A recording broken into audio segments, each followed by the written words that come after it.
morning everyone. This side Professor Shom Joshi. So the subject is very interesting. In this subject, we have a total of 16 topics. How many topics do we have? 16 topics we have. Okay. And if you see 1, 2, 3, 4, 5. 5 topics are for 40 marks. Remaining 11 chapters are for 60 marks. Okay. Now, economic and commercial law is 60 and intellectual property law is for 40. Now, this is a new step, good step taken by ICSI, that they want students to understand IP laws in detail. Okay. Today, I'll tell you the target that we have for this marathon. We will start with FCRA, chapter number 6. Then we'll start with chapter number 7, prevention of money laundering. Then after, we'll start with COPRA, Consumer Protection Act. Then legal metrology, and then RERA. These 5 topics are our first target, which means by the time we go for a lunch break, we would be ending up with 5 chapters. After the lunch break is over, we will start with SEZ. I'll highlight it in different color. SEZ.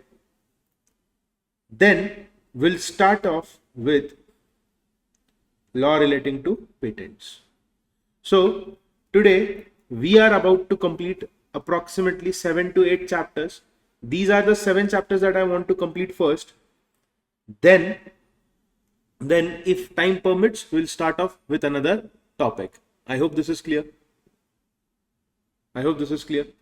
So we are going to study 7 chapters today. The first topic, I'll give the numbering as well, so that even if you are having a module, you can. So I gave my introduction. It's a good name. Shloka. Your? Amal. Okay. So today in this marathon, we would be focusing on 7 topics. How many topics? 7.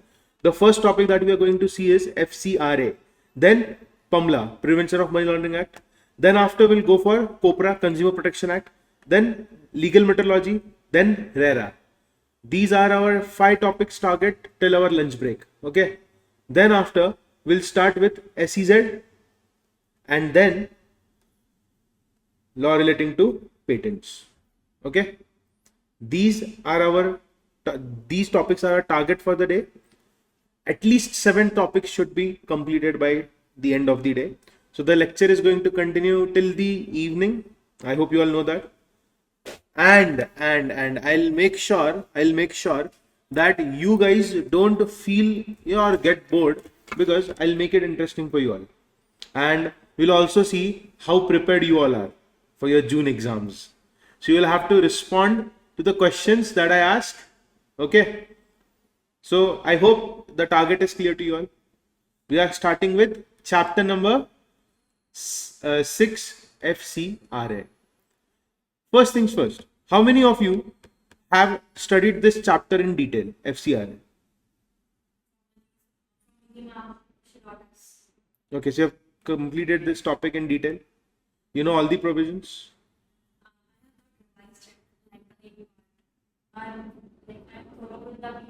B part is okay. What about you, sir? Okay, no problem. So let us understand what is FCRA. Everyone, see, if at all any politician or any columnist or any newspaper editor, if they take any kind of money or gift from a person who is not Indian, who is sitting in a foreign country, then you are violating FCRA laws. Simple thing, very simple. See, you are not allowed to take any kind of contributions from other people from other country. There's a reason for that. The reason is very simple. They can influence these people, and these people who have taken the money can then take wrong decisions against the interest of the country. So this is very basic, and FCRA was brought into our India, in our country, in 1976. Okay. What was the main objective? I hope you are carrying modules. No? Very good. No problem. So when was this act? When did this act commence? It commenced in 1976. What was the purpose for this act? They wanted to regulate. Regulate what? Acceptance and utilization of foreign contribution or hospitality. Okay. So for example, I am a senior judge, or I am a judge of High Court or Supreme Court, and I go to a foreign country. Okay. Now let us say that I go to USA and I am in New York. So the mayor of New York comes to know that Supreme Court's judge from India has come to New York. So he books a hotel room for me and also provides me with a car. Is this hospitality? Yes, this is hospitality. Are you understanding? So I am not supposed to take these hospitalities. What if I go on a foreign trip, I fall ill, or I am a politician, I go to a foreign country, I fall ill and I am admitted to the hospital and the foreign government is paying for my expenses. This is allowed if it was an emergency situation. Okay. But if it is not an emergency situation, then I cannot take such hospitalities from people of foreign country. I hope this is clear to you all. So the main purpose is very simple. What is the main purpose, my dear students? Yes, what is the main purpose? Regulate the acceptance and utilization of what? Foreign contribution or hospitality. Okay. Is this clear? Is this clear? So that we will ensure that parliamentary institutions, political associations, academic and other voluntary organizations function consistent with values of sovereign democratic republic. See, tell me one thing. If I receive money from a foreign source and I start speaking against the government, what will people think? That some foreign power is trying to break the country. Yes or no? Yes or no? So this was the reason why this act was introduced or why this act was made. I hope this is clear to you all. Is this clear? Yes. Now in 2010, we brought in certain changes. The changes were, we will regulate acceptance and utilization of foreign contribution, foreign hospitality by certain individuals or associations or companies, and we will also prohibit the acceptance. We will also understand that if I am a trust, how can I take money from people who are in foreign country? Let me give you an example. Okay, tell me one thing. Do you read news? Do you read news? So there is one body which helps people, which was created by the Congress government. Okay, so there is a body, I'll not take any names. It was created by Congress government. It got money or donations from China. During elections, CBI and Enforcement Directorate, ED, they put raid on this body because according to them, during that period, China was in enmity with our country. So how can you take money from a country with which we are at a war? Are you understanding this? Are you understanding this? There are certain bodies who are not allowed to take money. There are certain bodies who can accept money, foreign contribution, donations, but there are criteria that they need to fulfill.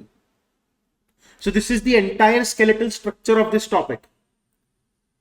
FCRA 2010 will regulate the acceptance of and utilization of foreign contribution or hospitality. And it will also prohibit. What do you mean by prohibit? It means that certain people cannot accept money from outside the country. Are you understanding this? Okay. Also, we are going to understand how to use foreign contribution or foreign hospitality for activity which is detrimental to national interest.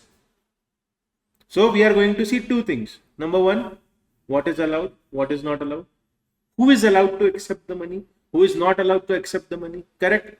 And also we are going to see how are we going to utilize foreign contribution or hospitality.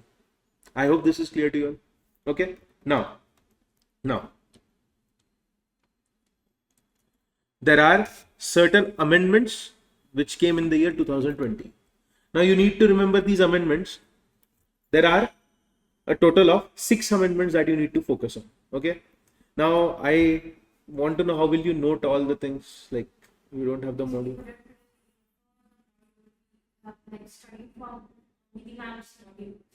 Notes. Yes, she has given us notes. Okay. Actually, the thing is, I am explaining this from module so that everyone, like this marathon will be uploaded on YouTube. Okay. So everyone, whoever is, even who is not a student of our academy, he wants to study, it will become very easy for them to study. Okay.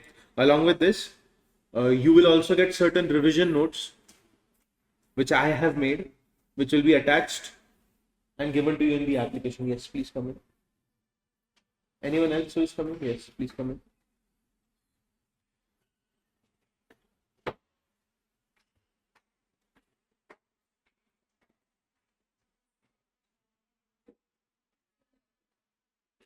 Yes, let us begin. So, what are the new amendments that have come? Do you know the amendments, my dear? Sir, do you know the amendments? No? Ma'am, do you know the amendments? Are you aware about the amendments? Anyone? Ma'am, what about you? Are you aware about the amendments in FCRA? Ma'am, what about you? No? It's okay. Sorry? But do you know the amendments? Okay, let's see. What do you mean by public servant? Okay, public servant means a person who is working for government organization. No, actually I have explained what I will be teaching. I'll be teaching a total of 7 to 8 topics today and 7 to 8 topics tomorrow. Today I'll be starting with, I'll tell you all again.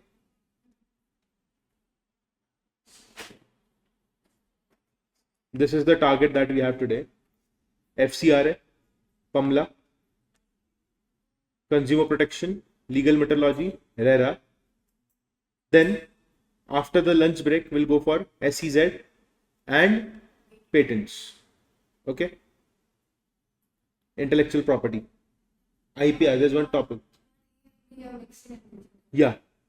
Because there will be like, I want to create a balance between the two groups, two parts. You will understand this by the end of the day, why I did this. And tomorrow, it will become very easy for us to focus on bigger topics. Today we'll complete all the small topics. Tomorrow we'll focus on all the heavy topics. And I also want you all to get comfortable with my teaching, because I think we are meeting for the first time. Yes, no? Yes, no? Yes. So there will be a lot of questions and answers in between, and I want you all to respond. And it's completely fine if you don't know the answers.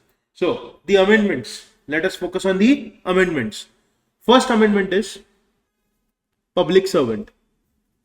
Before the amendment, public servant was not included in this topic, but now public servant also within its ambit to provide that no foreign contribution shall be accepted by any public servant. What do you mean by public servant? Like if I'm working for a municipal corporation, so even that person is not allowed to take foreign contribution. Public servant was not defined earlier, but now they have introduced public servant. Next is amended section 7, that we will prohibit transfer of foreign contribution to association or any person. We'll understand this in section 7. Section 8, we need to understand 50 to 20%. When we'll study section 8, I'll explain this to you. Then section 12A, government has power, central government, that they can ask for Aadhaar numbers of the persons who have taken money. There's an entire concept on this particular amendment in our syllabus, in our modules. Okay. Then we need to understand section 14A. Section 14A talks about who has to surrender certificate granted under the Act. What do you mean by certificate granted under the Act? If I am a body unit who has been given this right to accept foreign contribution, but if I violate the terms under which the certificate was given to me, then I have to submit the certificate. Last is section number 17. Whoever has been granted certificate under section 12 can receive money only in FCRA account. If you want to receive money from foreign country, you have to receive money only in one account, and that is FCRA account. Is this clear? Is this clear? Now, let us understand the most asked question from this topic. What is foreign contribution?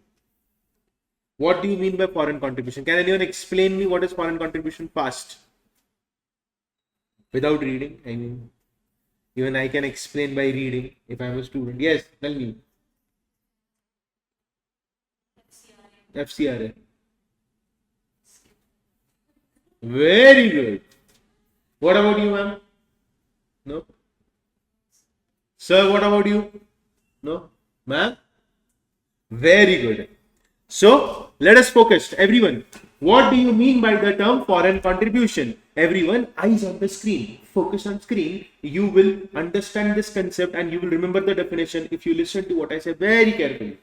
Okay? Let us make things very easy so that we score maximum in ECIPL. Okay? Let us begin. What do you mean by foreign contribution? Foreign contribution means any kind of, number one, or any kind of donation, delivery or transfer coming from where? Foreign source.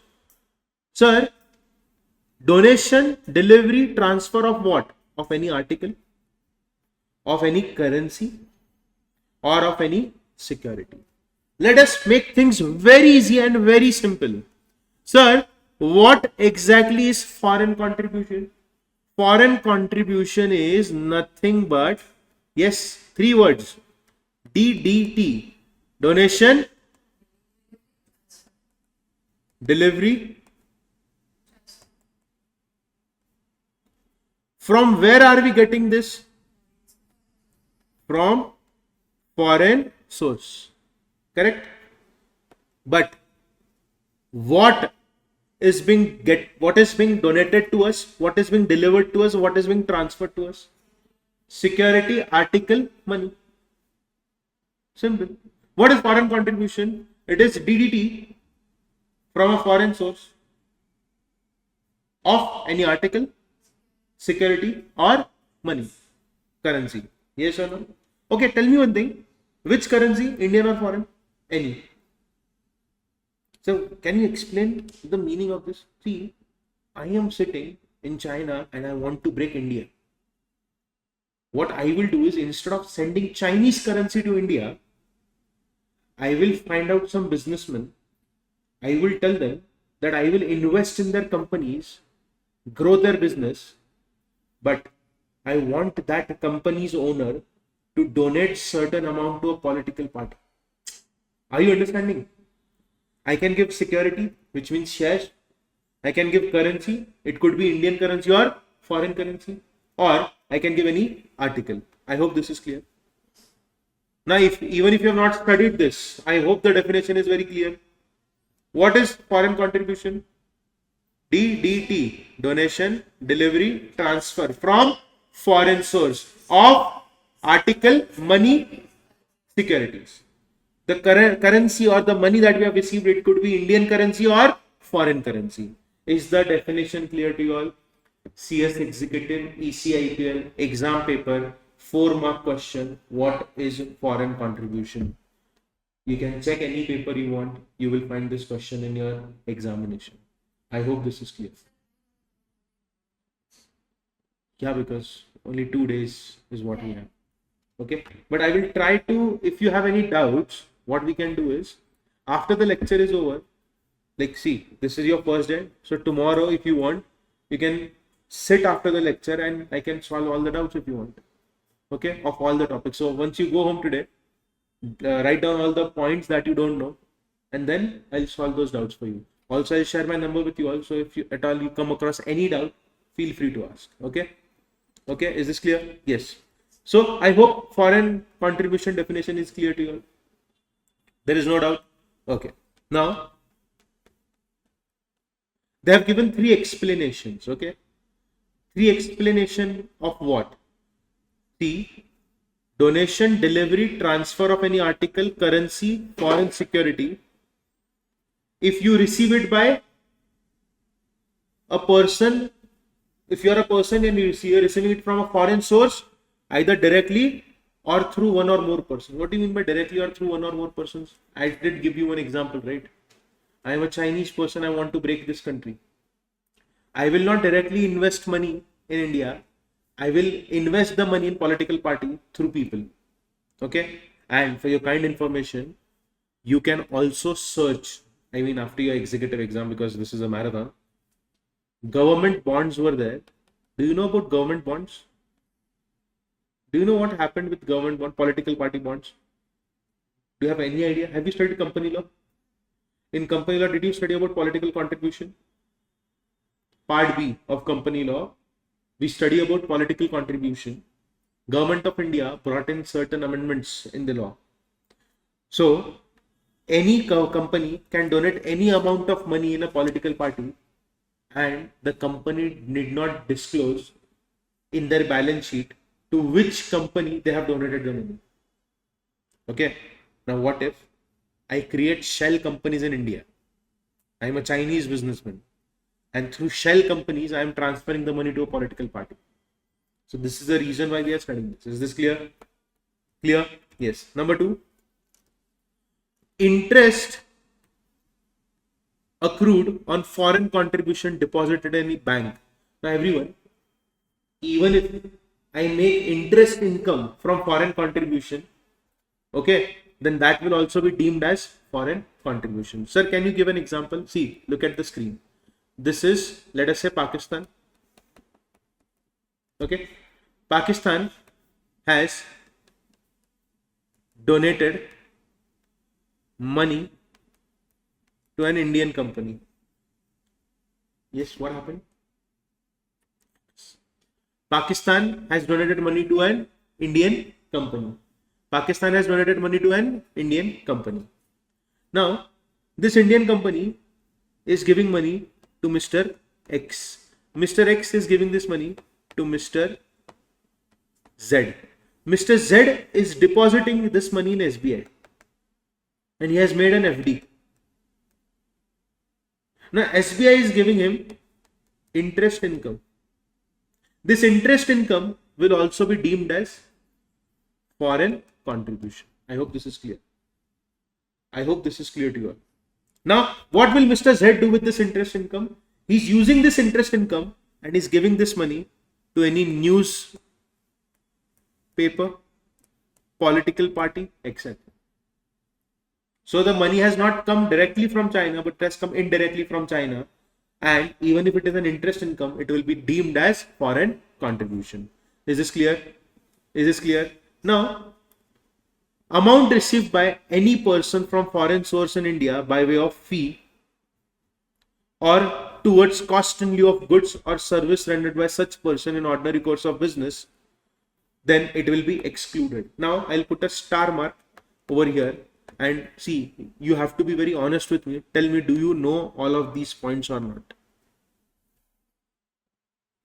Do you know all of these points or not? Okay. In my school, I am from Pune. Okay. I am from Pune. My name is Professor Shubham Joshi. Okay. In my school, we had foreigner students.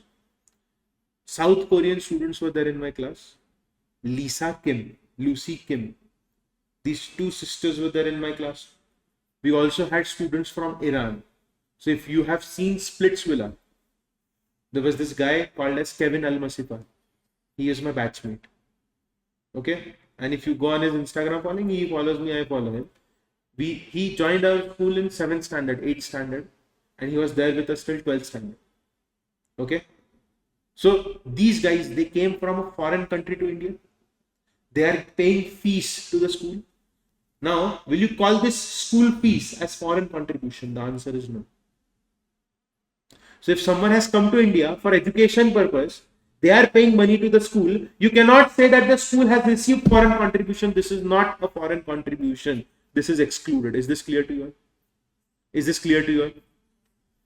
See, I get money from foreign source, foreign person, it is foreign contribution. Even Kevin has paid fees to my school. The money that the school has received is not going to be treated as foreign contribution. Is this clear? So what is excluded, everyone? Look at screen. Amount received from foreign source in India by way of fee, okay, or towards cost in lieu of goods or services or trade or commerce within India or outside India. So either I have provided goods or services to you, or I have provided education to you. Then that money that you have paid to me is not considered as foreign contribution. I hope this is clear to you. Is this clear? 3-mark question can be asked on this. That Mr. Ajay has a friend who has come from USA to India. He's studying in lovely professional university. He has paid a sum of rupees $8,000. Now, Mr. Government servant says that this is foreign contribution and this foreign contribution is not allowed. Comment. The answer will be provision. Money received by way of fee or in lieu of goods or services in India from foreign source is not going to be treated as foreign contribution. Full stop. You get 3 marks. Is this clear? Is this clear? Doubt, question, query? No doubt, no question, no query. Concept is clear. Now, sir, you explained to us about foreign source, right? So what exactly is a foreign source? We need to understand the definition of foreign source, right? Foreign contribution means what? We have received money or article or security from foreign source by donation, delivery or transfer. I've just twisted the definition.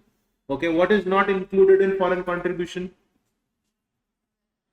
Money received by way of fee or money for goods or services. Let us keep things very simple. Is this clear? Yes. Now, what is a foreign source? Number 1, government of foreign country, international agency other than UN, World Bank, IMF. What do you mean by this? If we receive money from United Nations, World Bank and IMF, then that is not considered as a foreign source. Other than these 3 organizations, if you receive money from any other international agency, then it will be treated as a foreign source. Is this clear? Next. Foreign company. Okay. Company not being a foreign company, incorporated in a foreign country or territory. Multinational corporation. Company whose 1/2 shares is held by government of foreign company, citizen of foreign country, company outside our country, trust societies outside our country. What do you mean by this? Now see, everyone, I will make it very simple for you all. I'll make it very easier for you all. Yes.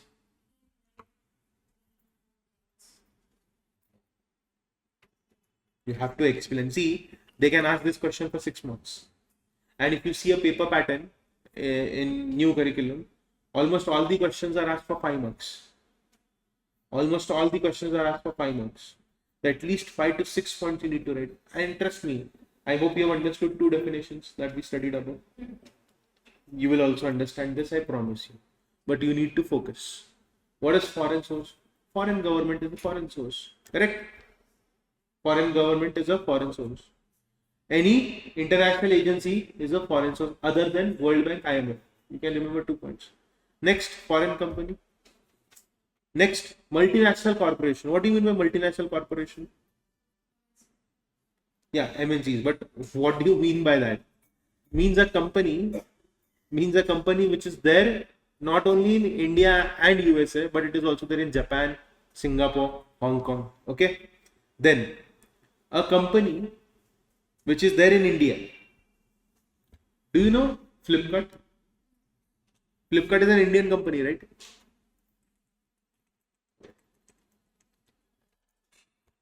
Flipkart is an Indian company, right? It was started by Sachin Bansal and Binny Bansal in Bengaluru in 2007. Okay. They wanted to compete with Amazon and they did give a tough fight to Amazon. And today in our country, Two giant players are there. One is Flipkart and another one is Amazon. Do you know that Flipkart's 75% shares are held by Walmart? So Flipkart, even though it is an Indian company, the control is in the hands of Walmart, which is an American company. Now look at screen. Sixth point, a company whose one half of share capital is held by government of foreign company, which means the company is incorporated in India, but the shares are held by foreign government, citizen of foreign country, corporations incorporated in foreign country, or trust or societies incorporated in foreign country. Or foreign source can be a foreign trade union. It can also be a foreign trust. It can be a foreign society or club, or it can be a citizen of foreign country.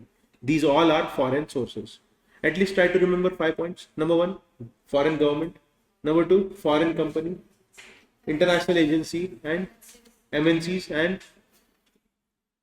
Indian company whose more than one half voting power is held by citizen of foreign country, foreign government, correct? Companies, etc. Is this clear? Is this clear to everyone? Ma'am, is this clear? Yes. You all seem a bit lost. We were more focusing on part B. But it is only for 40 marks, right?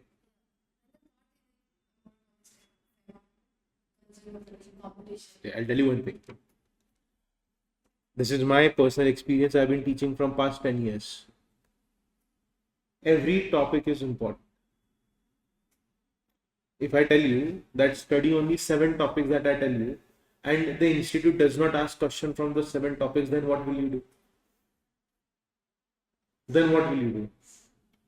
Do you know that in one exam, institute asked majority of the questions from SEZ, which was not expected by the students, because SEZ is a small topic, no one studies it. I think it was June 2021 attempt, which was postponed because of COVID pandemic second wave. And at that time, sorry, it got postponed in the month of August or September. Yes, but the point that I'm trying to make is majority of the questions were asked from SEZ. All the topics are important. You cannot study in this way. And see, if you focus only on part B, it is of 40 marks. Are you damn sure that you'll get 40 on 40? Do you know a concept called as standard deduction? Institute can deduct standard marks from all the papers. Let us say that you have scored 48 marks. Institute has they have set a standard of deducting 8 marks in this attempt. So instead of 48, you'll get only 40. And if you score 45 and they deduct 8 marks, then we will meet in December attempt. Yes, no. Okay, so do not study in that way. That approach is good, but it is also very toxic, and all the topics in part A are important. Okay, so you have not studied RERA. Okay. What is foreign company? Everyone, foreign company means a company incorporated outside India but has a place of business in India, and it includes a foreign company defined in section 591 of Companies Act 1956, subsidiary of a foreign company, and a company whose registered office or principal place of business of foreign company, then a multinational corporation. All of these are examples of foreign company. Is this clear? So if you look at these three definitions are the base for the remaining topic: foreign contribution, foreign source, foreign company. If you remember these three definitions, all the other sections will become very easy for you. Okay, so let us understand all the other sections. First things first, who can receive foreign contribution? Number one, any person subject to following conditions.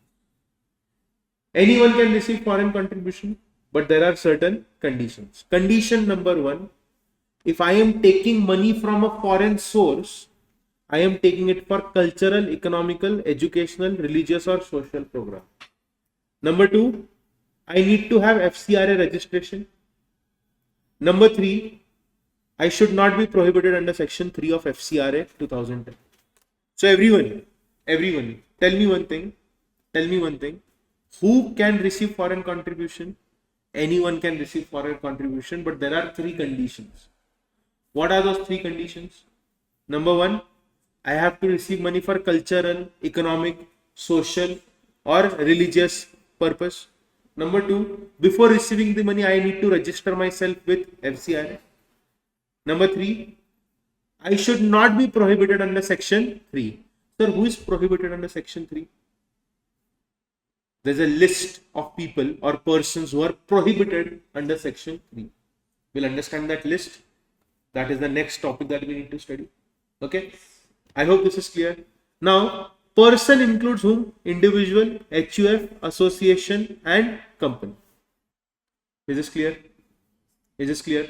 So before we go ahead, because now the chapter is going to take a different turn, let us quickly take a recap of whatever we have studied till here and then go ahead. Okay. First definition that we saw was foreign contribution. What is foreign contribution? Donation, delivery, transfer of any article, currency, security. Okay. From foreign source. Correct. Okay. If I receive money by way of fees or for goods or services from a foreign source, will that be considered as a foreign contribution? The answer is no. First point is clear to you, everyone? Yes. If I make interest income from money received from a foreign source, will that interest income be treated as foreign contribution? Yes. Okay. Now, what is a foreign source? Everyone repeat after me. Number 1, government of foreign country, sorry. International agency other than UN, IMF and World Bank. Number 3, foreign company. 4, company not being a foreign company incorporated in a foreign country or territory. Now you should have asked me about this, but you did not ask me about this. A corporation not being a foreign company incorporated in a country, in foreign country or territory. Everyone, what do you mean by the term foreign company? Foreign company means a company which is incorporated outside India and has a place of business in India. Can there be certain companies which are incorporated outside India, but they do not have any business in India? See, tell me one thing. Honda is incorporated outside India. They've also incorporated a company in India. So it is not a foreign company, correct? Pepsi Inc. is a foreign company. PepsiCo India Private Limited is an Indian company. Okay. So if I buy something from Pepsi Inc., then I'm buying it from foreign company. Okay.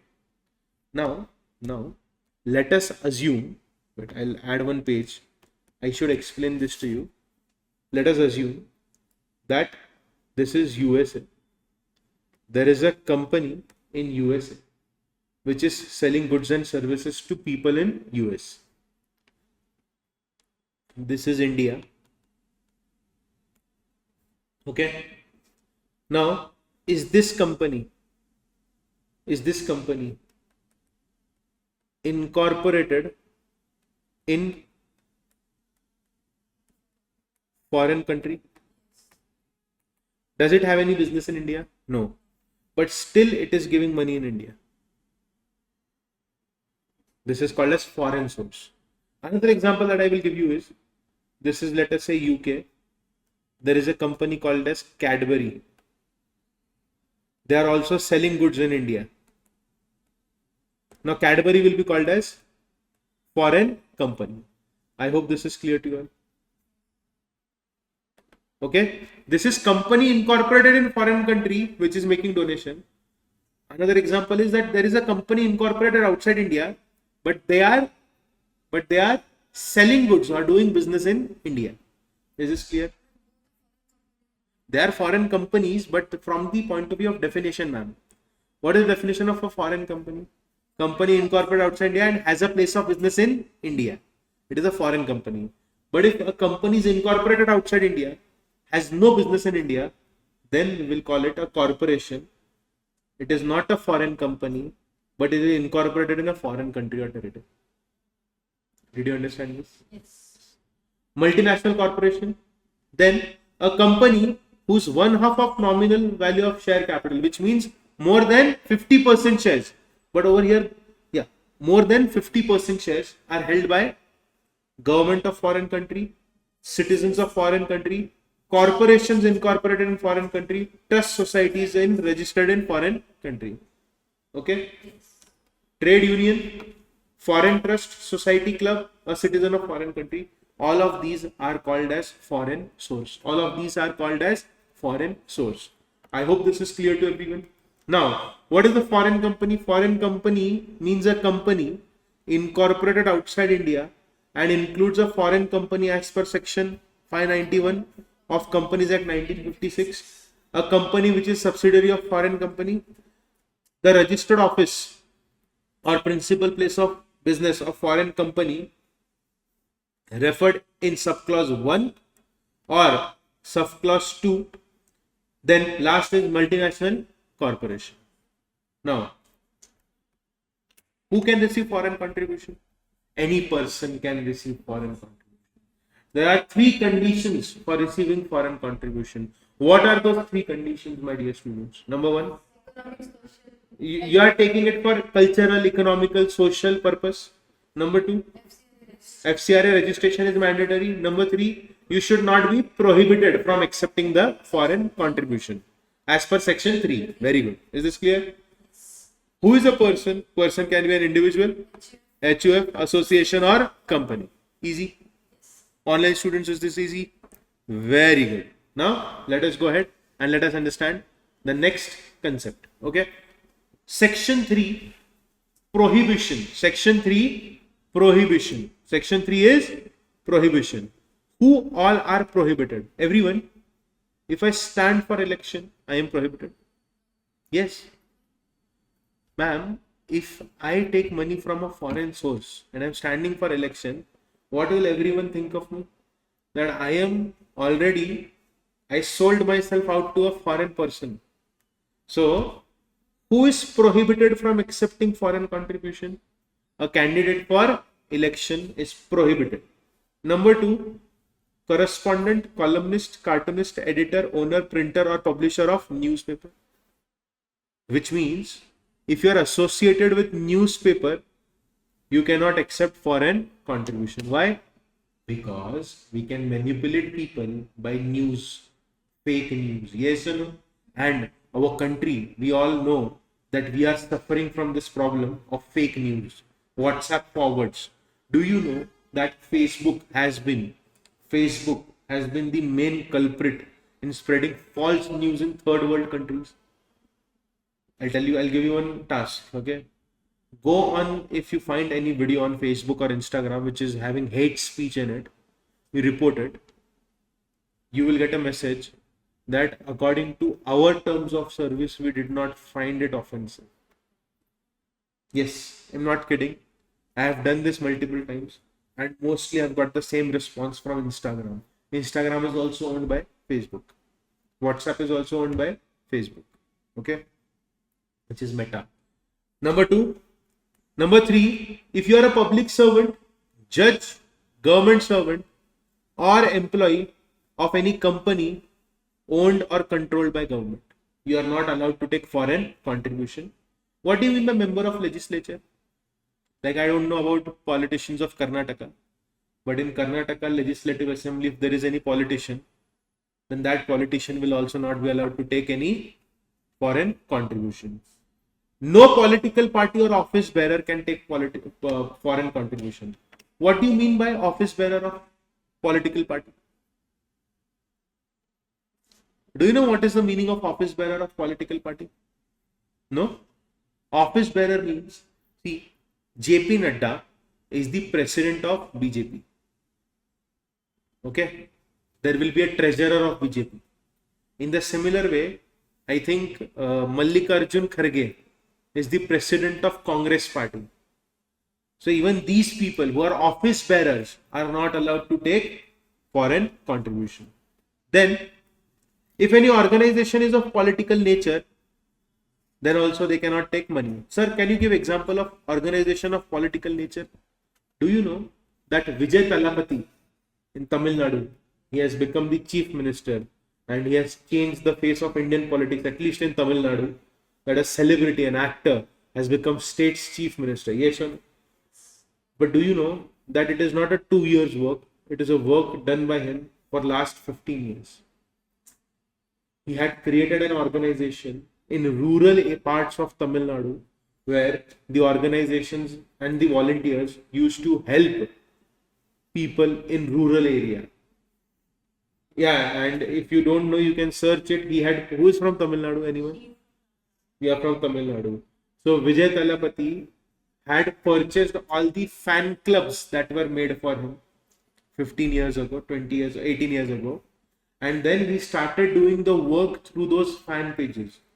Also, if you go and look at the records of Tamil Nadu's political history, you will find that local village elections were also won by his party.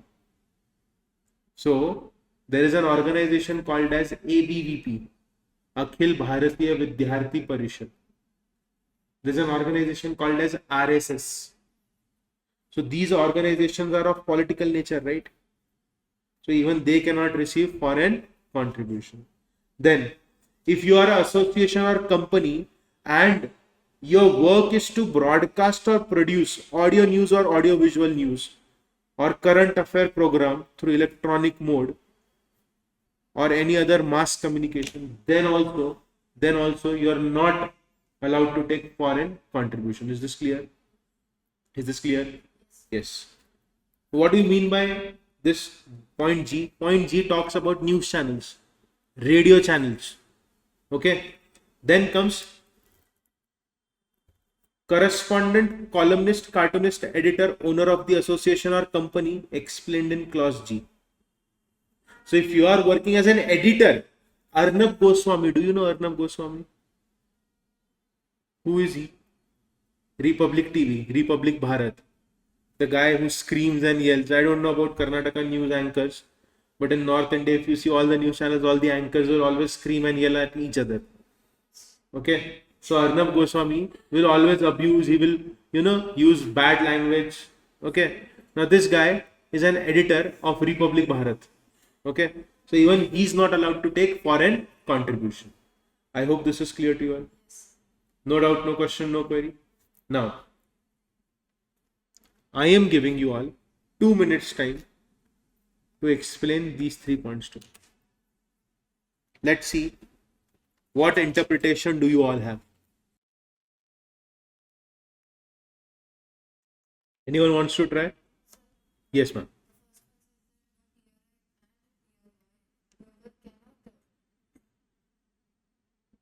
Acquire or agree to acquire any foreign credits. On behalf of? Political. Very good. Second point. Second one, if you can't deliver any foreign source to any political. What's the difference between first and second point? First one, you can accept it. Okay. Second, on behalf of anyone, like if I know some political party, I can. Not political party.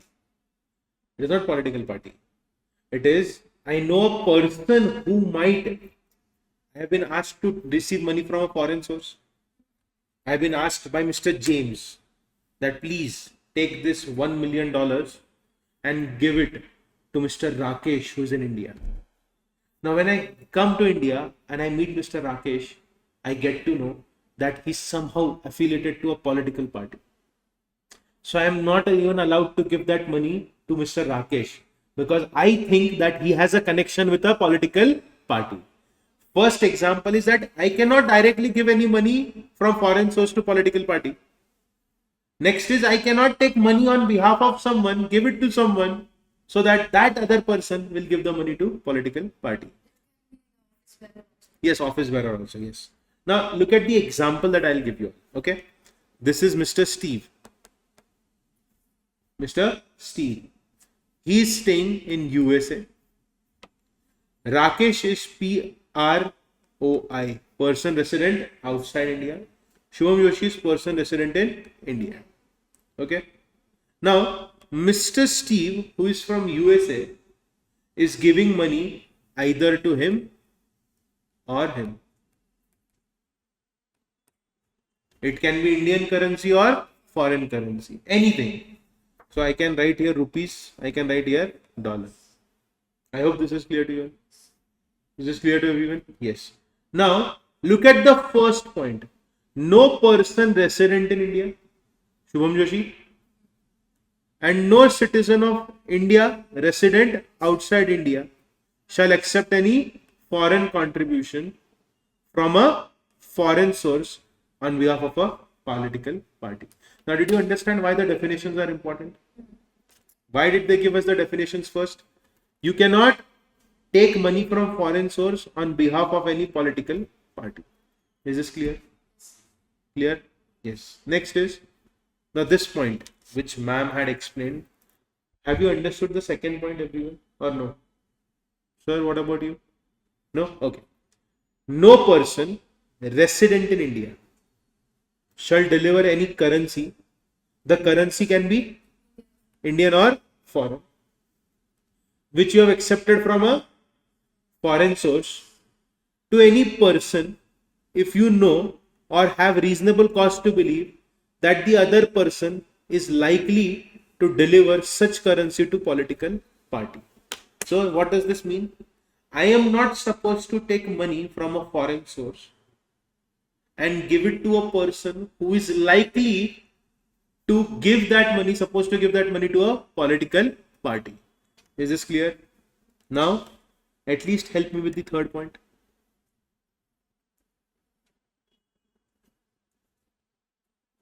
Yes.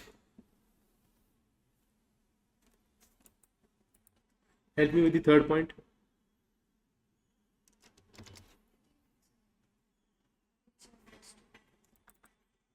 I think the system is not working. Wait a minute. Sorry. Combination of first two. No citizen of India resident outside India shall deliver any currency, Indian or foreign, from foreign source to political party or any other person. Yes or no? Over here, they are talking about citizen of India resident outside India. Okay. Yes, yes, yes. See, everyone. Let us focus. I hope the screen is visible to you all. Yes. What is written over here? No citizen of India resident outside India will deliver any currency, whether Indian or foreign, accepted from foreign source to political party or any person if he knows has reasonable cause to believe that other person is likely to deliver the money to political party. Is this clear? Where is the other man? Okay. Okay, there's a washroom over here. You got scared. Where did she go? Okay. Okay, done? Clear? Yes. Now, next is section 3 subsection 3. What does section 3 subsection 3 talk about? Everyone, section 3 subsection 3 says, no person receiving any currency, whether Indian or foreign, from a foreign source shall deliver such currency to any person other than a person for which it was received, or to any other person if he knows that he will deliver the money to some other person. Now, what is the meaning of this? I'll draw a diagram for you all and explain this to you, but I want you all to help me with A and B. Yes, fast. Who is going to explain point A and B to me? Fast.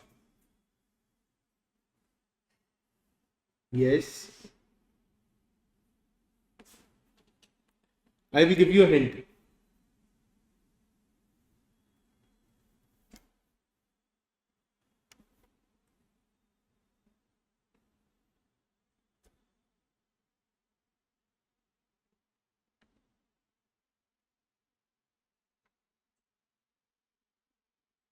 Yes.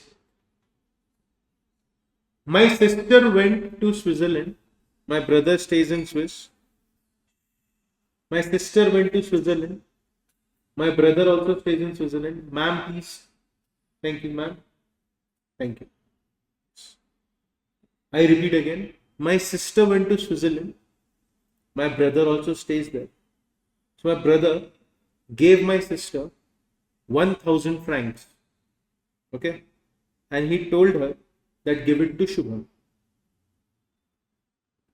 Now, let us assume that my brother is a foreign source.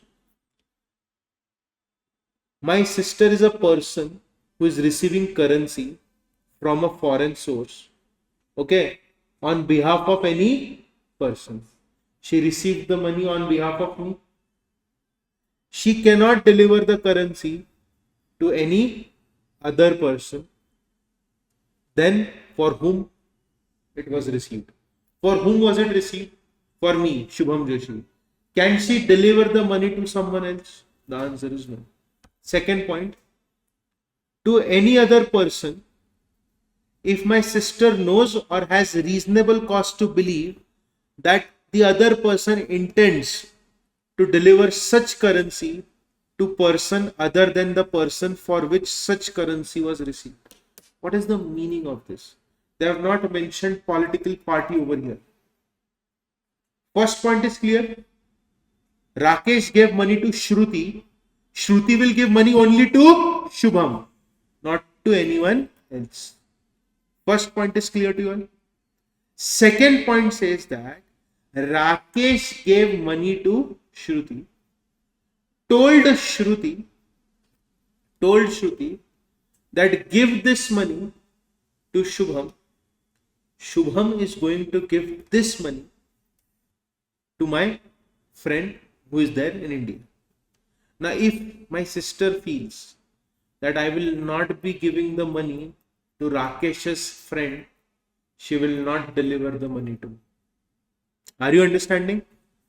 In the first case, the money was supposed to be received by me only from her. In the second case, she is supposed to deliver the money to someone, and that someone will give money to someone else. Okay? But that person should be defined, not any stranger. I hope this is clear to you all. So what is written? To any other person, if you know or have reasonable cause to believe that the other person's intention is to deliver currency to other person for which the currency was received. Is this clear? Is this clear? Yes. Now, on whom section 3 is not applicable? This is also exam question. They have asked this in exam. Section 3 is not applicable if you have received money by way of salary. So everyone, if I am working in a foreign country and I receive salary, then that money is not considered as a foreign contribution. Is this clear? Is this clear? Which means section 3 is not applicable on me. Number 2, I got payment in course of international trade or commerce. So the money that I have received in my account has come from trade or business. Number 3, I am working as an agent of foreign source and the transaction was made by a foreign source with the central government. So the transaction is between foreign source and central government. Section 3 is not applicable over here. Next is, it was a gift or presentation made to Indian delegation and it was accepted by rules made by central government. See, I'll tell you one example. If you are working for political party, even if you want to accept any gift or any prize, you have to take permissions. There are certain parameters that you need to fulfill. If you have studied CSEET and you have studied Constitution of India, there was a topic called as abolition of titles. Have you studied that topic? Abolition of titles? No? You have studied it? Very good. Abolition of titles says that no Indian citizen can accept any foreign title, because what do you mean by title? In older times, people used to write before their name Sir, Raja, Sahab. So these terms are not allowed. You can have academic distinctions, like I am an advocate, so I can write Advocate Shubham Joshi. Okay. You become CS, you will write CS and your name, doctor and the name. Or military distinction is also allowed. Captain, colonel, general. These distinctions are allowed. These titles are allowed. Other than this, nothing else is allowed. Okay. In the similar way, if you have received a gift or presentation and you are from Indian delegation, then you have to accept it according to the rules made by central government. Okay. Or, as I said, my sister, she wants to work in Australia. She'll be moving out of India next month. Whatever money she makes, if she's sending some money to India, I'm receiving the money from my relative. Yes or no? Also, you might have studied about remittance and all, right? In FEMA. By way of remittance received in ordinary course of business, or by way of scholarship, stipend, or payment of like nature. All in these cases, section 3 is not applicable. Yes. If you can receive through all this. No. Political party cannot receive. How can a political party receive by this? Tell me one thing. If I'm a political party, how will I receive any salary? Relative, to your relative. In this case, you mean to say that I am Rahul Gandhi, my sister is staying outside the country, and if she's sending any money to me, it is completely fine. My sister is sending the money to me, it is completely fine. Okay, but then I have to disclose the source from where my sister got the money. Okay, next. I hope this is clear to you all. Is this clear? Any doubt, any question, any query? No doubt, no question, no query. So what did we see? Number one, we saw who can receive foreign contribution. Anyone can receive. 3 conditions need to be satisfied. Who cannot receive foreign contribution? There is a list given. Okay, editors of newspaper, editors of news channels, correct? Candidate for election, political parties, their office bearers are not supposed to receive any kind of foreign contribution, correct? They are prohibited. See, they have not written restricted, they have prohibited them. They are not allowed to receive, or any organization of political nature like RSS, ABVP, correct? Next, you cannot receive money directly. You cannot receive money and give it to person who is going to give the money to a political party. You cannot receive money and give it to political party, or cannot give the money to a person who is supposed to give the money to political party. Did we see this? Yes. Next, 3.3. If you are receiving money from foreign source, you are supposed to give the money to that person for whom it has been sent. Or if you are giving money to someone and you feel that it is going to go to someone else through that person, then don't give that money to him. Okay. Section 3 is not applicable if I have received money by salary. If I have done some trade, ordinary course of business, international trade, then the money has come from foreign source to central government or state government. Next is gift or presentation to Indian delegation. But if you are working for Indian delegation, then you need to accept it as per the rules made by central government. You can receive money from relative. Section 3 is not applicable. Normal remittances done in ordinary course of business. Section 3 is not applicable. If you have received scholarship, stipend, or payment of like nature, then section 3 is not applicable. Is this clear?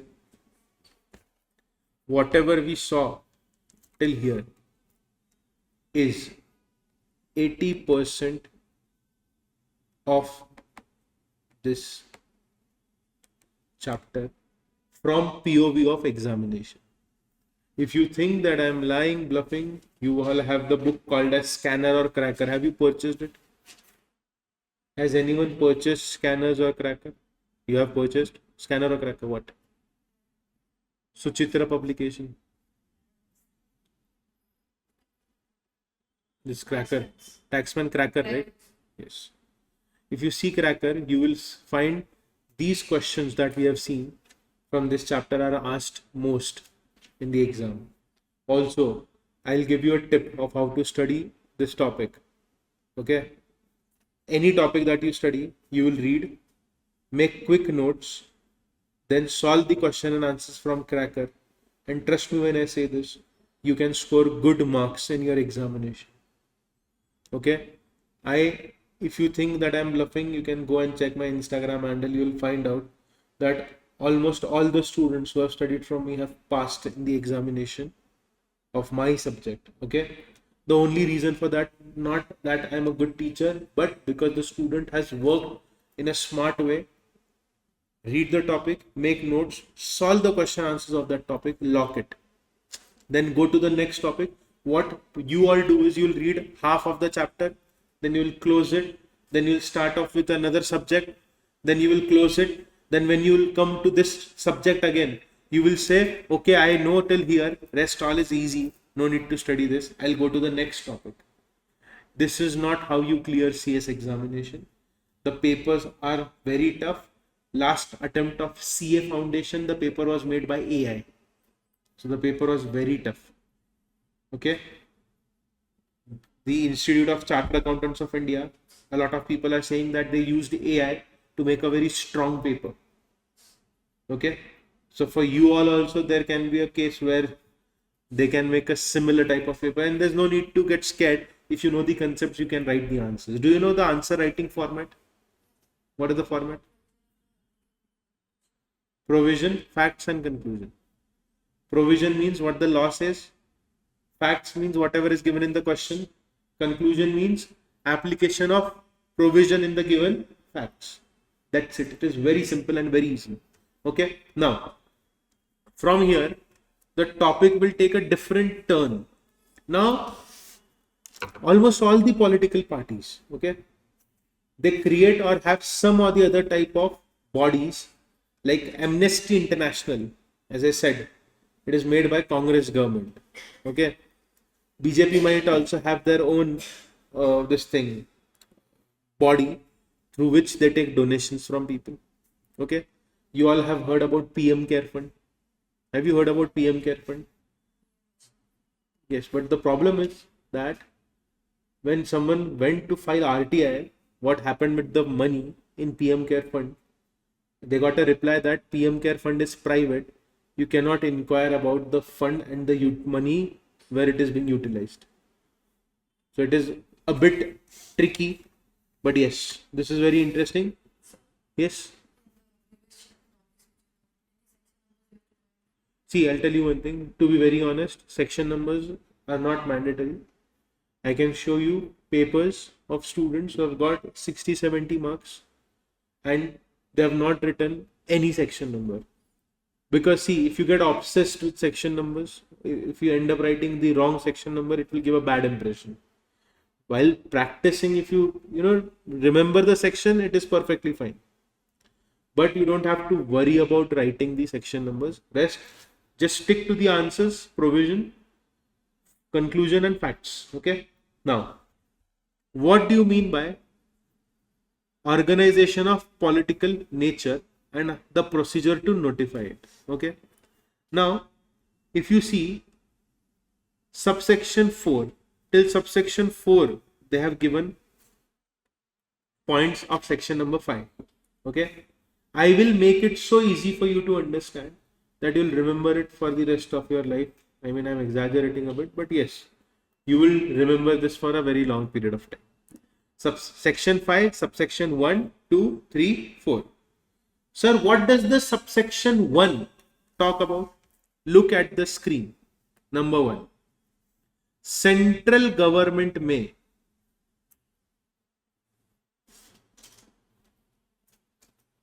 Where is the next point? By order published in official gazette, specify organization as an organization of political nature but not political party. Political nature but not political party. Is RSS of political nature or is it a political party? Political nature. It is not a political party. So who will notify? Central government will notify which organizations are of political nature and not political party. First point is clear. In what way? I mean, see, I think everything is getting recorded, so we'll discuss about it later on. Okay.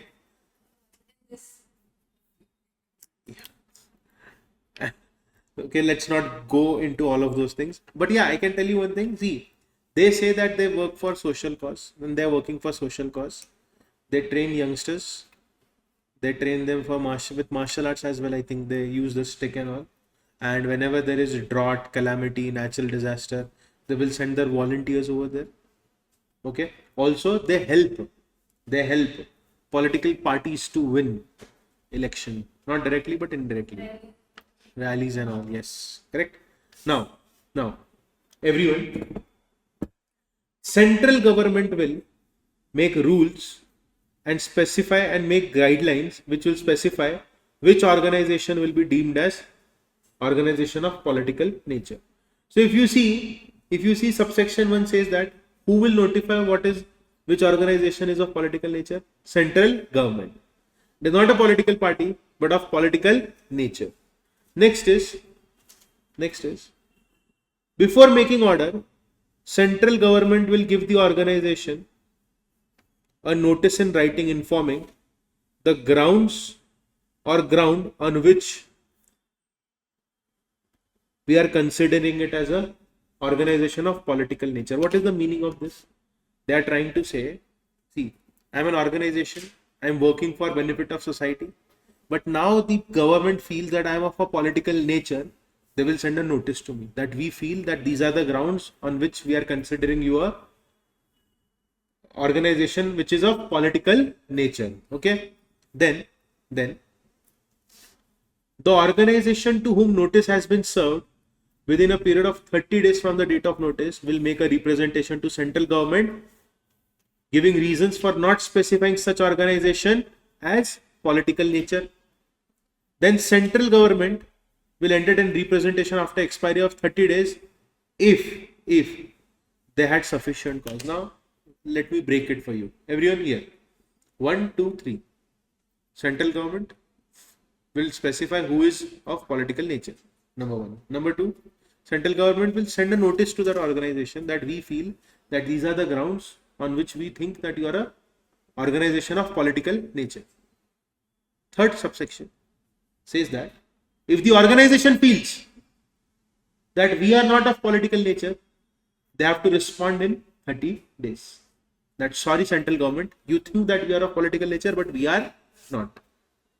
I can give representation after 30 days if I prove it to central government that I had sufficient cause for not reporting in 30 days. Is this clear? Number 4. Central government may forward the representation to any authority to report on such representation. What is the meaning of this? Central government feels that we need to check it with other authorities. They can forward it to other authorities. Is this clear? Is this clear? And then central government, after considering the representation, will specify the organization of political nature, not being a political party. So everyone, let us not look at the screen. Let us discuss. I am central government. I feel I will declare which organization is of political nature and which is not. Subsection 2 now. I feel or have or believe that there are certain grounds on which you are a organization of political nature. I will inform that to you, that I am noting you as an organization of political nature. If you feel that you are not, you give a representation to me in 30 days. Okay. If you fail to give in 30 days, you can give it in next 30 days, but you need to show that you had reasons for the delay. Okay. Central government can pass this representation to other authorities as well. And after considering your representation, central government will label you as a organization of political nature, not political party. Is this clear? Is this clear? Doubt, question? No doubt, no question, no query. Is this clear? Subsection 4 till subsection 4, everything is clear. Next, if any order has been made within a period of 120 days, the order will be made in 120 days from the date of issue of notice. What is the meaning of this? I will issue the notice to you. I am central government. Whatever order I have to make the order in 120 days after giving the notice. Is this clear? And if no order is made within 120 days, central government, after recording the reasons, within a period of 60 days from the expiry of the said period of 120 days, it will record the reason why it failed to do so. I hope this is clear to you all. So again, let us discuss all the points. Who will decide which organization is of political nature? Subsection 1. Subsection 2. Central government will send notice to that organization. Yes or no? See, that we believe that these are the grounds under which we are considering you a organization of political nature. Third, the organization feels that they are not of political nature, then they will make representation to central government in 30 days. Extension can be given if they have sufficient cause. Central government can also pass this representation to other authorities. Then next, central government, after considering the representation, will mark the organization as organization of political nature. Is this clear? Is this clear? Order under subsection 1 will be made in a period of 120 days from the date of issue of notice. Is this clear? And if no order is made within 120 days, central government, after recording the reasons, will make an order in 60 days from the expiry of 120 days, which means central government has extension of 60 days more. Is this clear? Doubt, question, query? No doubt, no question, no query. Concept is crystal clear to everyone. So what is a political party? Political party means any association, body of individual, citizen of India to be registered with Election Commission as political party. So if an individual or association of person registers themselves with Election Commission, they will be treated as political party, or which has set up candidates for election to legislature but is not registered under Election Symbols Order 1968. Okay, is this clear? So what is political party? Registered with Election Commission is a political party, or candidates are standing for election but they are not registered with Election Symbols Order, then also they will be treated as political party. Is this clear? Doubt, question, query? No doubt, no question, no query. Now only 3 sections are there and the chapter is over. Till section number 9 you need to focus. Okay, ready? Yes. So imagine that Mr. let us say Arvind Kejriwal, he goes to London. Okay, Arvind Kejriwal has gone to London and suddenly he has a stroke. He falls down. He is admitted to the hospital. The government of London or UK is paying for all the medical treatment. Is this a foreign hospitality? Yes. Is this a foreign hospitality? Yes.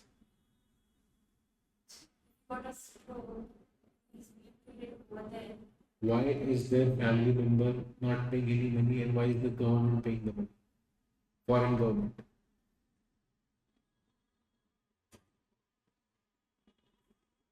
Yes or no? I belong to a political party. I go to UK, and the mayor or the chief minister or president of that country comes to know that I have come to their country. They book a hotel room for me in one of the grandest hotels that they have in their country, free of cost. They're not taking any money from me. They're also providing free meals to me. They've also sent a car for pickup and drop. Is this not a foreign hospitality? Yes. There is a reporting mechanism for this. Foreign hospitality is prohibited. Number 1, foreign hospitality is prohibited. Number 1. Is this clear? Is this clear? And if you are accepting it, you need to take prior permission of central government. Okay? But as you said about Arvind Kejriwal, because it was a case of emergency, okay, sudden illness contracted during visit outside India, but where such foreign hospitality has been received. So once you get fined, okay, you have to give within 1 month from the date of receipt of hospitality and intimation to central government that you have received the hospitality. Arvind Kejriwal had a stroke. He fell down, was admitted to the hospital. The government of UK was paying for all the expenses and the treatment. Within 1 month, they have to inform that they have received foreign hospitality in what manner. Is this clear? Two situations. Number one, foreign hospitality is not allowed. Who cannot receive foreign hospitality? Number one, legislature, office bearer of political party, judge, government servant, employee of company controlled by central government, visiting any country or territory outside India. Okay, they cannot accept it, but if you want to accept, you will accept it with prior permission of central government. Is this clear? These people are prohibited from accepting foreign contribution. Is this clear? Foreign hospitality. Is this clear? Doubt, question, query. Yes. Government is paying for the money. If he is going and having dinner with the president, that is not foreign hospitality. Even when foreign delegates they come to our country, you might have seen that a menu is made for them. They all have food. That is not foreign. Foreign hospitality means we are giving you everything free of cost. See, when French president had come to India, you might have seen that video where he was jogging on the streets of Mumbai. Okay. So he was staying at his own expense. He traveled at his own expense. What if Narendra Modi is going to USA and President Trump is sending his own private plane? Then that is foreign hospitality. If you want to accept, you need to take prior permission of central government. Is this clear? But in case of emergency situation, what is the case?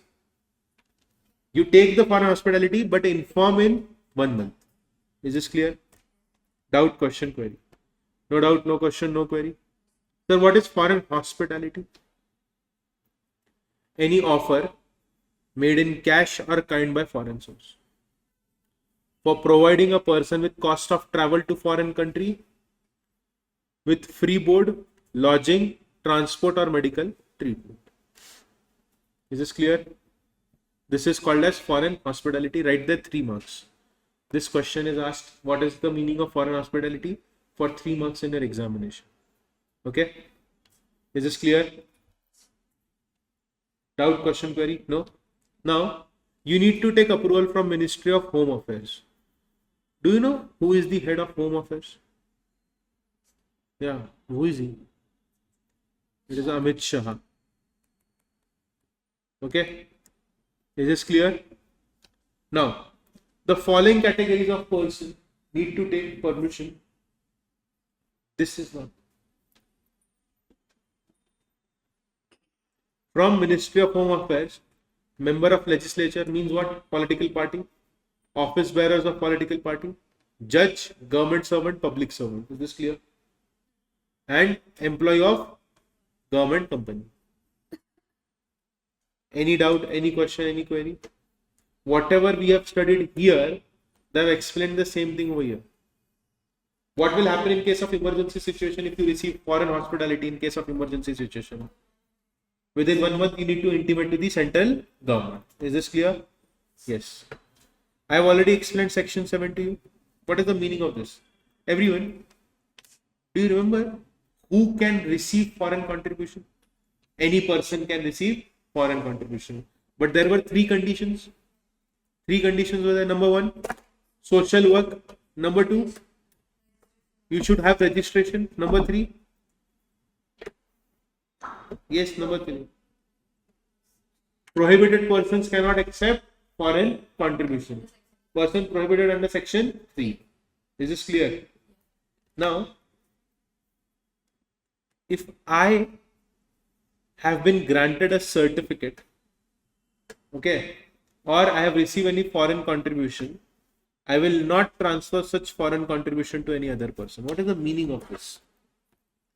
It simply says that there is an organization, okay, it got registered itself with central government.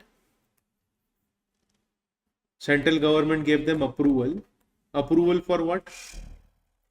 To receive foreign contribution. Okay. So there is an organization, let us say ABC Care. They have taken permission from central government. They have received the license. Okay. Now this license that they have received, listen carefully to what I am saying, everyone. Now they are receiving money from, let us say, Japan, South Korea, okay, France. Whatever money they are receiving, they cannot give that money to someone else. I hope this is clear to you all. This is not allowed. You are not allowed to do this. Is this clear? Did you understand section 7? Person who is registered and granted a certificate or has obtained prior permission and receives foreign contribution shall not transfer such contribution to any other person. Is this clear? Now, restriction to utilize foreign contribution for administrative purpose. What do you mean by administrative purpose? What do you mean by administrative purpose? No.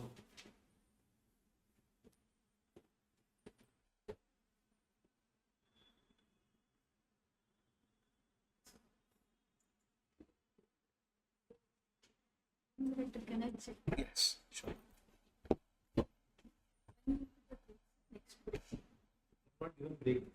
If you want, I can give them break. Only 5 minutes. Concept is everything. If you know the concept, you can write any question. You can solve any question. You can write all the answers. But if you mug up the concepts, you will not be able to write anything. And see, this is not the main lecture, so I cannot go in detail for all the concepts. But I am trying to give you examples for everything. But only for this topic, I can go a bit deep because I think you have not studied this properly. I mean, you guys have no idea, no clue about this topic. But part B में पास कैसा होएगा बेटा? 40 marks का है वो. Full marks मिलता है क्या?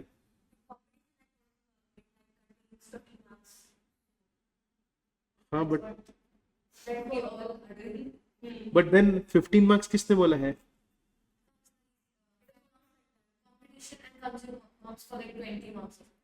अच्छा, तुमने वो ऐसा एक इमेज बना लिया है कि ऐसा आता है.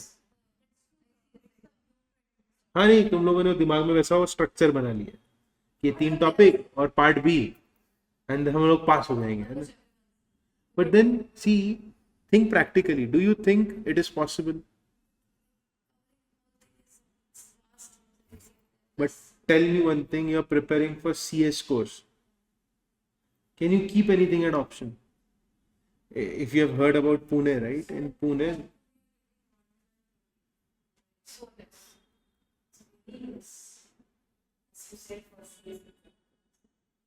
See, my only suggestion to you is focus on concepts, keep conceptual clarity, write everything that you study. Writing will help you score good marks. When you make notes, right? See, reading, whenever we read something, we understand everything, but it is for temporary purpose. After like 2-3 hours, you'll forget whatever you have read. And the problem with us is that we are lazy people. When we'll read the heading, yeah, this is easy.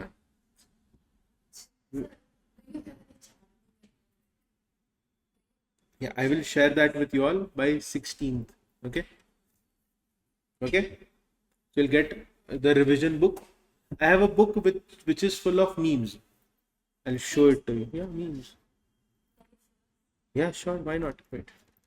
I'll show you the book so that you understand how I teach FEMA.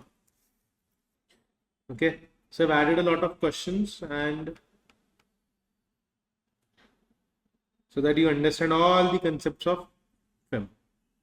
So I've notes for certain topics in this way so that no student feels that he's studying something very different. Actually, it is very interesting. Okay. Chalo. And I would like to wait, I'll just pause. Fine. Chalo. Let us begin. Section number 8. What is section number 8 trying to tell us? Restriction to utilize foreign contribution for administrative purpose. What do you mean by administrative purpose? Staff salaries. Correct. So you have received foreign contribution. Now you are saying that we have a lot of administrative expense. We have to pay rent, we have to pay staff salary. So government says that we know that you are very smart. You will receive foreign contribution, you will give yourself heavy salaries.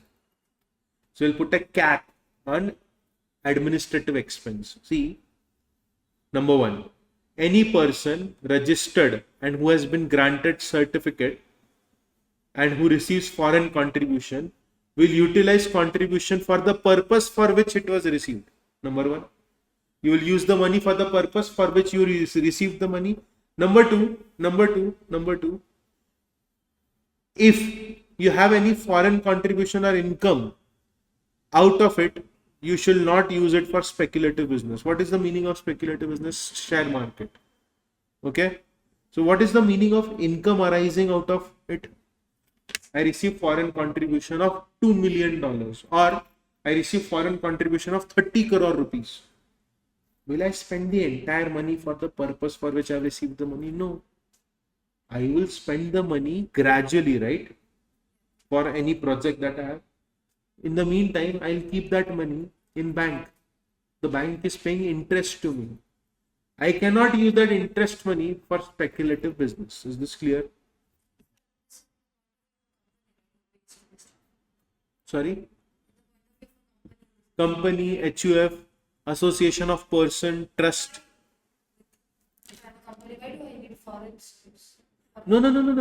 Not only foreign company, but there can be an individual person as well, right? And even if it is a foreign company, then we have studied ODI and FDI, right? So in that we cover that. Over here, we are not talking only about companies. We are talking about individuals. We are talking about associations. We are talking about trusts or any person who wants foreign contribution. Usually, this area, this section is covering those organizations which take care of children, malaria, dengue, and old people. Correct? We want to start with some vaccination drive. So we've received funds from outside the country for these people. Okay. Now, everyone, government will decide what is speculative and what is not. So, number one is clear to you all. You will use the money for the purpose for which you have received the money. Whatever profit you make from that money, you will not use that money, the profit money, for speculative business. Imagine, I have received money. I am an organization which takes care of the environment. I have received money from foreign source. I have planted trees. The trees gave fruits. I sold the fruits. It is a profit that I have made from foreign contribution, right? This money that I have received or profit that I have made will not be used for speculative business. No. This is an amendment. Earlier it was 50%. Now it is 20%. Okay. If you are using for administrative expense, you will not exceed 20% of such contribution to meet administrative expenses. So if I have received, let us say 100 crore rupees, maximum administrative expense can be 20 crore, not more than that. Is this clear? Is this clear? And if you want to spend money on administrative expense, you need to take approval of central government. Is this clear? Who will decide what is administrative expense and what is not? Central government. So see, government is trying to keep control in its hands. They will decide what is administrative expense. They will give permission if you want to receive more money. Usually, I'll tell you one thing. Whichever government is in power, let it be Congress, let it be BJP. Once they come to power, the first thing that they do is they use this act to stop donations for the other political party. They freeze the accounts so that the political party is actually paralyzed. They don't have a lot of money. They cannot use it. Okay. Now, central government's power to prohibit receipt of foreign contribution in certain cases. Central government can prohibit any person who is not specified in section 3. See, we saw a list of people, right, who are not supposed to take foreign contribution. Other than that, also central government can stop people from receiving foreign contribution. Number two, you need to take prior permission before accepting foreign hospitality. Okay, central government has this power in their hands. Number 3, require any person or class of person to furnish intimation as to amount of foreign contribution received by them. What is the meaning of this? Whoever has received foreign contribution has to intimate central government the amount that they have received. Full stop. Next point. We can ask any person or class of person to obtain prior permission of central government before accepting foreign. Henceforth, Rahul Gandhi's Amnesty Foundation will not receive any foreign contribution unless they take permission from central government. Okay. Next.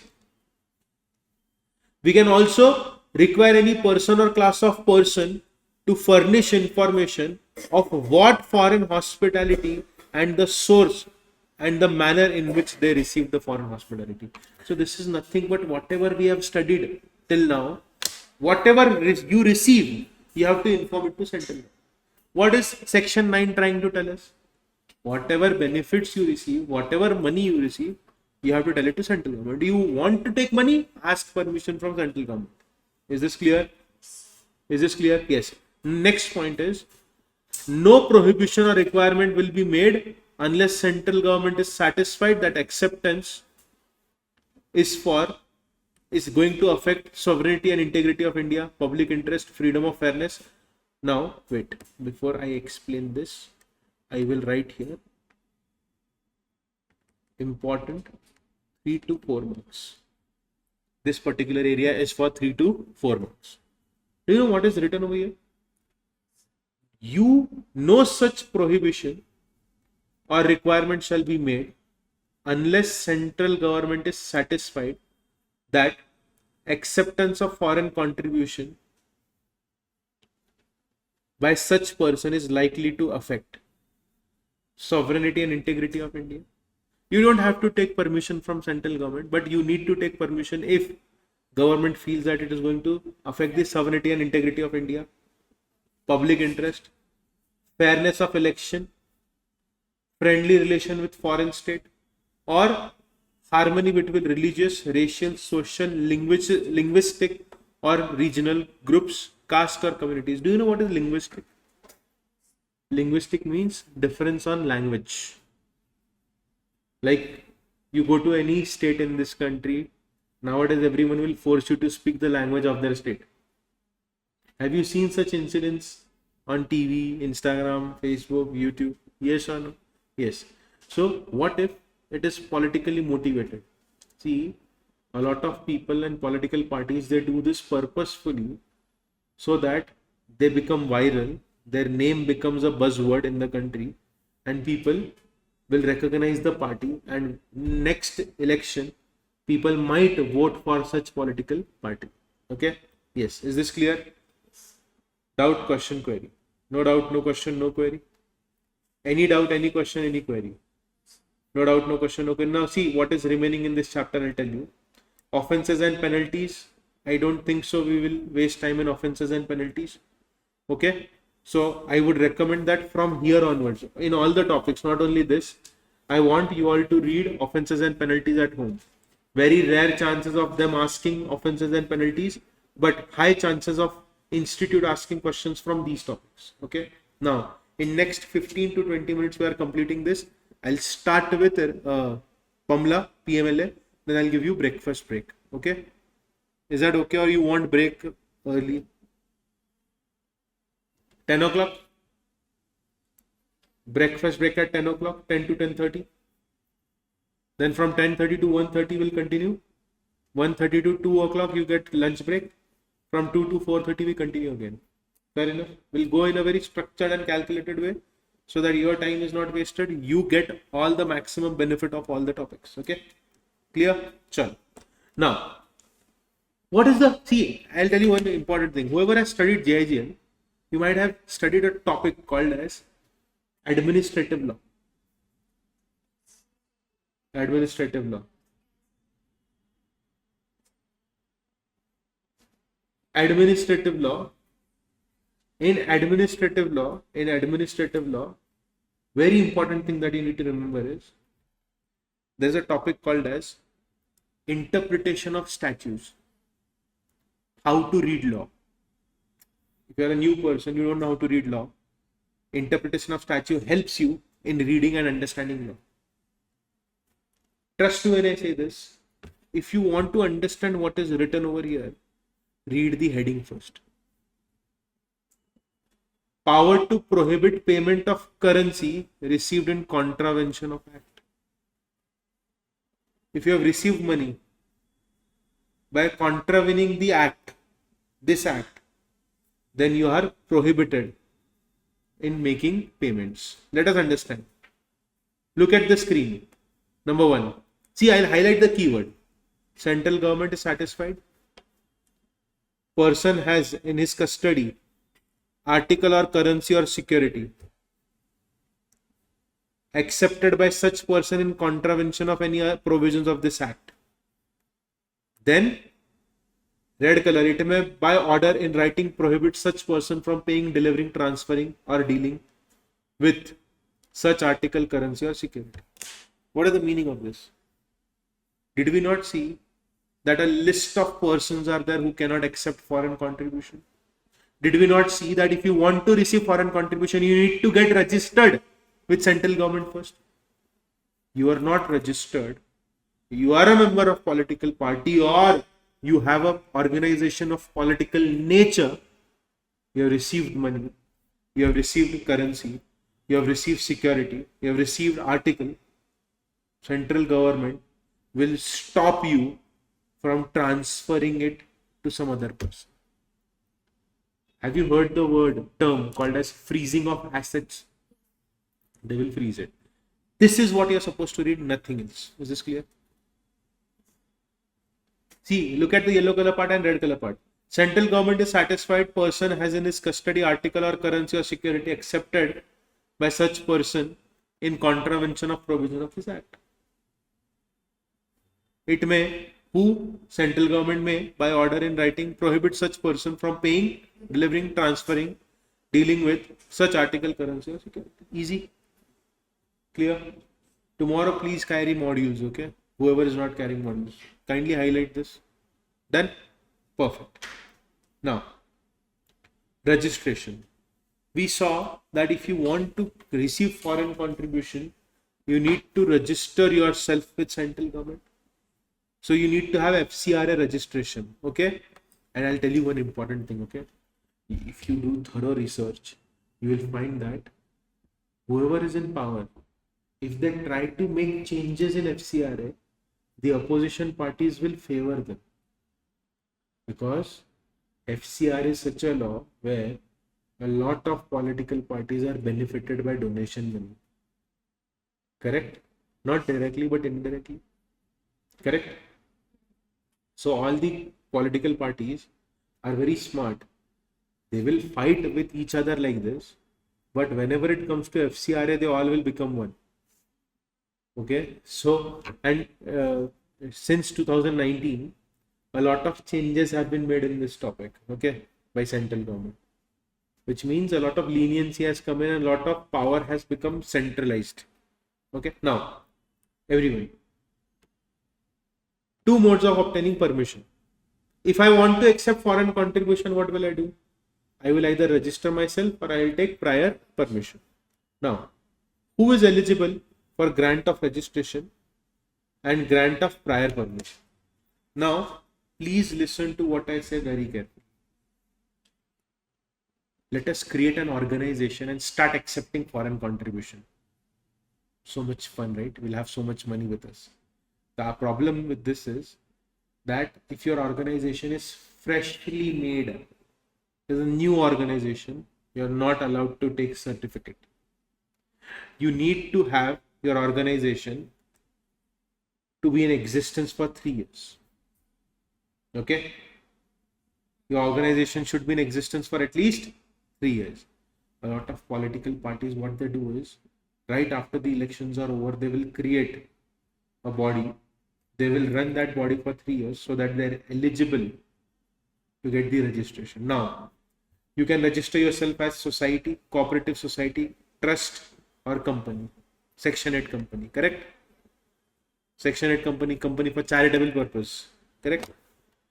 So you incorporate either society, trust or section 8 company. You should be in existence for 3 years and you have taken an activity which is benefit for the society. And for the benefit of society, you need foreign contribution. Okay. Now you can spend as much money as you want except for administrative expense. Administrative expense cap is how much? 20%. So you can create a budget of 2000 crore rupees for cleaning Ganga river. It is up to you. Administrative expense should not exceed 20%. Also, if you want to become eligible, along with 3 years of existence, you need to have spent 15 lakh during the last 3 years. Minimum 15 lakh should be spent.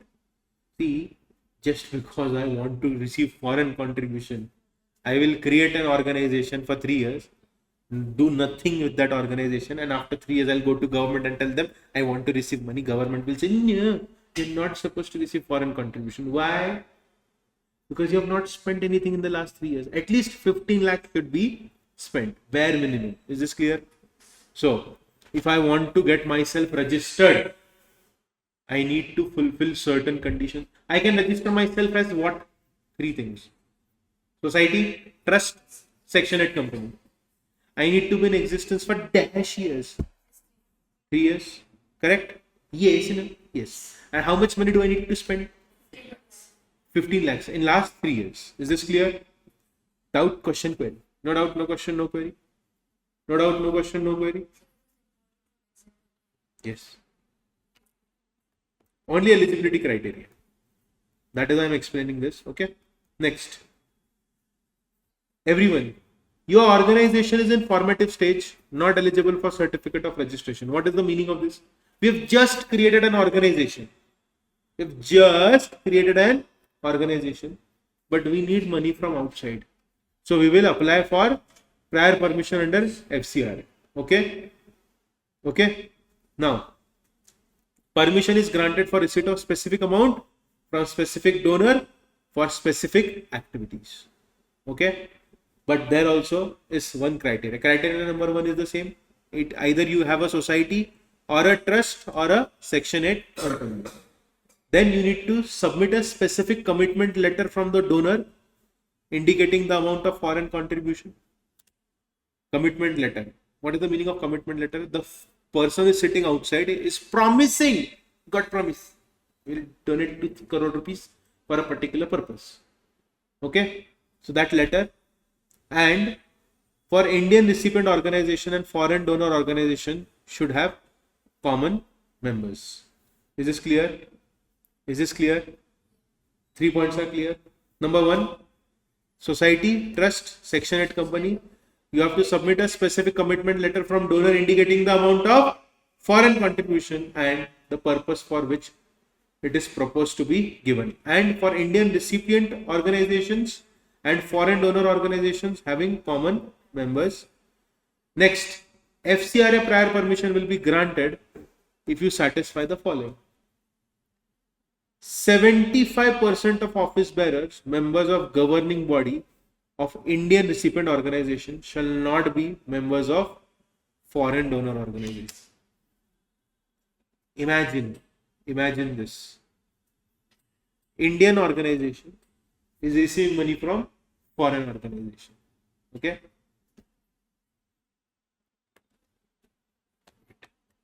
This is an Indian organization. This is a foreign organization. Okay. There are members in this organization.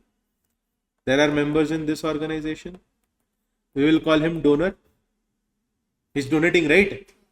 And he is the recipient. If you are donating here, the members in this organization, at least 75% should not be members of foreign donor organization. What is the meaning of this? If you are here, 75% of Indian recipient organization should not be members or employees of foreign donor organization. If this is the case, then you are not donating anything. You are just trying to set up a business in India.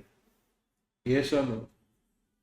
Whoever is working here, if 75% or more are employees here as well or office bearer here as well, then you will not receive prior permission. Next, if the foreign donor is a single person, then he should not be office bearer of Indian organization. So if the foreign donor is a single person, he should not be an office bearer of this organization. They're trying to say that the organization should be different. Last point. If single foreign donor, 75% office bearer member of governing body should not be family members or close relative of donor. I hope this is clear. First point, 75% of Indian organizations employees are employees of foreign organization, not allowed. Number two, if there is single donor, if he is himself office bearer of Indian organization, not allowed. Single donor and the organization 75% members, office bearer, are relatives of this donor, not allowed. Is this clear? Now tell me, can't they ask this question in exam? Yes, they can. Yes or no? Clear? Yes. Third one is bottom line. Yeah. So for this purpose, the association should meet the following criteria. They should have common members, but the number should, if it is 75%, right? If it is less than 75, yes, that is the reason why it is allowed. Common members should be there. Should be there, yes. Is this clear? Is there any doubt, any question, any query? Concept is clear to everyone? Crystal clear to everyone? Now, see, conditions for grant for prior permission right there. Exam question, 4 marks.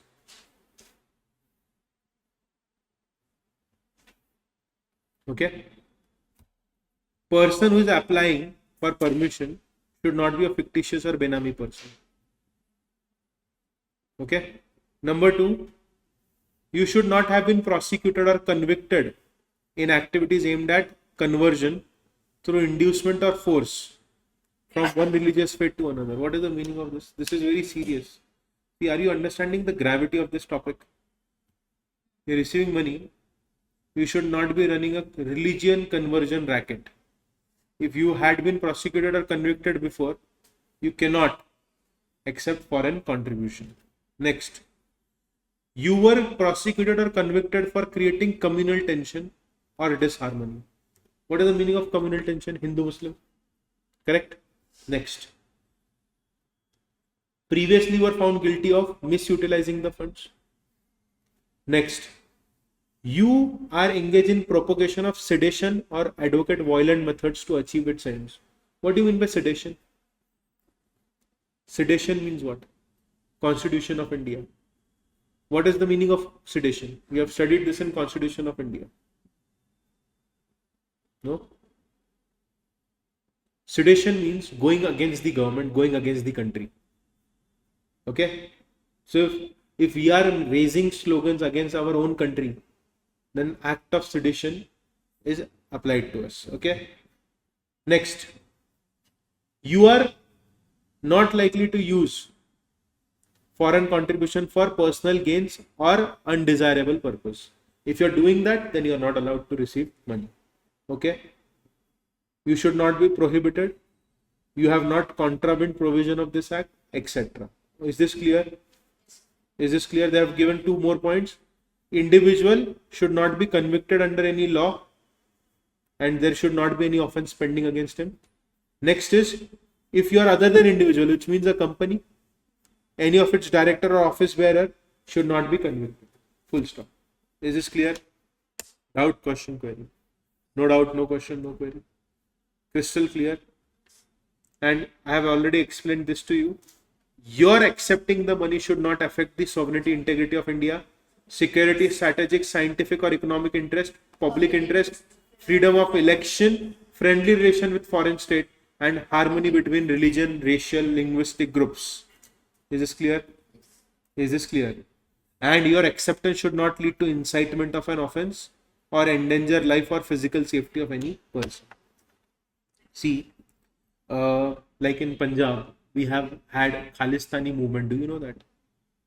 Indira Gandhi had launched Operation Blue Star, Golden Temple, Amritsar. It was hijacked by terrorists. Bhinderwala was a terrorist from Khalistani organization. He had hijacked it, and soldiers were trying to attack, but they placed themselves in such a way that they could fire our soldiers. Tanks and everything were deployed to attack Golden Temple.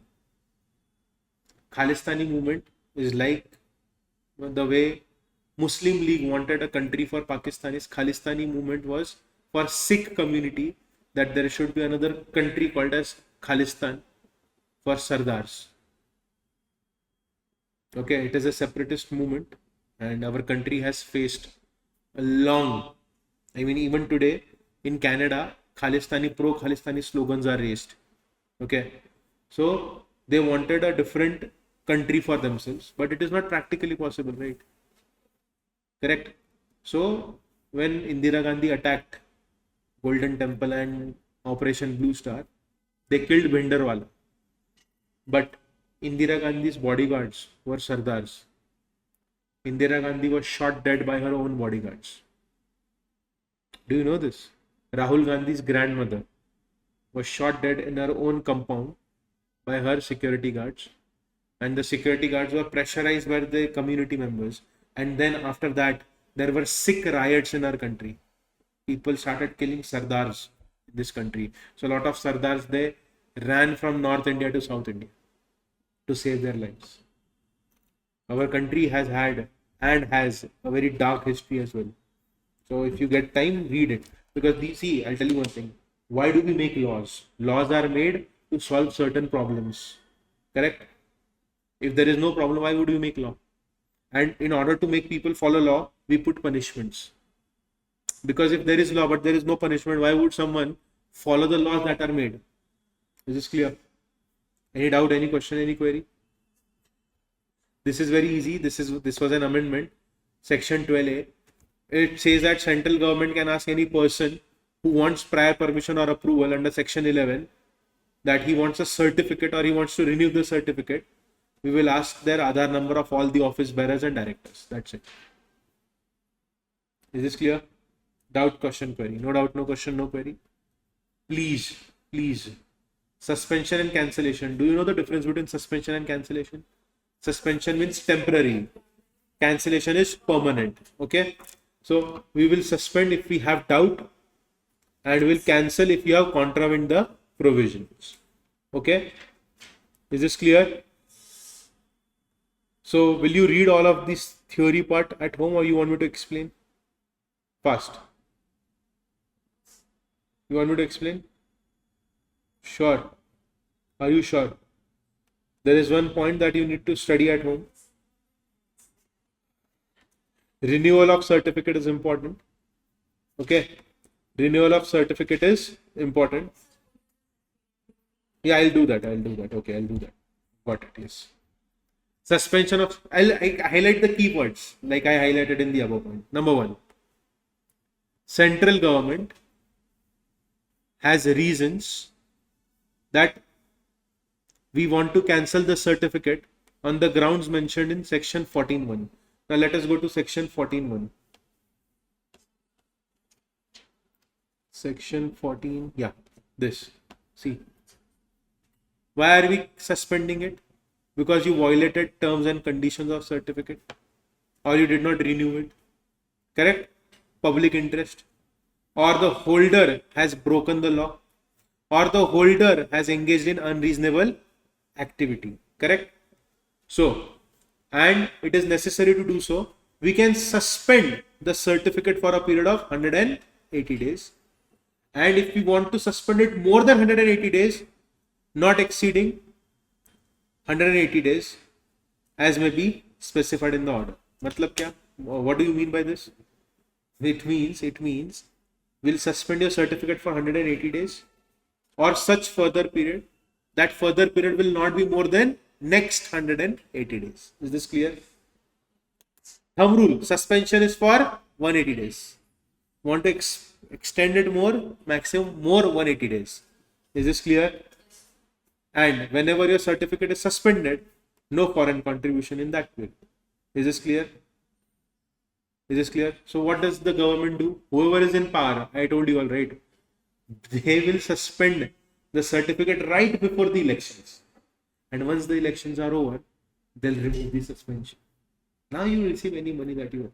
But what's the use? Is this clear? Next, cancellation. I have explained the grounds for cancellation. Ground number 1, you have violated the terms and conditions of the certificate, or you did not renew it, or when we allowed you to renew, we put new terms and conditions, you did not follow them. Next, central government feels that it is in public interest. Next, you have violated the provisions of this act. Next, holder of certificate has not engaged in any reasonable activity for the benefit of society for last 2 years. So why should we allow you to take foreign contribution, which means you're taking money from people, but you're not contributing the money to the society. Is this clear? No cancellation of certificate will be made unless audi alteram patrum, opportunity of being heard. Okay? Is this clear? Doubt, question, query. And if your certificate has been cancelled, you are not eligible for registration for a period of 3 years. So once it is cancelled for 3 years, you cannot apply for new certificate. Is this clear? Doubt, question, query. No doubt, no question, no query. No doubt, no question, no query. Renewal of certificate. There are certain points that you need to remember in this. Every person who has been granted a certificate will renew it within 6 months before the expiry of period of certificate. What is the meaning of this? If my certificate is going to get expired in the month of December, I have to renew it within 6 months, which means from June to December I have to renew it. At least from June I have to renew it within 6 months before the expiry period of the certificate. Is this clear? This is important. When do you renew your certificate? Within 6 months before the expiry of period of certificate. Number 2, central government can make inquiries before renewing the certificate. Next, you have to apply to central government for renewal. Next point, central government will renew the certificate in 90 days from the receipt of application. Is this clear? And the certificate will be valid for a period of 5 years. Is this clear? So, renew 6 months before expiry of period. Then central government can make inquiries. Then you have to apply to central government. Then when you apply, the central government will renew the certificate in 90 days. Correct? And the certificate will be valid for a period of 5 years. Is this clear? And if the central government does not renew the certificate in 90 days, it will communicate the reasons. Is this clear? Central government can refuse to renew certificate if person has violated the provisions of this act. Is this clear? Always remember, whatever money you take from foreign source will go in FCRA account only. FCRA account will be opened in scheduled commercial bank. Done? Clear? Doubt, question, query? Remember, ECIPL mostly, at least in part 1, what they ask in exam is the definitions. If you see, the chapter has more weightage on definition side. Unlike GIGL and company law, they can ask anything. Here definitions are the first pillar or the key point for you to understand and focus. Okay, then everything else. Done? Doubt, question, query? No? Okay. Now, before we go on break, let me tell you that this topic is very interesting. You have studied it, right? Pamela. Placement, layering, integration. Shivaji the Boss. Have you seen Shivaji the Boss? Placement, layering, integration. He does the same thing. If you have seen Shivaji the Boss, he goes and he first takes out all the money from the corrupt politicians. then he sends the money via Hawala system to foreign country, then he creates institutes in India and he receives the money as a donation in those institutes. Okay, let me tell you one. Do you know what is Hawala system? आपको पता है? Hawala? Ma'am, what about you know? Ma'am?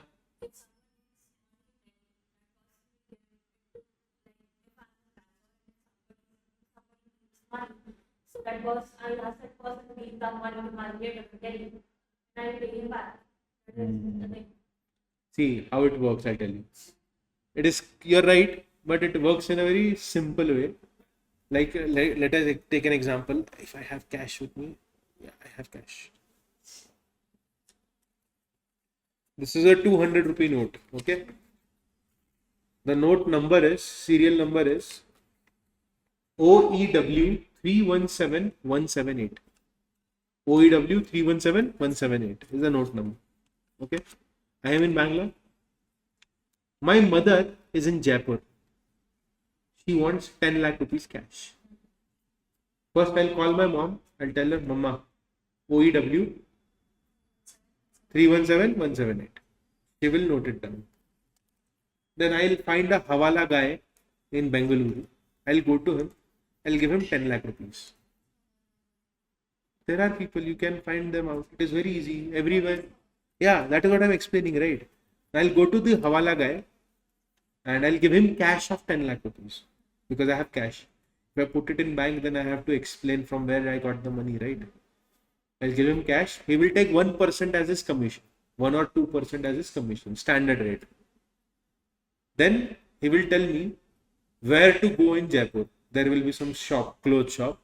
He'll tell me, go there and collect the money. So my mom will go in that cloth shop. She will tell the note number to that person. He will be like, yes. And he'll give 10 lakh rupees to my mom.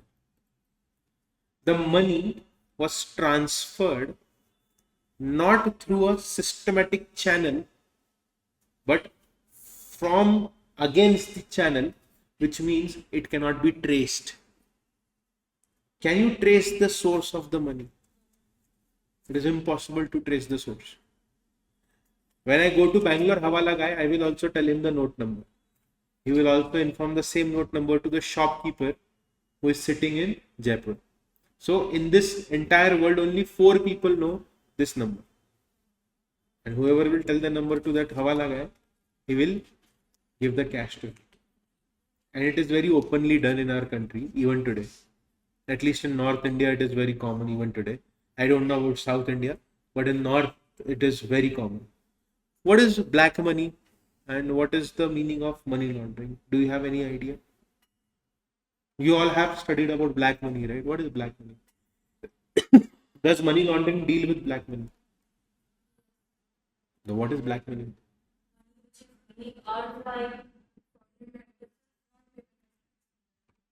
Non-payment of tax.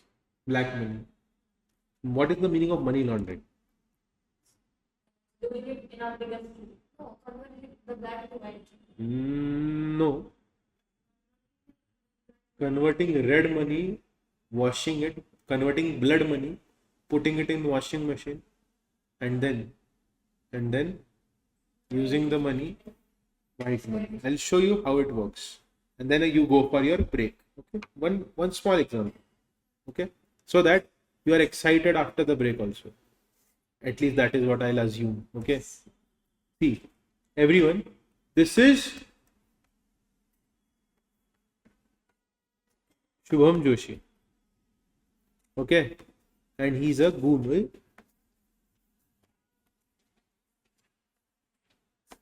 I don't have golden rings, so I will draw green rings. Okay, golden chain. Shubham Joshi sells drugs,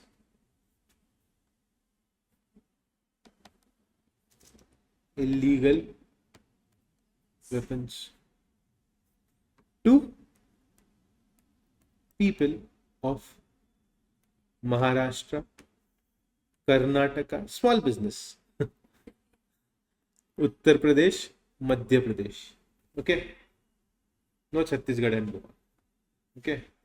Now, by selling drugs and illegal weapons, he receives a lot of money. Under which source, which head of income will I put this? PGBP? iOS. So, and also, see, I can put it, yeah, you are right. I can say that it is from business or profession. I can say it is from other sources.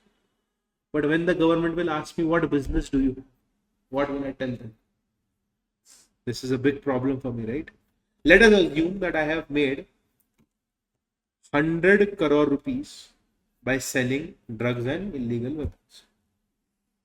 What I will do is, I will call, let us say, do you know Dharma Productions?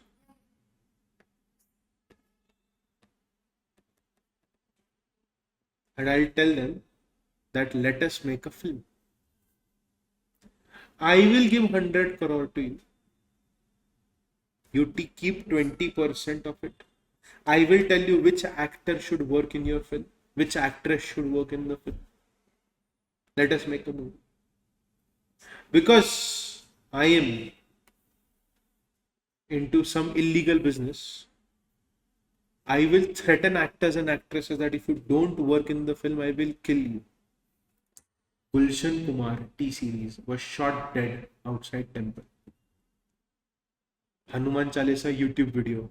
The guy who sings Hanuman Chalisa, Gulshan Kumar, the owner, founder of T series, was shot dead with 6 bullets in his chest right outside the temple.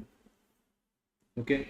Hrithik Roshan's father, Rakesh Roshan, was attacked. He was severely injured because he did not listen to Mafia. Yes. So all the films, almost all the movies in early 90s, the money used to come from such businesses. Even today, a lot of films are made with illegal money. I mean, look at the budgets, 400 crore, 300 crore. Okay. Now, I will call Dharma Productions.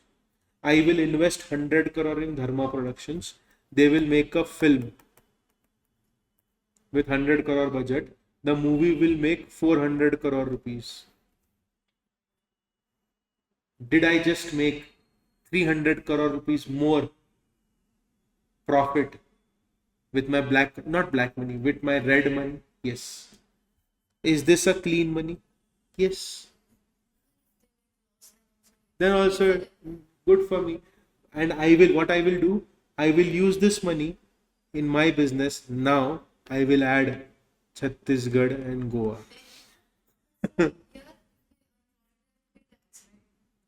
It's okay.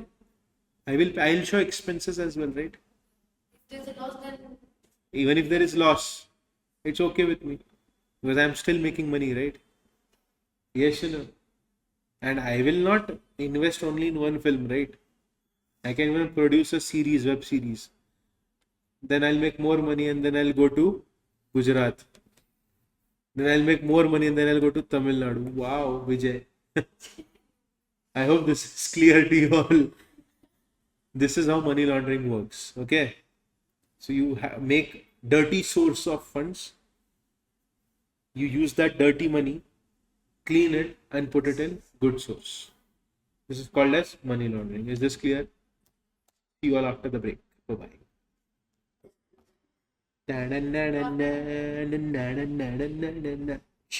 Happen. and to move out from the place and all. They can't see the screen. Bro, can't see the screen. Yeah, we can let them. Chalo. So let us begin with prevention of money laundering. Okay. Now, see, Money Laundering Act deals with criminal proceeds. It deals with criminal proceeds. If I have dirty money, dirty money means illegal money. See, you all know that human trafficking is done. If you go to Maharashtra, there is a concept called as Devdasi system.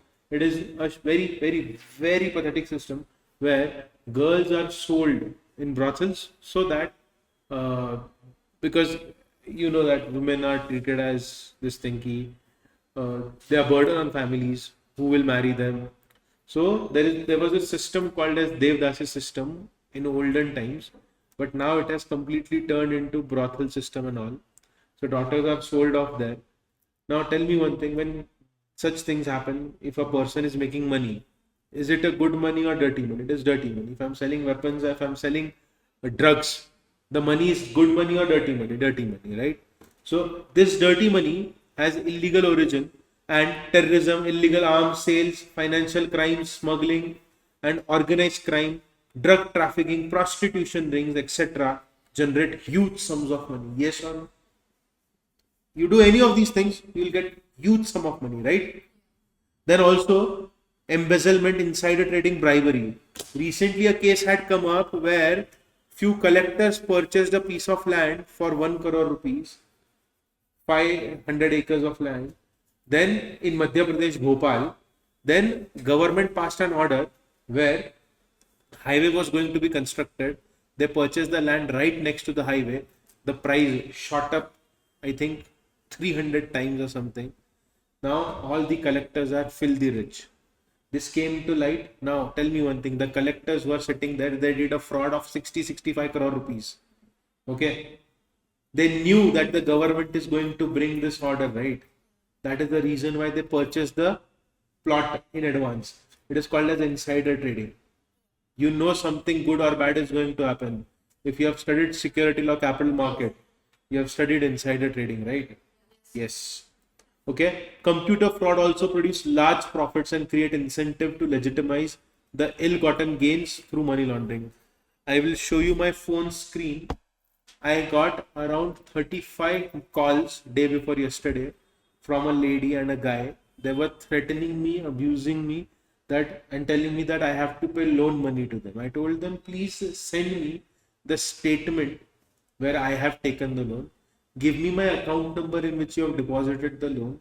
And if you want the loan money, please file a case on me. I'm ready to fight it. They started threatening me. And I don't know how, I really don't know how, they got pictures of my mother and my sister. And they sent those pictures to me and they were like, this is your sister, right? This is your mother, right? So I was shocked. I got scared that because these guys, they can morph the pictures to extract money from you, right? So I went to police station. Police told me, sir, we cannot do anything. Just block them.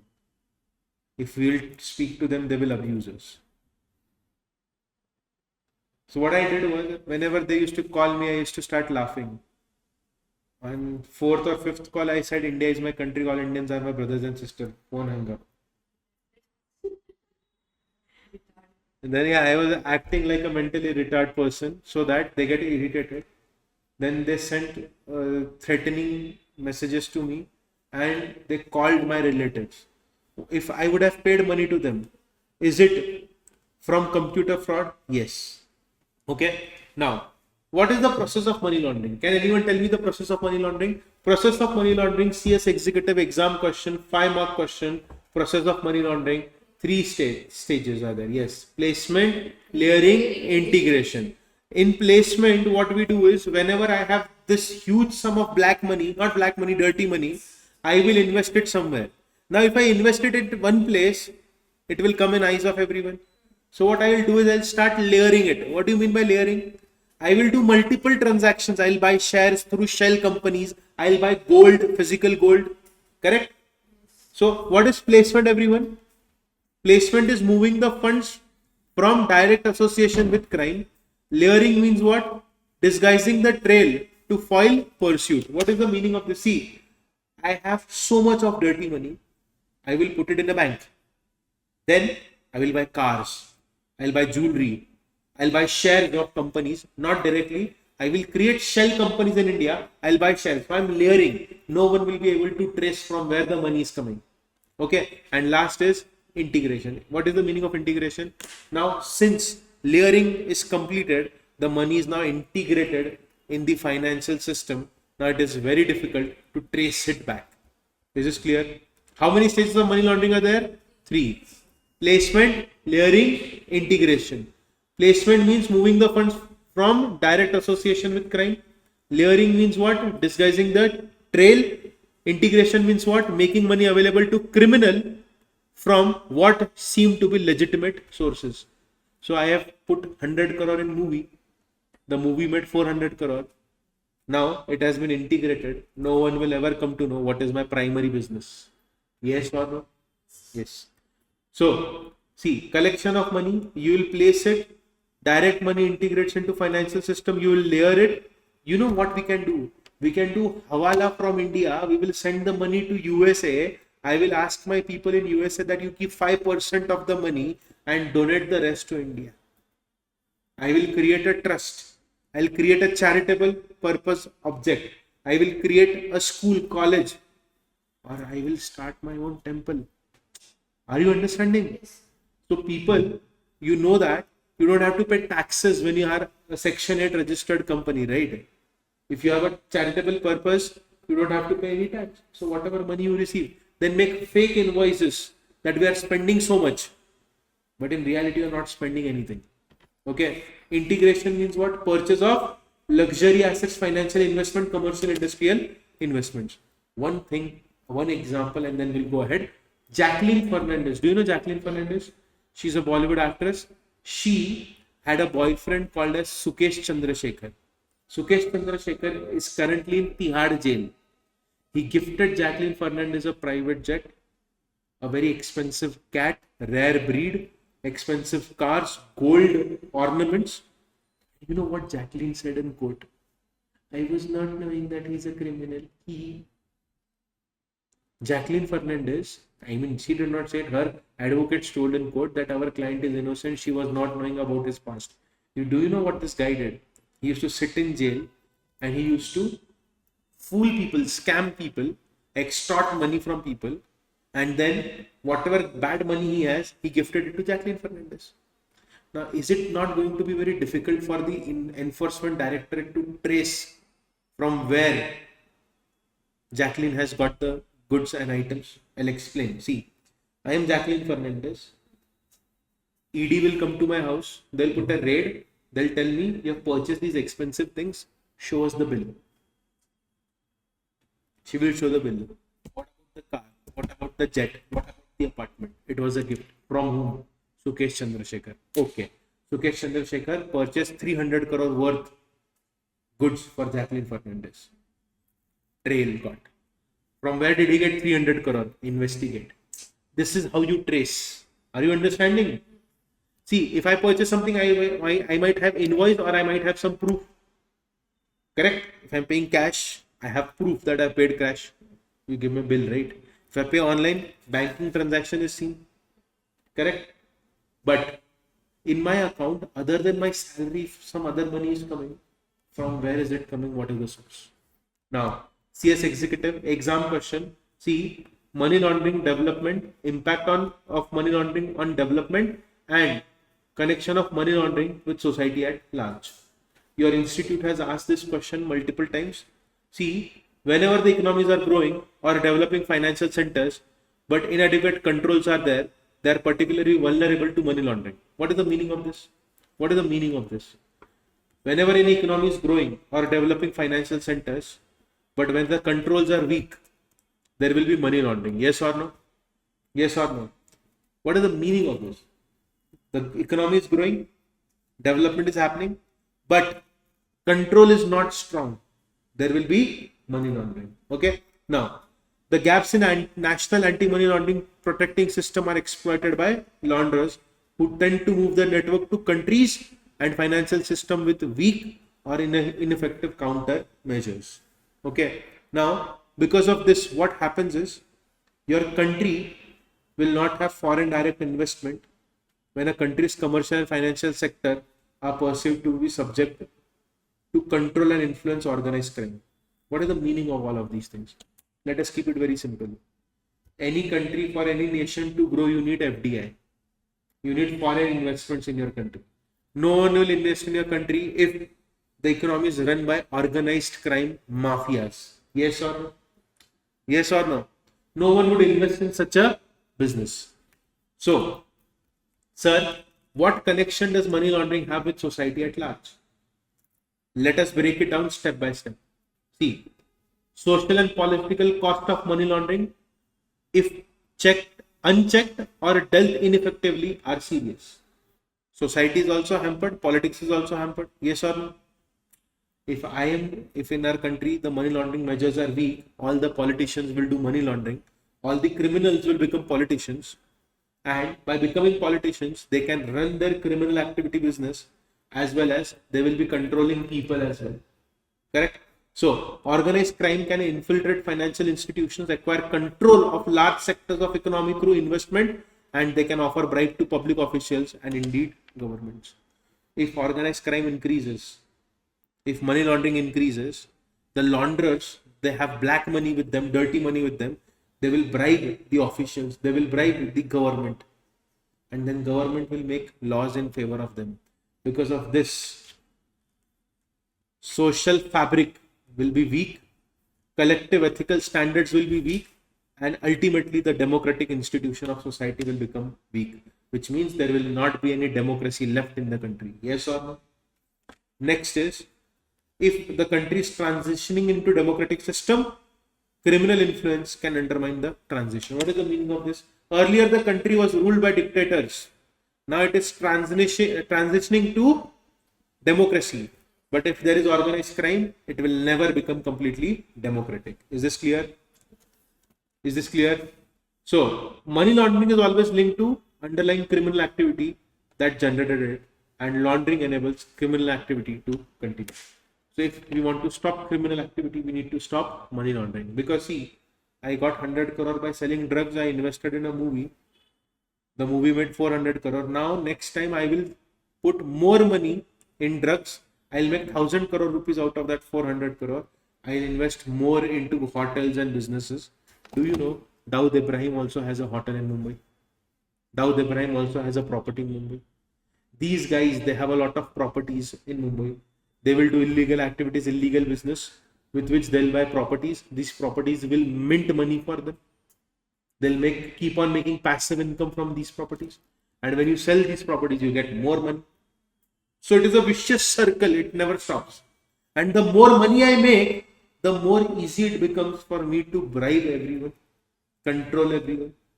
And when I bribe and control everyone, the entire system collapses. Is this clear? Is this clear to everyone? Okay. Now, see, mostly this chapter is filled with global initiatives and local initiatives. So you might have studied about a lot of initiatives taken by different conventions. Yes or no?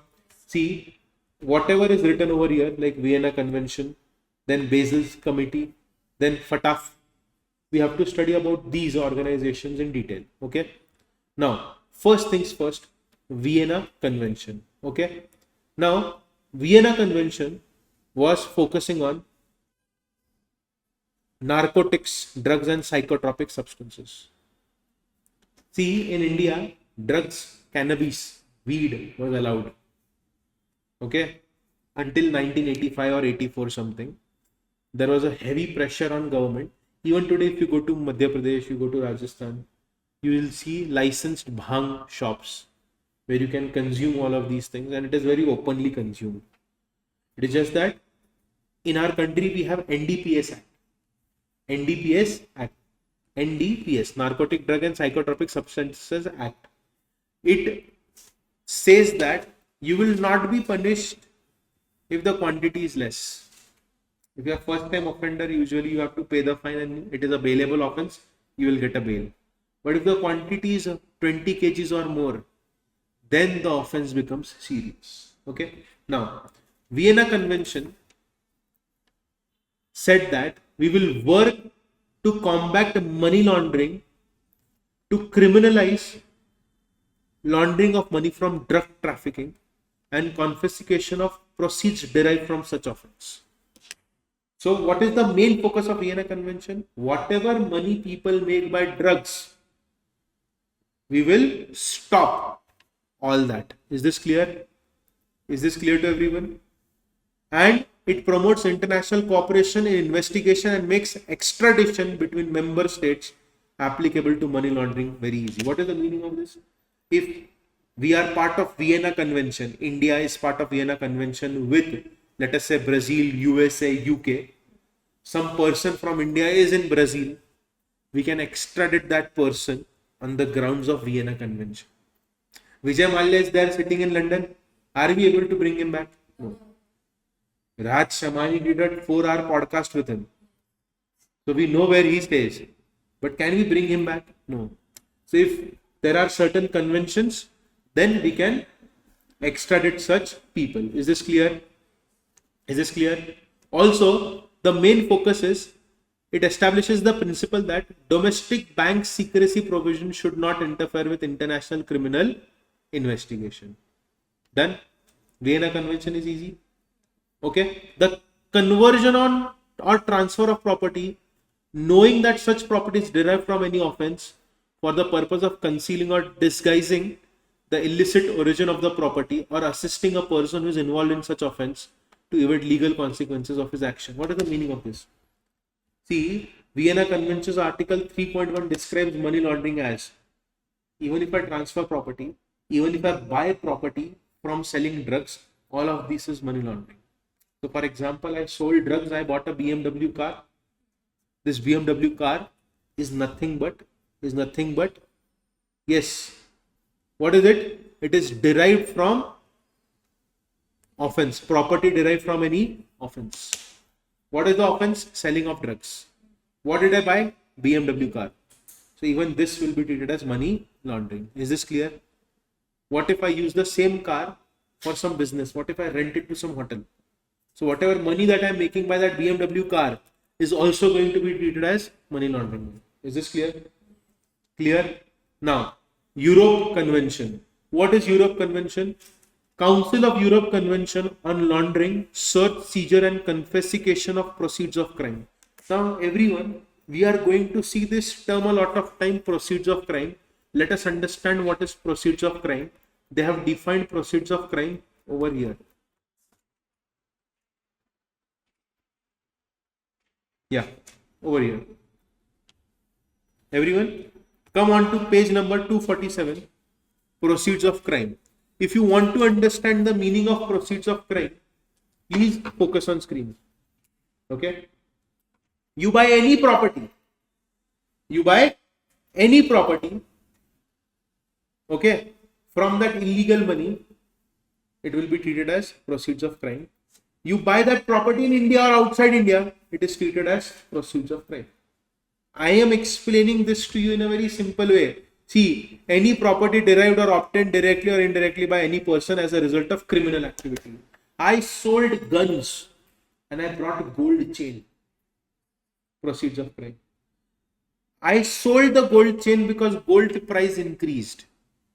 Now I purchase an apartment. Proceeds of crime. I gifted that apartment to my daughter for her marriage. My daughter has rented that apartment to someone else. The rental income is also proceeds of crime. Are you understanding what they are trying to say? This property can be in India or property can be outside India. Is this clear? You give it to God. What is she using for her residential purpose? Still it is proceed of crime. Apartment has a value, right? Sell it then. It is a proceed of crime. See, Jacqueline Fernandez was gifted with that cat and that car, right? Tell me one thing. Was she using it for herself? Yes. Was she making any money by that? No. Still it is bought by proceeds of crime. So we will confiscate. Is this clear? Is this clear? Yes. Is this clear? Okay, what is the meaning of this? Proceeds of crime include property not only derived or obtained from scheduled offense, but also any property which may directly or indirectly derived or obtained as a result of criminal activity relatable to scheduled offense. What is scheduled offense? Selling drugs, trafficking human beings, correct? Extortion, gambling. From this, whatever money I make is going to be treated as proceeds of crime. So did you understand what is proceeds of crime? Did everyone understand what is proceeds of crime? Now, Council of Europe Convention on Laundering, Search, Seizure and Confiscation of Proceeds of Crime. Everyone, what was their main objective? Common definition of money laundering and common measure for dealing with. Is this clear? Is this clear? Their main focus is international cooperation to investigate assistance, search, seizure, and confiscation of proceeds of all types of criminality, particularly serious crimes. And they focus on drug offense, arm dealing, terrorist offense, etc., which generate large profit. Do you know that there is a series called as Jack Ryan on Amazon Prime? It has 3 seasons. It show the when you watch the trailer, it looks like it is an action show, but it is not. The main focus is on how terrorism actually works. So if you read books of Tom Clancy, you will find out how terrorism funding money is brought into systems and how arms are sold. If you have seen the movie Durandar, so in that also, the character of Akshay Khanna, he sells weapons. By that money, he's trying to control everyone. That is the reason why Lyari in Pakistan was having so much of corruption because of his arms dealing. Is this clear? Next, European Money Laundering Directive. Now, please try to understand, because of liberalization of capital movements and cross-border financial services in European Union. What is the meaning of this? France is dealing with Spain, Spain is dealing with Germany, Germany is dealing with UK. These are European Unions, correct? So they issued a directive on prevention of use of financial system for purpose of money laundering. No financial system will be used for purpose of money laundering. What is the meaning of financial system? Banking channels will not be used for money laundering purpose. Is this clear? And the directive requires member states to outlaw money laundering. It is your obligation to have financial institutions to establish and maintain internal system to prevent laundering. So can we write that they are focusing on banking system? Yes or no? Do you know the policy called as KYC? Know your customer. So European Union Money Laundering Directive is focusing on KYC. Is this clear? Did you write it there? KYC. Okay. Next is Basel Committee. Put a star mark right there, 3 to 4 marks. Okay. Now, Basel Committee focuses on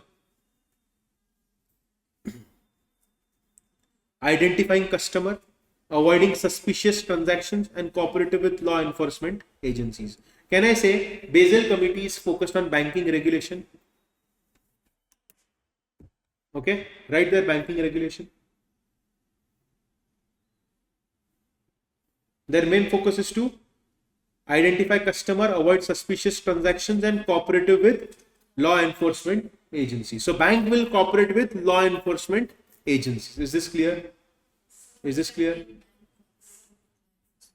if any law enforcement agency like Income Tax Department, ED, goes to the bank has to provide all the information and details to the agency. Is this clear? Yeah. And if the agency will tell the bank that freeze the account will be frozen, the money will not be withdrawn. Even if I can see the balance in my account, I will not be able to withdraw the money. Okay. And if they want, they can also ask the banking systems to tell where was the last time the card used, where was the last card swiped. Statement and all that. Everything, yes. So the banks have to provide all these things to the enforcement agencies. Is this clear? Now, global program against money laundering. Everyone, global program is a combination of multiple things like NDPS, which was given in Vienna Convention, then UNODC, okay, and AML CFT. What is AML CFT? Anti-money laundering and countering the financing of terrorism. Now, what was their objective? Their objective was very simple, that we will focus on assisting legal, financial and law enforcement and judicial authorities as well as private sector to develop infrastructure. That's it. You will develop an infrastructure which will prevent anti-money laundering and countering the financing of terrorism. Yes. This was not asked, GPML, but if you want, I can skip this. Skip? Okay. PATAF is asked. Financial Action Task Force has been asked in examination. Everyone. Remember key points. Number one, 7 countries. Summit was held in Paris to combat money laundering. Okay. Now, FATF focuses on money laundering and terrorism financing. As you all know, that Pakistan is known for terrorism financing. It was put in grey list of FATF. Whenever any country is put in grey list of FATF, we all know that there are 2 organizations which help the countries come out of financial problems. One is World Bank and one is IMF. Correct? So if any country is facing economic problem, economic crisis, you either go to World Bank or IMF. I think you all don't know this. You have not studied this in CSET current affairs. I will give you a task for the day. Okay? Small task. If my foreign trade, foreign balance is low, foreign currency is low, will I go to World Bank or IMF? This is your homework. Only one helps your country when the forex is less. Other one is for development. World Bank will help for one thing and IMF will help for one thing. 2 different organizations, their objective to help the countries are different. If I want to develop the country, build road, I'll go to X organization. If I don't have foreign reserves with me, like Sri Lanka was not having any foreign reserves left, they went to Dash. I don't know. Search. Okay. So, see, try to understand that FATF is very important. G7 summit held in Paris. They wanted to take measures on money laundering. Terrorism financing is the main thing that on which they focus. Okay. Now, everyone, what they do is they aim to prevent illegal activities and the harm they cause to society. They will make a policy making body, and FATF works to generate the necessary political will to bring about national, legislative and regulatory reform. FATF will tell that, see, if you want loan from IMF and World Bank, you need to show us that you have taken strong measures to curb terrorism financing. Is this clear? So how does FATF work? FATF is like, you want loan from IMF, you want loan from World Bank, show us, are you doing terrorism financing or not? That's it. And what measures have you taken to stop terrorism financing? Is this clear? Now, in October 2021, FATF expanded its mandate to incorporate efforts in addition to money laundering. In 2012, it added efforts to counter financing of proliferation of weapons of mass destruction. Okay. So, now if any country is developing weapons of mass destruction, we will not provide any aid to them. This was added in 2012. Okay. Then FATF operated under a fixed lifespan, requiring a specific decision by its ministers to continue. 3 decades after its creation in April 2019, FATF minister adopted new open-ended mandate for FATF. Now, what is the new open-ended mandate for FATF? Number 1, effective implementation of legal, regulatory and operational measures for combating money laundering, terrorist financing and other related threats. Is this clear? Is this clear? And how will we start? Starting with its own members, the FATF monitors countries' progress in implementing FATF recommendations, review money laundering and terrorist financing techniques and promote adoption and implementation. If I highlight 3 keywords, you also highlight these 3 keywords. Number 1 is implement. Number 2, review. Number 3, promote the adoption. Is this clear? We'll implement recommendations, we'll review the techniques that the countries are doing, and we will promote adoption and implementation with other countries globally. Is this clear? Is this clear? They meet 3 times per year. How many countries are member? With more than 200 countries and jurisdictions committed to implementing them. Is this clear? They started with 7. How many countries are meeting together now? 200 countries.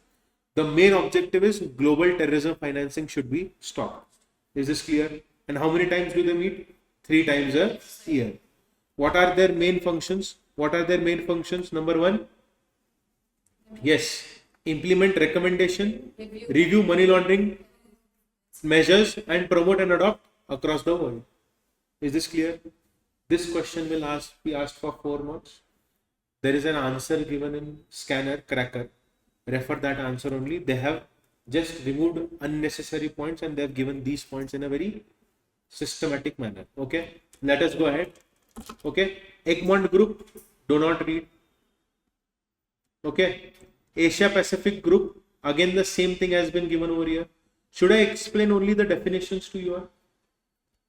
Will you all read the measures taken globally at home?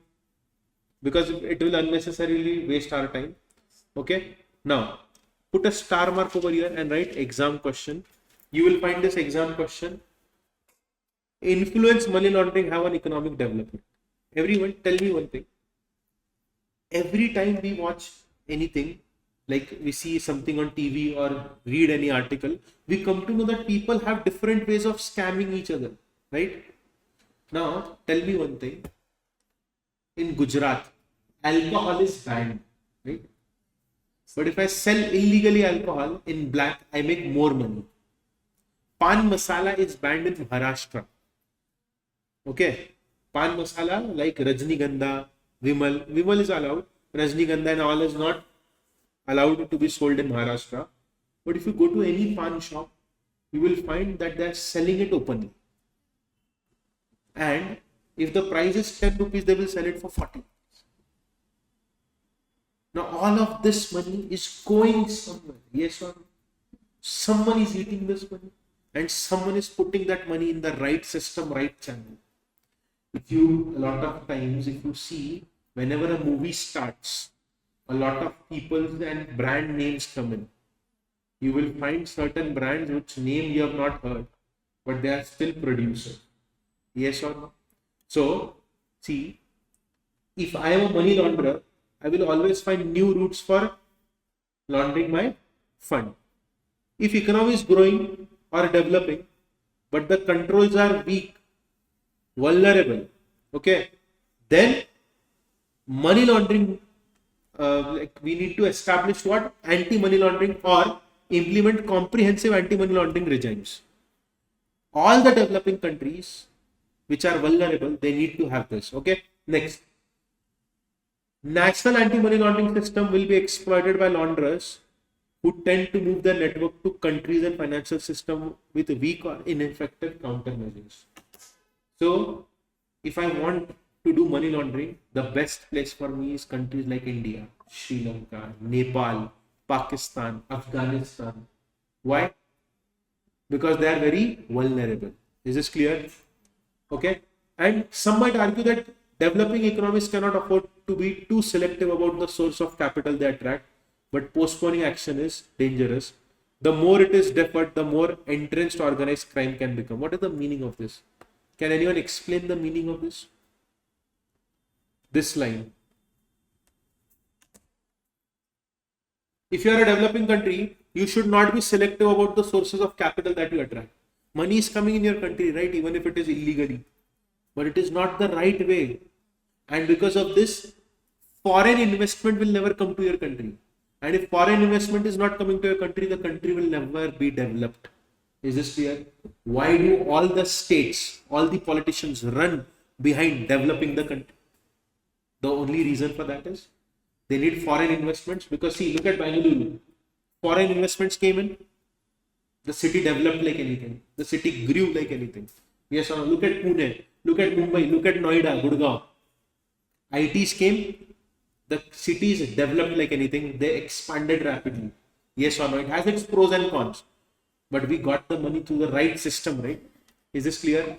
Also, next is, if the integrity is damaged of the financial institution, foreign direct investment will not be coming to your country. It will be very dampening. Is this clear? Is this clear? Because you cannot control the influence of organized crime. And fighting money laundering and terrorist financing is therefore a part of creating a business-friendly environment, which is a precondition for lasting economic development. So the conclusion is that if you want to have a lasting economic development, you need to have anti-money laundering policies in your country. Then only you can bring in investments and have a very fair playing field for everyone. Is this clear? Is this clear? Now, in India, what are the initiatives that have been taken? They have given all the initiatives and the definitions over here. For you all, you are supposed to read from here. Provisions of the Act, definitions, what is money laundering, what is money laundering offense, and how is property attached. I will tell you key points that you need to focus on. Study those points first and then read the chapter. Okay? First things first. Property, beneficial owner. Do you know what is beneficial owner? Do you know the meaning of beneficial owner? The person for whose benefit the things are. Benami transaction, you have studied Benami property, right? See, it is very simple for a person like me or any upper middle class person to have another source of income and not pay any kind of tax. I will appoint a driver. He'll work for me. I'll tell him that I want to take your life insurance. Give me your documents. I'll call the bank guy. I'll tell him to take his signatures. I will take out insurance policy for him. I will create a bank account in his name. I'll tell my driver that I'm not able to buy a SIM card. Please buy a SIM card for me. When he buy a SIM card with his name, with his Aadhaar, I'll give the number to the bank. I'll put that SIM card in my phone. Once the account is activated, if I'm supposed to receive any money, I'll tell people that give me in cash or write a check in a name that I tell you. I'll deposit that money in that account. Who is having the Google Pay and everything? I am having it. Correct? Who is the registered owner? My driver. Who is the beneficial owner? Shubham Joshi. It is very easy to do this. Is this clear? Is this clear? Yes. Now, what is proceeds of crime? Any property derived directly, indirectly by as a result of criminal activity is proceeds of crime. This property can be derived in India or outside India. Okay. Now, money laundering and what is money laundering? We need to understand section 3. Okay. Look at the definition.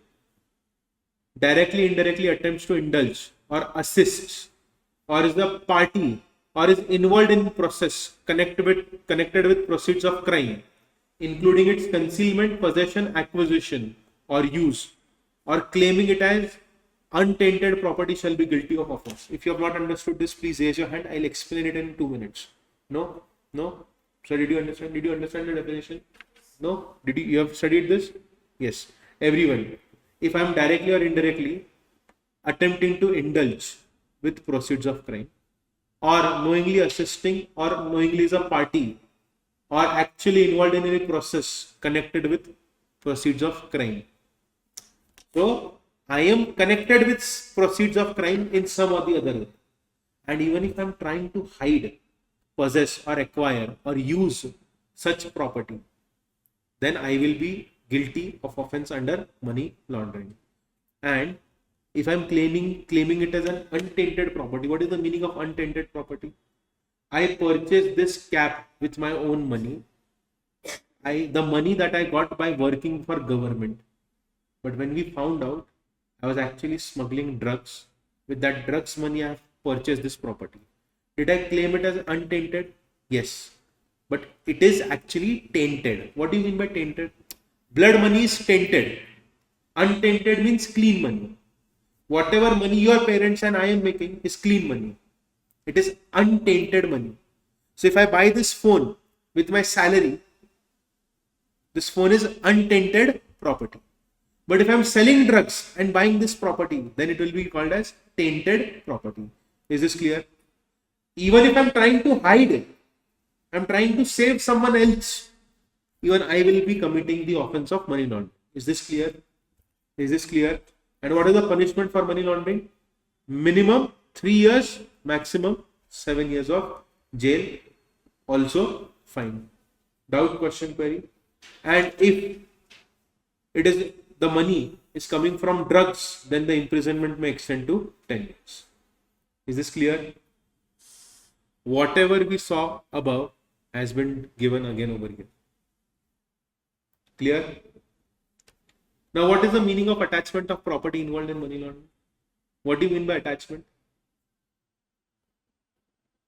if I feel that certain property is coming from proceeds of crime, I will attach it, which means I am director or officer, not below the rank of deputy director, has reason to believe that a person has in his possession any proceeds of money laundering, then I can attach the property for 180 days, which means until the investigation is over, the property will be with the authorities. Is this clear? Is this clear to everyone? Attachment of property at the maximum period for which the property will be attached is 180 days. Is this clear? Is this clear? Okay.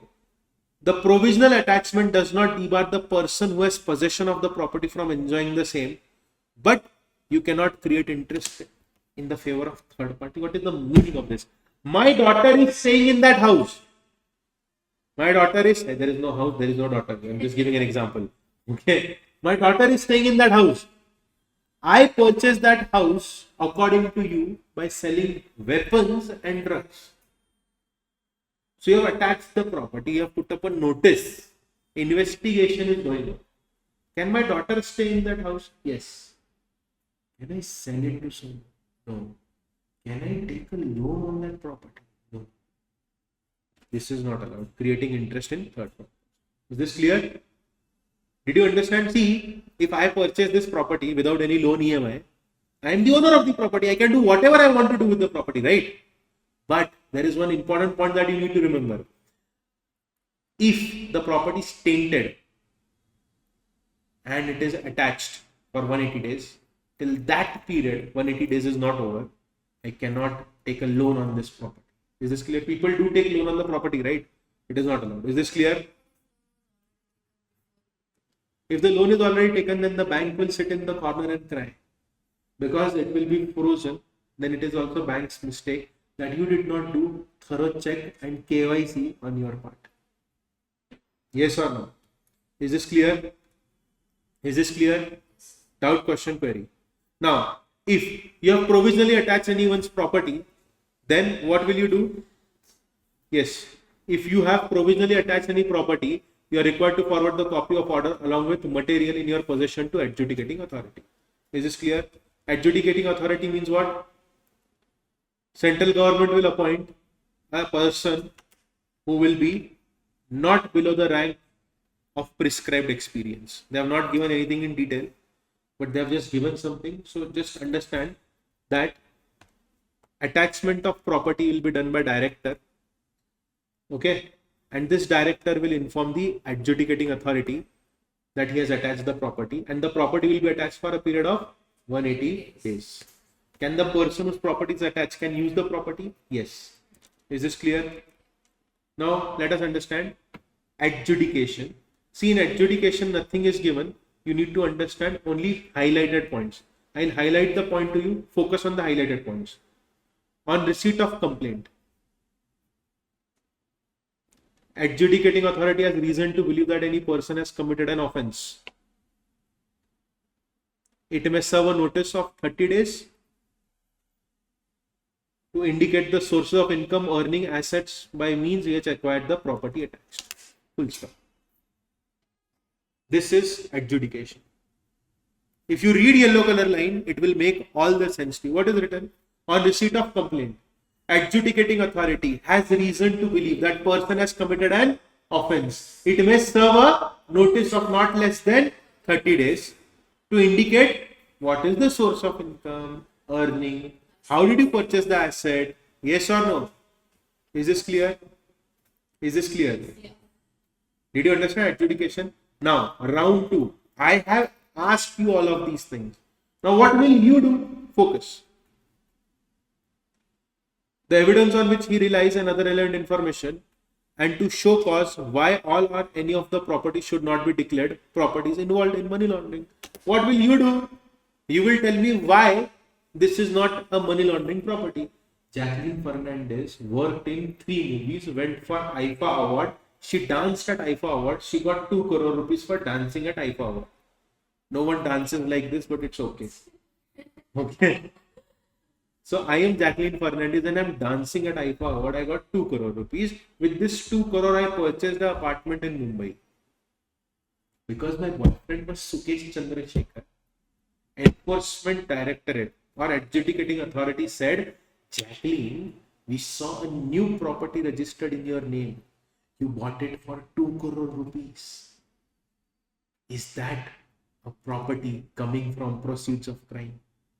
Jacqueline will beg and cry. This plane is not mine. This cat is not mine. This car is not mine. But the apartment is mine. She has to prove it. I got 2 crore for dancing at IFA Awards. I paid 50 lakh rupees tax. I had 50 lakhs in my account, so I purchased upfront 2 crore property without any loan. Are you understanding how things work? Is this clear? Is this clear? Doubt, question, query? No doubt, no question, no query? No doubt, no question, no query? And if the property jointly held by 2 or more persons, the notice will be sent to both the people. Is this clear? Is this clear? Now, yeah. Done? Now, last part in this section. See, if notice issued and hearing the aggrieved person, the director or officer authorized by him in this behalf, take into account all material finding and issue notice. There's no need to highlight this actually. I'll explain it to you. Very simple. If I reply, the adjudicating authority shall, considering the reply to the notice issued, hearing the aggrieved person and director, taking into all relevant materials placed on record before him by an order, record of finding whether all are involved in money laundering or. So once Jacqueline Fernandez will send a notice that the property is not involved in money laundering, whatever action has to be taken will be taken by adjudicating authority. Is this clear? Is this clear? Okay, now everyone, this is important. I would like you to focus on this section. I'll put a star mark over here. See, if adjudicating authority decides that any property is involved in money laundering, he will confirm the order in writing, attach the property or retain the property, or he can freeze or retain the seized frozen property or record shall continue during the investigation not exceeding 365 days. So the property will be frozen, attached for how much period? 365 days till the proceedings are complete. Is this clear? And become final after an order of confiscation is passed by a special court. Is this clear? So what is the maximum period for which you can freeze the property? 365 days. Is this clear? Doubt, question, query? Yes.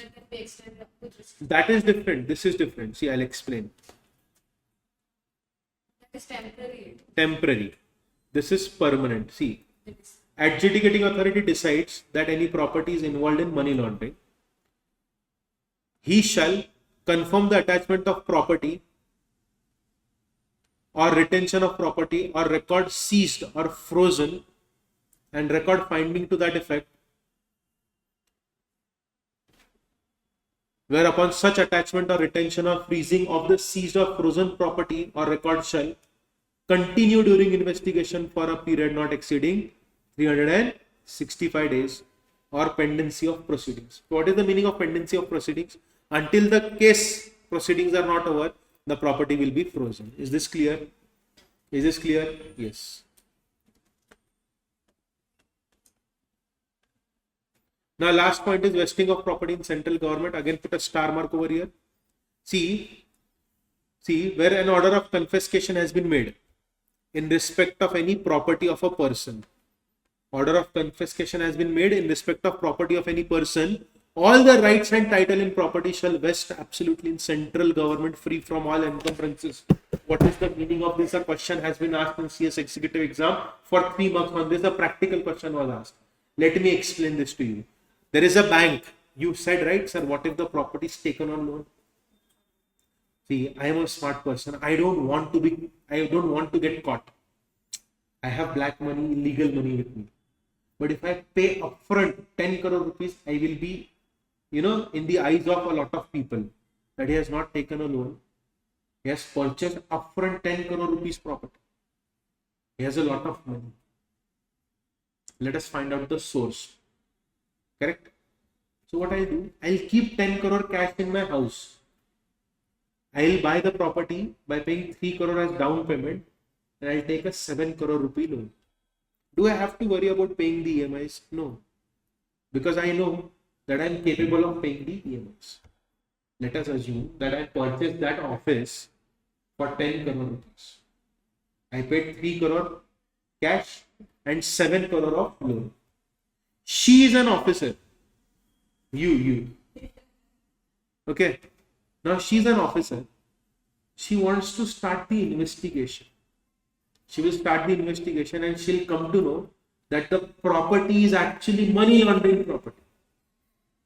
Now the rights of the property will go to central government. Who will have the rights of the property? Central government. Can she as a bank go to central government and say, my dear central government, 6 crore rupees are still pending. What are your plans of paying the 6 crore rupees to me? Central government will tell her, Miss Bank, oops, son, we were supposed to work together. You were supposed to do strong KYC. I think there is some lapse in your KYC. So you will not get a single penny out of this prompt. Free from income tax. Is this clear? Is this clear? Doubt, question, query? No doubt, no question, no query. Concept is crystal clear to everyone. Bad debt. Or sue me, the one who got the property from you. Okay, now what is written here? See. Next point. After giving an opportunity of being heard to any other person interested in the property attached, seized or frozen, leasehold interest has been created with a view to defeat the provision of this chapter. It may by order declare such encumbrance or leasehold interest to be void. What is the meaning of this? The same thing that I explained right now. The loan is void. She cannot do anything. What if I'm more smart? I bought the property. In order to not get caught, I kept the property on lease for 25 years.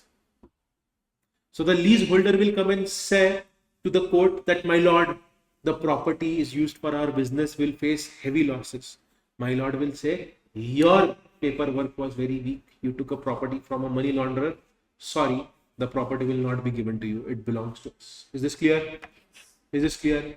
This has been asked in exam. Doubt, question, query? No doubt, no question, no query. What is the obligation of banking companies and financial institutions? Number 1, maintain record of all transactions. Yes or no? Does bank have record of all the transactions that we make? Yes. Number 2, whenever any director will ask for information, you have to furnish them the information. Number 3, maintain record of documents evidencing identity of its clients and beneficial owners. You have to maintain document of clients and identity proof of all the beneficial owners. 6-7 years ago, it was mandatory to link Aadhaar with your bank account. So now, wherever I put my Aadhaar number, my bank details will automatically come. Yes or no? Yes. Is this clear? Clear? Put a star mark over here.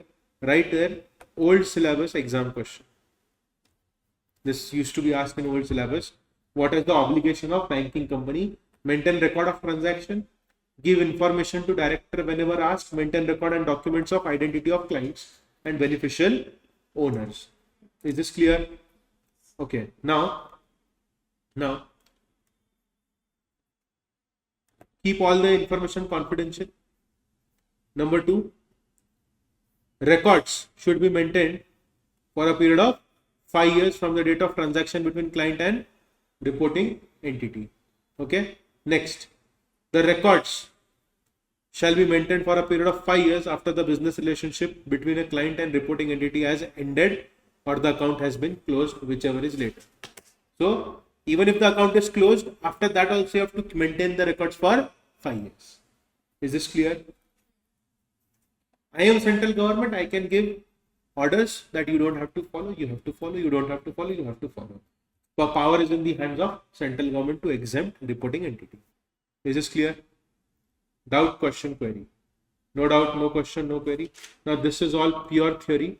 For PMLA, for PMLA, 3 stages is important. Proceeds of crime is important. Correct?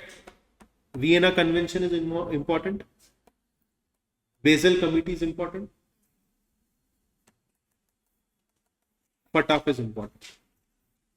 Is this clear? Is this clear?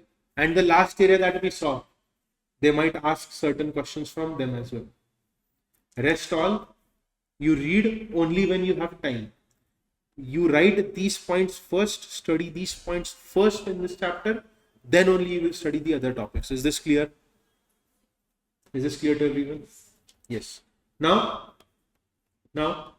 retention of property, retention of records, appellate tribunal, reciprocal authorized under PMLA. Yes, this is important. RBI master direction, know your customer, KYC. Okay. CAP, SIP, MOT, RM. What will you remember? CAP, SIP, MOT, RM. Come on to page 257. See, objective of KYC norms and anti-money laundering measures combating financial terrorism, financing of terrorism guidelines is to prevent banks from being used intentionally or unintentionally by criminal elements for money laundering. Nowadays, even if you want to deposit cash more than 20,000, you have to submit your Aadhaar and PAN card proof to the bank. Do you know this? Whenever you deposit more than 50,000 cash, you have to submit ID proof. Correct? So, this is for stopping money laundering activities. Okay. Now, regulated entities means all the banks. They have given all the banks are called as regulated entities. Can I say financial institutions and banks are regulated entities? Write it there.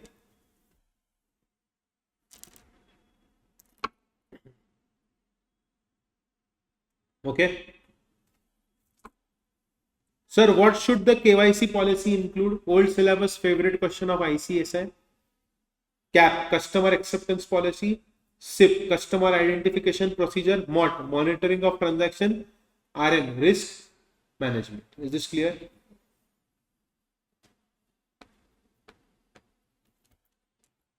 Then, yes. This is called as risk assessment by regulated entities. What is regulated entities? Banks. How do you assess risk? Carry out assessment exercise periodically. Number 1. Carry out assessment exercises periodically. Consider all relevant risk factors before determining the level of overall risk. Risk assessment by RE should be properly documented and be proportionate to the nature, size and geographical presence. Outcome of exercise shall be put up to the board or any committee. So whatever the bank is doing, whatever exercise the bank is doing, once the outcome is there, you have to put it in front of board of directors. They will decide what next step should be taken. Okay, is this clear? And they will also provide the same thing to competent authorities and self-regulating bodies. Is this clear? Next, apply risk-based approach for mitigation and management of identified risk and should have board approval, approved policies, controls and procedures. I'll give you one example. Do you know what is Mamaji? Mother's brother is called as Mamaji. My Mamaji got a message on WhatsApp from one of his cousin brother that this is your RTO challan. My Mamaji, he clicked on the challan, nothing happened. He exited from the app, he went to DMart, he purchased all the groceries, he bought vegetables, came home, slept. When he woke up, he saw around 8 to 12 messages of 70,000 getting debited. Around 7 lakh rupees got debited in a span of 30 minutes from his bank just because he clicked on one link. Do you know how much he is going to receive now? 40,000 only. We applied to RBI, we filed a complaint. There was a long process. We did all the process, okay? We went to the bank, we did everything. We filed cyber complaint, cyber case. Everything happened. I went to the police station. I asked him, now what? Why are we not getting the 40,000? We got a mail that 40,000 will be given to you. Where is the 40,000? He said that from one bank, around 350 transactions have happened. Now the banking company will decide whom should the money be given, who is genuine, who is not. Dangerous, right? Now these kind of things are taken care by banks and they need to make a strong policy. See, my account is being used for transferring funds from one place to another. And I myself have no idea about this. There are bank accounts made in UP and Bihar. People have no idea that their bank accounts are being used to transfer money into different accounts. He told me that somewhere around 3 to 4,000 accounts have been used to siphon off 7 lakh rupees. How will we trace the actual culprit? It is impossible to trace. That is what the police told. It is possible, but his phone was hacked. He clicked on a link. This link, you see those ads on the TV, right? Don't click on links. RBI कहता है सावधान रहे, सतर्क रहे. This is what they are trying to tell you. Is this clear? Is this clear? Yes. Now you all know what is ED, right? Freezing of assets, fugitive economic offenders, Benami transactions. So only 2 points are remaining. Freezing of assets. We all know what is freezing of assets. We have already studied what is freezing of assets, right? Now, what is fugitive economic offenders? Earlier in ECIPL, this was a new chapter altogether. Now they have just given one small part of it. Do you know Vijay Mallya? He's an economic offender. Nirav Modi, economic offender. Okay. Subrata Ray Sahara, economic offender, but he's not a fugitive. Fugitive means a person who has run away from the country by doing economic offenses. Now everyone, this was brought in 2018 to deter fugitive economic offenders from evading the process of law in India by staying outside. Vijay Mallya is staying outside, but we want to punish him, right? So for people like Vijay Mallya, we make such laws, okay? Outside the jurisdiction of, but this is there in new module. Yeah, I have downloaded the recent module. This is for December and June attempt. This is not there in your module. Okay. Benami transaction is also not there. No? So it ends here in your book. Financial Intelligence Unit and ED. Freezing of assets. Is it? None of this is given.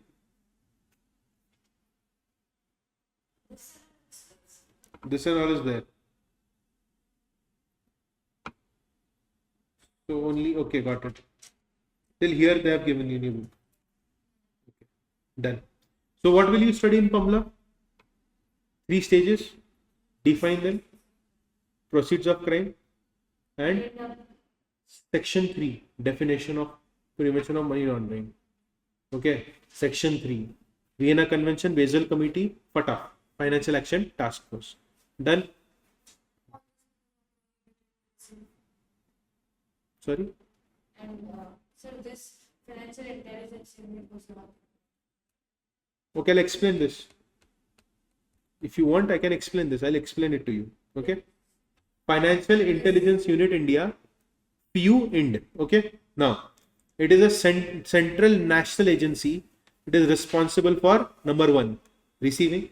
Number 2, processing. Number 3, analyzing. Number 4, disseminating information relating to suspect financial transaction to enforcement agencies and foreign FIUs. What is the meaning of this? If we come to know that there is some suspicious financial transaction that is happening, we'll inform our enforcement directorate and we'll also inform foreign enforcement directorates. Is this clear? Is this clear? Okay. Now, it was set up by Government of India on 18 November 2004 as central national agency responsible for all of these things. Is this clear? Is this clear? It is an independent body reporting directly to Economic Intelligence Council EIC headed by Finance Minister.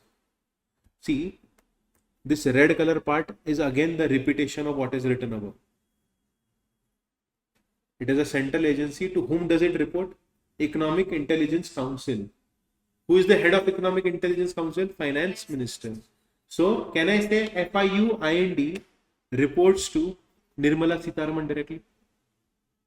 Is this clear? What is the main function? Receive cash, suspicious transaction reports, analyze them, and appropriate and disseminate valuable information to intelligence enforcement agencies. I'll give you an example. Nowadays, it is very easy to find cash stacked up in people's houses during election. Have you seen that news where in North India somewhere a High Court judge in his house, a lot of cash was found, it was all burned. This High Court judge said, and I don't know from where this cash came. Crores of rupees burned in his house. And what is his statement? I don't know. Someone is trying to, make a bad image of me. They have put this cash in my house. Okay. Recently, 3 years ago, there are those pipes outside the buildings, right? Plastic pipes that are put for rainwater to flow down from terrace. In Madhya Pradesh, there were few houses of one police officer. He had installed fake pipes in which he had stacked up cash worth rupees 5 crore. So today after the lecture is over, if you see any pipe, try to break it. See if you find any cash. Okay. In Bangalore also there might be. See, I also got to know from Dilip sir only that Dilip sir, don't break these pipes. Okay. Dilip sir told me that in Chennai, where we were staying, there was this Taj hotel. So there was a businessman. He got to know that no, we were not staying in Taj hotel. We were staying at the guest house provided by ArivuPro. But he told me that there was a businessman. He got a tip that there will be a raid by income tax department on his house. You know what he did? He booked the Taj hotel room for one entire year. And he kept all the valuable items, whatever he could, in that hotel room, because no one would go to a hotel room to check, right? One room for 1 year. He was hiding all the jewelries and everything. He got caught, but he was happy that instead of 100 crores going, only 20 crores went, 80 crore was kept in the hotel room. See, I am a prestigious guest. I can stay in the hotel whenever I want for however days I want to stay, right? No one can remove me from there. Correct? If I am paying money to you, what is the problem? No one got suspicious about it. He kept everything in the hotel room. So during the raid, all his properties were searched except for the hotel, which was not his property. Yes or no? So this is what this unit does. If there are cash transactions that are happening, will trace. The hotel room would have paid amount. Okay. Collection of information, analysis of information, sharing of information, central repository. What is the meaning of central repository? We'll create a database, national database of reports. Okay. We'll coordinate with global level as well as our national level, and also research and analysis. So, what are the functions of FIUND? It will collect information, correct? Analyze information, share information, act as central repository, coordination, research. There is one Section 8 company in Pune. They said that they take care of homeless children, orphans, and old people. Okay, they were taking donations from people. When investigation happened, they got to know that they have created properties, but there is zero child or old person staying in the property, and they were showing expenses worth rupees, crores of rupees being spent on food, education of these children. Is this clear? Did you highlight this? So see, what is collect information? Cash transaction report, non-profit organization transaction report, cross-border wire transfer report, reports for purchase or sale of immovable property and suspicious transaction report. I met a guy who told me that he knows a guy who has purchased an apartment worth rupees 27 CR in the name of his maid. The maid is not even aware about the fact that an apartment is under her name for 27 CR. The apartment's rental income per month is 15 lakhs per month, 15 to 20 lakhs per month. The rental income goes to account of the maid servant who is working for this guy, and he's withdrawing the same money every month without anyone getting notice of it. Is this clear? Dangerous, right? You would have studied this in Benami transaction, but the topic has been removed from your syllabus. Doubt, question, query? No doubt, no question, no query. Now let us take a small topic so that we'll be able to complete the small topic in a jiffy. Okay? Ready? We will study and understand the next topic, which is legal metrology. Have you studied the topic legal metrology? There is this movie, my favorite movie in my childhood. I think if you all are from Hindi belt, you might have seen the movie Nayak. Nayak the hero. Yeah. Have you seen the movie? Nayak. Anil Kapoor. आपने देखी ना? ये खोल दो, कूद जाओगे नीचे. Have you seen the movie? It is actually a remake of Tamil movie. It is a remake of Tamil movie when one day CM, he becomes a CM for one day. What is the name of Tamil movie? Talaiva? Talapati Vijay. So you have seen the movie, right? Yes. So in that movie there is one beautiful scene. Whenever we buy vegetables, there is this ration shop. He puts magnet below that thing. And he puts rice in it, so he says that he's putting magnet so that the weight is automatically increased. Huh?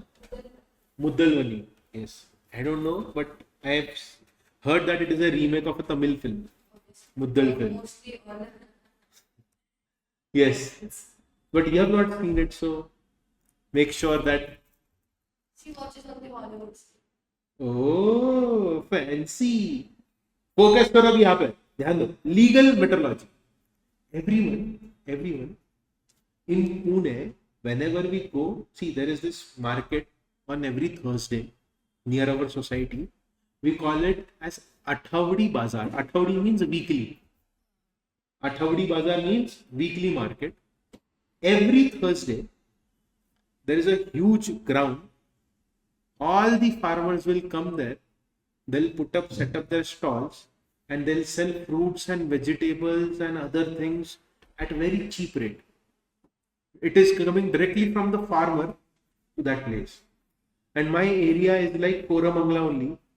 So a lot of societies are there and a lot of people are very excited to buy vegetables and fruits. You get it at very cheap price, okay?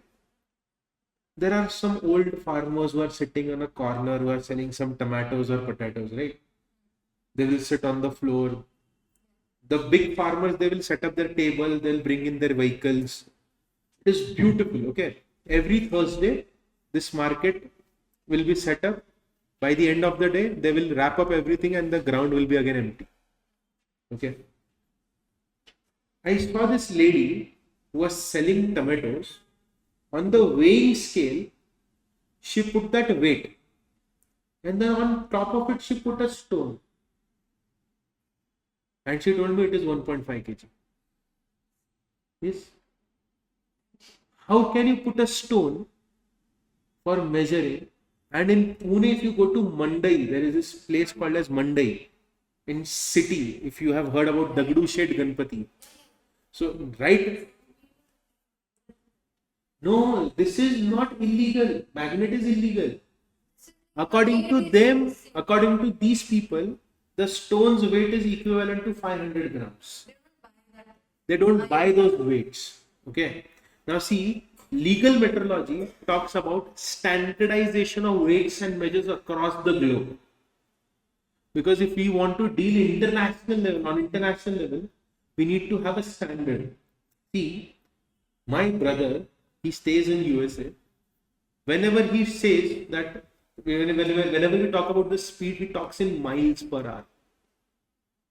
He's like, my car was at 60 miles per hour. Whenever we speak in India, we say kilometers per hour. So the units are different, but the meaning is same. I think miles is what, 1.5 times more than kilometers, something of that sort. Okay, but the point I'm trying to make is the standards are the same, right? In today's world, in globalization, don't you think that the weights and measures should be standard so that there is no problem in dealing cross border?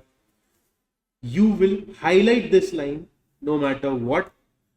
Application of legal requirement to measurement and measuring instruments, very often small errors in either direction average out over large number of measurements, but biased errors can create considerable financial prejudice and can have serious economic consequences for the end consumer. Small problems are okay, big problems will have problem on all the consumers. Okay, now write a star mark and write 4 mark. OIML, International Organization for Legal Metrology. Okay, whoever has signed this treaty of OIML, I repeat, whoever has signed the treaty of OIML has promised that all the member states will have same calculation for weights and measures. What is written over here? It is an intergovernmental treaty whose membership includes member states, countries which participate actively in technical activities, corresponding members, countries which join OIML as observers. When was it established? 1955. And what was the purpose for this OIML? Global harmonization of legal metrology procedures. Is this clear? Is this clear? So now, whoever is the member of OIML, they will be provided with metrological guidelines for elaboration of national and regional requirements concerning the manufacture and use of measuring instruments for legal and metrology application. Now, do you know what this all of these includes? Weighing scale can be assembled by me. What if I order parts from other places, assemble it? This act is applicable on me. Do you know pre-packaged foods are there? Yes. If you have any wrapper or chocolate or any chips packet with you all, you will see that any pre-packaged commodity which is being sold in the market, you have to compulsorily write the quantity on it. Net weight is written, correct?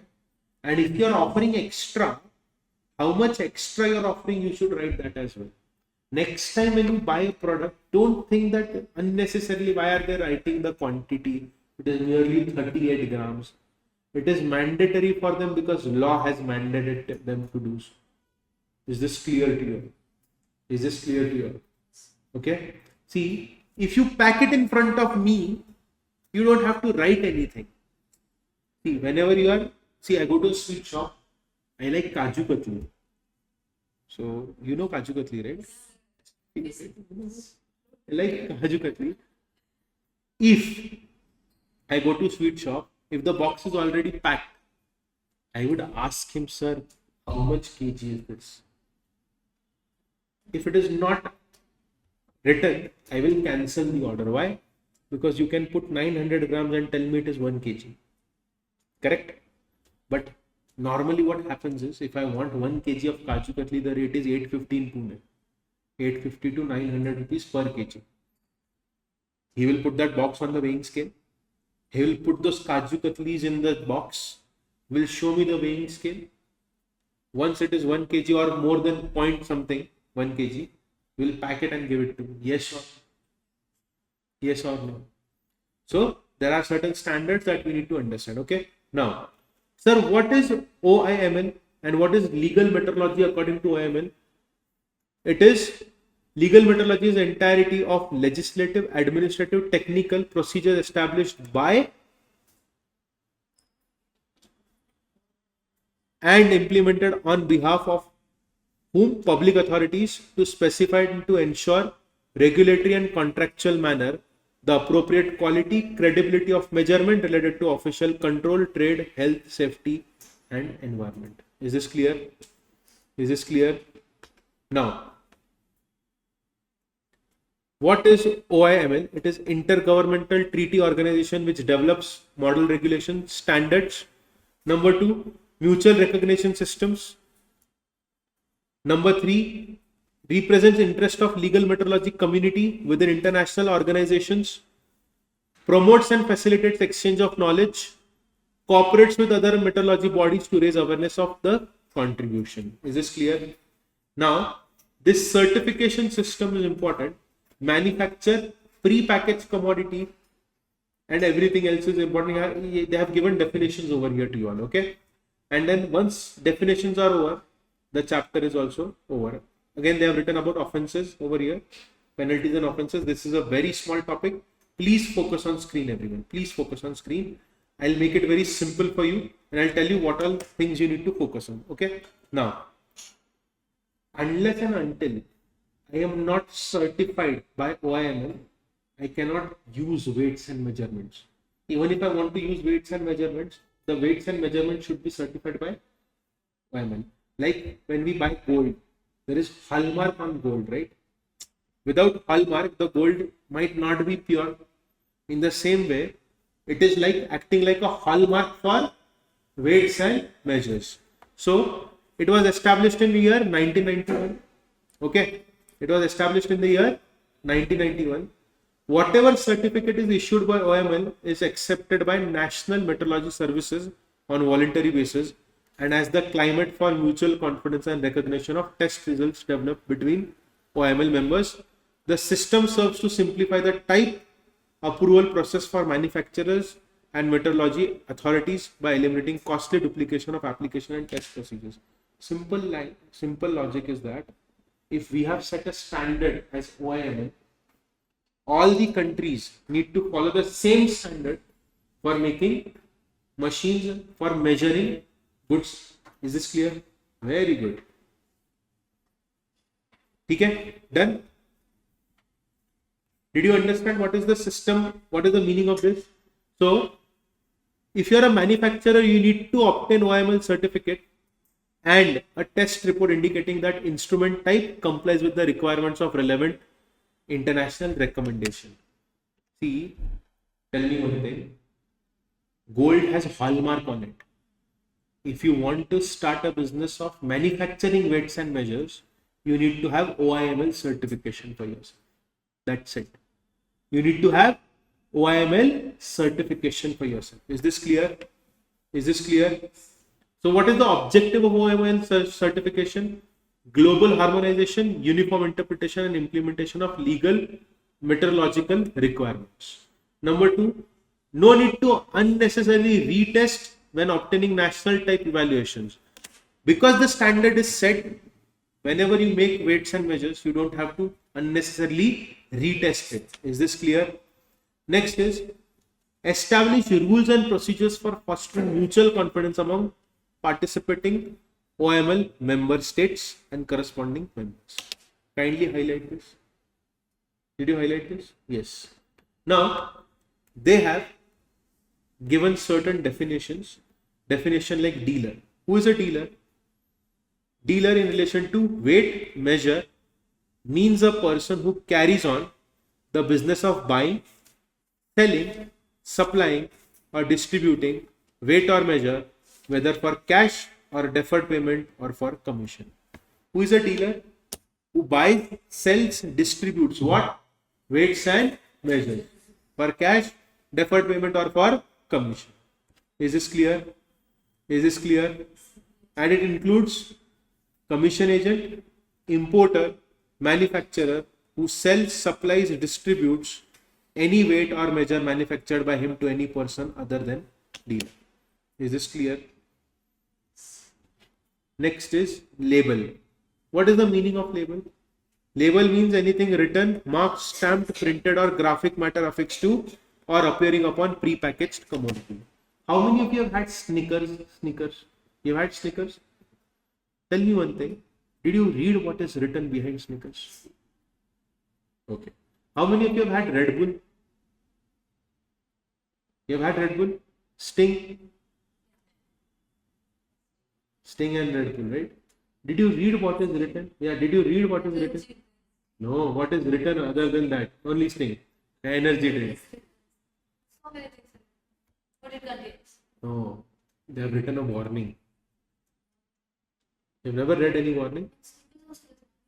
Snickers also there is a warning. First, Snickers they have written that if you have allergy with nuts and soya, do not consume it. They have written that allergen warning. Read it properly, they will write allergen content. Yeah. Some Snickers which you buy from, which are imported, the Snickers cover is brown in color. They will write the warning in white so that it is visible. Red Bull and Sting, they have written not to consume more than 2 cans per day. Per day. If you are a pregnant woman or you have just delivered a baby, you are not supposed to consume it. Not to be consumed by children below the age of 18 years. They have written this warning. What is it? It is written on the label. Is this clear? Very madam. Is this clear? Yes. Doubt, question, query? No? Now, manufacturer. What? Dilip sir is a Red Bull lover. Is it? Huh? It's a- Even I used to have energy drinks when I was. It is pathetic. My sister, she is like, if she has work, she needs Red Bull. I told her this is in your head that if you want to stay, yeah, my mother is like that only. Every day, if you come to my house, you will find one bottle of Thumbs Up every day. My mother, she is. I told her that you are addicted to it. See, it has caffeine in it. It is not good for health. Once in a blue moon, it's okay. My sister consumes Red Bull almost every alternate day. Yeah, Diet Coke is better than the sugar drinks, but again, if the quantity is more, it is pathetic. Yeah, I am a fan of Diet Coke myself. Yeah, I like it. Thumbs Up Charged is also there, which is also sugar free. It is also very nice. Anyways, let us focus on manufacturer. Manufacturer means a person who manufactures weight or measure. Put a star mark and write 4 marks. What is the meaning of manufacturer? See, either I myself am manufacturing the weights or measures, or I am manufacturing one or more parts and I am acquiring other parts. Okay, and then after assembling those parts, the end product, I am saying that it has been manufactured by me. So even then I am a manufacturer. Everyone, what is the brand name of this TV? What is the brand name of the TV? What is written over there? LG, right? Do you think LG has manufactured the entire TV? They have assembled something, some parts have been made by them, some have been assembled. Correct? Second point is saying the same thing. Manufacturer means a person who manufactures one or more part, then he acquires other parts and assembles them, and the end product, he's saying that it is manufactured by him, then also he will be considered as a manufacturer. Third is my favorite. You don't manufacture any part, but you assemble the parts, and then you claim the end product to be weight or measure manufactured by you. You are also called as manufacturer. Last is, you are putting your own mark on any complete weight or measure manufactured by other person, then you will be also called as a manufacturer. So who is a manufacturer? Who himself manufactures, or some parts are manufactured by him, some are assembled, or everything is assembled, or ready-made machine, I'm putting my label on it, even I will then also I'll be called as manufacturer. Is this clear? Is this clear? Were you aware of this provision? Everyone is aware about this provision? Yes, very good. Now, what is pre-packed commodity? Pre-packed commodity means which without purchaser being present is placed in package of whatever nature, whether sealed or not, so that the product content therein has a predetermined quantity. I just explained that thing to you, right? About chips and biscuits. Yes. Now, they have given definition of person.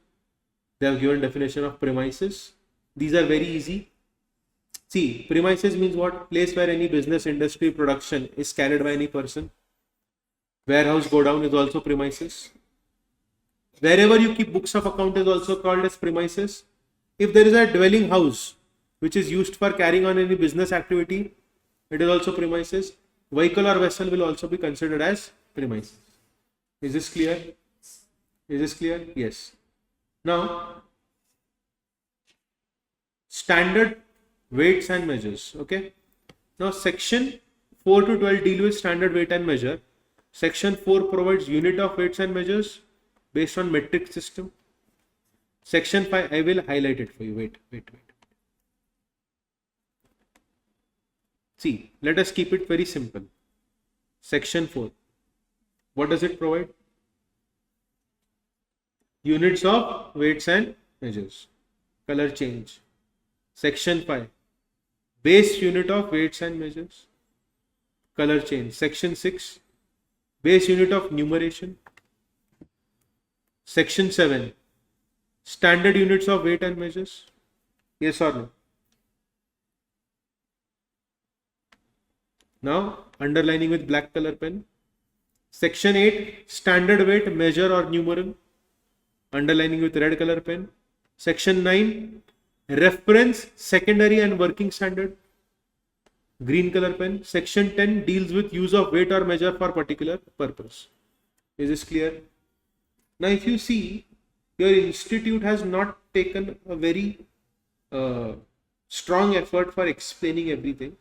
I will explain all the key points to you. Okay. Number 1. Unit of weight or measure shall be in accordance with metric system based on international standard of unit. What is the meaning of this? Weight is measured in kilogram. Are you understanding? Centimeter, meter. International metric system should be used. Number 2. Base unit of length shall be the meter. For length, what is the base? Meter. For mass, it will be kilogram. For time, it will be second. Base unit. Electric current will be ampere. Thermodynamic, Kelvin. Luminous intensity, candela. And amount of substance will be mole. You have studied this in school, right? Section 4, it should be uniform across the globe. Section 5, length is meter. Mass is kilogram. Time is second. Electric current, ampere. Thermodynamic, Kelvin. Luminous intensity, candela. Amount of substance, mole. I have unplugged the screen. Number 1. Unit of length should be? Unit of length should be meters. Luminous intensity, candela. Hey, light. Okay. Thermodynamic, Kelvin, sorry. Electric current, ampere. Time, substance. Very good. Done. Okay, next is section 6 states that base unit of numeration shall be the unit of international form of Indian numeral. Every numeration shall be made in accordance with decimal system. Decimal multiplies and submultiplies of numerals shall be of such denomination and written in such manner as may be prescribed. What is the meaning of this? Units, tens, 100, 1000, 10,000, lakh, 10 lakh, crore, 10 crore. Decimal system should be followed. Is this clear? Is this clear? Okay. Now, section 7. Base unit given in section 5 shall be standard unit of weight and measure. What is section 7 trying to tell you? Base unit of weight and measure specified in section 5 shall be standards of weight and measure. Is this clear? Is this clear? Base unit of numeration in section 6 shall be standard unit for numeration. I mean, what are they trying to do? Someone got drunk and he was like, okay, section 7, everything will be standard according to this. Is this clear? Next. To derive base value, central government will prepare or cause to be prepared objects or equipment in such manner as may be prescribed. So in order to measure them, central government will create equipments to measure all these instruments. Is this clear? Is this clear? Okay. Section 8 says that if any weight or measure which conforms to the standard also conforms to the provision of section 7, then it will be treated as standard numeral. So don't read this. I'll explain this to you in a very simple way. Will you write one line? Section 8.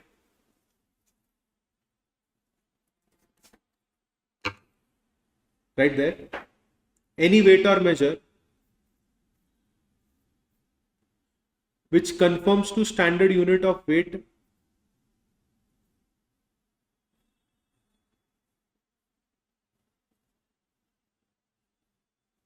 which conforms to the standard unit of such weight or measure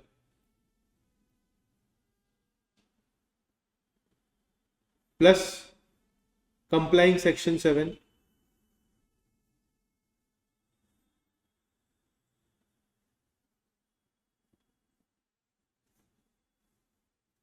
okay, plus complying section 7, then the base units of weight and measure shall be standard unit of weight and measure.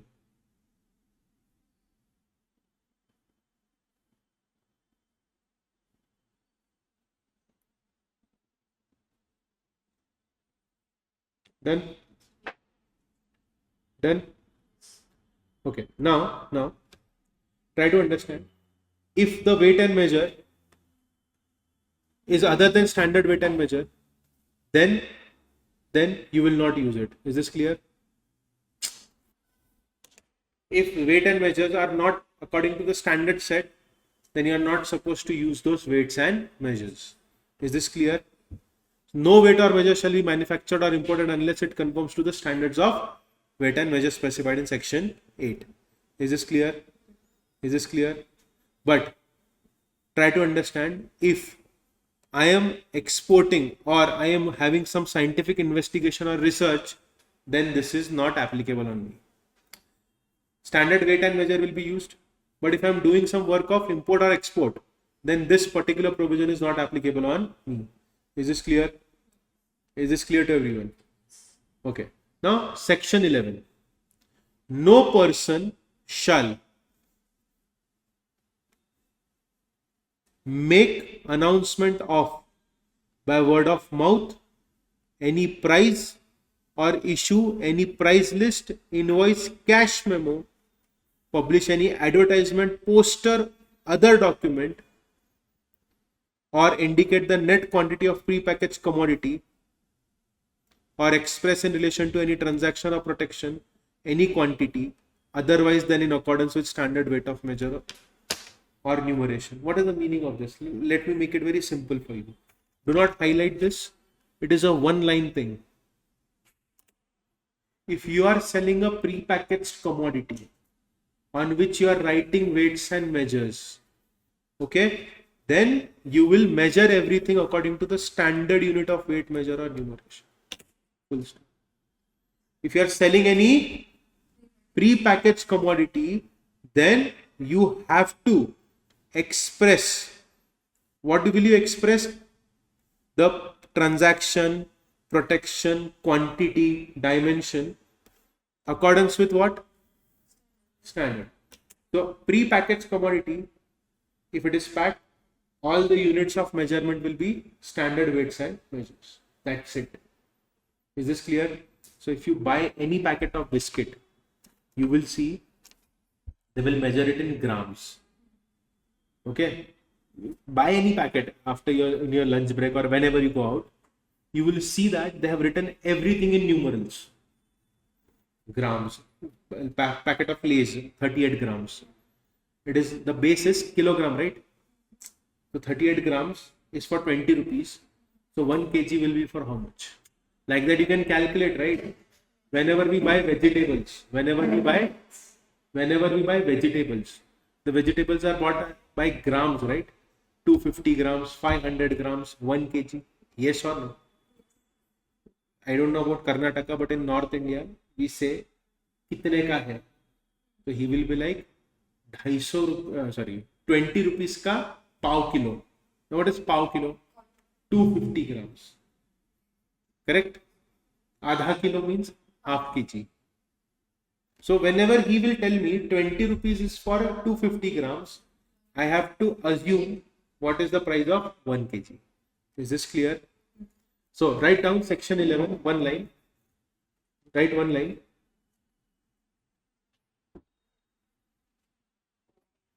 No person shall indicate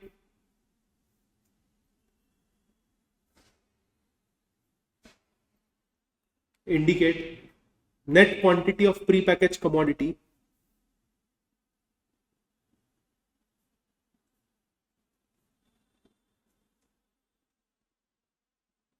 or quantity or dimension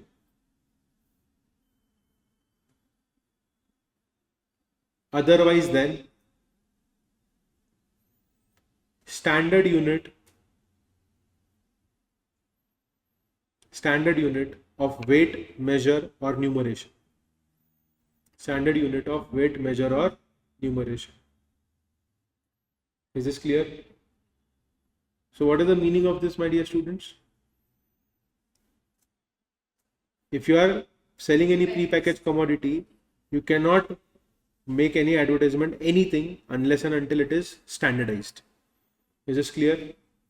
Doubt, question, query. No doubt, no question, no query. Next is, if any custom usage or practice permits a person to demand receive any quantity of article, thing or service in excess of or less than the quantity specified by weight, measure, number, it will be deemed as void. What is the meaning of this? Very important section. What is the meaning of this? In local custom, if it is allowed that you receive less than what was told to you, okay, or you are receiving more than what was told to you, then such local practices will be treated as void. Tell me one thing. Whenever we buy any vegetable, if I tell that vegetable vendor that I want 1 kg, on that tray, if it is 980 grams or 990 grams, we tell him, sir, this is not 1 kg. When he adds one more piece of that vegetable, if it crosses 1 kg 20 grams, we are okay with it. And we also make that other person okay with it. Yes or no? Nowadays, in order to cancel out this problem, the machines have come up with prefixed price and quantity. If you go to DMart, they will put the code. If the rice quantity is per kg rice price is 80 rupees, you have put 2 kg 100 grams 0.50, it will calculate the accurate price according to the weight. Have you seen that in DMart?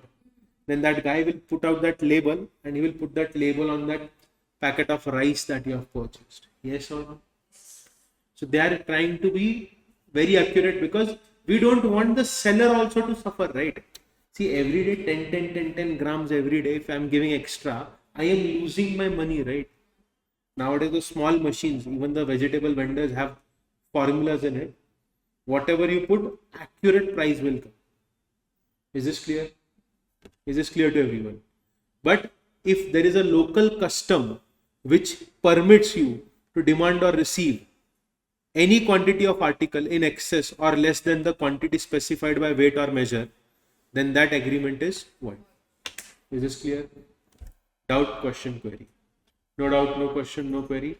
Rest all is basic. Again, the same thing in inspector's powers. How will he inspect? How will he seize the documents? Everything. This right here is important. Pre-packaged commodity. Put a star mark over there. If they ask anything from this chapter, they will ask you candela ampere, or they will ask you what is pre-pack commodity or OIML. These three topics are very important. Sorry? Yeah.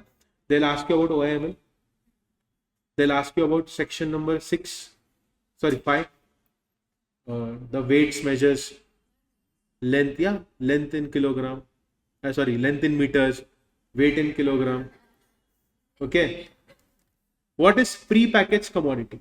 Everyone, commodity which without the, did I not tell you that whenever we go to sweet shop, he packs it in front of us. It is not pre-packed. But whatever we buy from the shops, the packaging is not done in front of our eyes. It is done by someone else. Correct? So, what is pre-packed commodity? Commodity which, without the purchaser being present, is placed in a package of whatever nature. Biscuit is commodity. Biscuit is commodity. I am Parle. I am Parle. This is the wrapper of that girl. This is the wrapper of that girl on Parle-Ji. I take that package.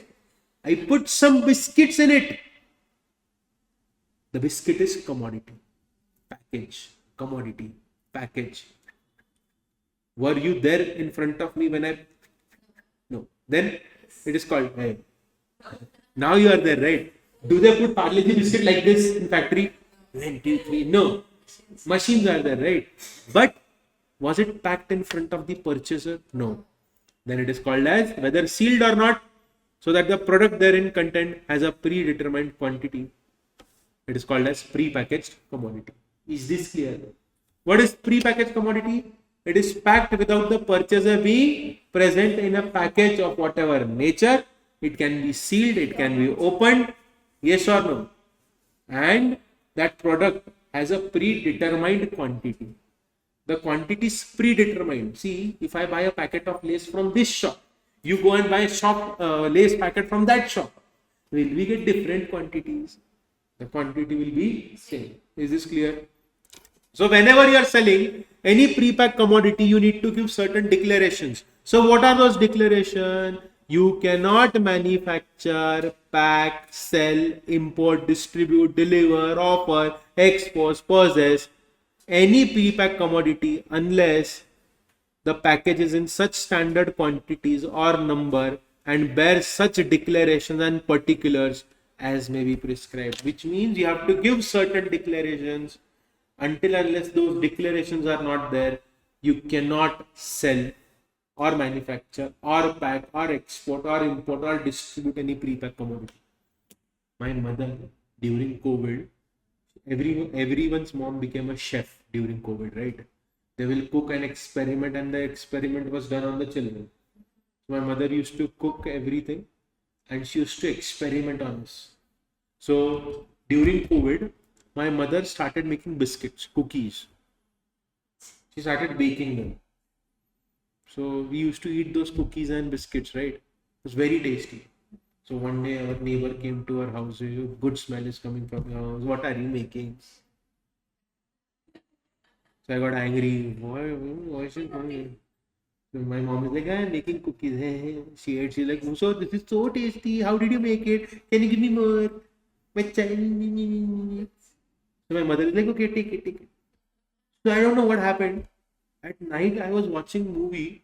I was playing game. My mother came to me and she was like, Shubham, what if I start selling biscuits? I'm like, okay, sell.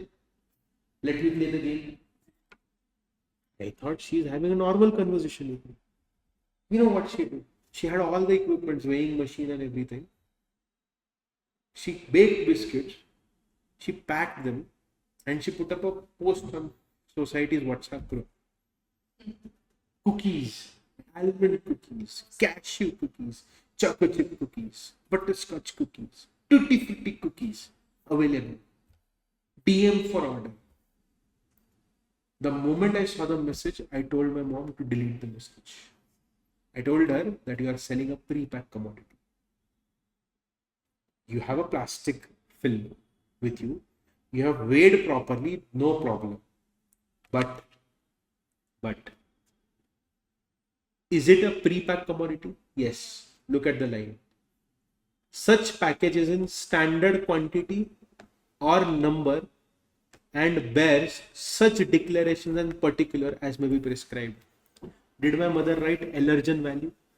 Allergen warning? No. Sugar content? No. What if someone eats it and dies?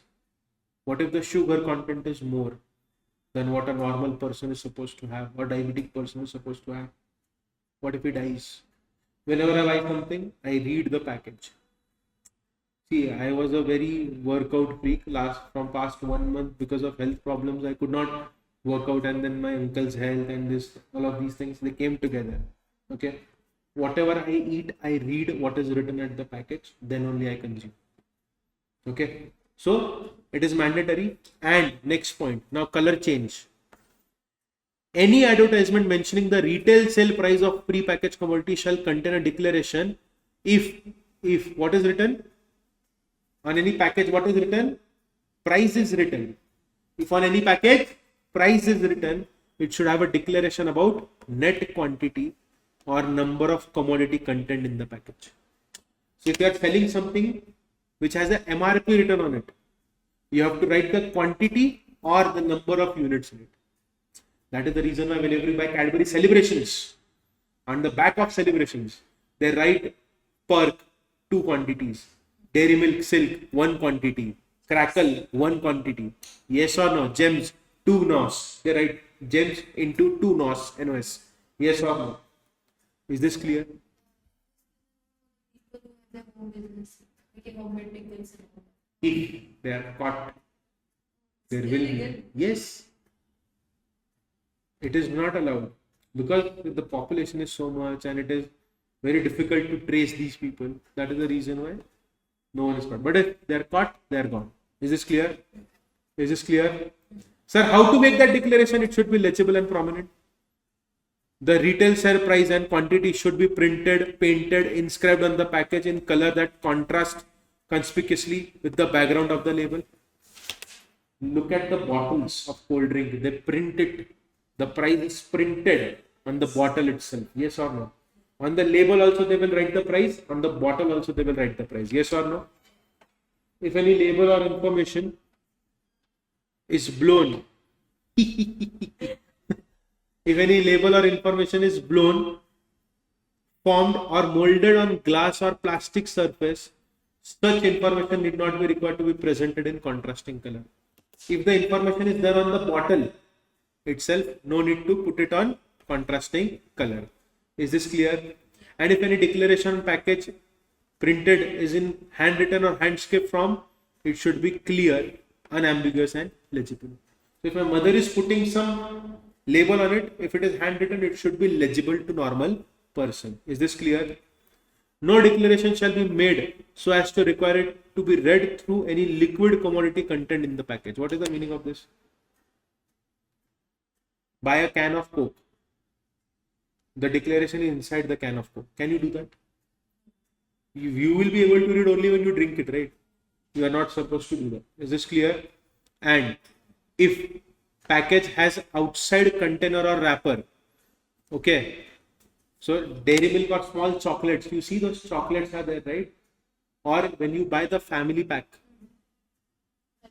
correct? Or whenever we buy those bar of soaps, you read not to be sold individually, correct?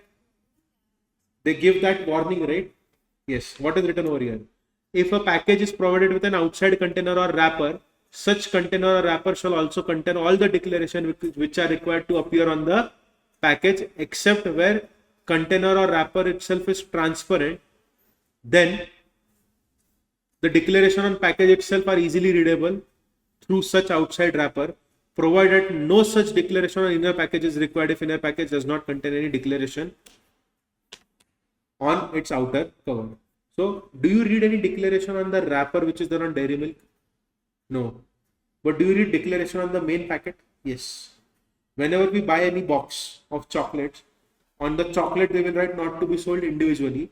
On the main box they will write all the declaration. Is this clear? Is this clear? Last is, declaration should be given in Hindi Devanagari script or in English. Is this clear? Is this clear? Doubt, question, query. No doubt, no question, no query. Pinky promise? Pinky promise? See, this is important, but I think you will read it and you will understand this. Prohibition on manufacture, repair or sale of weight without license. The heading itself says that if you don't have a license, you cannot manufacture, repair or sell, weight or measure. One last important thing is principal display panel. Okay. In relation to package means total surface area of package where the information required under these rules are to be given in the following manner. Okay. All information could be grouped together and given at one place. The pre-printed information can be grouped together and given in one place, and online information grouped together in one place. So what is principal display panel? All the information is given in one place. Okay. Area prescribed for principal display panel for declaration. The area not including top, bottom, flange at top, bottom of can, shoulders and neck of bottle and jar shall be determined by follows. In case of rectangular package where one either side can properly be considered to be principal display panel. What is the meaning of the package is rectangular? One side will be considered as proper principal display panel. If it is cylindrical or nearly cylindrical package, then prescribe percent of the product of the height of the package multiplied by circumference. In case of any other shape package, prescribe percent of total surface of the package or an area considered to be principal display on the panel of the package. For this, I will show you certain images. Remind me before the lecture is over. These 2 points will be very easy for you to understand by looking at the images. Okay. Now, if you are importing weights or measure, you need to have a registration. Without registration, you cannot import weights or measures. Approval of a model. If you have a model of weights and measure, you need to take approval. Is this clear? Is this clear? Yes. Then they have given offenses and penalties over here. I think you can read offenses and penalties at home. Okay. So the next area is filled with offenses and penalties. And this is Essential Commodities Act. This is technically a new topic altogether. Okay. Only one page has been given. Remember one question that has been asked multiple times. I'll explain this. Did you study this Essential Commodities Act? Do you have it in your book? Yes. You have studied it? Is tea an essential commodity?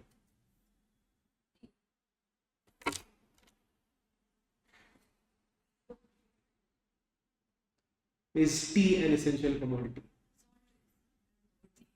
Tea is not an essential commodity, it is a beverage. Does it have any nutritional value? No. I mean, tea we have tea because of it is a luxury item. Okay, it is available easily, but it is not a necessity. Now, what is Essential Commodities Act 1955? During COVID-19 pandemic, when in the month of, I think, March, right? I think one day there was one Bharat Bandh, one single day lockdown was imposed, right, by Narendra Modi? Not 31st. 21st, right? One day, only first one single day, the entire country was shut down. Okay. So it was something new, crazy, everyone locked in their homes. Okay. It was fun for you all, for me, it was not fun.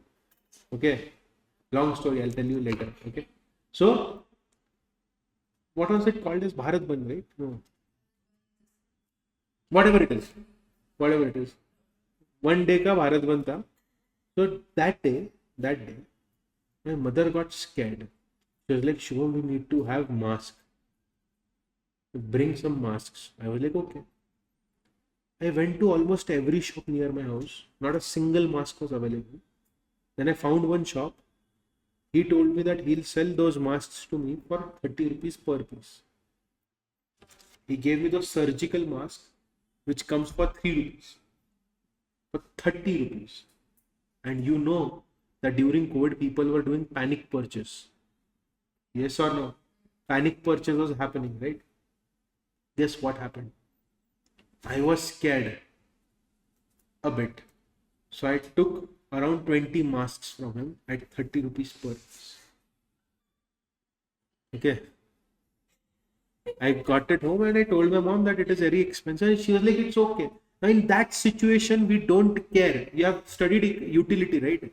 In economics, marginal utility. If you are very thirsty or very hungry, even if the goods are for, if the bottle of water is for 100 rupees, you will buy it. Same thing was in that case, right? I came home and then I started regretting why did I pay so much? And our neighbors were saying that the masks are not there. What people were doing was they were hoarding the goods. It was a national emergency. If you hoard those goods, what are you doing? See, demand and supply, basic economics. Demand is more, supply is less, price will increase.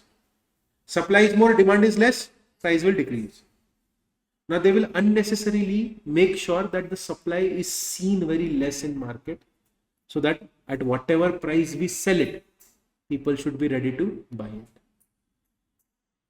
Now, whenever there is any natural calamity, okay, that time, because of Essential Commodities Act, Government of India has the power to decide what commodities are essential and what are not. During COVID-19 pandemic, Government of India declared sanitizer and mask as essential commodity. That is the reason why the prices were stopped less. So everyone, what are the essential commodities? Number one, drugs. Okay. Number three, fertilizer. Number two, fertilizer. Number three, foodstuff. What are the foodstuffs included in this? Edible oil seeds, oil. Hank yarn, made from cotton. Petroleum and petroleum products. Raw jute, jute textiles. Seeds of food crops, seeds of fruits and vegetables. Seeds of cattle fodder and jute seeds. These all are essential commodities. Is this clear to you all? Is this clear to you all? So, whenever there is a kind of emergency, what people do is that they will try to, where is that line? Exploit consumers. Yes or no? Whenever there is emergency, the trader will try to exploit the consumers. This is the reason why this act has been made. Okay? There should be no exploitation. These items, the price will be decided by government. Is this clear? Is this clear? The act provides for regulation and control of production, distribution and pricing of commodities, which are declared as essential for maintaining or increasing supplies or securing equitable distribution and availability at price. So whenever there is flood, Essential Commodity Act comes into picture. You might not even know it. Certain prices are controlled and fixed by government so that common people, common man does not suffer. Is this clear? Is this clear? Okay. So you have to remember the definition of essential commodities, what all things are included in the definition. Is this clear? Yes. Now who has the power? Okay. See. The Essential Commodity Act is implemented by state government and union territory administrators by availing the power of delegated powers. If you have studied JIGL, you have studied about delegation of powers. Central government will make law. It will give power to state government. See, your state government knows better what place has what problems. In Maharashtra, 3 years ago, during the time of Holi, state government made a notice circular that these cities will not celebrate Holi by using water. If you want to celebrate, use dry color. All the construction sites are stopped from constructing wherever water is required for 2 months because there is water scarcity in our state. The state government knows, right? How will Narendra Modi or central government know what problem the city is facing, right? So, essential commodity, the price will be set by state government. Is this clear? Is this clear? See, the state government have issued various control orders for regulation, production, distribution of commodities such as food grain, edible oil, pulses, kerosene, sugar, etc. And central government will monitor the action taken by state government. Is this clear? Is this clear to everyone? Yes. Doubt, question, query? No doubt, no question, no query. So now over here they have written that if you have, stored or you're hoarding essential commodities, we can take criminal action on you and we can seize and attach all the animals' vessels where you have kept all the essential commodities. Is this clear? So during your break time, you can search on Google cases filed against people who are hoarding masks in their house. There were raids conducted by Mumbai police at certain places where people were storing and keeping masks in their house so that when people are more panicking, will sell it at higher price. What happened with remdesivir injection during COVID-19 pandemic? If you remember what happened that time, it was a this thing, what we call it, steroid. It was a steroid which will help a person survive from COVID-19. The one injection whose normal price is 50, 60 or 100 rupees is costing 1000 rupees. I'm just giving you a difference of price. Actual prices were different. One injection for 10,000, one injection for 20,000 remdesivir, and people were ready to pay for it. Okay, I hope this is clear to you all. And what kind of action will we take against you? Criminal action we will take if you are hoarding or you are stopping what? Supply of essential commodities. Is this clear? Is this clear? Central government can do three things. If they think that we want to maintain or increase supply of essential commodities, central government will pass order. Secure distribution, central government will pass order at fair price. And secured essential commodity for defense of India or the efficient conduct of military operations. Is this clear? Government can say that no one will consume this particular item because we are providing these items to our Indian soldiers. In that, is this clear? Doubt, question, query. No doubt, no question, no query. Concept is clear to you all. Now, let us go to RERA. Have you studied RERA? What is the time right now? Yeah, so 1:30. 1:30. 1 o'clock? 1 o'clock? Okay, I will explain what is RERA and then I'll give you break. Okay? 1 to 1:30 break. How many of you have recently purchased an apartment? No one? How many of you are planning to buy a house? I mean, families in future. I mean, has anyone recently purchased any property in 5-10 years? No? Okay. My cousin brother, he used to stay. I think you don't know about Pune, so I'll just randomly take some area ka naam. Actually, I'll take the real name. I stay at Balewadi. Pune has this area called as Balewadi, which is near Wakad, Hinjewadi. Have you heard about Hinjewadi IT Park? Hinjewadi IT Park? Okay. When we moved there, that area, we moved there in 2007. My father passed away in 2008. So then we settled there only, in that particular area. Everyone used to tell my mother, you are staying in a jungle. Our society was huge.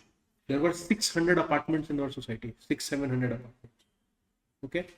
But outside, it was normal farmland. I mean, our school was walking distance from this building to that building. That was our school. Yeah. Beautiful place. Green, fresh air. And it was right next to Mumbai-Pune-Bangalore Express Highway. So from my house, 1.5 kilometers, you come to Mumbai-Pune Express Highway. Mumbai-Pune-Bangalore Express Highway. That one highway. Left side is Bangalore, right side is Mumbai. First thing, 2008, Commonwealth Games happened in Pune. They happened at Pune Stadium, which was 1.5 kilometers from my house. If you cross the highway, you see the stadium. Okay. Second, IT boom. Hinjewadi area was developing. It was only phase 1. Then they went to phase 2, now phase 3, now phase 4. Currently, they are planning phase 4. Okay. So it was developing. And suddenly a lot of people started moving there. So in early 2006, my brother's friend booked an apartment on that side of the highway. There's this place called as Mahalunge. This is Balewadi. Highway, stadium. Stadium falls in Mahalunge. We call it Balewadi Stadium. Mahalunge was a village. Now it has become a part of Pune. When did they purchase the apartment? 2006. They booked it. It was under construction. The builder told that you will get the apartment by 2009. They paid somewhere around 23 lakhs. The possession was given in 2018. 2018. Construction was going on from 2004. The project was supposed to get completed by 2008. The possession was given in 2018. The society, when you go there today, is beautiful. It is huge. The society is huge. But you will find tiles in the parking are broken. When you use the stairs, the walls are not painted properly. The house is perfect from inside. My friend purchased the apartment for his grandfather. My brother's friend purchased the apartment for his grandfather that I started working. Now we'll move in our apartment. My friend's father and grandfather, both of them died. He got the house in 2018. He tells that what is the use of buying this property? A lot of people filed complaint against the builder. This is one story. You go on YouTube, just put on YouTube, Noida apartment scam. There is this builder called as Lodha Builders in Mumbai. The wall is like, it is made of POP. If you punch through the wall will break. Apartment price 3 crore rupees. The person who bought the apartment, he says that if I kick outside my apartment on the wall will break and anyone can come inside the house. I have paid 3 to 4 crore for this apartment. Okay. I purchased my own apartment at the age of 19 years. First apartment. And if you think I'm lying, on my Instagram, go to 2016. Long story. In JIJL, I'll tell you the story. Okay. We'll have ample of time. You tell it to her. Okay. So now listen carefully. I purchased my apartment in 2016. I booked it. We moved, no, not 16, 2015 I booked the apartment.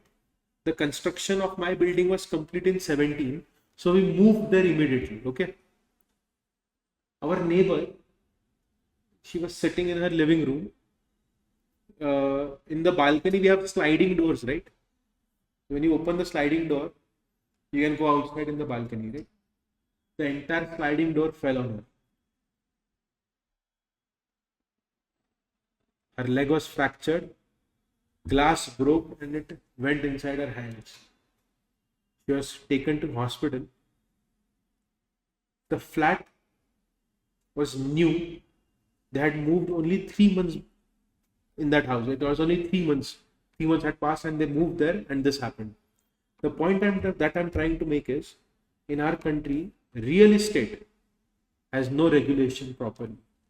The builders will make commitments, give promises to you, and they will not start construction of work.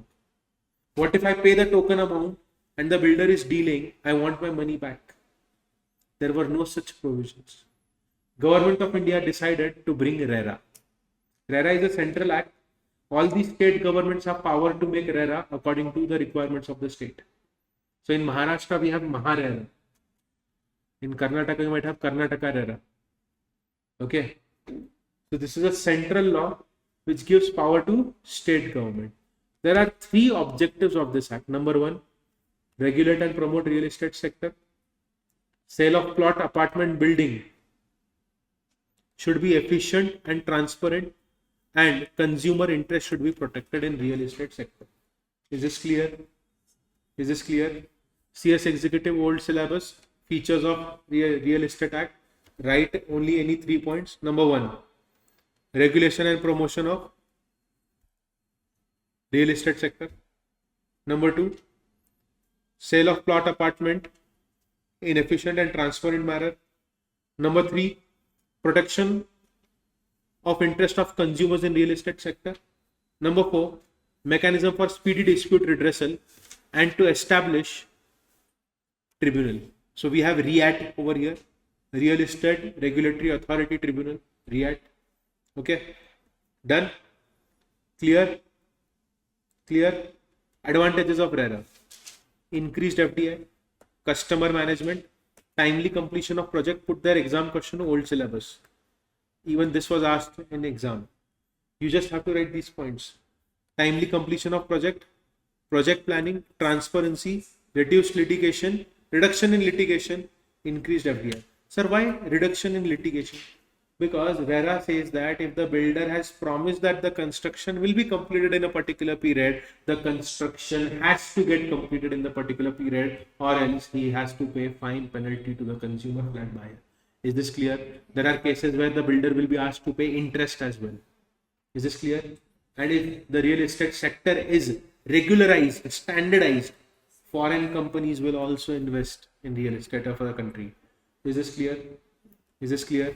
And it helps in project planning as well. Completion of project is done timely. Yes or no?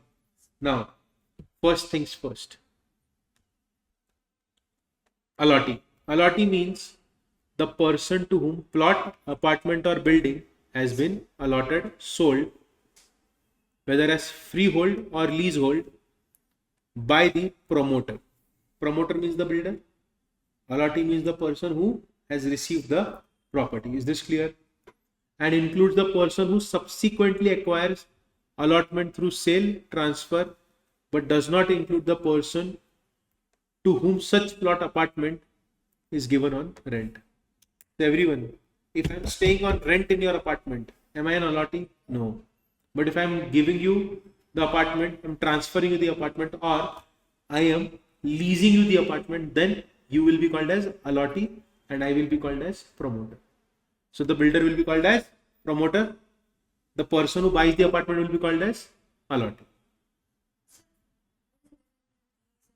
Lease is usually for a very long period of time. 25 years, 30 years. Correct? But an apartment, when you take apartment on rent, it is usually 12 months, 24 months, 11 months. Correct? Is this clear? Who is an allotee? To whom the apartment plot or building is allotted. And promoter is the one who owns the property. Is this clear? Now, they have defined the term apartment. Apartment means block, chamber, dwelling unit, flat, office, showroom, shop, godown, premises, suite, tenement, unit, or by any other name, means a separate and self-contained part of any immovable property which has one or more rooms or enclosed spaces located on one or more floors of any part in a building. Is this clear? Now put a star mark, write 4 marks. Carpet area. What is the meaning of carpet area? Literal meaning would be, hey.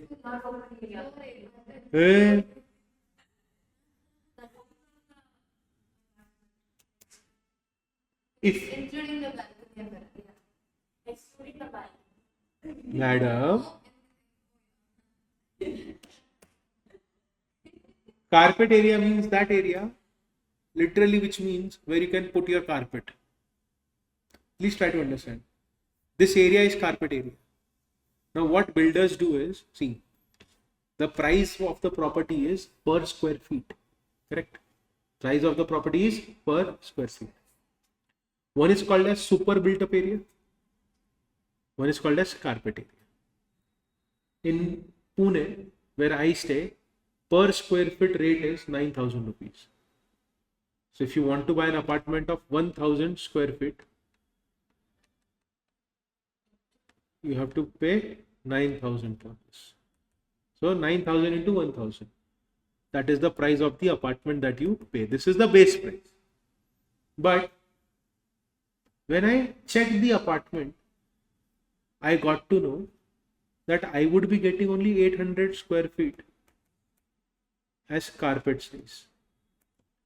The 200 square feet, the builder has also included the outside wall, the veranda, the passage. That area is not what I am going to be using, right? Internal walls will be carpet area. The floor is carpet area. But why are you adding the super built up area? Stairs, the lift part, the passage. So if when you open this door, the outside part is common to the building, right? So the builder will add proportionately that part as well. And he will call it as carpet area. Super built up area. So builders were charging rate on super build-up area. Law says that charge on carpet area. Is this clear?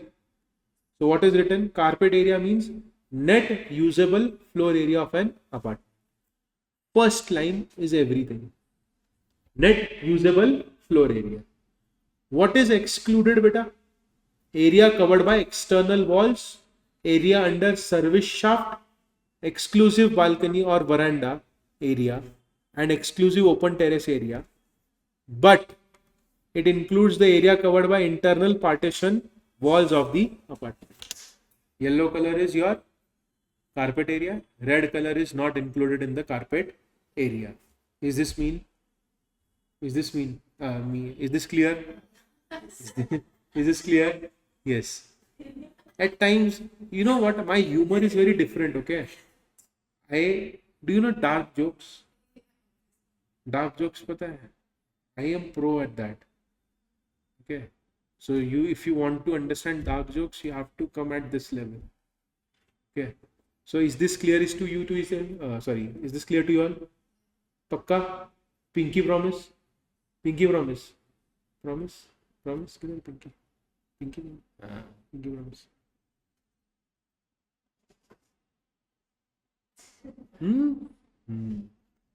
If you break the promise, I break the pinky.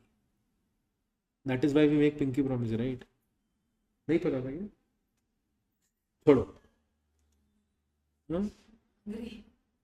क्या बोलते हैं खाने को सापड़ू? नहीं. जेवन. मराठी नहीं कन्नड़ा में क्या बोलते हैं? What do you call food? Utappa. Uta madi. चलो. Last area, then you go on the break. Common area. Common area means entire land for real estate project. Staircases, lift, staircase lobbies, fire escape. This is common area. Common basement, terrace, park, play area, open parking area. Premises for lodging of person employed for management of the property include accommodation for watch and ward staff. In my society, there is this building called as A6. Okay. Under that A6 parking space, they have created rooms for security guards. Security guards have their cooler, 3 beds are there.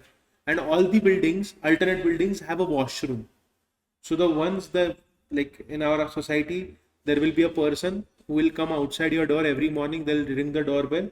You have to keep the dustbin outside. They'll collect dry and wet waste. What is the system over here? Same.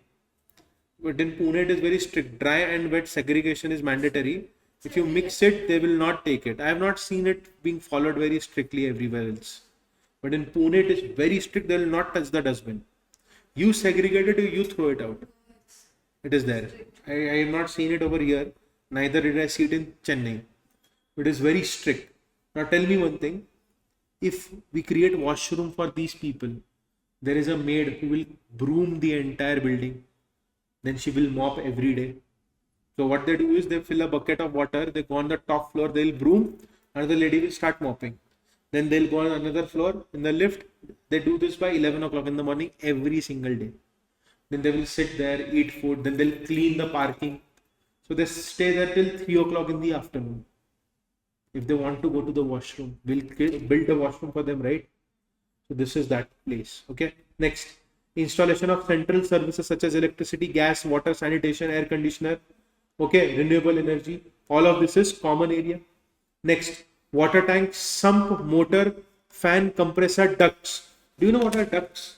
When you open your washroom, you see that duct, right? I don't know about apartments over here, but if you go to Pune, there are ducts created. So all the washrooms, when you open the window of your washroom, you see a duct. In that duct, if you throw anything, it will fall and get collected in the duct. So these ducts, I'll show you the images, okay? And all apparatus connected with installation for common use. Other than that, community and commercial facility provided in the real estate project. We have community halls nowadays. Party halls are there, badminton rooms are there, okay? All other portion of project necessary for its maintenance, safety, etc. and in common use. All of these will be called as common area. Is this clear? In this, what you need to understand is a concept called as force majeure. Have you studied that concept? Force majeure, that is very important. So I'll explain certain points to you. Real estate project, and then we need to also understand. See, 3 to 4 points are there in this topic that you need to remember. One is your agent. Registration of agent is mandatory. What is real estate project? Okay, carpet area, we are done with it. Definition of promoter, force majeure, and how to apply for registration for your project. This section number 4. If you do this, this is more than enough. Also, there are certain topics, as I said. If you solve only scanner cracker for PAMLA, prevention of money laundering, then your this thing, legal methodology, RERA. If you solve only the cracker questions, it is more than enough. Trust me when I say this, have blind faith on me, more than enough. The questions are recycled and re-asked in different way from these topics. Legal methodology, RERA, then this thing, money laundering. Okay, these are small topics and they cannot be more creative, because see, a lot of case laws are not there in these topics. Okay, and the chapter weightage is very less, so they will ask 1 or 2 questions from these topics. So you have to focus on these concepts. Okay, done. So take your break, we'll complete this and then we'll start off with a bigger topic after the break. Okay, interest will be paid by allotee or promoter.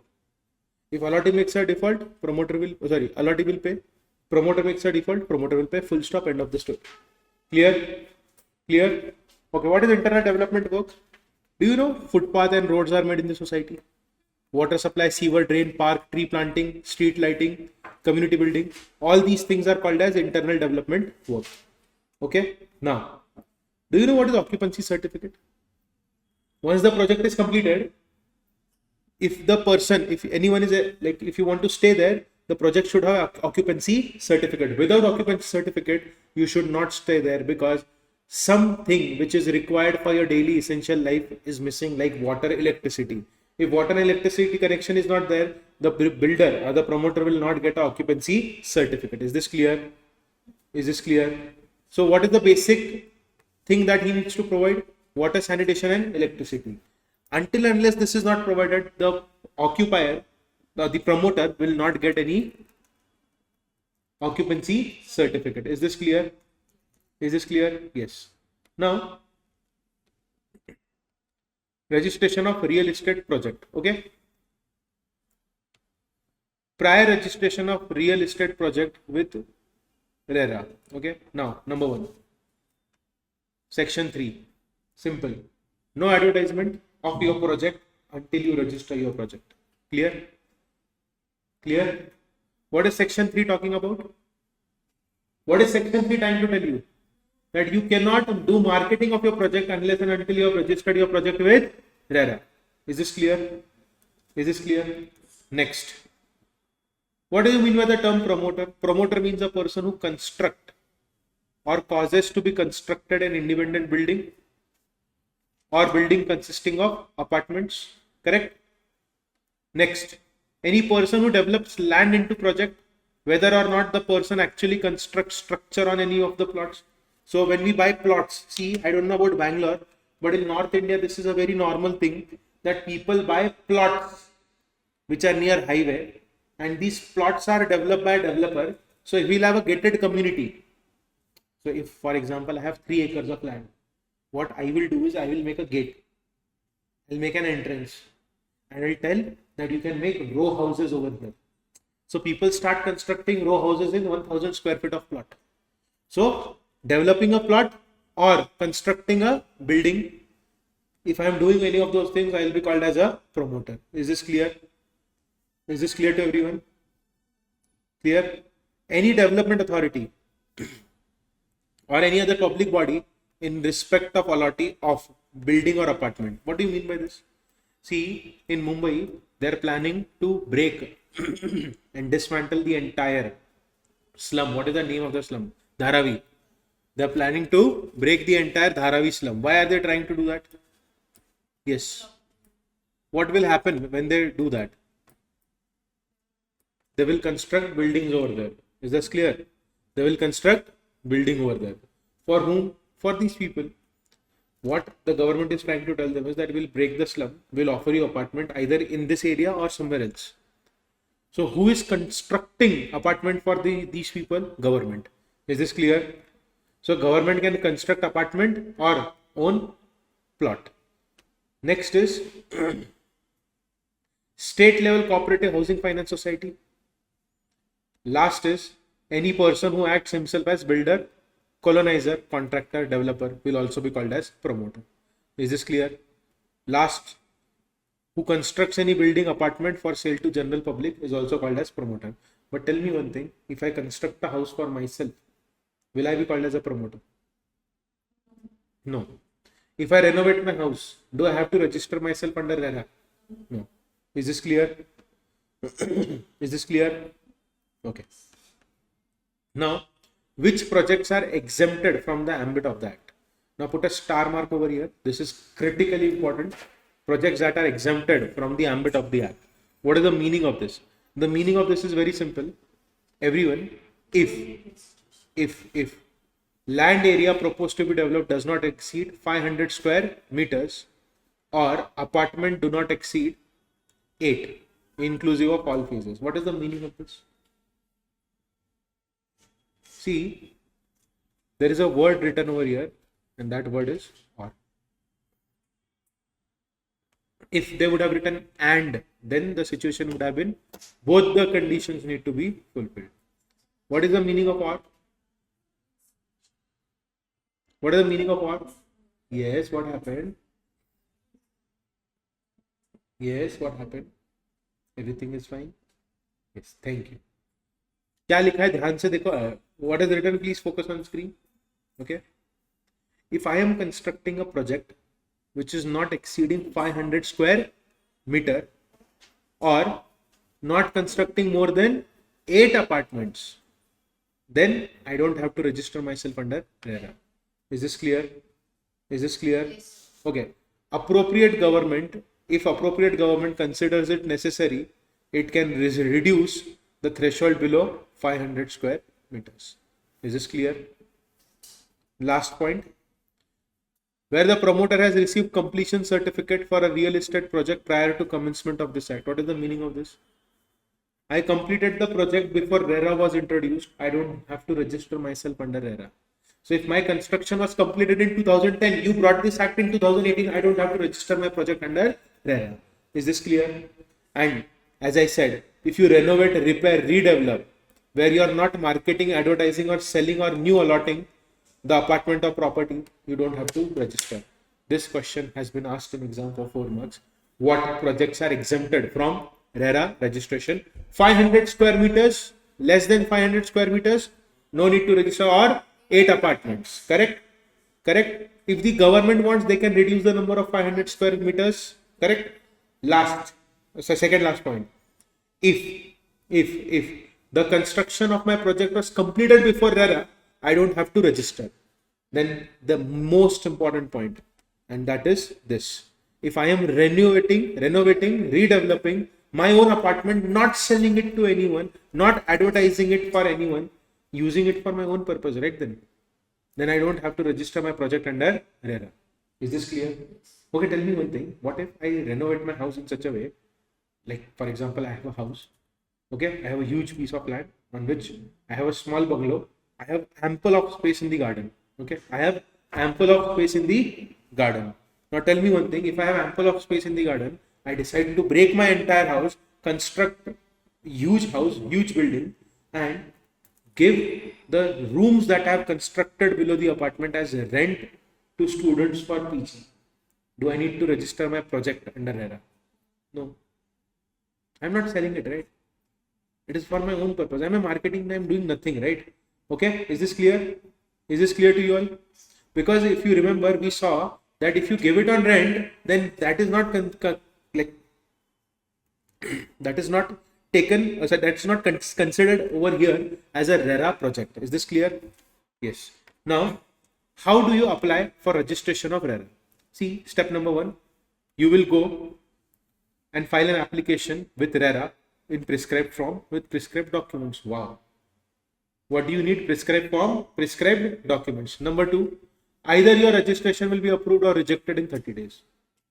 So you apply, it will be approved or rejected. Last step, once the registration is successful, the promoter will be given a registration number, login ID and password. Is this clear? So how many steps are there? 3. How many steps are there? 3. What are these 3 steps? Apply. Either it will be accepted or rejected. And how many days will we get the answer? 30 days. Once it is accepted, we get a login ID and registration password. Is this clear? Okay. Now, extension of registration and revocation. This is not important. This real estate agent registration is important. Yes. So, extension of registration. What if there is delay in handing over the project within the stipulated time? Okay. So, we know that the main reason why this act was made is because of this only, that a lot of construction builders were not providing the apartments to people on time, in time. Okay. So, this is the reason why government made this law. Okay. So, if at the time of registration, a developer has to specify timeline during which he will complete and hand over the project to the buyer. You have to give this information right at the beginning. Okay. And the timeline is very sacrosanct, because if he fails to do so within the stated time, there are rigorous provisions in this act. Is this clear? Is this clear? Is this clear? Which means, if I conclude this, section 6 says, if the builder is constructing a house or the promoter is constructing a house, he has to construct the house. He has to construct the house in a stipulated time, which he has stated right before allotting or selling the apartment to the buyer. Is this clear? Is this clear? Extension will be granted and it will be at the discretion of regulator. So, extension of registration, can I write here one line? Discretion of regulator. Correct? It will be at discretion of regulator. Regulator is competent authority created by the state. Okay? Is this clear? Now, there is only one area or one situation where it will be allowed, and that is due to force majeure conditions or reasonable circumstances. Now, what is force majeure? Everyone, I booked an apartment in 2019. The builder told me that the project will be completed by 2021. But in 2020, we had pandemic, COVID-19 lockdown. The builder could not complete the project. I filed a case against the builder that the builder promised me that he would give me the apartment in the month of Jan 2021. The building is still not completed. Can I sue the builder in this case? No. Why? He will use force majeure. What is the meaning of it? If the construction is stopped because of war, flood, drought, fire, cyclone, earthquake, or any other natural calamity which is affecting the regular development of real estate project, then and only then, and in that case only, the registration can be extended, or else you would be penalized by the regulator. Is this clear? Is this clear? Doubt, question, query. Okay. Now, the authority, if it is a reasonable case, which means it was not force majeure but a reasonable circumstance, it will give more time, but the time will not be more than 1 year. Is this clear? Extension at the discretion of regulator under force majeure or reasonable circumstance. Correct? If force majeure is there, it is because of war, flood, natural calamity, etc.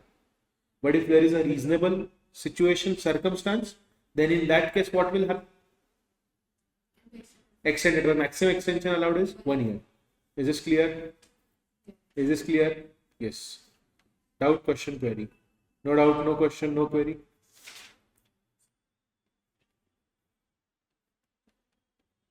Okay. Now, this is new area for real estate agents. See, in our country nowadays, a new business has started, especially in Pune. If you see, I mean, I tried to sell my apartment on no broker.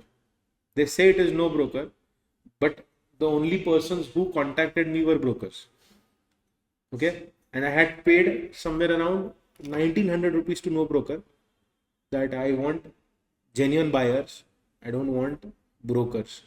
But still I got number of brokers. Okay, so nowadays what brokers do is, let us take an example. He is a builder, he's a promoter, he's constructing buildings and he has a huge project. So if you have come to Pune, if you come to Pune or Mumbai, you will find only huge projects. Like if you see Bangalore, Chennai, you will find houses, bungalows are there. But in Pune, it is the other way around. Only the old construction bungalows are still there. Rest all are buildings, high-rise buildings and towers. And the projects are huge. Like the society where I stay, the pin code on entry gate is different and exit gate is different. If you take one round from first gate to end gate, you complete 700 to 800 meters. So if you like walk the entire society, only you take one round, you would approximately walk 1.5 to 6 kilometers. It is so huge. Now tell me one thing, such huge projects, they require a lot of marketing and publicity, correct? Every apartment, every floor has 4 to 6 apartments. Every building has 9 floors. So many buildings are there. We want to sell everything, right? Now, listen carefully to what I say. Okay. He will appoint a team of real estate consultants. Nowadays, we are called as real estate consultants. We'll see what is the requirement that he has, and according to that, I will pitch the buyer, and then I will bring the buyer to the builder. And in this, I get commission of 1 or 2% of the flat amount. So if the apartment is sold for 1 crore, I get 2 lakh rupees, 3 lakh rupees per apartment. Are you understanding? As a commission. Also, I'm getting a fixed salary.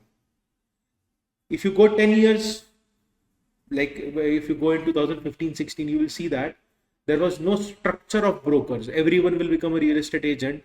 They will charge any amount of fees. Nowadays, if you see those YouTubers and Instagram creators, they will go and they will show you the apartment.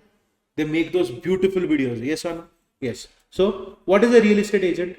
Person who negotiates, acts on behalf of person in transaction of transfer of his plot, apartment, building. Is this clear? In a real estate project, by way of sale with other person or transfer of plot, apartment or building, as the case may be, of any other person to him, and receives remuneration or fees or any other charge for his services. Is this clear? Whether as commission or otherwise. Is this clear? Is this clear? Yes. First, you have to highlight till here what is the meaning of real estate agent. Then we will go to the functions of real estate agent. Everyone, real estate agent who is not registered with authority shall not facilitate the sale or purchase of any plot, apartment or building. So now if you want to sell a plot, apartment or building, you have to register yourself with REL. If you are not registered, you are not allowed to sell, transfer any plot, apartment or building. Is this clear? Is this clear? And real estate agent has to maintain, preserve books of accounts, records and documents as prescribed. And he cannot involve himself in unfair trade practices like falsely representing services are of particular standard or grade. When we buy apartment, we ask them, they tell us this is RCC structure, earthquake proof. Like even if there is a 7 magnitude earthquake, the building will not collapse. You cannot make such claims. The tiles are of a particular brand. In the washroom, we have fitted all the toiletries of a particular brand. If the standard is not that, you cannot claim. Second point, you are representing that promoter himself has approval or affiliation, which such promoter or himself does not have. What does this mean? The construction site has been approved. The government has given green signal. But in real life, the promoter was not given any green signal. Last is, if you are making false or misleading representation concerning the service, then also you are not allowed to act as a real estate agent. Is this clear? Is this clear? Also, you cannot permit the publication of advertisement in newspaper or otherwise of services that are not intended to be offered. You can only offer, if you want to advertise yourself, you can only tell that what services you are offering. You cannot put those services which you are not offering. Is this clear? Is this clear? Doubt, question, query. No doubt, no question, no query. Now there is one important point, which is this section 12, 13 and 14. Okay. So obligation of promoter regarding veracity of the advertisement or the prospectus. What is the meaning of this, everyone? See, I am a promoter. I am selling my project. You know what our builder told us?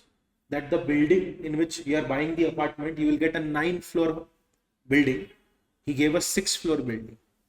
Did he make a false statement to us? Yes. He told us there would be swimming pool. What if there is no swimming pool?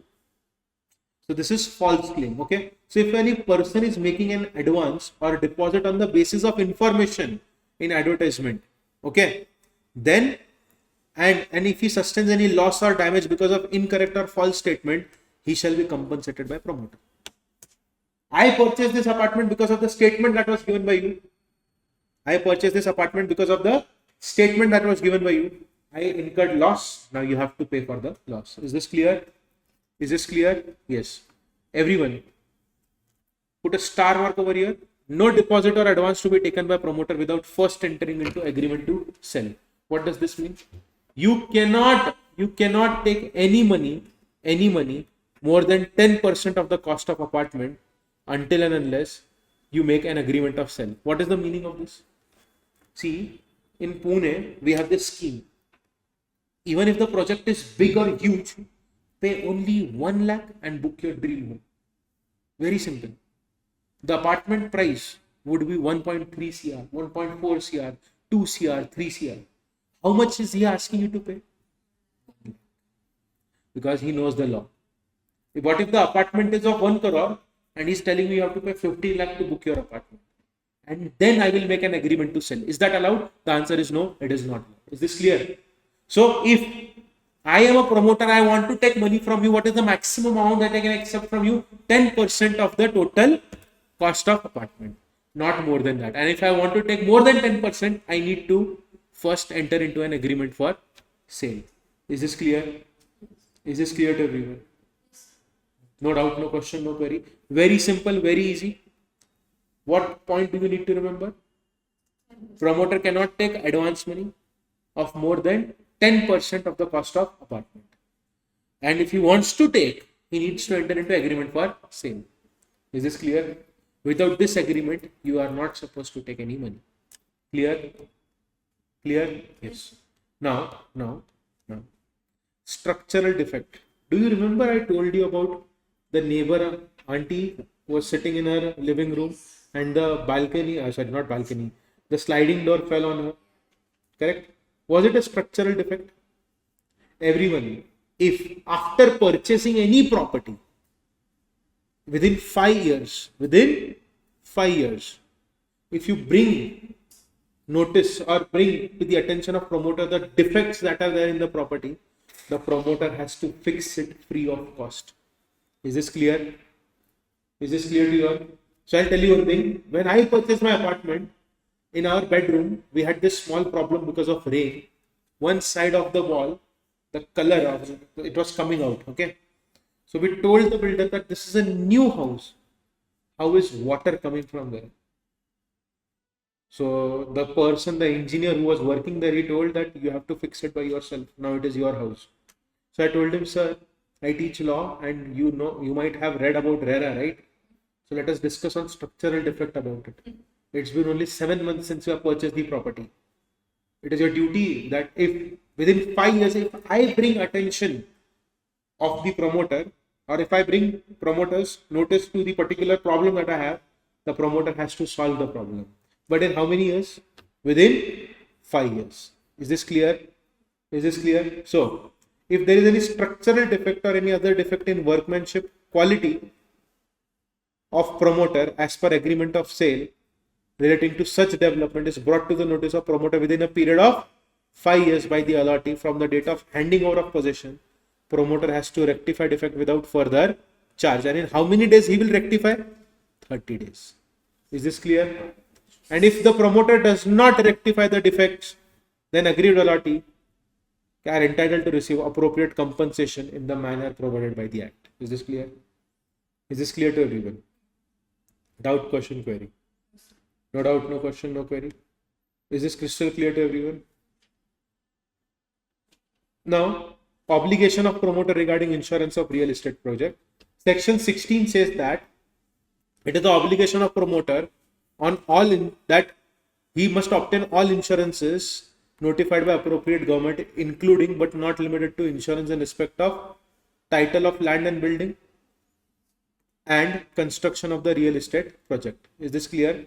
Promoter will pay premium charges and shall pay the same before transferring the insurance to association of allottee. Is this clear? The insurance will be for the benefit of allottee or association of allottees as the case may be. What do you mean by association of allottee? Cooperative society. Correct? Managing committees are made. Correct? Is this clear? Any doubt, any question, any query?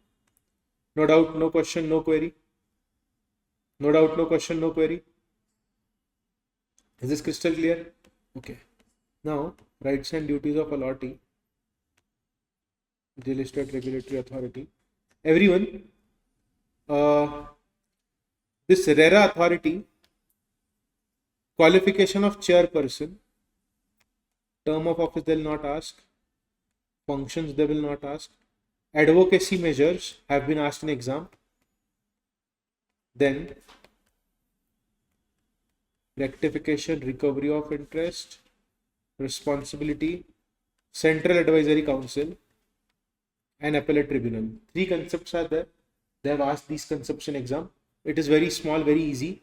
Let us focus on the important points only and let us go ahead. Okay. Sabse pehle, the first point, establishment and incorporation of real estate regulatory authority. Everyone, government will establish authority known as real estate regulatory authority. Who will establish it? Appropriate government will establish real estate regulatory authority. Is this clear? Is this clear? Yes. Government of two or more states or union territory, if it deems fit, establish one single authority. Like for example, Maharashtra and Goa, we have same High Court. Bombay High Court is the High Court for Maharashtra as well as Goa. So there might be a case, I don't know about Goa, you can research.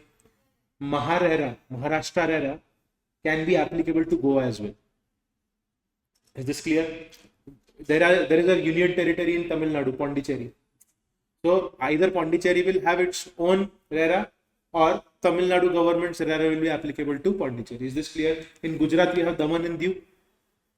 It is a union territory. Also you should know one thing, that Andaman and Nicobar is closest to Tamil Nadu.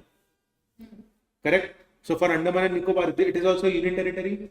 There might be a situation or case where Tamil Nadu's RERA is applicable to Andaman and Nicobar projects. Is this clear? So the first point is very simple, very easy. Who will establish the appropriate government? RERA authority. Who will appropriate government will establish. Correct? Is this clear? Is this clear to everyone? Yes. Now, who will become chairperson and member of the authority? In order to become the chairperson of RERA, you will be appointed by appropriate government from selection committee. Okay. On recommendation of selection committee. In selection committee, who is sitting? Chief Justice of High Court or his nominee. Okay. Secretary of Department dealing with housing and law secretary. So three people are there. A Chief Justice of High Court or his nominee, Secretary of Department dealing with housing and law secretary will decide and appoint a person. Is this clear? Now, he should have experience of at least 20 years in case of chairperson and 15 years in case of members in urban development, housing, real estate development. So if you want to become chairperson of this, you should have 20 years of experience in all of these areas. And if you want to become member, you need to have 15 years of experience. Is this clear? Is this clear? Is this clear? Okay. What is the meaning of this?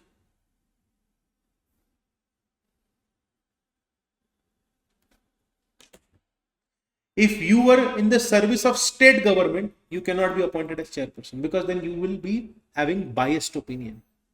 Okay? Doubt, question, query? So tell me one thing. Who selects the chairperson and member? Chief Justice of High Court or his nominee? Then General Secretary, see, of Department dealing with housing and law secretary. Is this clear? In order to become chairperson, you should have experience of 20 years. In order to become member, you should have experience of 15 years. Is this clear?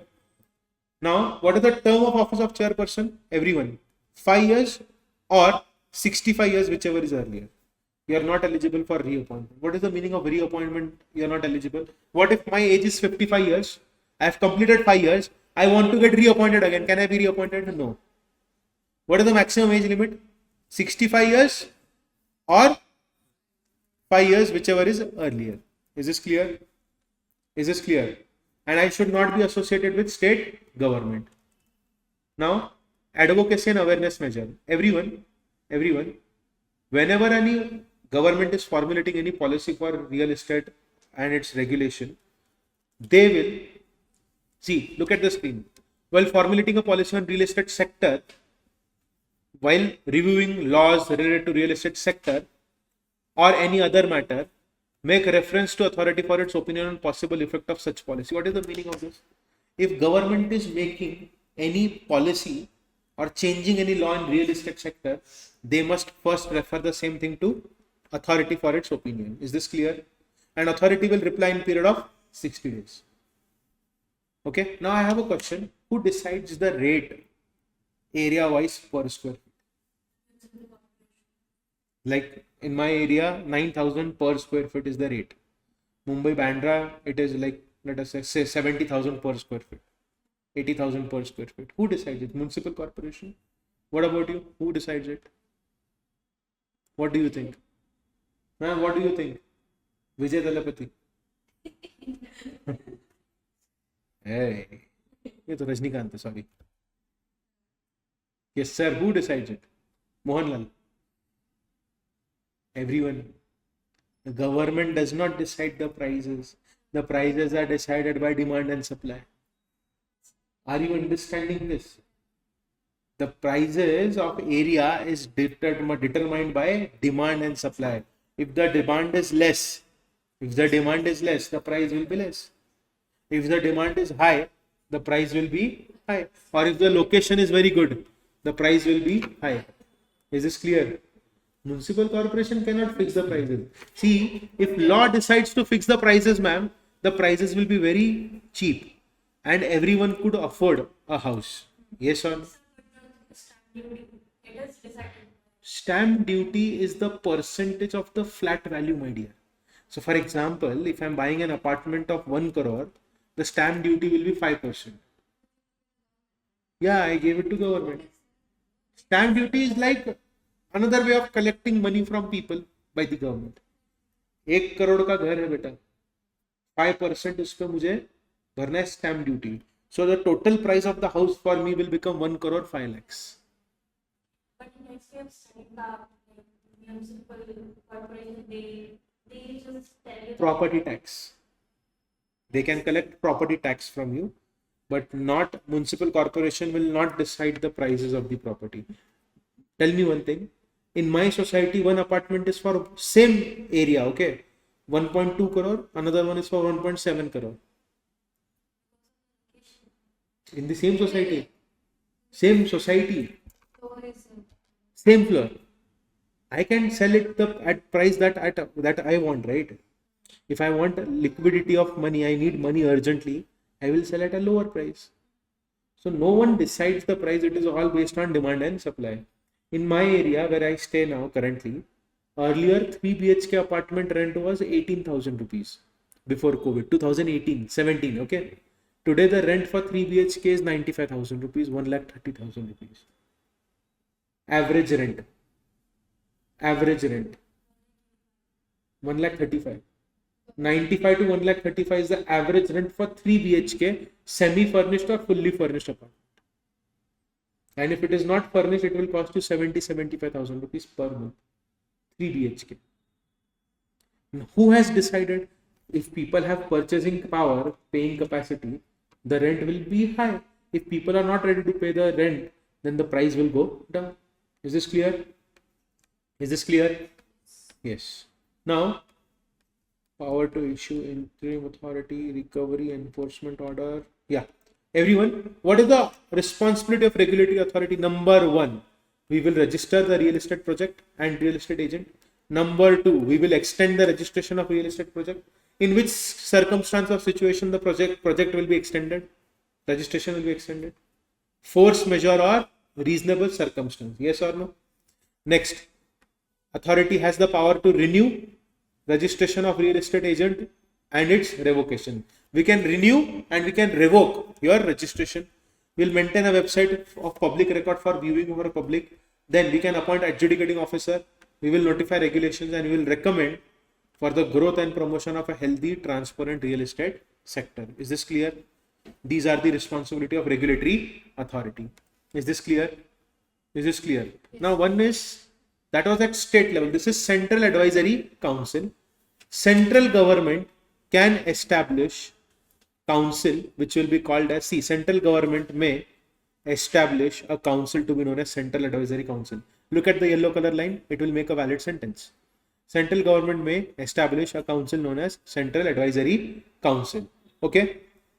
Minister to the Government of India in charge of Ministry of Central Government dealing with housing shall be ex officio chairperson of Central Advisory Council. What is the meaning of ex officio? JAGL students, ex officio. What is the meaning of ex officio? Nahin? Ex officio means I will get this position because I was at this position. I want to become director of ArivuPro. In order to become director of ArivuPro, first you need to become a faculty of ArivuPro. So if you are a minister in ministry dealing with housing, then only you can become chairperson of Central Advisory Council. In order to become chairperson of Central Advisory Council, you need to be a minister. Is this clear? What is the meaning of ex officio? I got this post because of that post. Is this clear? Is this clear to everyone? This council shall consist minister from finance, industry and commerce, urban development, consumer affairs, corporate affairs, law and justice, Niti Aayog, NHB, urban development corporation, okay, and 5 representatives of state government to be selected by rotation. Is this clear? And 5 representatives of real estate regulatory authorities will be selected by rotation. They have given nothing. They have just given a basic structure of this authority and council. Last is advisory council shall not have more than 10 members to represent the interest of real estate industry. Is this clear? Is this clear? Doubt, question, query? No doubt, no question, no query. Real Estate Appellate Tribunal. Everyone, see, REAT is formed by appropriate government for faster resolution of disputes. Okay. So, if you are aggrieved by RERA order, you can appeal to REAT, and REAT has to adjudicate the cases in 60 days. Adjudicating authority is there. I am the allottee, he is the promoter. I am not happy with him or he is not happy with me. In any of the cases, we will go to RERA, Real Estate Regulatory Authority. To whom will we go? Real Estate Regulatory Authority. If I am not happy with RERA, I will go to REAT. Is this clear? Is this clear to you all? So, can I say, if you are not happy with him, RERA, you can go to her, REAT. You can go to REAT and she will, why am I writing she? And it will solve problem in 60 days. Yes, no? Yes, no? Yes. No? No? Don't know? Yes. Very good. Clear? Is this clear to you all? Is this clear? Okay. No civil court will be allowed to exercise jurisdiction on such matters. Is this clear? And if you are not happy with REAT, then go to High Court in 60 days. So, I am not happy with her, that is why I went to her. And if I am not happy with her, then I'll go to So High Court. No Supreme Court. Supreme Court is the last thing that you'll do. Okay. Matter will end in the hands of High Court. So, if you are not happy with RERA, go to REAT in 60 days, and not happy with REAT, go to High Court in 60 days. Is this clear? Is this clear to everyone? So, we will establish it at state level, and it will be called as Real Estate Appellate Tribunal. Okay, and see, it can have like I said, Maharashtra and Goa can have one Real Estate Appellate Tribunal. Appropriate government may, if it deems necessary, establish one or more benches of appellate tribunal for various jurisdiction in the state. What is the meaning of this? Over here they are trying to say that you can establish two or more bodies in the same state. Okay. Now, appropriate government of two or more states can establish one single appellate tribunal. So, there can be multiple appellate tribunals in one state, or there can be two states which are sharing one appellate tribunal. Is this clear? And if you are not happy with the order of authority, you will go to appellate tribunal, and if you are not happy with the order of appellate tribunal, you will go to Honorable High Court. Is this clear? Is this clear to everyone? Doubt, question, query? No doubt, no question, no query? Is this clear? Yes. Rest all, please read it at home. Role of company secretary has been given over here. It is very basic. I don't think so that you need any explanation for this, and offenses and penalties. Okay. Now, what do you need to focus on in this chapter? Number one, I'll tell you.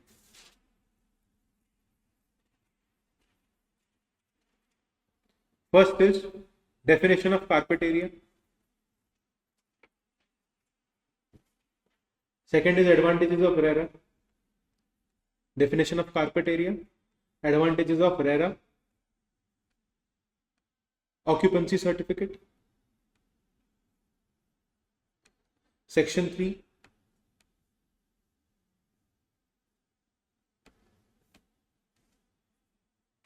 Projects which are exempt from RERA.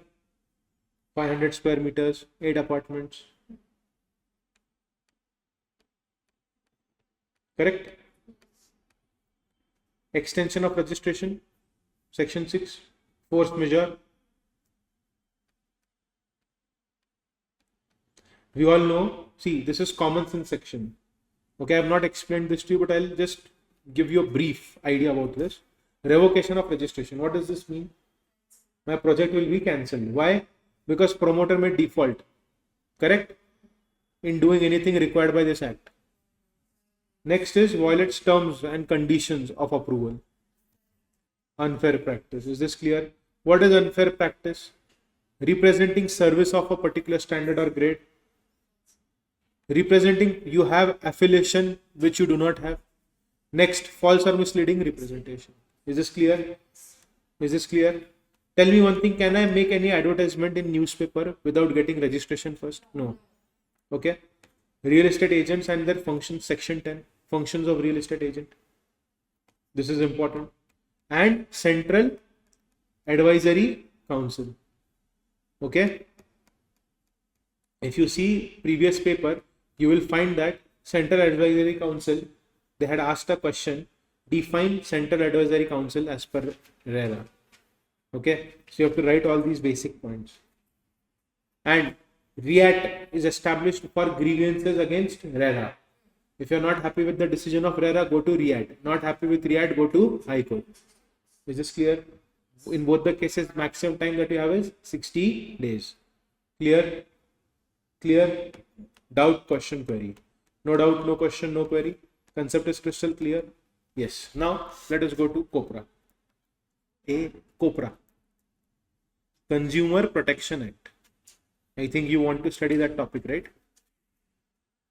See, the problem is that you consider these topics as boring topics like RERA and PAMLA, but when they are asked in exam, you regret that you should have studied, because see, as a student, I have faced the same problem. Okay, and you all know that you have given 10th and 12th board, that one question comes in the paper which is of that topic which you left by thinking that they might not ask or it is easy, and because of that one question your entire paper is ruined. Yes or no? Yes or no? Yes. So Consumer Protection Act, COPRA. COPRA, we have completed 4 topics till now. This is our 5th topic, COPRA. In COPRA, our main objective is to focus on and understand one basic terminology. Very easy.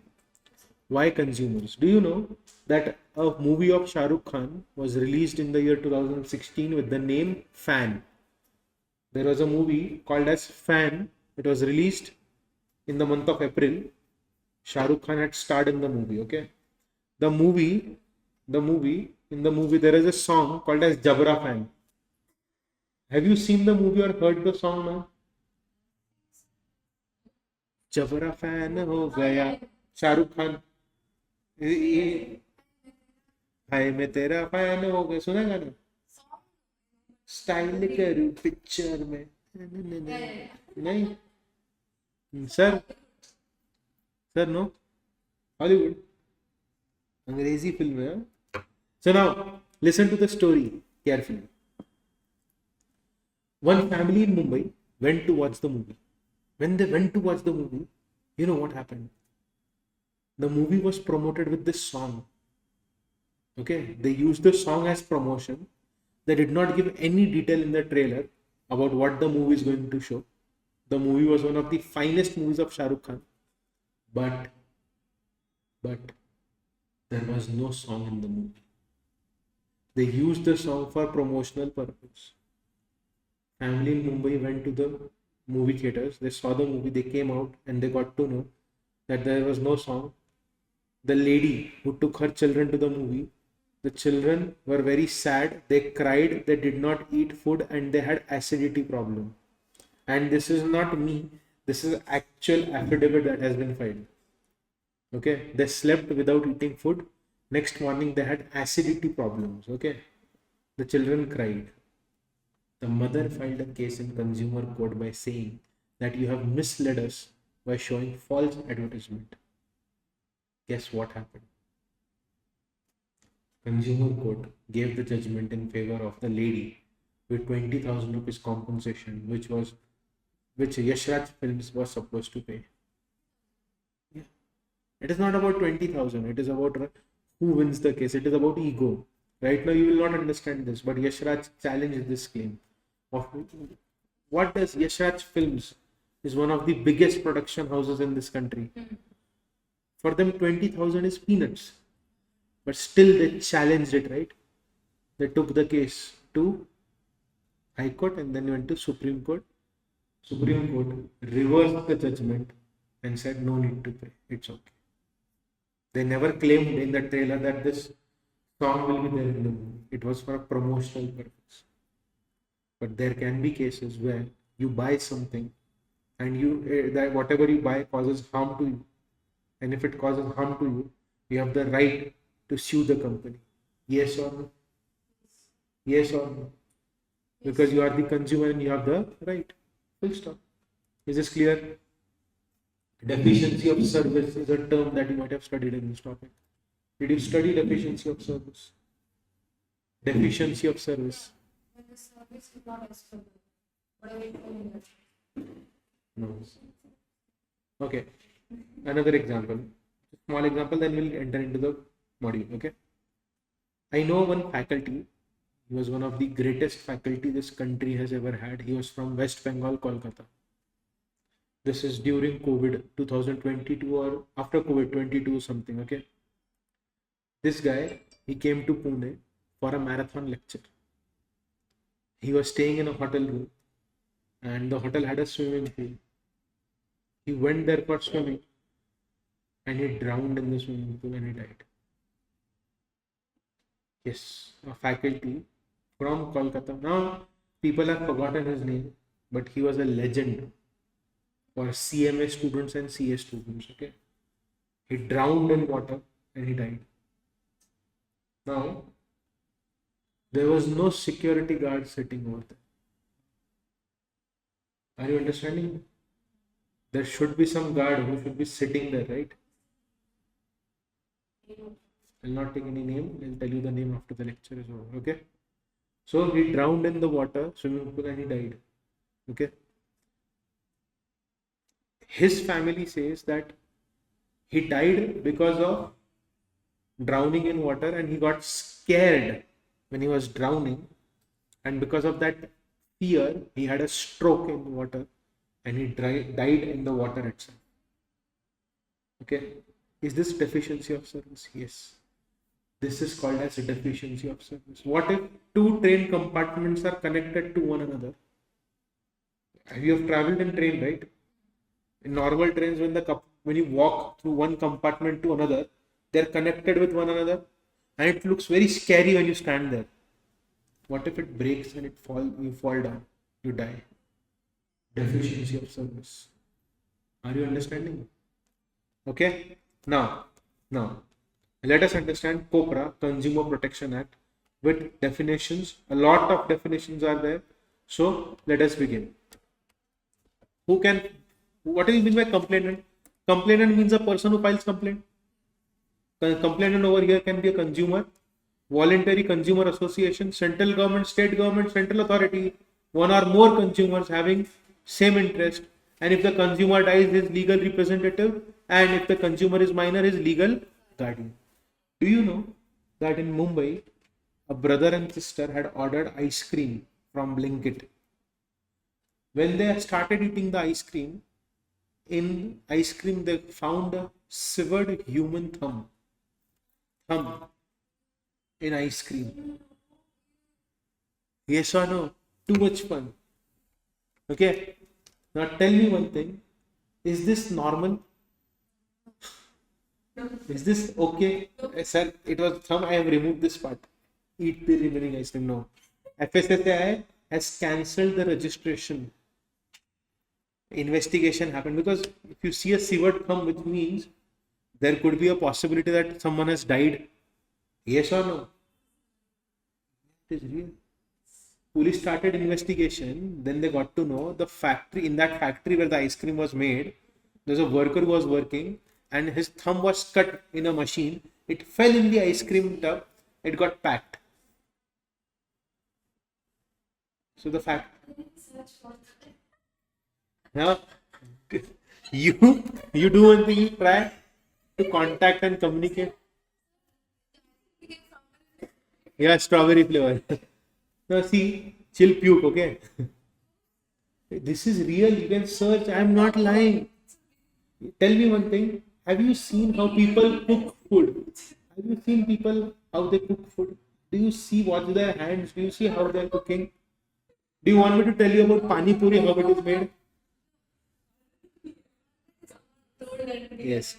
So complainant means what? Consumer association, government, state government, authority, one or more consumer having same interest. If the consumer dies, his legal representative. If the consumer is minor, his legal guardian or parent. Now, who is a complainant? Sorry, what is complaint? Complaint means allegation in writing. What is complaint?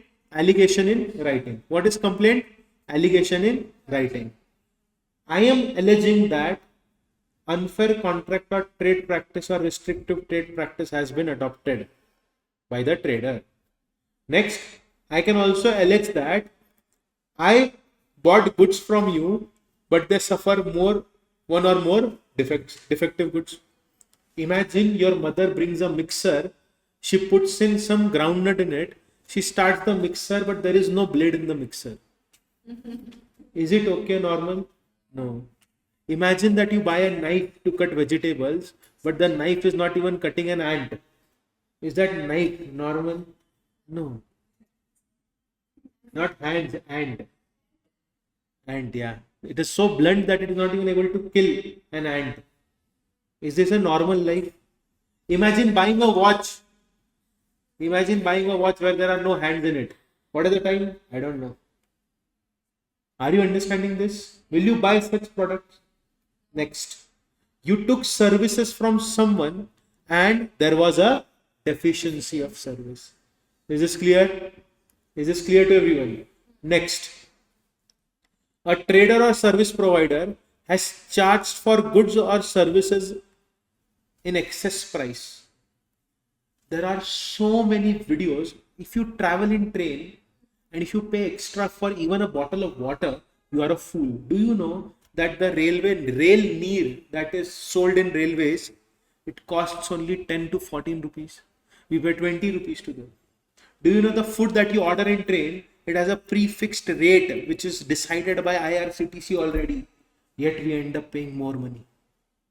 If you have seen the movie, hey, Onion, have you seen the movie? Yes.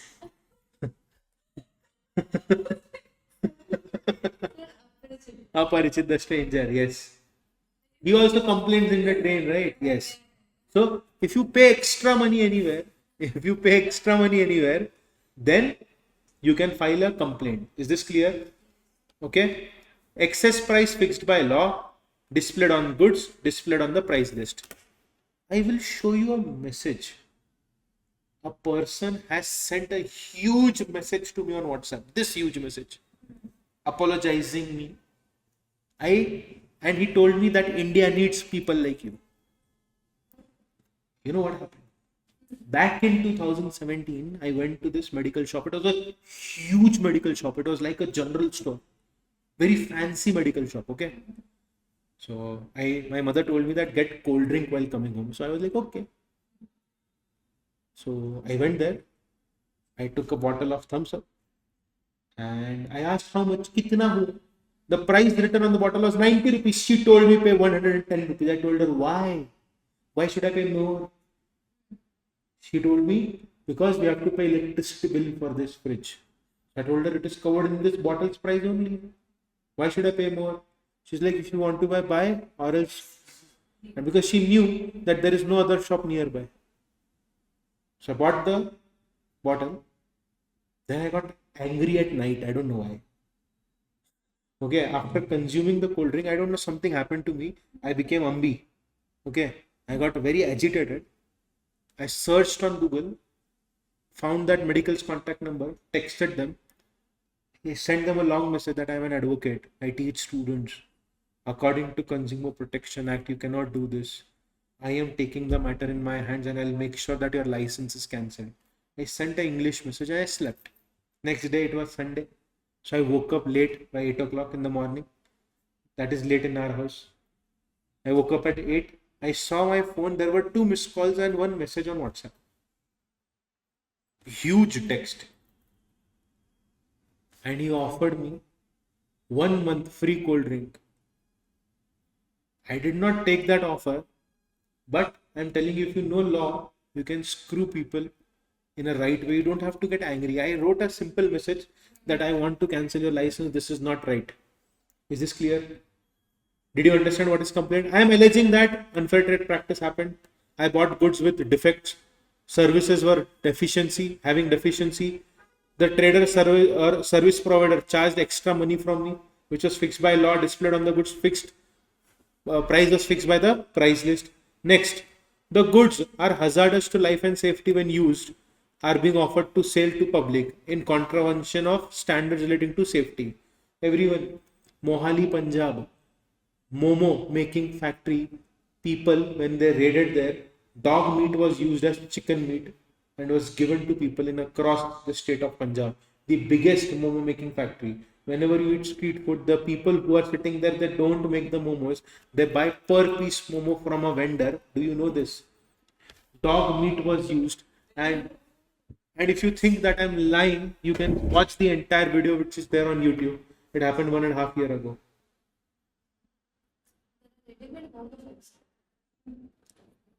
No, ready-made means they make it, they sell it to these people, they just steam it and give it to you. Yeah, so 6 pieces will cost them 20 rupees, they will sell it to you for 60 rupees, 80 rupees, yes. I thought you all knew about all of these things. It's okay. I wanted more time with you all. I would have shown a lot of images and videos to you all. Okay, next. Everyone. Or the trader knows that the goods offered to public are unsafe. You cannot sell unsafe goods to people. Okay. Services which are hazardous or likely to be hazardous to life and safety of public when used are offered by a person who provides service and he knows that it is injurious to life and safety. I can file a complaint against him. A claim for product liability action lies against product manufacturer, product seller, or product service provider, as the case may be. What do you mean by this? I'll give you one example. See, if I imagine that we are brothers and sisters and we are buying that ice cream from Blinkit which had a thumb in it. Will I sue Blinkit? Makes any sense? No. Why? Because the product was manufactured by someone else. So the liability will be of that person. Is this clear? Is this clear to you all? Are you understanding what I'm trying to say? Pinky promise? Yes. How to make complaint? Nicely. No. How to make complaint? You will file a complaint before district commission, state commission, or national commission. You have to pay a specified fee. You will write your name, address. You will write name, address of the opposite party, the facts, documents if you have any for supporting your allegation. Is this clear? Now, put a star mark over here. This is the most important. See, unfair trade practice. Still, unfair trade practice I will teach you in this chapter. Explain all the concepts. And after unfair trade practice, in this chapter, they have given to you about other different types of counsels. To understand this, I would recommend go via question and answer method. Read question, read answer for these topics. Till here, most important part is there. Okay. And after that also, I'll tell you what is important. Highlight that part and study only that part. Okay. Now, first things first. Who is a consumer? Everyone, tell me one thing. Tell me one thing and be very honest with me. Okay. ArivuPro has bought this laptop computer. Okay. They have purchased this TV. If there is any default in this TV, will ArivuPro call themselves as consumer? Commercial. Eh? Eh? Eh? ನಿದ್ದೆ ಮಾಡಿ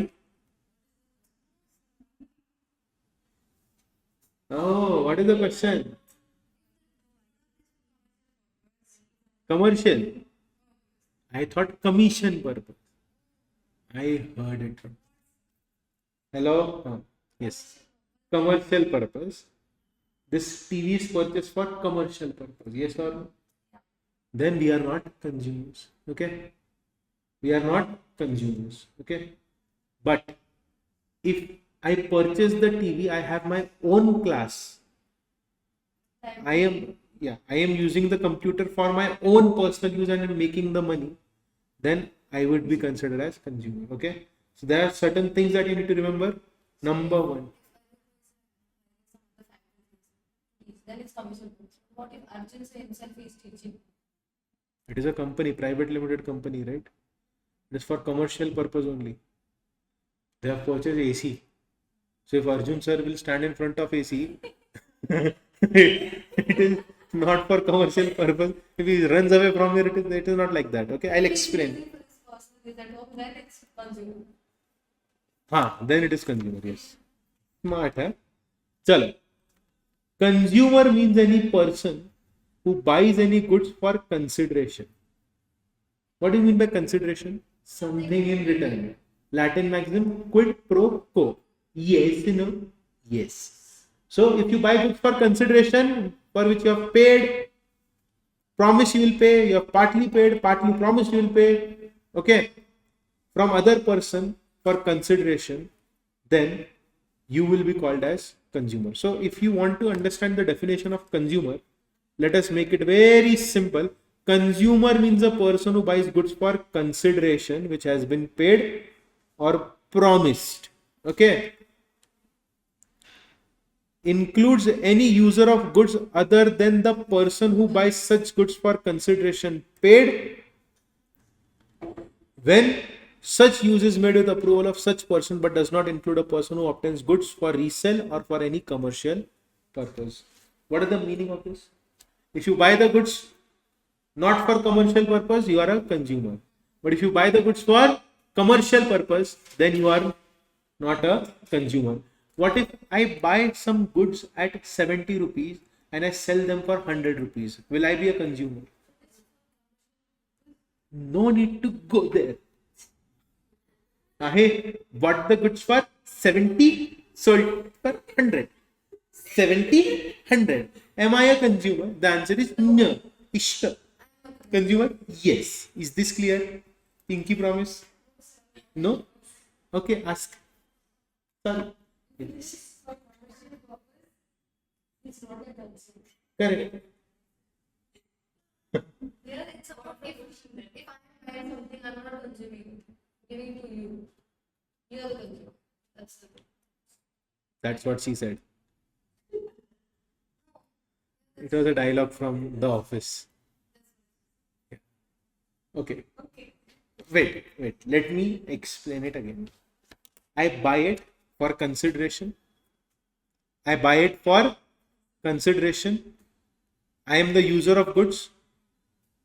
Wait, black line. User of goods. I am consumer. Is this clear? Is this clear? Other than person who buys goods for consideration,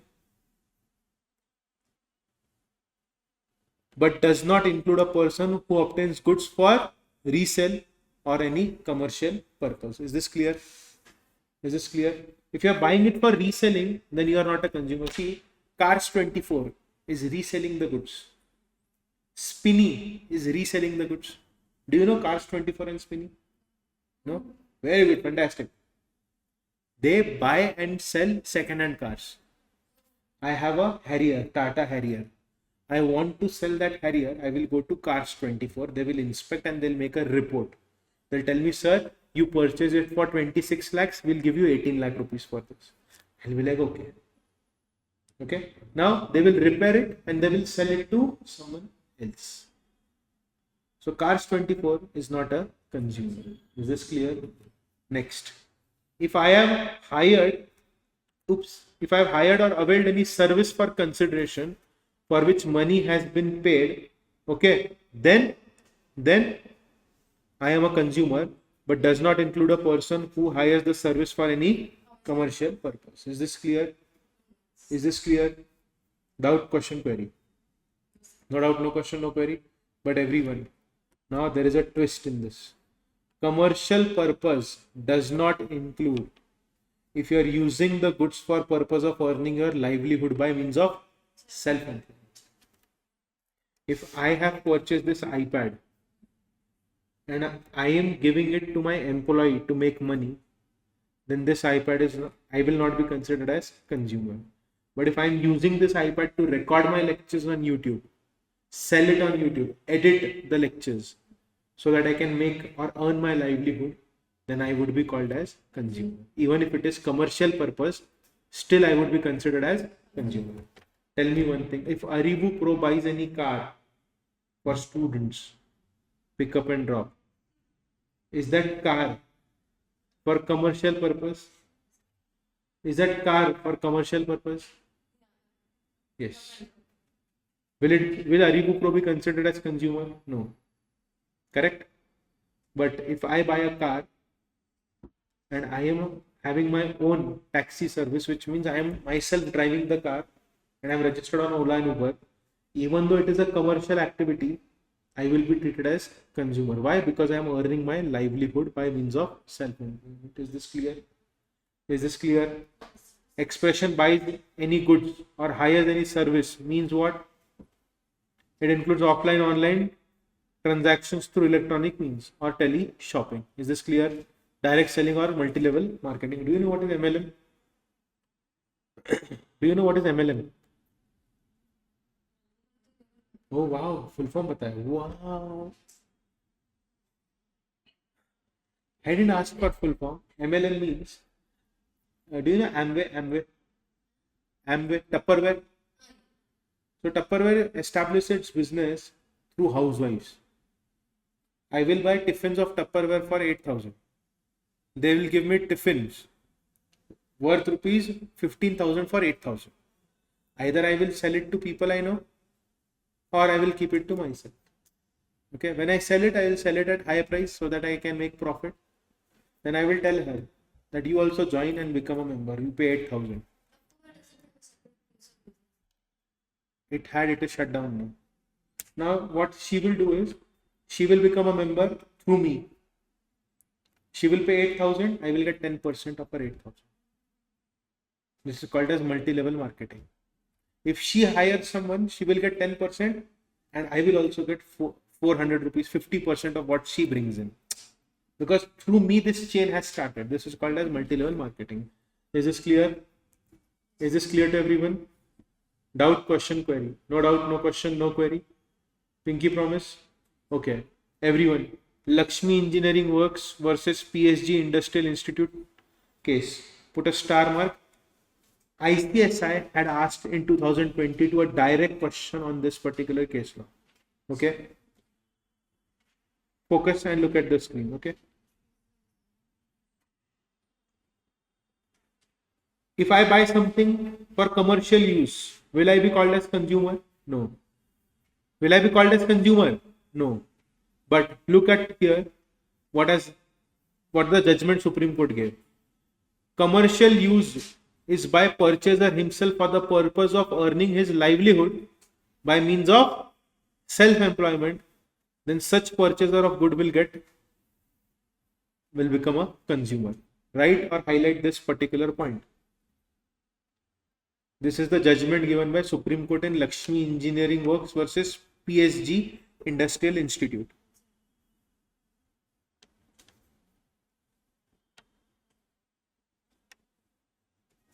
Done. Is this clear? Sorry?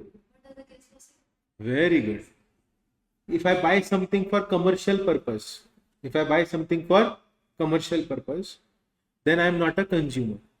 But if I am buying something for commercial purpose and it is giving me self-employment, then I will be treated as consumer.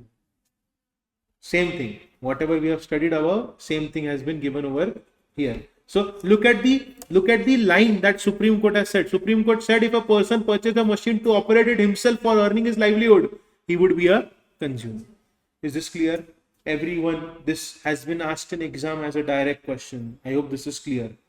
No doubt, no question, no query. Again, calm mind. Right? They ask case law. Yes. They had asked this story and then you are supposed to define by explaining this part. Okay?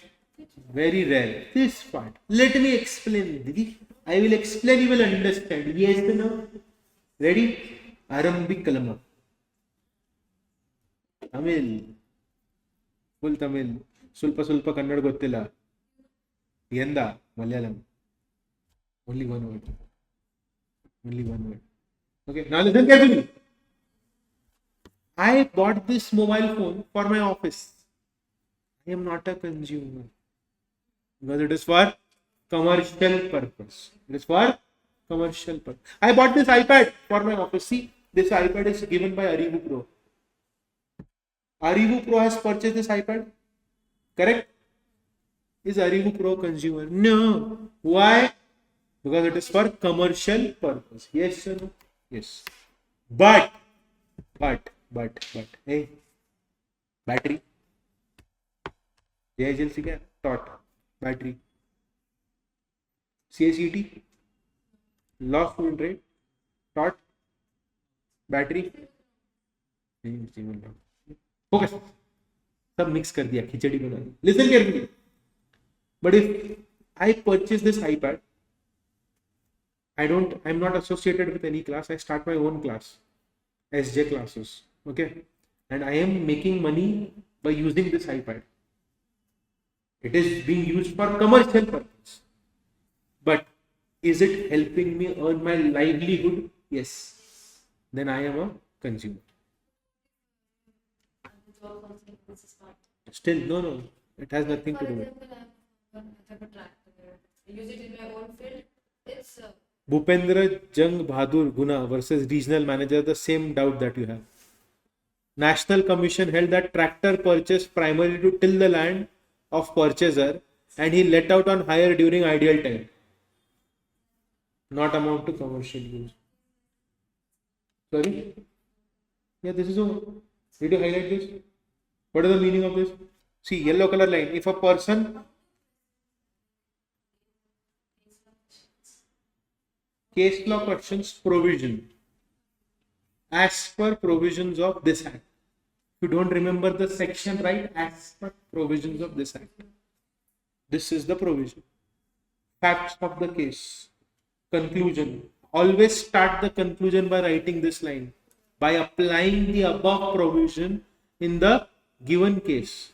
By applying the above provision in the given case. This is going to happen. Is this clear? Okay, now focus on this case law.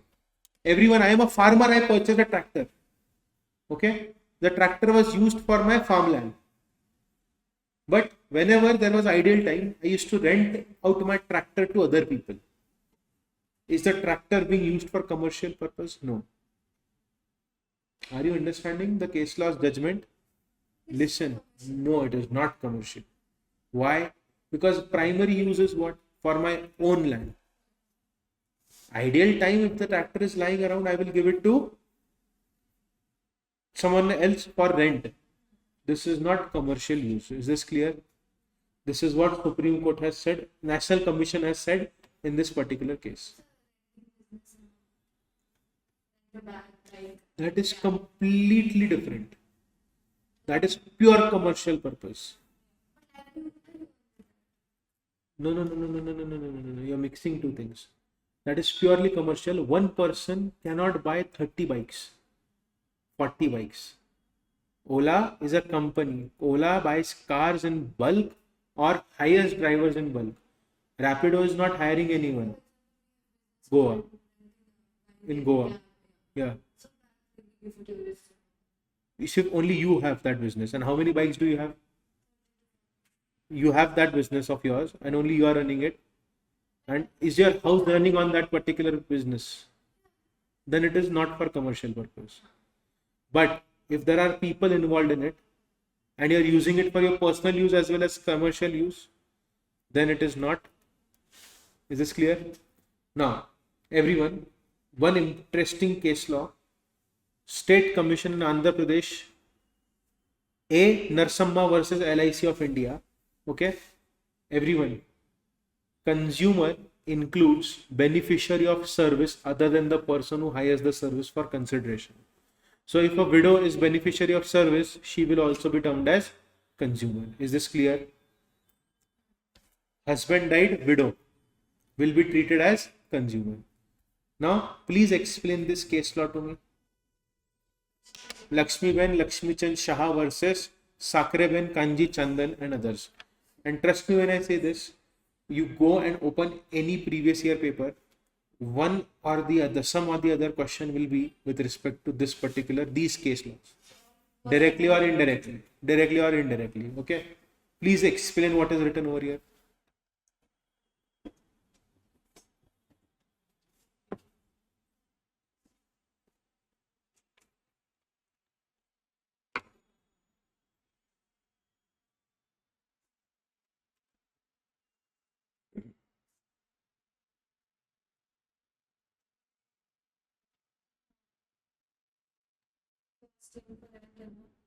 Then the cleaning and all of the room and all that doesn't come with it. No, you have mistaken half of that.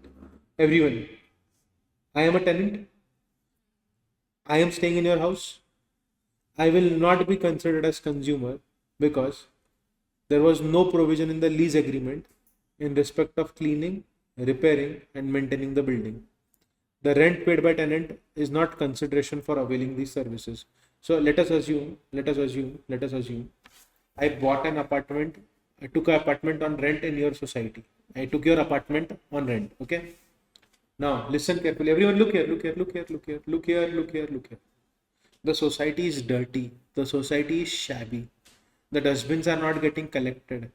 There are stray dogs which are roaming in the building at night and they flip the dustbin over at night. Okay? Once one cat brought a dead mouse in the porch. I'm staying in her apartment. I'm angry with her. I'm telling her, ma'am, I'm paying rent to you. I want all of this clean. I am taking service. She will tell me, "Oi, idiot, chup bed." I'll be like, why? She will tell me, in lease agreement, did I mention that I'll clean, repair, maintain the building? No. If there is problem in your water, go and speak to the chairperson. Am I staying there currently? No. You are staying there. You have entered to 11-month agreement. You go and speak to me. It is none of my business. Is this clear? Is this clear to everyone? Crystal clear to everyone? The tenant has to look after the maintenance and Sorry? the tenant has to look after the maintenance. No. See, again, you have confused yourself. I am staying in your house as a tenant. You are the landlord. The premises is dirty. It is not clean. I am telling you that I am paying money to you, so you clean it.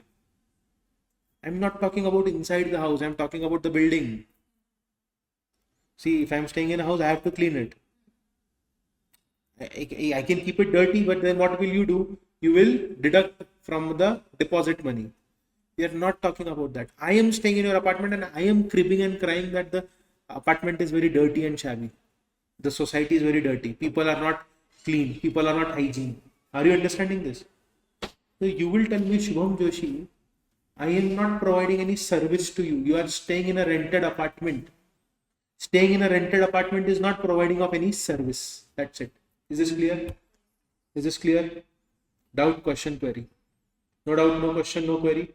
Now, last important case law, Northern Western Railway and another versus Sanjay Shukla, 2021 judgment. Please read and explain what is given over here.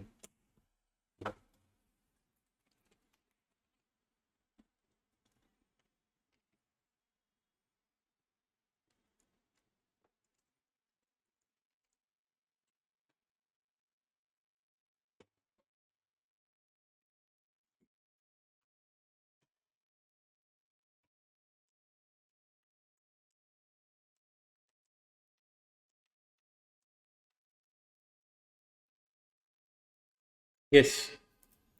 Railways are liable to pay compensation for late arrival of train if delay is not explained or justifiable. Full stop. Railways were required to lead the evidence and explain that the late arrival of a train was to establish and prove that the delay occurred because of reasons beyond their control. At least the railways were required to explain the delay which the railways failed. It cannot be disputed that every passenger's time is precious and they might have booked the tickets for further journey, like in present case from Jammu to Srinagar and then after further journey. Therefore, unless and until evidence is laid explaining the delay and it is established and proved that delay occurred which was beyond the control, the railway is liable to pay compensation for delay and later arrival. What is the meaning of this? If the railway is late, they have to give justification. If the justification is valid, they will not pay any compensation. But if the justification is not valid, they have to pay compensation because time is precious. Is this clear? Is this clear? Go back in December 2025. Indigo Airlines, November end and December. Did you see those reels and videos on Instagram? How pathetic the situation was at all the airports. If not, you are not doing justice to your course. You are studying all of these things. The first thing that I told you all in the morning was you have to know everything. Even if it is 10% of any topic, you have to have idea about the topics. Okay? Because when you go for interview, as I said in Pune, there is a firm of CS. Do you know what they do? Once the student has cleared executive, they will give a pen and paper to the student and tell them, what do you think should be changed in consumer law? According to your opinion, should the LRS scheme be renewed? Why do you think LRS should be 2,50,000 American dollars? They will ask such questions which will show them how practically you can think and how much knowledge do you have. Are you understanding this? So please, that is for your own benefit. See, tomorrow I will leave from here. Okay? You will be at loss, my dear students, and I don't want that to happen with you all. Because see, when I was a student, you know how we were taught law? I'll tell you. Good morning, students. Today we are going to see consumer. Consumer means any person who buys or any goods for consideration which has been paid or promised or partly paid and partly promised. Okay? Or under any system or deferred payment and includes any user of such goods other than the person who buys such goods for consideration paid. Okay, easy. Yes, next. So this is how we were taught. And there were only 2-3 students in the class who used to nod their head. Yes, ma'am, yes, ma'am, yes, ma'am. So we all used to think that we are dumb. Only these 2 students are meant for CS. We all are not. Okay. Let me show you a very interesting thing so that you can gossip and I can, wait. I will show you all My law mark sheet.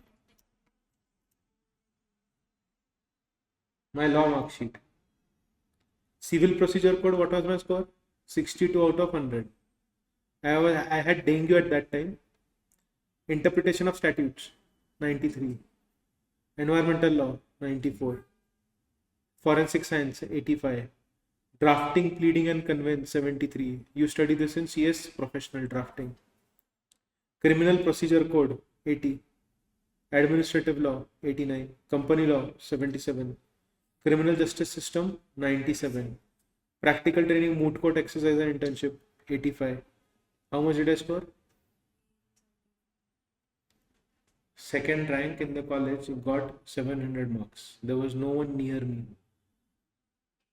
This happened only because I focused on understanding the concepts. Sorry? Yes, tell me. Bolo, bolo. Bolo. This was your first.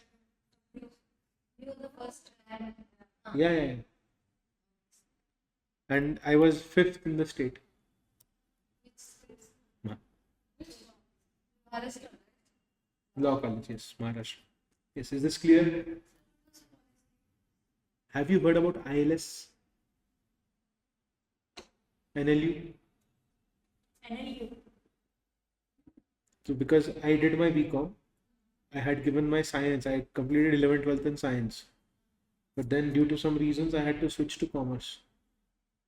I switched to commerce. I decided on doing CA. When I started studying for CA, my sir told me enroll yourself for CS as well.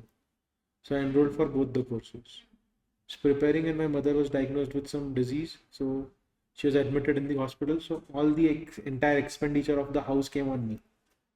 So in 2015, she was not with us. I and my sister, we both were only there in the house. My 12th was completed in 2014. My sister was in 12th standard in 2015. So I had to take care of the rent and all the bills. So I started working and I started teaching. So part-time teacher. And that is how I entered into teaching. Then I completed a BCom.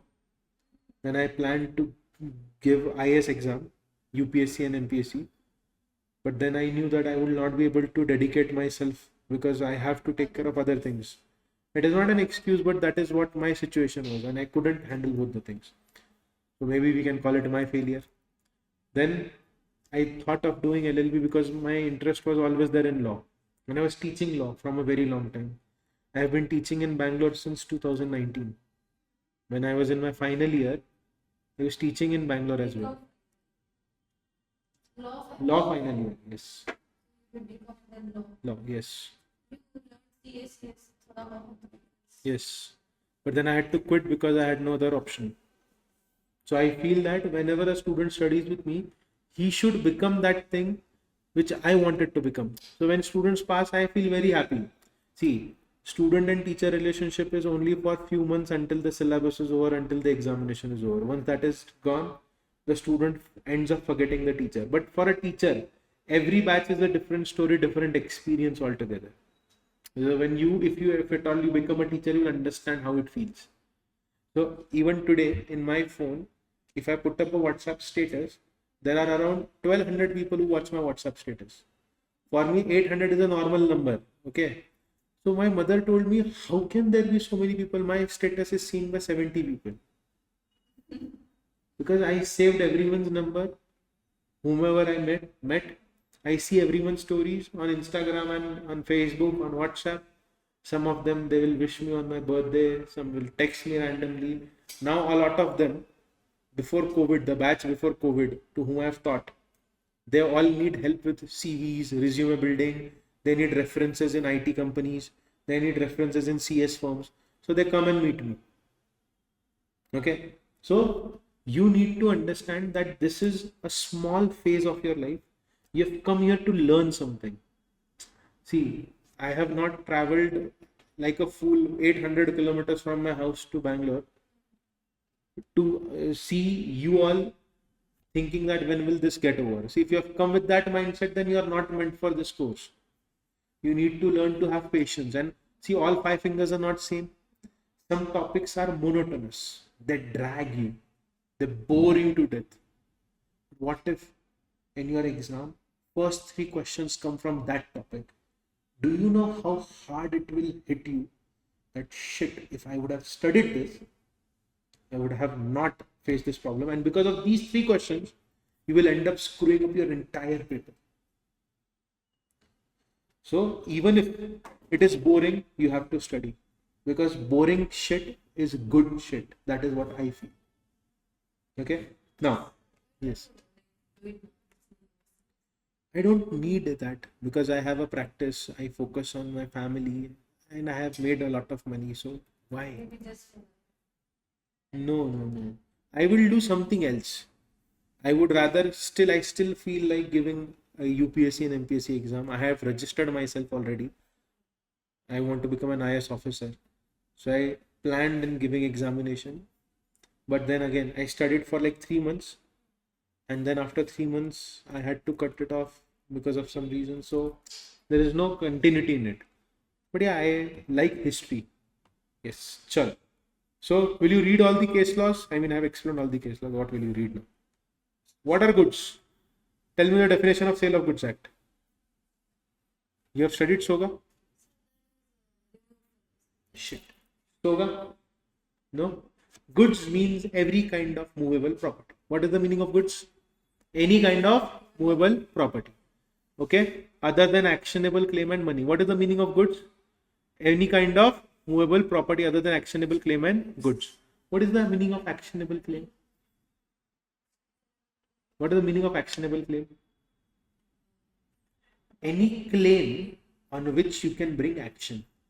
The meaning of that is, I supplied goods to her. Okay. She told me that she will pay the money to me after 45 days because she does not have any money right. I told her, okay. I drew a bill of exchange on her name. I told her, accept it. I will come to you after 45 days and I will take the money by showing this receipt. She signed it. She gave it to me. I am staying in your house as a tenant. So I told you, ma'am, rent money, go and collect it from her after 45 days. You have an office space which he owns. So you gave him that bill of exchange, told him you collect the money from her. This bill of exchange, this paper, is a claim of money.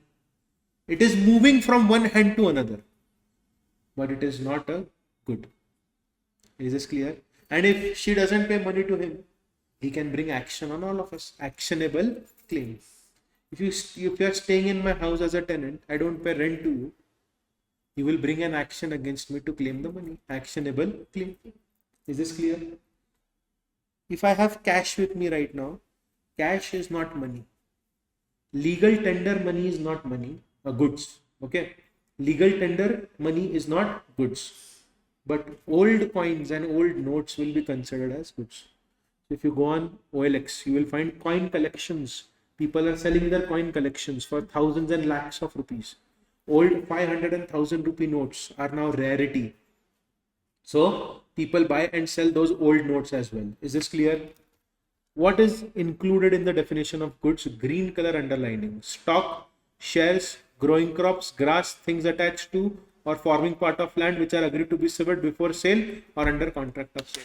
Sir, what is the meaning of goods? Goods means any kind of movable property other than money and actionable claim. It includes shares, stock, grass, crops, anything which is attached to earth or forming part of land which is agreed to be severed. Christmas trees, why do we grow them? So that we can cut them. It is attached to earth, right? So Christmas tree will also be considered as goods. Is this clear? Doubt, question, query. No doubt, no question, no query. Who is not a consumer? 5-star. And see, last concept is here on the next page itself. Unfair trade practice, and the chapter is over. Okay. Now, everyone, focus on screen. If I obtain goods free of charge, I am not a consumer. If I am availing service free of charge, I am not a consumer. Okay. Wait. One interesting case law. I will give this case law to you as homework. Please do it. Okay. I have health insurance. I'm admitted to the hospital.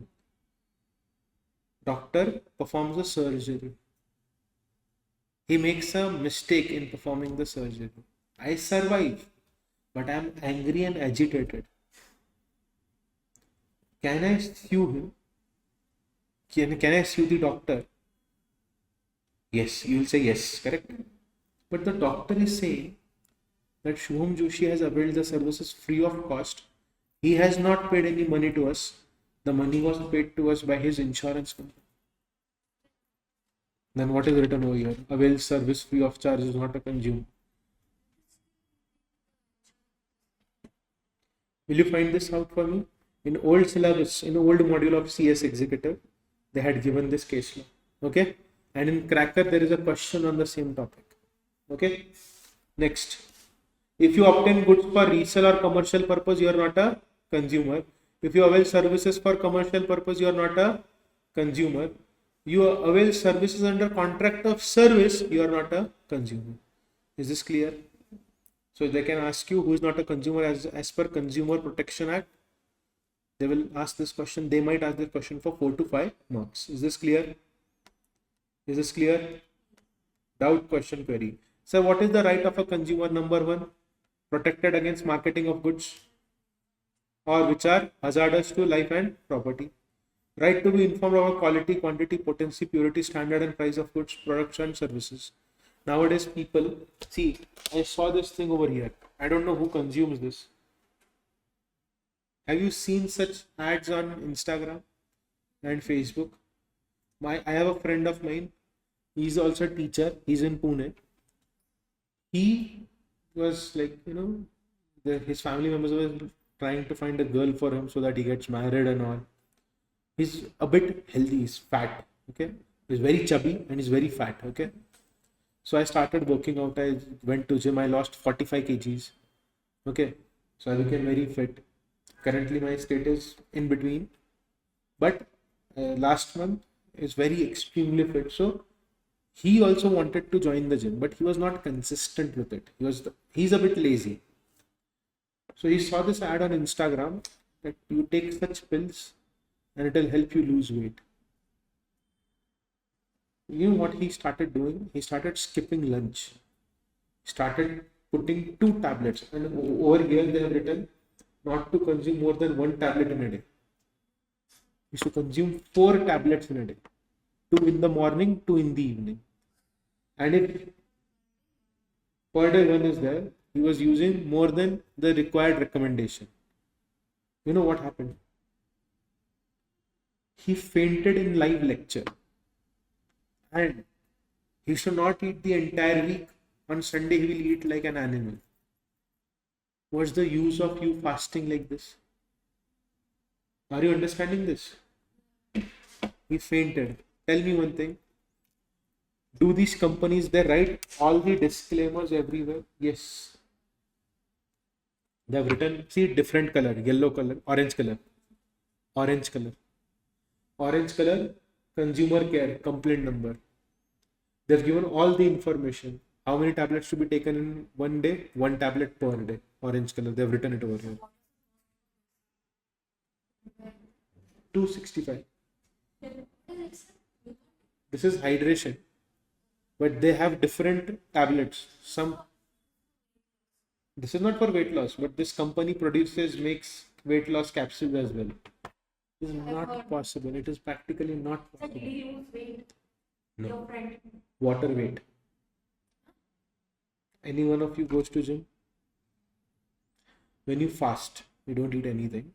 Your body is 70% water. You don't eat anything, you lose water weight.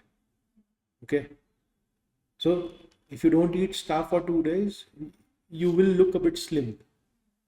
But that is not fat loss. Weight and fat are different things. Okay. So like if I am, like let us say there's a person whose weight is 80 kgs. He will look very chubby and fat. There's a bodybuilder whose weight is 110 kg, but he has 6-pack abs and he has muscles. So you need to focus on muscle mass. Like I do. I carry my protein and everything everywhere I go. I carry protein, milk and everything. My weight was 140 kgs because of health problems. I was very normal due entire childhood, everything. But suddenly I had some problem because of which medications side effect. I gained weight and I developed thyroid problem at this age. I'm 29. Okay. Now, because of that, I gained weight and I lost confidence in me. So I worked out. From that, Did it take you? sorry, How long did it take you to do so? 6 months. Slow and steady wins the race. You went to the gym. Yeah, and diet. So it helped me and I was very consistent with it. And even now I'm very consistent with it. Okay. So now let us focus on this. So all these companies, they claim about potency, purity and standard and price of goods. Okay. Next, right to be assured wherever possible access to variety of goods. Right to be heard and assured that consumer interest will receive due consideration. Right to seek redressal against unfair trade practice or restrictive trade practice. What do you mean by defect? Defect means fault, imperfection, shortcoming in quality, quantity, potency, purity, standard, which is required to be maintained by law. Is this clear? If you are selling anything below the standards which are set, if there is fault, everyone, if there is fault, imperfection, shortcoming, where is this? This is in the quality, quantity, or potency, or purity, or standard, which is required to be maintained by any law. Then it will be called as defect. Is this clear? What do you mean by deficiency? Do you know that in Rajasthan there was this case reported where a man went to a doctor to remove kidney stone, and doctor removed kidney instead of stones, and the person died? And I'm not kidding, the person died. Both the kidneys or the second? Huh? Both the kidneys. One kidney. They can make mistake, or we can call it as negligence, right? Do you know that you don't have no idea about the real world, my dear students? I think you should watch documentaries. And you know what? Imagine you go to doctor for kidney stone, they remove a kidney for you. The stone is inside. The guy died because of complications. But a person never really dies after the removal of a single kidney. See, I know that. I know no one will die, but he died because of complications. Because of doctor's negligence. There can be other factors also, right? Did he Even like his family sued him? The doctor they got compensation of 10 lakhs. died. What is this 10 lakhs? Do you know Fair and Handsome cream and Fair and Lovely? India is a, shouldn't say this. No. In our country, we decide success on the basis of skin color, which is very wrong. If you see the advertisements, you will find that a dark complexion skin person is not getting anything in life, but a fair skin person gets everything in life. People raised objection. One guy from Kerala, he bought Fair and Handsome, Imani Fair and Handsome. They used to give one skin meter, that if you use the cream for 8 weeks, your skin tone will get light. You can keep the shade card on your skin and you can see how light your tone has become. He purchased the cream, he used the cream, nothing changed. He filed a consumer case, he got compensation of 45,000 rupees. It is not about the money. It's about what is right and wrong, and then they change the name. Okay?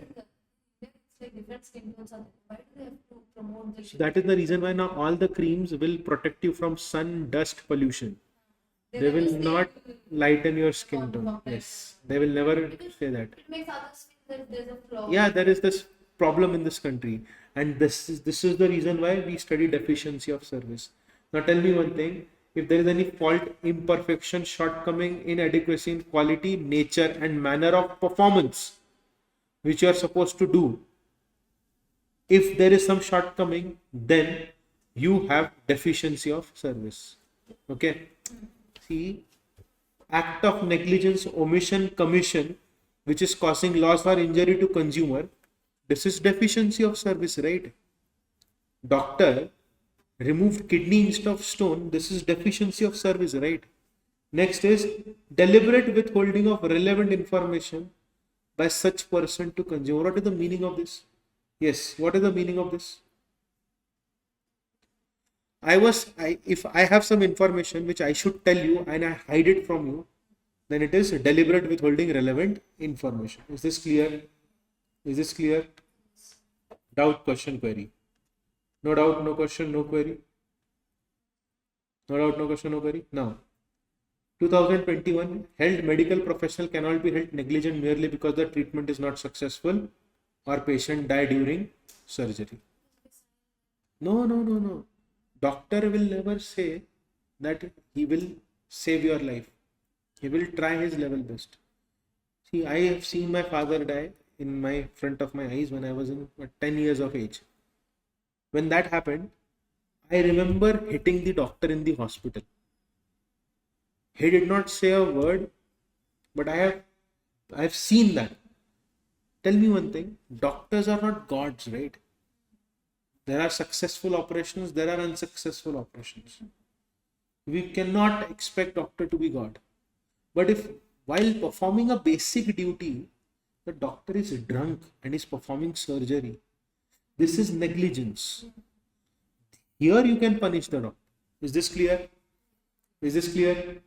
Now, what do you mean by restrictive trade practice? Means manipulation of price, condition of delivery, affect flow of supplies in market, okay, or impose on consumer unjustified cost or restriction, and it shall include the following. So what is restrictive trade practice, my dear students? A practice which tends to bring about manipulation of price, number one. Number two, conditions of delivery. Number three, affect flow of supplies in the market. Do you know why do we affect the flow of supplies in the market? Why do we affect the flow of supplies in the market? Demand and supply. What do you mean by demand and supply? If the demand in the market is high and you control the supply, then you are trying to manipulate the price. This is called as restrictive trade practice. Is this clear? Number one, you made a delay beyond the period agreed to buy the traded in supply of such good, which will likely to lead rise in price. What does this mean? I was supposed to supply the goods to you today, but I got to know that after 1 week the prices are going to increase. So I unnecessarily caused the delay, and when I supplied to you, I told you, see, according to our contract, you have to pay extra price if the price increases. So pay the price money to me now. Not allowed. Okay. Next. Trade practice which requires the consumers to buy, hire, avail goods or service as a condition precedent for buying, hiring, or availing other goods or services. What is the meaning of this? Can anyone tell me? If you have not understood, just raise your hands. I will explain this. Yes. No? No?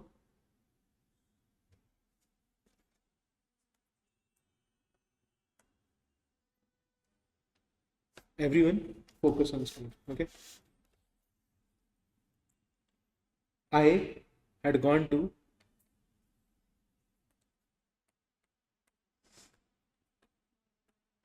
Varanasi, also called as Banaras. Beautiful place. Beautiful, and yeah, you can explore it. So I went there in the month of Jan this year. Okay. Jan or Feb. Okay. Huh? It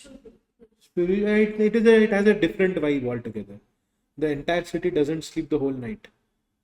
Beautiful place. Yeah, you go there. It has a different vibe altogether. But not to go in summers, not to go during rainy season. Go during winter season. The temperature is 3 to 4 degrees. Beautiful place. Early morning, you get fog on the river. You go on boat. Beautiful. Now, when I was at Varanasi, there is this temple called as Kashi temple. Correct? It is one of the 12 Jyotirlingas.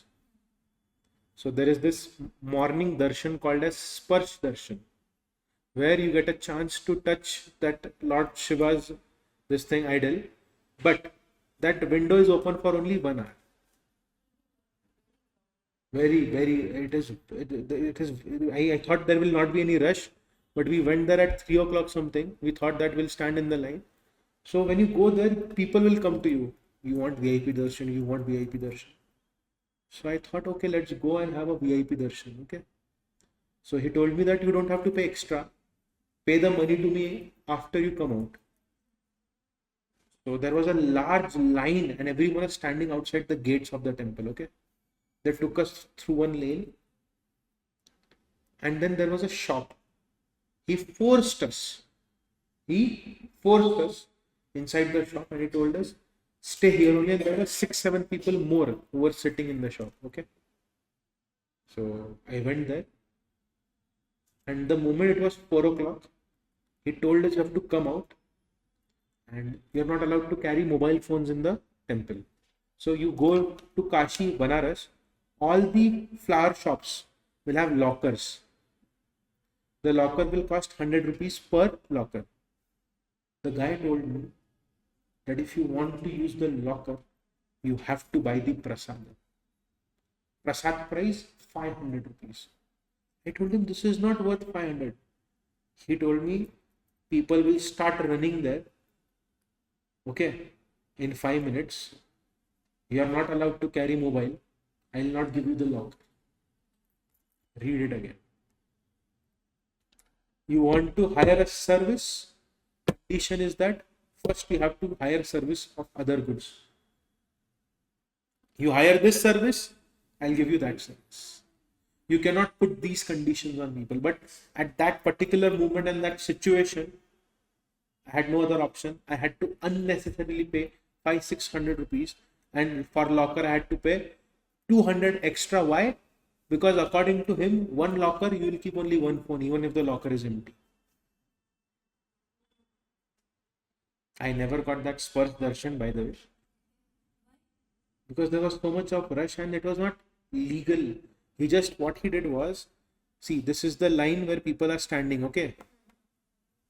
And here police officers are standing, okay?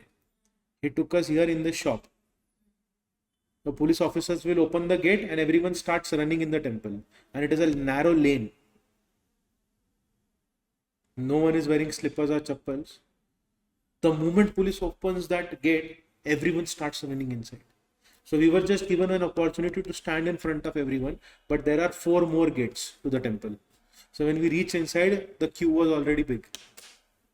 So we did not pay anything. Is this clear? Did you understand this concept? Now let us understand service. Service means what? Description which is made available to potential user and includes what? Not limited to banking, finance, insurance, transport, processing, supply of electricity. Is this clear? It also includes boarding, lodging or both, house construction, entertainment, amusement or purveying of any news or other information, but it does not include any service free of charge or under contract of personal service. Is this clear? So if you get anything free of cost, that is not considered as service. You go to amusement park, service. Theaters, service. Housing construction, service. Boarding, lodging, both, service. Is this clear? Last concept of this topic, unfair trade practice. Let us complete unfair trade practice. Very simple, very easy. Ready? Everyone. Unfair trade practice means practice for the purpose of promoting the sale, use or supply of goods or for provisions of any service, adopts any unfair method or unfair deceptive practice, including of the following practices namely. Let us make it very simple, everyone. Ready? Ready, everyone? Again, see, when you read at home, you have to break the concept, definition. What is the meaning of unfair trade practice? Practice for purpose of promoting sale, use or supply of any goods, provision of any service. You adopt unfair method or unfair or deceptive practice, then it is called as unfair trade practice. And it also includes the following: making any statement which falsely represent that the goods are of particular standard, quality or grade or composition, style or model. Pure honey, Himalayan honey, rock salt, yes. If You are falsely representing it. It is unfair trade practice. Everyone, Lipton green tea, Shraddha Kapoor. There was an advertisement where she wore a bodysuit. She looked extremely fat. She sips the green tea, goes behind the door, comes out from the other side, and she's very slim and trim. And she says, if you drink green tea, you'll become very slim. People called out the advertisement. And guess what happened? They changed the dialogue. Green tea and exercise helps you lose weight. Is this clear? Yes. So they will put a star mark over there. Whenever they write scientifically proven, they will put a star mark. And if you read there, they will write, we conducted test on 100 samples and subjects. That is the reason why we are giving this statement. Is this clear? Next. You are representing services are of particular standard, quality or grade. First was goods are of particular standard, quality or grade. Next is services are of particular standard, quality or grade. Next is you are falsely representing any rebuilt, second and renovated, reconditioned goods as new goods. Is this clear? So you are selling old goods and you are telling me that they are new goods. Next, you are representing the goods or service have sponsorship, approval, performance, characteristics, accessories, but they do not. See, tell me one thing. A lot of times, the seller will tell you that there are a lot of benefits when you buy this product. It is scientifically proven, approved by Indian Medical Association. But when we did the research, we got to know that it has not been approved by Indian Medical Association, which means you are trying to build a false narrative and it will be called as unfair trade practice. Next is you are representing that the seller or supplier has sponsorship, approval or affiliation which seller supplier does not have. Okay. Next is, what is the meaning of E point? I am saying that I have been given sponsorship or approval or I have been affiliated to sell these goods to you. Tell me one thing, can you buy medicines from a grocery store? But if the grocery store guy tells you that I am affiliated to sell this to you, if you believe him, then it is unfair trade practice. Is this clear? You are making false or misleading representation concerning the need for or the usefulness of any goods or services. My father, I'll tell you one real example. He was diagnosed with cancer at the age of 36. Okay. So he had lung cancer. He went to one doctor. I'll not take the name. He's an Ayurvedic doctor. He has a very big office in North India. I think you might have guessed him. He also does yoga. My father paid 25 lakh rupees. 25 lakh rupees in 2007. Okay. My father's cancer went from first stage to last stage because of the medicine. When we went there, he gave us the medicine and told that he does not take any guarantee of treatment. And what was the medicine given by him? He gave us Gomutra, Gobar and whatnot. And we used to see him on TV. Even today he comes on TV. Okay, and he has a very big range of products now in market. Thank you. Is this clear? So they made a misleading representation concerning the need for or the usefulness of any goods or service. Next, they are giving warranty or guarantee of performance, efficacy or length of life of a product. What is the meaning of efficacy? Shelf life is 10 days, but the product got deteriorated in 2 days. So the shelf life is not 10 days. Is this clear? Is this clear? We did not conduct proper test. We just said that so that the goods will be sold in the market. Next, where a defense is raised to effect such warranty or guarantee is based on adequate or proper test, the burden of proof of such defense shall lie on person raising defense. What is the meaning of this? If you are claiming that you have conducted trials and tests, prove it to us. Today, when you go home, watch an episode of Shark Tank India, naturopathy. One guy from Jaipur, he said that I clean skin problems, stomach problems, PCOD, PCOS and so many problems by naturopathy. Watch that episode. You will tell me thank you sir for showing us the reality of how these laws work. Okay, the sharks bashed him left, right, up, down. That fellow. The beautiful video. I mean, naturopathy Shark Tank India. So search that. He's from Jaipur. He has that the person who's the owner of the company had white hair. I just remember that thing. Okay. Next, if you are making public to a public representation in a form that purports to be a warranty or guarantee, or you are promising to replace, maintain, or repair an article or any part thereof, or to repeat or continue service until it has achieved a specific result, what is the meaning of this? Until unless you don't receive the result, we'll keep changing the parts free of cost to you. Okay.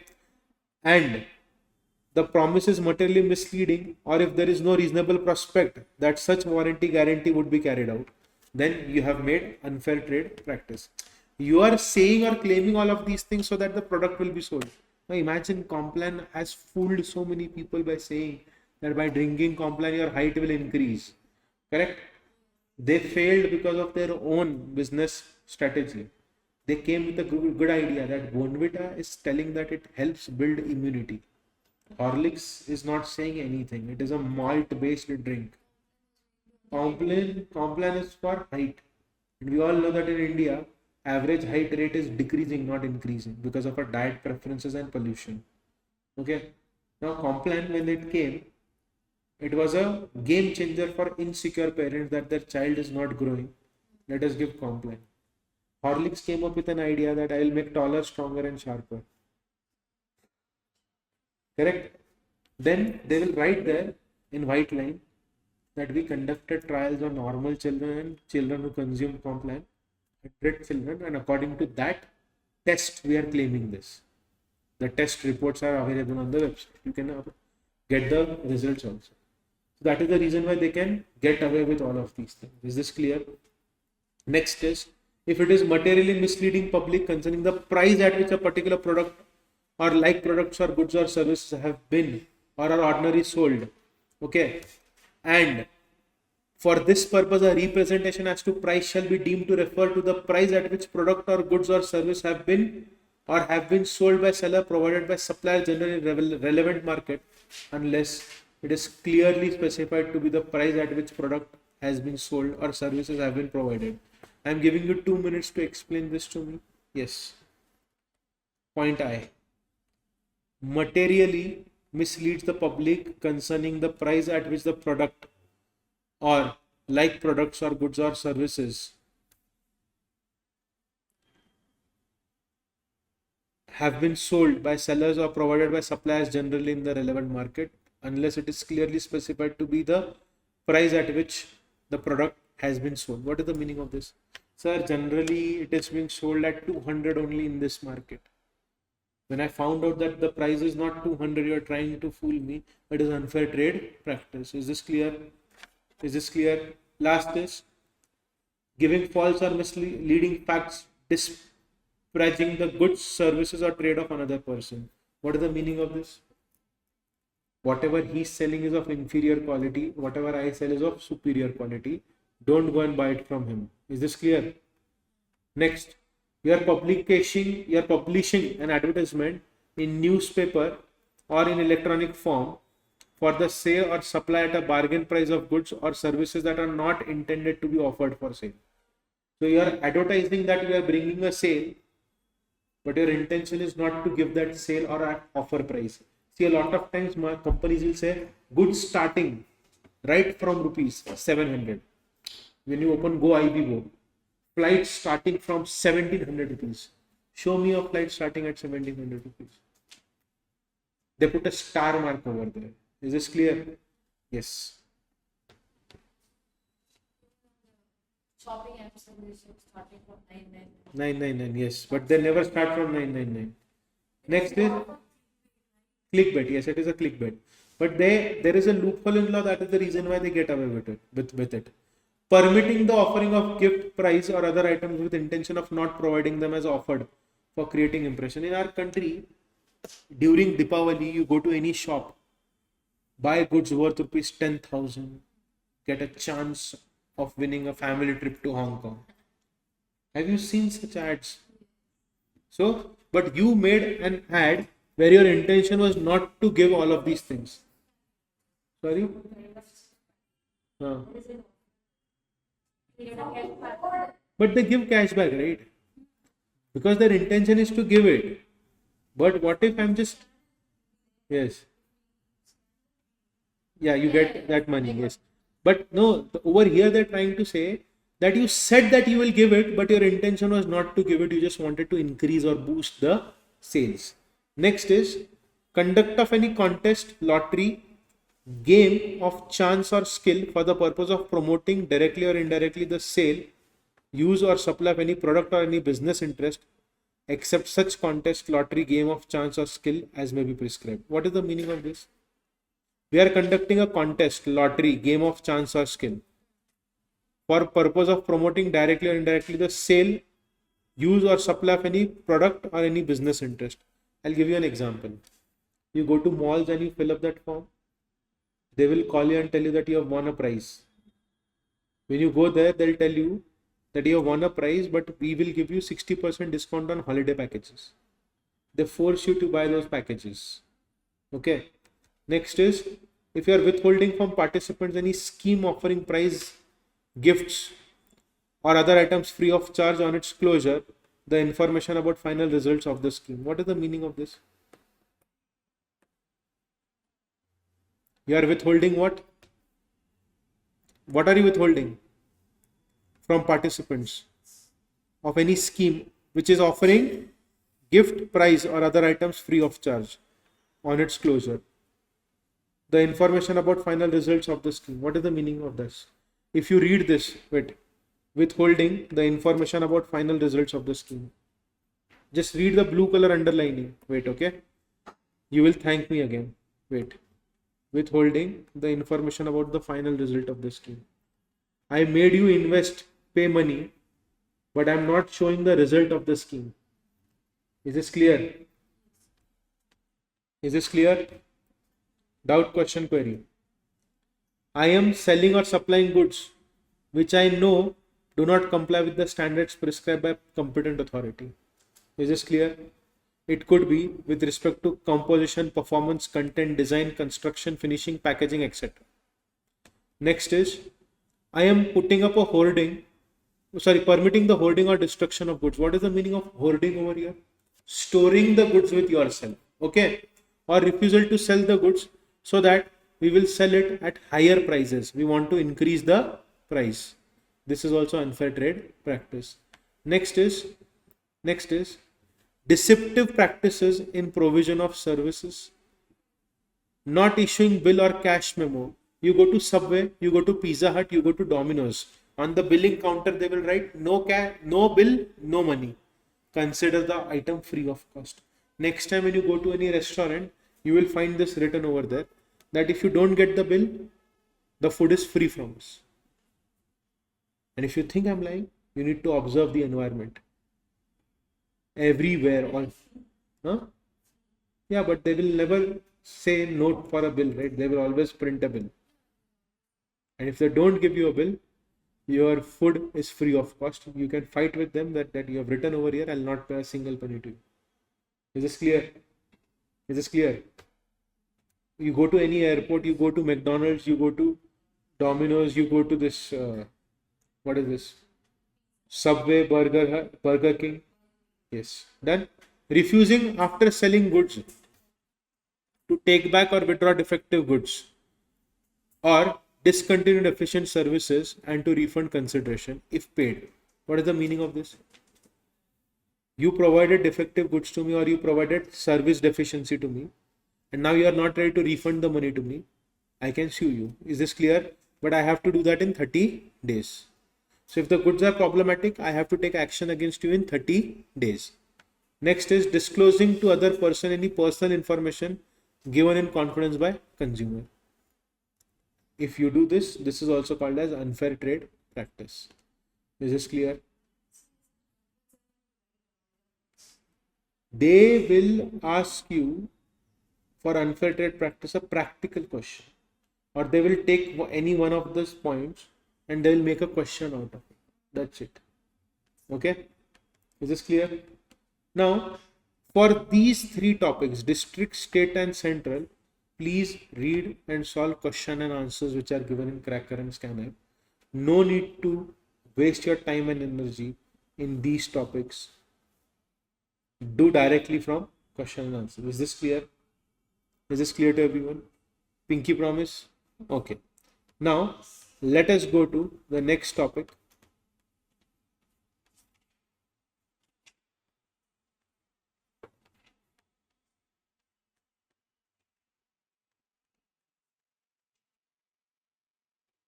You want me to explain any of these points? You go home and study today.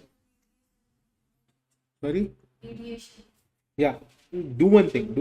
Today when you go home, read it once. At least this topic you read it. I'm not forcing you to read other topics, but read this topic and tell me if you want me to explain anything to you. Okay? It is important. Mediation is important. Yes. That is the last point, right? Yes, it is also important. Product liability, we saw that. E-commerce is newly introduced. I don't think so they will ask anything from here. Okay? Because see, what they can ask is scope and applicability of consumer protection to e-commerce. They have given a list of things, not that important, but yes. Duties and liabilities of inventory e-commerce entities, they might ask. Direct selling was not given. They have added direct selling in this. Do one thing. Read this entire topic today. I'm not asking a lot from you all. You have doubts, send it to me on WhatsApp. Okay, I'll share my number with you all. My number is 9657073003. My Instagram handle is Professor Shubham Joshi. Anywhere you want, you can share it, and my email ID is.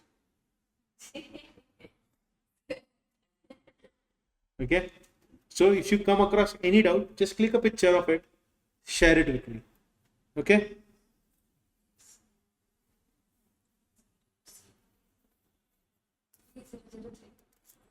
Done? Done? We'll take a break of 5 minutes and then we'll continue.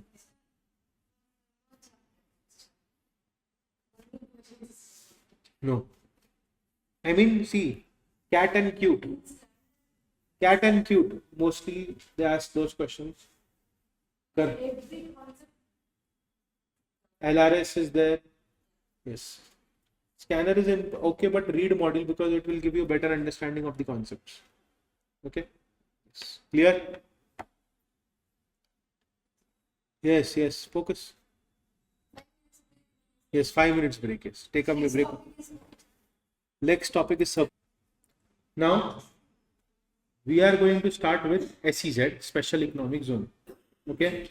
Everyone, what is the meaning of Special Economic Zone, or why? What is the best feature or main feature? Yes, tax free, and it is treated as import and export. Whatever comes from there is treated as export, and whatever we send, whatever they receive is called as import. Whatever they send is called as export. Correct? Now, SEZ Act 2005 and the rules were made in 2006. Okay. I don't know about Bengaluru, but in Pune we have SEZ, Electronic Cities, and SEZ, right? Okay. What is SEZ? It is specially delineated duty-free enclave and shall be deemed to be a foreign territory for the purpose of trade operations, duties, and tariffs. So SEZ will be treated as a foreign territory. Is this clear? Is this clear? Now, who will set up SEZ? Everyone. Private, public, joint sector or state government can set up SEZ. Number one is clear. Now, everyone, this entire table is a step-by-step process of how SEZ is set up. Okay. So first things first. Number one, Section 3 provides that central government, state government, any other person, jointly or severally, can establish SEZ. Who can establish SEZ? Central government, state government, any other person, jointly or severally, can establish SEZ. Okay. Now, if there is any person who has intention of setting up SEZ, person who has intention of setting up SEZ, after identifying the area, will make a proposal to central government. First point is clear. These people can start with SEZ. If any person wants to start SEZ, you have to give that proposal to state government. Is this clear? Is this clear? Okay. Now, whenever any person wants to create SEZ in any city of any state, his proposal directly goes to the board for the purpose of setting up special economic zone. Is this clear? And if the proposal has been received directly from a person, board will grant approval, and after receipt of such approval, the person is required to obtain concurrence from state government. Now, how does this work? See, first I'll go to board. I'll tell them that I want to set up a SEZ. I'll tell them the pros and cons and everything, the detail, the vision, the mission that I have. Okay. Once they give me approval, I will take this approval to state government. Where will I take this approval to? State government. Is this clear? Within prescribed time. Central government also can make the proposal, right? Sorry? Central government in the first one, they can make the proposal. Central government can also make a proposal. Yes. Central government need not make permission from anyone, and even if there is a board created, board's recommendation can be taken up by central government. Is this clear? Because see, the board knows the local area in a better way as compared to the central government. Okay. Now, if a state government intends to set up SEZ, it can, after identifying the area, forward the proposal directly to the board of approval. Okay. So what is this third point trying to tell you? If the state government wants to set up SEZ, it will first identify the area and then forward the proposal to board of approval. Okay. Central government can also set up special economic zone without concerning the state government, without referring the proposal to the board. But we can take their recommendations. See, whenever we take recommendations are not binding. You will read this further in detail, but I hope this is clear to you all. Next, state government, when it receives proposal for setting up SEZ, will forward the proposal with its recommendation to board of approval. Okay. Board of approval, after receiving the proposal, will set up special economic zone. Is this clear? And it can also modify or reject the proposal for setting up special economic zone. Doubt, question, query. Central government has power to specify minimum area of land for setting up special economic zones and other terms and conditions subject to which board may approve. What is the meaning of this? Central government will specify minimum area of land for SEZ subject to which board may approve, modify, reject. So see, over here we can see a shift of powers. Board is having more power. They can approve, modify, reject the proposal. Is this clear? Yes. If board approves the proposal without any modification, it will communicate the same to central government. If there is modification, communicate the same to same person or state government. Is this clear? Is this clear? If the modifications are accepted by the persons of state government, then the approval will be given to central government. Is this clear? And if it is rejected, it will record the reason in writing.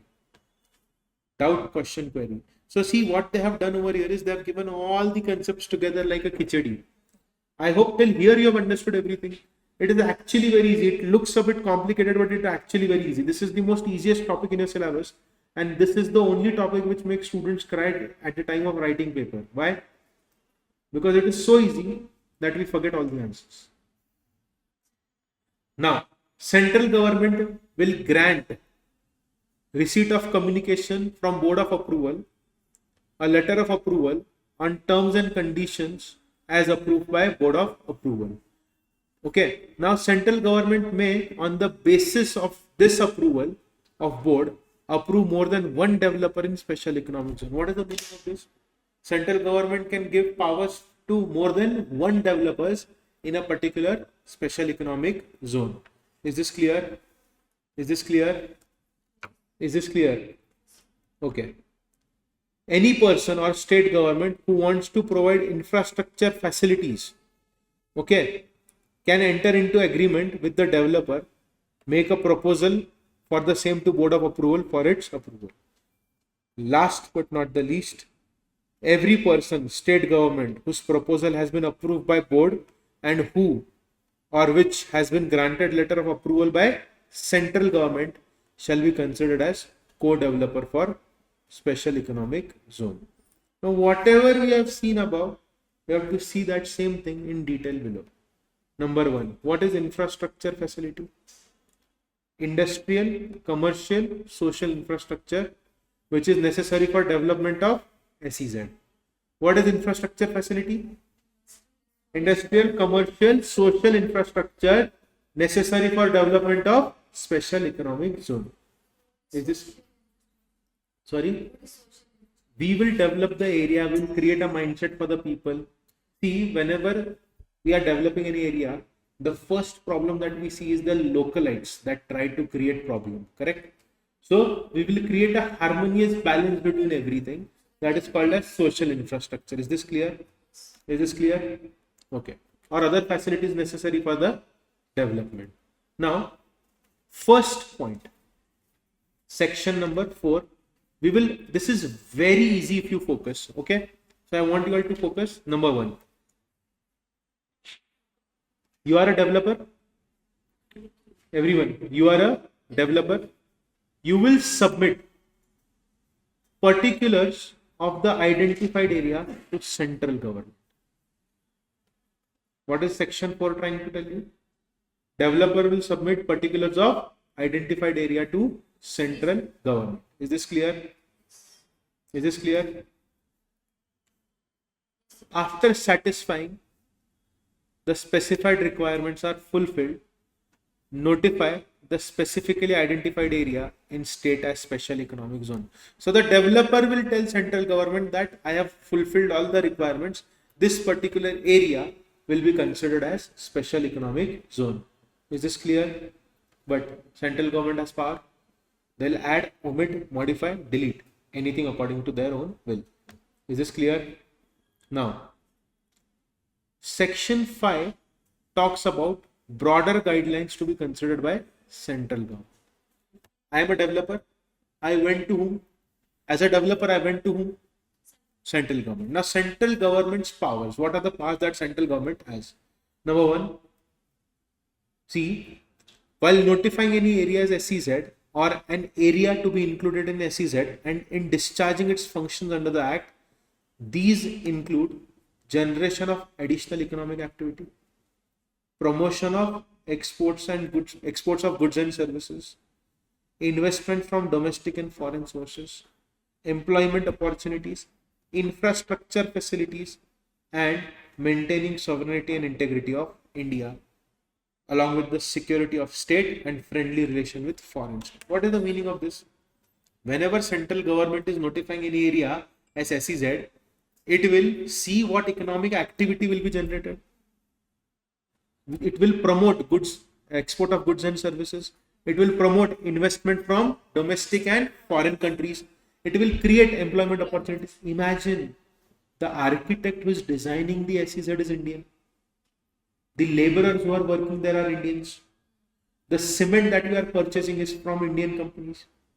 So basically it is generating not only income for those who will be working in there, but also who are developing it and creating it. Is this clear? Last is infrastructure facilities, and whenever we are creating guidelines for notifying special economic zone, we need to make sure that we don't hamper the friendly relation with foreign state. I'll give you one example. It has nothing to do with this. Salman Khan was producing a movie called as Battle of Galwan. During COVID-19 pandemic, Chinese troops and Indian soldiers had hand-to-hand combat at Galwan Valley. After which, when they killed our soldiers, Indian government banned TikTok as a response to China that we don't want Chinese apps. Okay. Now Salman Khan was making this movie. It was supposed to release in April. Okay, you know what happened? Our defense minister. Do you know who is our defense minister? Rajnath Singh. Okay, he called Salman Khan and told him that now we have good relations with China. Don't show China in bad light. Make sure that China doesn't look bad. From the entire movie, the word China has been omitted. Also, 40% of the movie will be reshot again because now government has made a strict guideline. So now instead of an action film, it will become a drama on the lives of soldiers and how they balance their married lives. Are you understanding this? Yes. Now can anyone tell me processing and non-processing areas? What is the meaning of processing and non-processing areas? You have studied SEZ, right? Yes. Everyone. Processing area for setting up units for activities. Processing means manufacture of goods, rendering of service. The area exclusively for trading or warehousing process. Non-processing areas for activities other than those specified under A and B. So, what are processing areas? Yes. What are processing areas? Wherever manufacturing goods or rendering of service takes place, it is called as processing area. Area exclusively for trading or warehousing is also called as processing area. Other than this, all the areas will be considered as non-processing areas. I will put a star mark over here again. Who will decide what area is processing or non-processing? Central government. What do you mean by processing area? Where manufacturing of goods or services takes place, or exclusive area for trading and warehousing purpose. Correct? Other than this, all the areas will be called as non-processing areas. Is this clear? Now, we all know that if you are there in SEZ, you don't have to pay any taxes. Correct? So, Section 7 exempts all goods or service exported out of or imported into or procured from DTA by a unit or developer in SEZ. What do you mean by DTA? Everyone. Oh wow, you gave me a full form. This is Bengaluru. This is Electronic City. Now you told me that Electronic City is an SEZ. So this is SEZ. Okay. Now this area is DTA. And this area is foreign country, okay, which is SEZ. So whatever is coming from here and going from there, it will be treated as import and export. Is this clear? Is this clear to everyone? Did you understand what is DTA? Okay, now.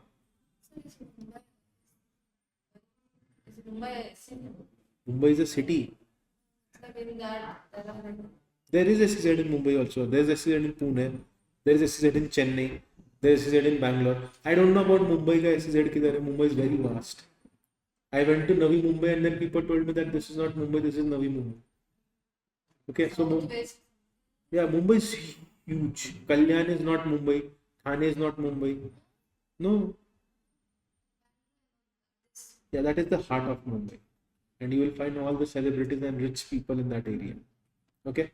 Now, I hope this is clear to you. Okay, so whatever goods and services are exported or imported out of DTA in SEZ will be treated as duty free. You don't have to pay any tax. Is this clear? Is this clear? Board of approval. Now, what is board of approval? Who will create this board of approval? Central government will create board of approval within 15 days of the commencement of this act.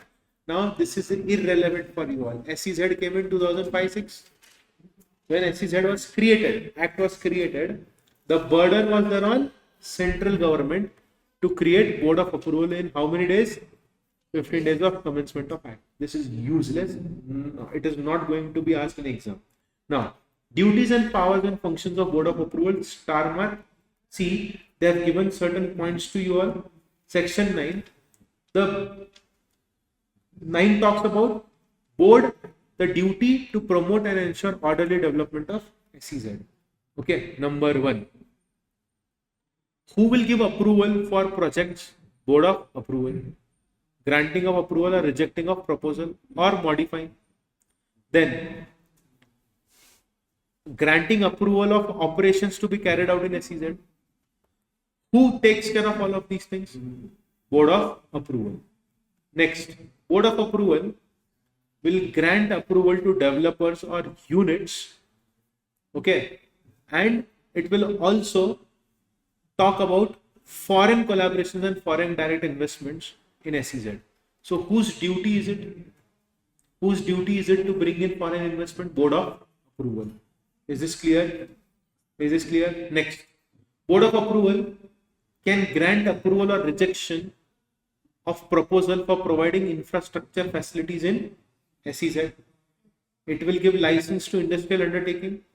It can suspend letter of approval granted to a developer, and it can dispose appeals. It can perform other functions as may be assigned by central government. Is this clear? Now, star mark, suspension of letter of approval and transfer of special economic zone in certain cases. Okay. Now, what exactly is this? What exactly is this? Please kindly understand. Okay. See, board of approval will grant permission to developer. I am board of approval. You want to create SEZ. I will grant permission. So, look at the heading. Board has been given power by section 10 to suspend the letter of approval given to the developer for whole or part of his area. Is this clear? Is this clear? Now, whenever we talk about suspension, it is temporary, not permanent. The suspension can be maximum for 1 year. Is this clear? And whenever we remove or suspend the developer, who will take care of the work? It will be handled by administrator. Is this clear? So everyone, see, administrator is appointed by state government or central government. Now see, everyone, this is Bengaluru. Let us say this is HSR layout. We want to create this as an SEZ. Okay. Who will give us the approval for this? Board of approval. Board of approval will give this approval to us, right? Central government has created it, no doubt. But board of approval will give us the approval, green signal. Now, there will be a developer who is developing this HSR layout. Board of approval can take away his rights and give the rights to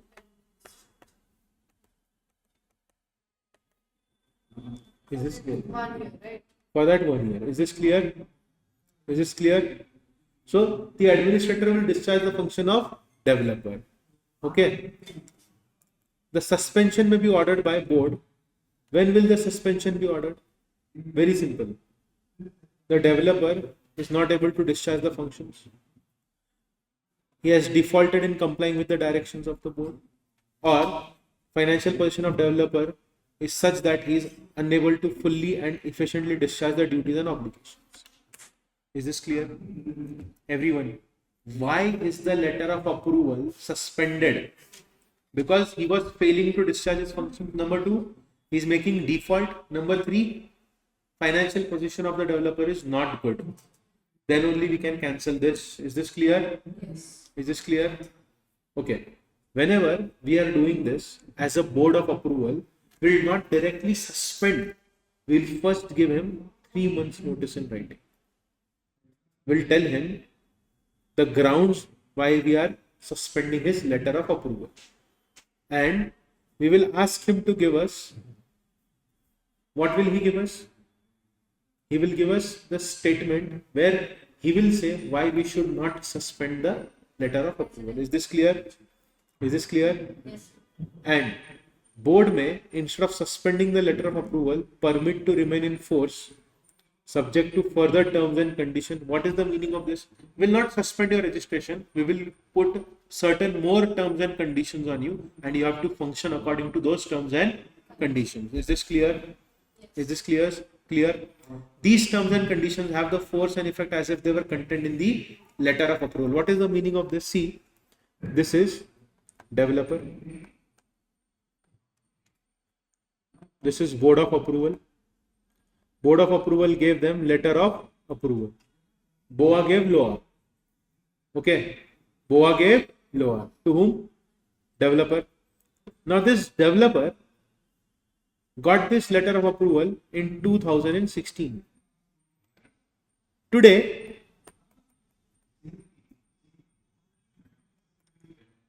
board of approval is suspending it. Today, board of approval is suspending it. He says he will comply. Board of approval tells him, I will make changes. This is happening in 2026. It will be deemed that these changes are not from today. These are from 2016. This is what is written over here. The terms and conditions have the force and effect as if they were contained in letter of approval. Are you understanding? The effect will be such that the terms and conditions are not imposed today. They were imposed when the letter of approval was given to you. Is this clear? There were things which they have done in past. See, no. The terms and conditions were there from the beginning is what we are assuming. It is not about what we did in the past. Okay. So there, see, these are the grounds for suspension. Correct. Now there will be assumption that if we are giving you, imposing certain terms and conditions and not appointing administrator, we will ask you to discharge functions in a particular manner, the way you were supposed to discharge. So it will be assumed that it is written in the letter. It was there from the beginning itself. Is this clear? Now, if board has suspended the letter of approval, okay, it has been put under obligation to serve a notice of suspension upon developer and fix a date for suspension to take effect. So the board has to decide the date on which the suspension will take effect. Is this clear? Upon suspension of letter of approval, SEZ of the developer goes into the administrator. Did we not see this over here only? Is this clear? Doubt, question, query? No doubt, no question, no query. Is this concept crystal clear to you all? Is this clear? This section contains provision of transfer of SEZ of developer whose license has been suspended and take other actions consequent upon the suspension of letter of approval. The board of approval has been empowered to issue directions or formulate such scheme as it may consider necessary for operation of SEZ. So the ultimate power for the operation of SEZ lies in the hands of board of approval. Is this clear? Who is development commissioner? Central government will appoint development commissioner for one or more special economic zone and officers and other employees as it considers necessary to assist every development commissioner. Okay. So who appoints development commissioner? Central government, full stop. Now what are the functions of development commissioner? Number one, they will guide entrepreneurs for setting up units in SEZ. They will take suitable steps for effective promotion of exports from SEZ. They will ensure coordination with central government, state government or other agencies for above purposes. They will monitor the performance of developer units in. So this commissioner, his duty is to monitor the performance of developer as well. Commissioner will monitor the performance of developer as well. He will also discharge functions that are assigned to him by central government and other functions as may be prescribed by law. Is this clear? Is this clear to everyone? So, development commissioner is appointed by central government. He has powers. He can discharge functions with respect to SEZ. These are the functions of development commissioner.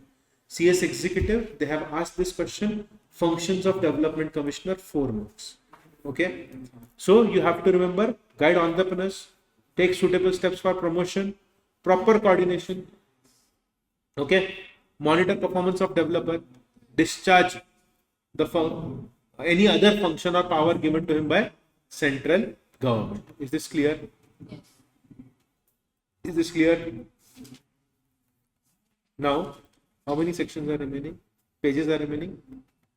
1, 2, 3, 4, 5, 6. 6, 7 pages are remaining. You can do it. Will you sit for 10-15 minutes more? At least we'll complete some part or important part of it. Okay?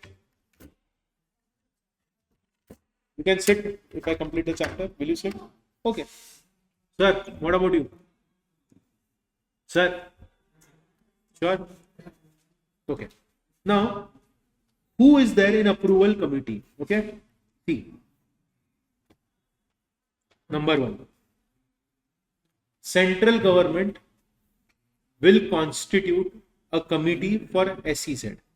And the name of the committee will be called as Approval Committee. What is the name of this committee? Approval Committee. Okay. Now, if there is an existing SEZ, Approval Committee is required to be constituted within 6 months from the date of commencement of this act.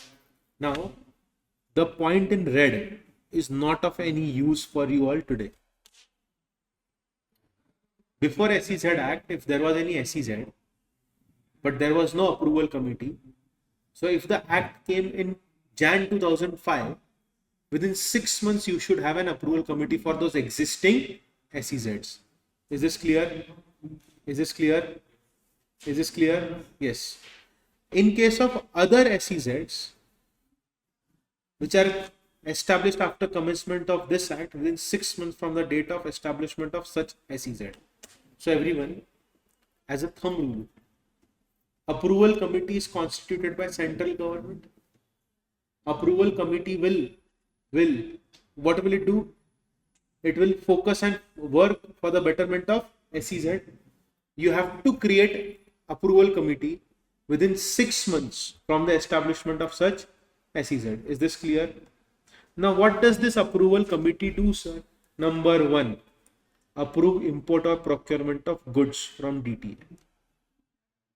So once SEZ is established, you should have an approval committee, and the approval committee will, number 1, approve import or procurement of goods from DTA. Number 2, approve giving service by service provider from outside India or from DTA in SEZ.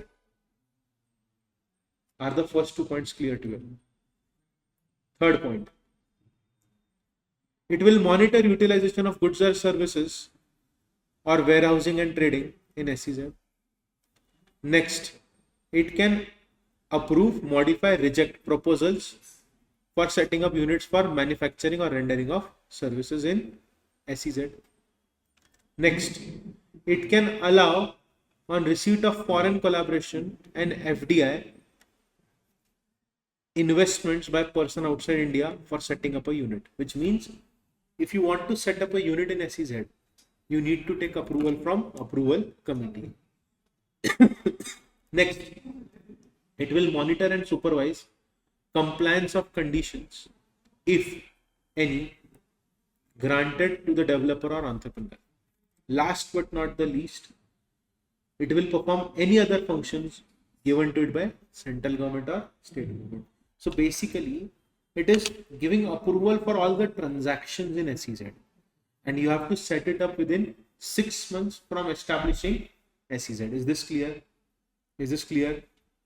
Doubt, question, query. Now, this right here is very important. Look at the diagram that I draw along with the theory. Okay, see, person wants to set up a unit for carrying authorized operation in SEZ.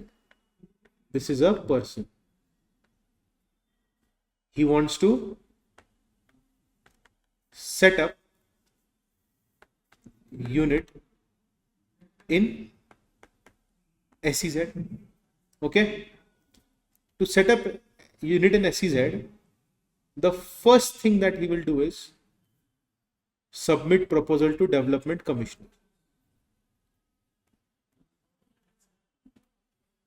Sorry, approval committee. Development Commissioner will place the approval this proposal in front of approval committee. Development Commissioner will place this in front of approval committee. Is this clear? Is this clear? Approval committee will approve with or without modification, subject to terms and conditions, or reject. So can I say approval committee has the ultimate power? It will approve or reject or modify. Correct? See, whenever you're studying at home, you can make notes like this as well. Number 2. Okay. Now, in case of modification or rejection, approval committee is put under obligation to afford a reasonable opportunity of being heard. Now, this is very easy. Aggrieved by order of approval committee can make appeal to board of approval. Now, if they have rejected it, okay, if they have rejected it, then the person who is aggrieved can appeal to board of approval. Is this clear? Is this clear? Doubt, question, query. No doubt, no question, no query.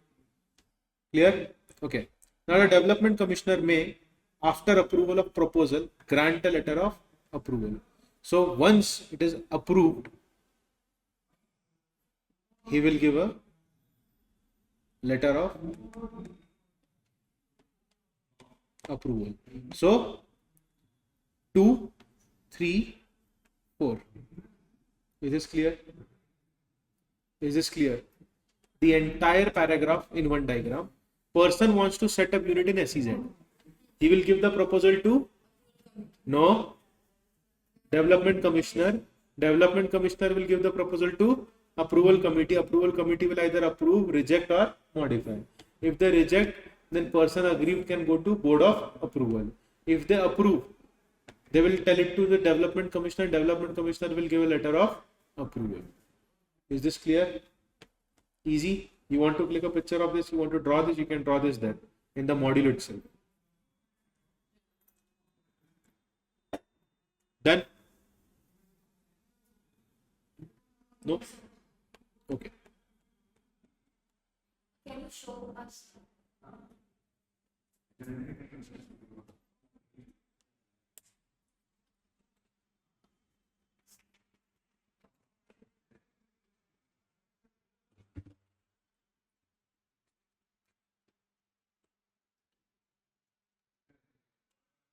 Security loss is over.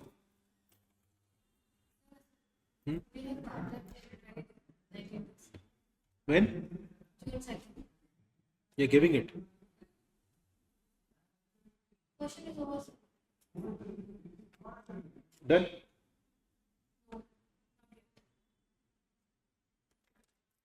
Tomorrow the marathon will be over. I think many chapters are there. Will be done. You tell me what topics should I take first, I'll take those topics first. Part B. Only part B. Tomorrow, first. Take it. Okay, I'll start with part B and then I'll take important topics of part A.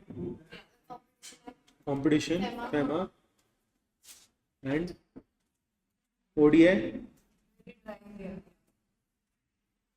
You don't even know the names of the topics.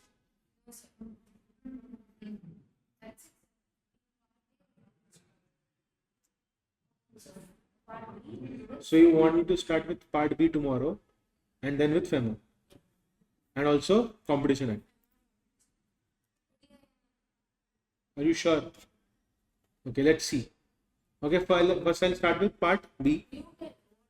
Yeah, so what you see, part A, FEMA is very important, you all know that. Competition Act is also important. And I feel ODI should be completed as well. ODI. Okay, they barely ask the question, but it is important from the POV of your career. Either ODI or FDI. Are you good with FDI? Yes, BOPOLO, BOPOLO.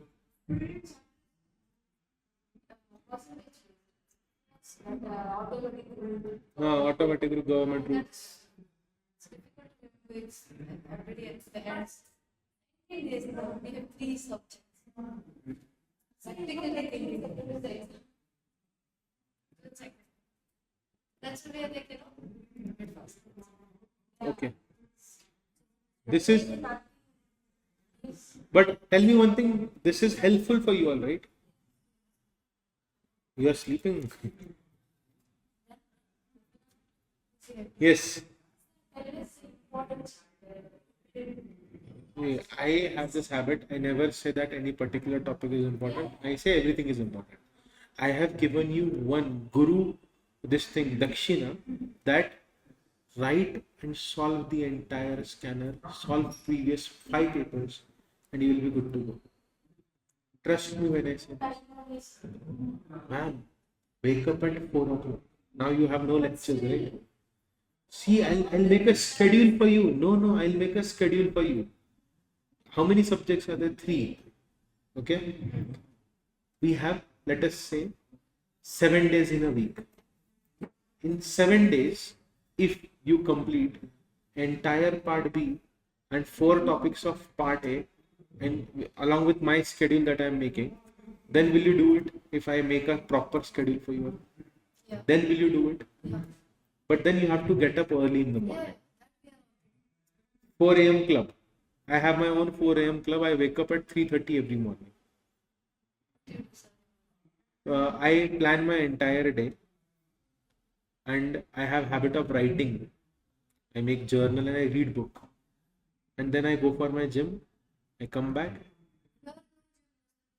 I take this thing subscription. Here I have come for 2 days, so no subscription, or else I join any local gym for 15 days, 20 days.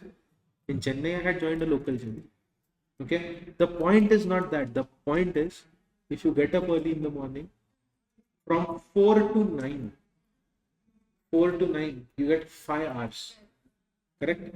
And 4 to 10, you get 6 hours. Are you trying to tell me that you cannot complete 3 small chapters of ECIPL in 6 hours? Next day, 3 more topics. 2 days, 6 chapters are over. Next day, 3 more topics. If there are 16 chapters, you are not understanding 3 or 4, but you know all the other topics. Don't sit and cry for those topics which you are scared of. I don't know this topic, this is very lengthy. You know 12 chapters, right? One chapter will come for maximum of 15 marks. 85 marks are in your hands. Focus on those 85 marks and try getting 70 out of 85. That should be your mindset. Oh shit, out of 10, I am not understanding 2 chapters. Chapter number 1 is so tough. What should I do? Oh shit, I am going to fail. Then focus on the topics that are over. Get over with it. Don't crib, don't sit and cry. Are you understanding? Tell me one thing. If you are thorough with 12 chapters, you've perfected those 12 chapters of your choice, will you not be able to score good marks? Yes or no? Read other remaining 4 chapters, try to understand the concept, but first focus on those areas which you are strong and good at. Okay? Now, who will cancel the letter of approval? See, approval committee can cancel the letter of approval of an entrepreneur after reasonable opportunity of being heard is given to the entrepreneur. Is this clear? Is this clear? Yes. Now, setting up of operations of offshore banking unit, OBU. Do you know IFSC public companies and IFSC private companies, International Financial Service Center? What is their exact work? Can you all tell me? What is the exact work or functioning of IFSC companies?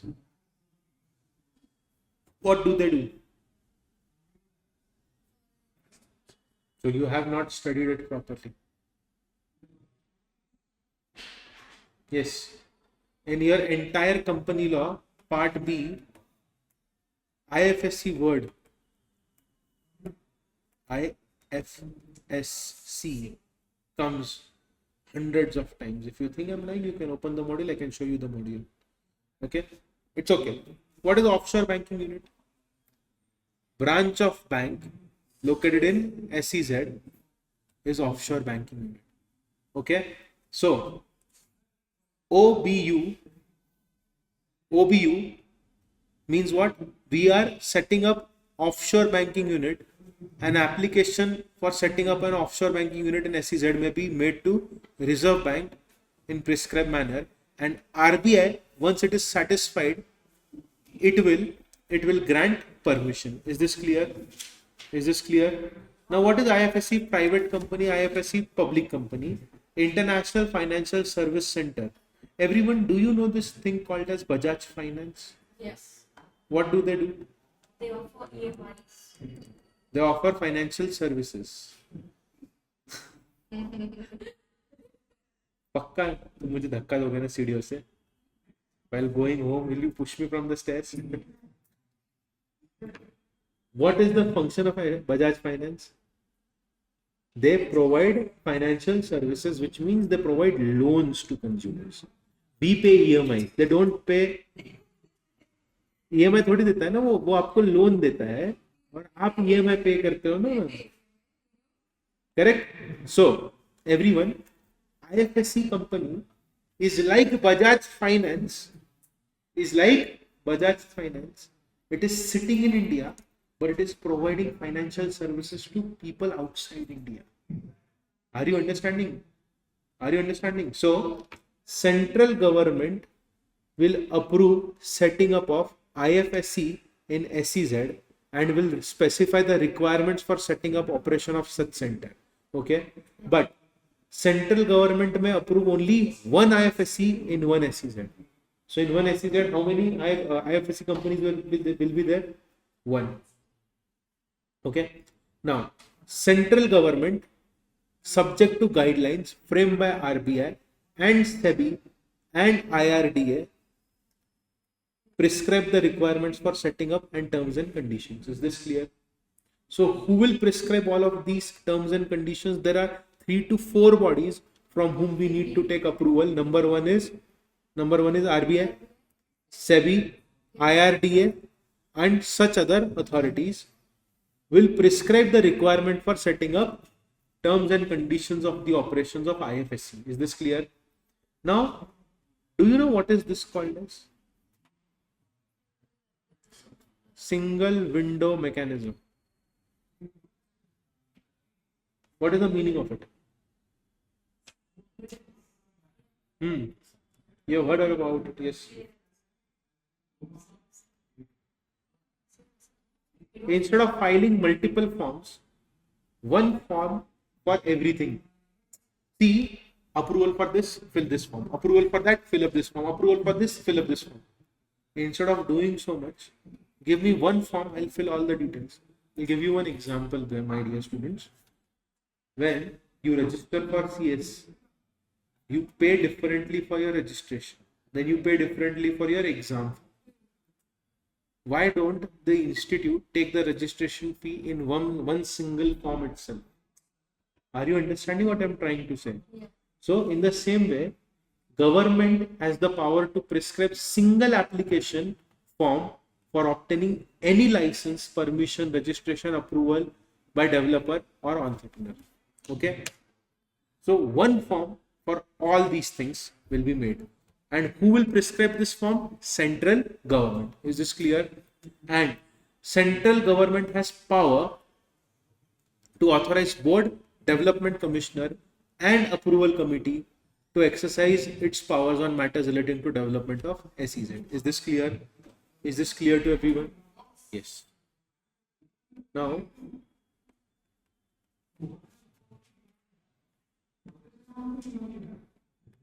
okay. Remaining we will do it tomorrow. This part. Very basic area is left. Identity card is important. Okay. They have asked this question in exam. SEZ should have overriding effect has been asked in exam. Okay. So ID card has been asked in exam. I'll explain that and the chapter will be over. Tomorrow's target is that we will first complete part B. I'll make some notes for you all. You copy those notes. Okay. We'll complete entire part B tomorrow. And then we'll go to FEMA, and then I'll take those topics which are important like competition. Is this clear? Along with that, either FDI or ODI. Okay, done. I'll give it to you on 16th. Also, know one thing. that, as I said yesterday also, the more writing practice you do, the strong command you will have over the topics. If there is no writing practice, no matter from where you study, from what you read, you are not going to pass. Writing practice is first. Even if you are studying at home, module se read karo, make your self notes, and then and only then solve question and answers. See, before we start with this, I'll tell you one simple rule of studying part B. Also, part A, you have to do the same thing.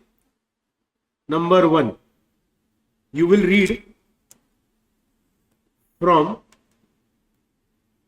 module.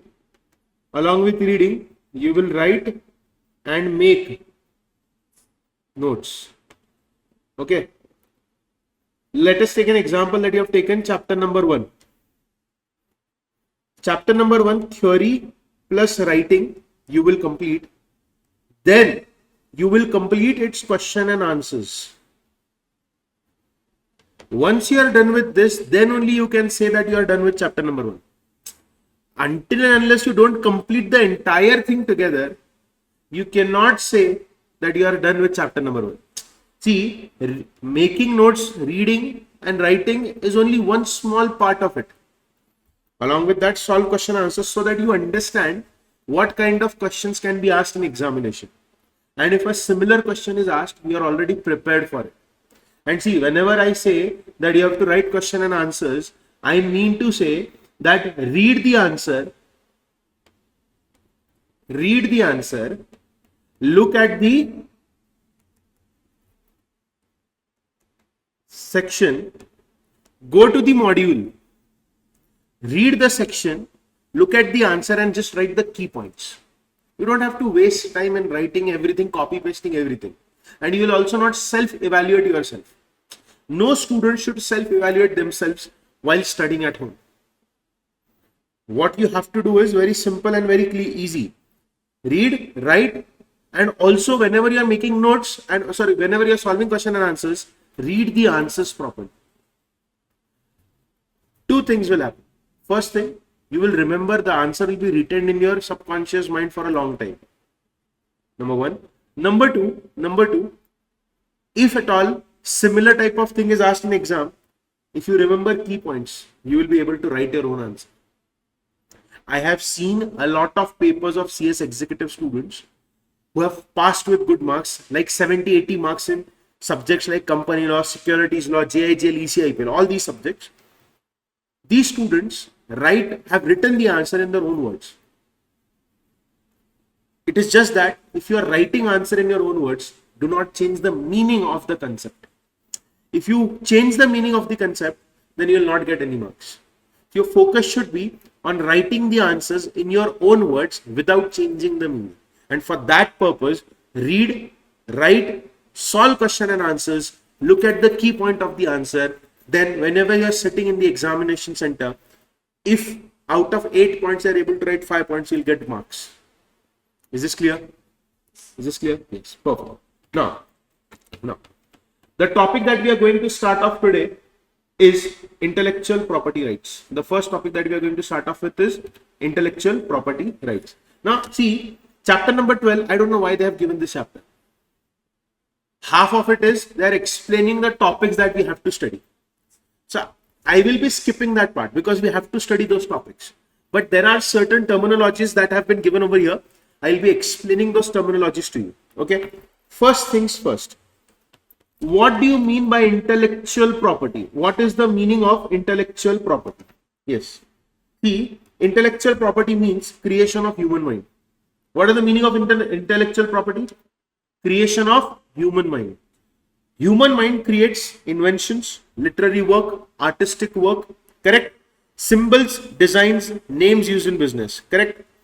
So tell me one thing. If I say that I have created a new machine, I will file for patent. If I say Nike logo, I will file for trademark. If I say movie song, copyright. If I say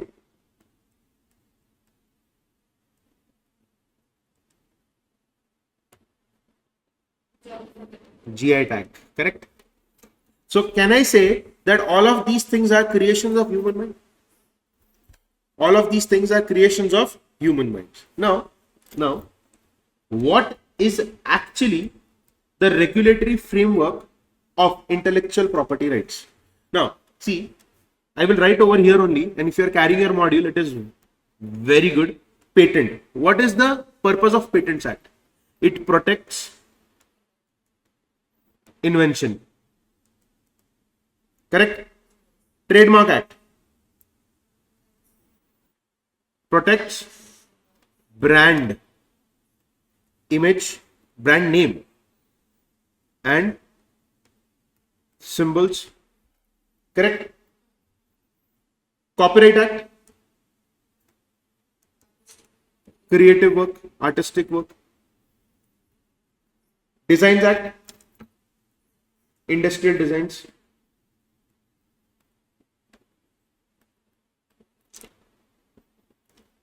And what is GI tag? Protects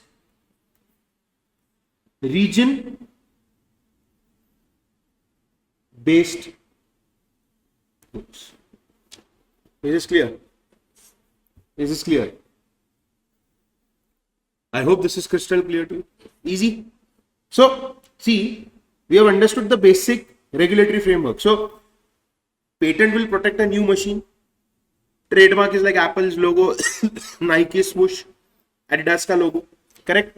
Then, we have this thing.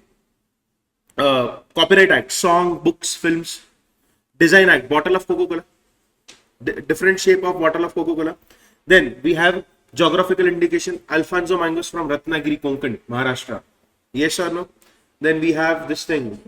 Sorry, Darjeeling tea. Then we have Kolhapuri chappal, Banarasi silk. Yes. These all are geographical indication. Correct? Geographical tags. Is there any doubt? No? Now, what do you mean by nature of intellectual property and what are these points? What are they trying to tell us? First point, intangible rights over tangible property. What is the meaning of this? What is the meaning of this? IP protects invention. Intellectual property will protect invention. Correct? It will protect design, science and information. You can touch a book physically, but the copyright is not on the book. It is on the intangible content. So you can write over there one line. I will dictate one line. IP is intangible, unlike normal property. IP is intangible, unlike normal property. You can touch a book physically, but not copyright over the content, which is the content is intangible. Is this clear? So nature of intellectual property is what? First point says over tangible property. Is this clear? Any doubt, any question, any query? No? What do you mean by right to sue? The owner of IP will get legal right to sue the person who is using his intellectual property without his permission or paying any money to him. So you can write there one point. Owner of IP can sue for unauthorized use. Owner of IP can sue for unauthorized use. Is this clear? So if someone copies a movie illegally, the producer has the right to sue them. I'll give you an example. See, I don't know about South Indian film industry, but I know about North Indian film industry. There was a movie released last year in 2024, not last year, 2024, during Deepavali. The name of the movie was Singham Again. Okay, it had a multi-starrer star cast. Singham Again had clashed with Bhool Bhulaiya 3. Okay, Kartik Aaryan was starring in that film. Now, T-Series had produced Bhool Bhulaiya 3 and Reliance had produced Singham Again.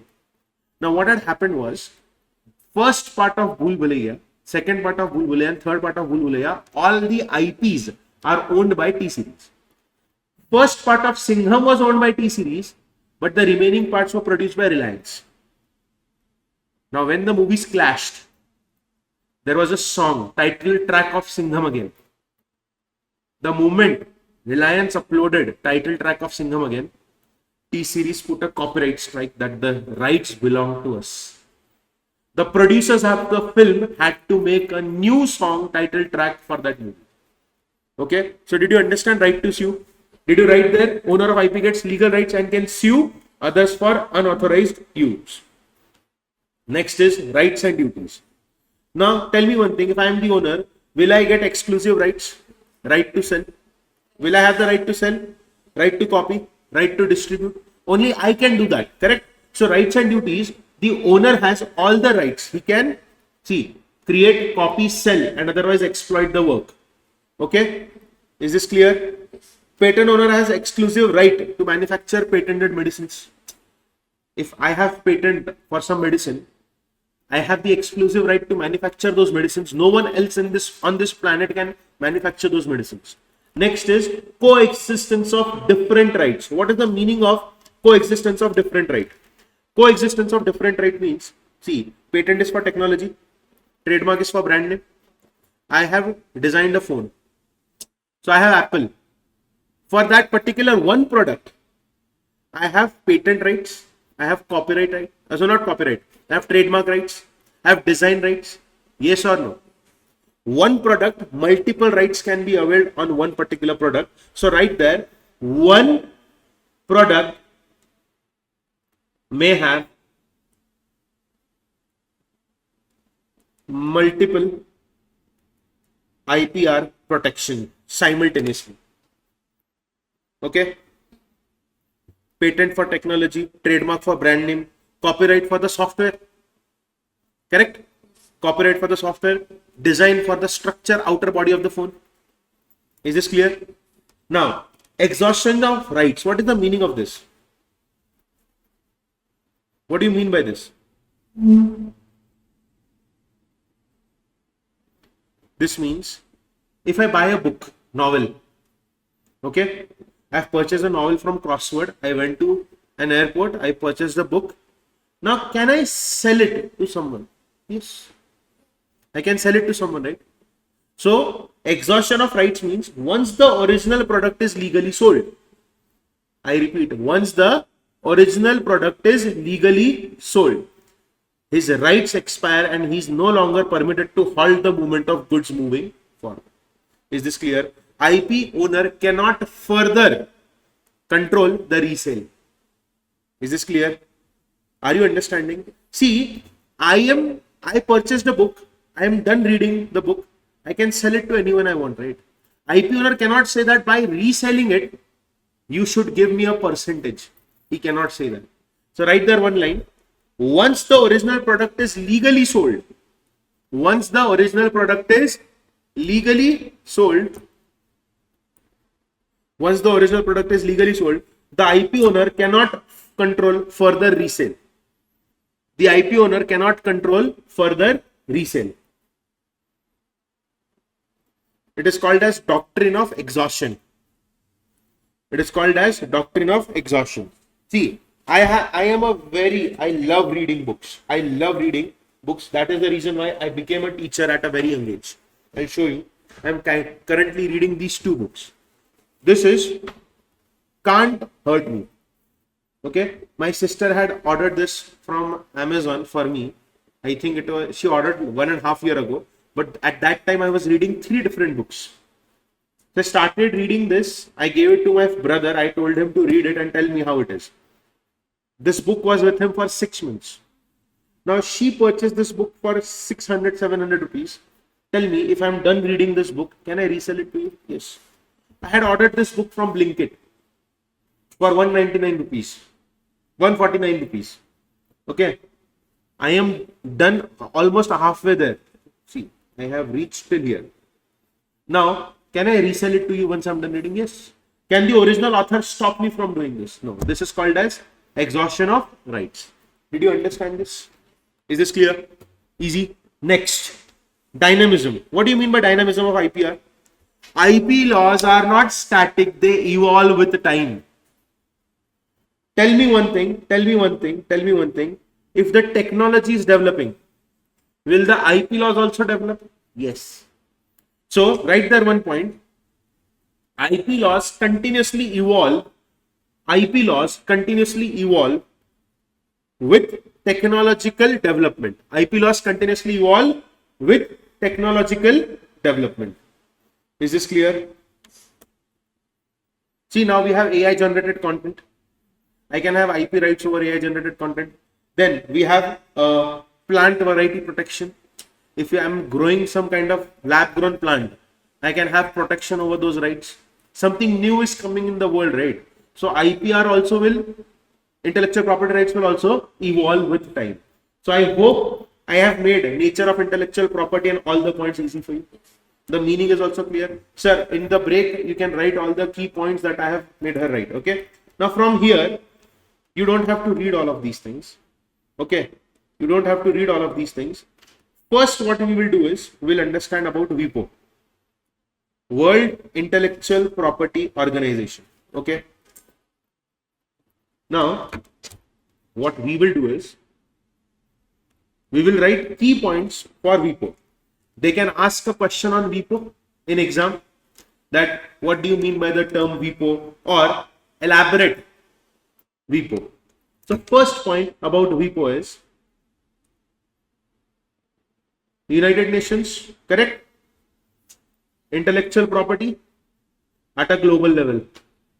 So what we will write over there is WIPO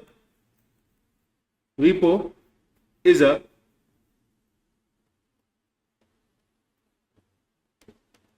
specialized agency of United Nations dealing with intellectual property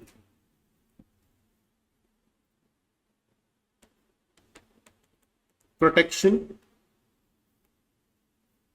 globally. Okay. Next, established.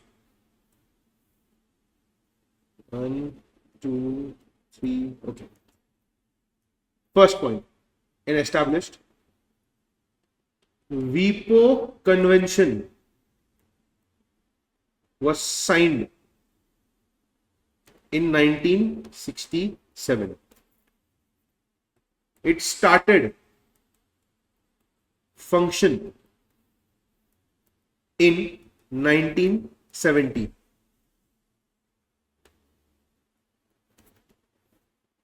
Became specialized agency 1974, and its headquarters is in Geneva, Switzerland. Clear? Clear?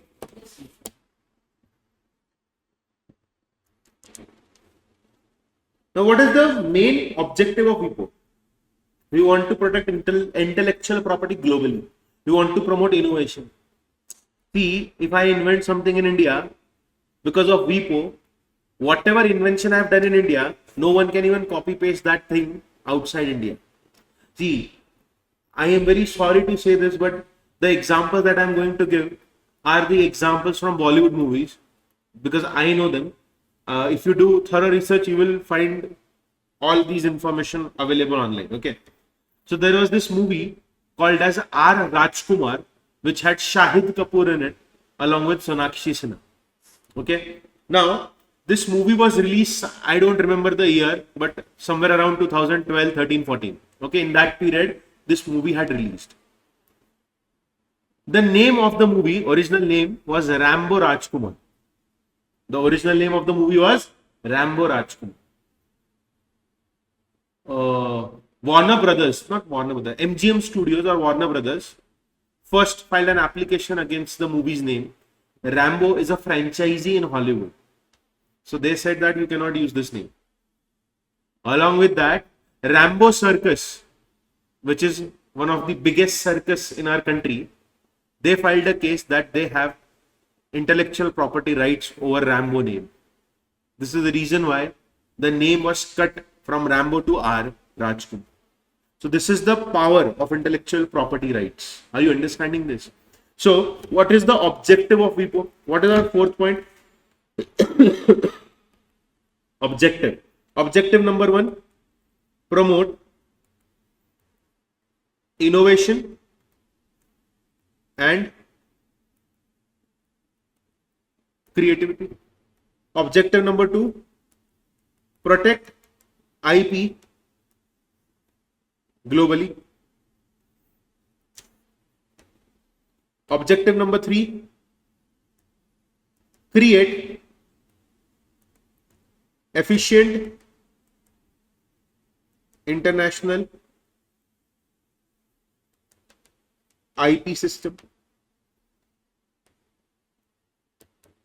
Next is encourage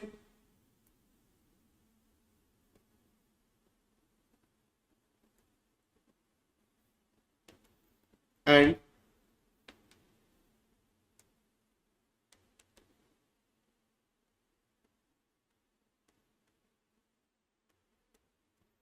okay. Objective is clear? Easy. Next is functions of WIPO.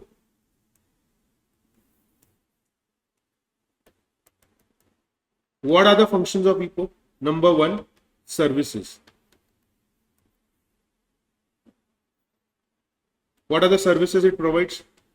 Provides system for international protection of.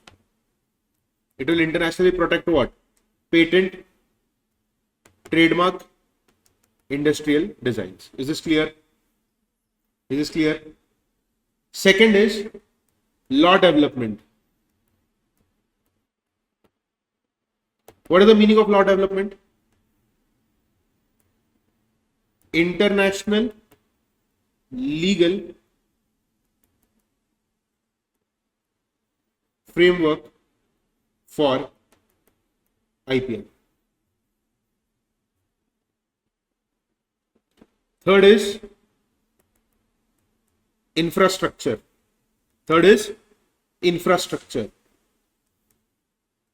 It creates database and platform for IP info exchange.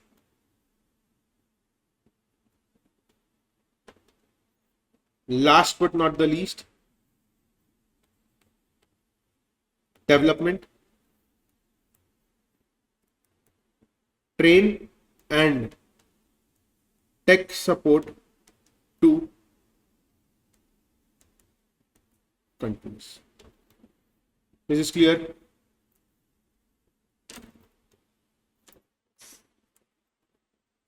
Is there any doubt? Now, if you see, look closely, we have covered all the points that have been given over here. Services, law, infrastructure, development. Correct? Now, what is the legal framework? First is PCT. What is the meaning of PCT, everyone?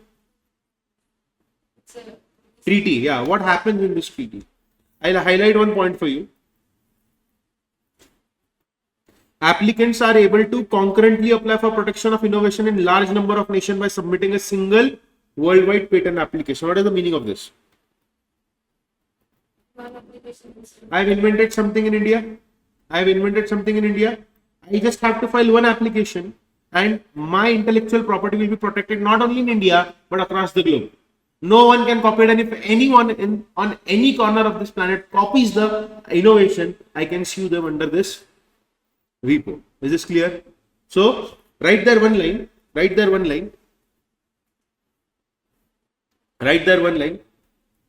Helps inventors seek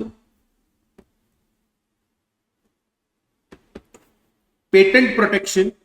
Helps inventors seek patent protection patent protection in many countries using one application. In many countries using one application.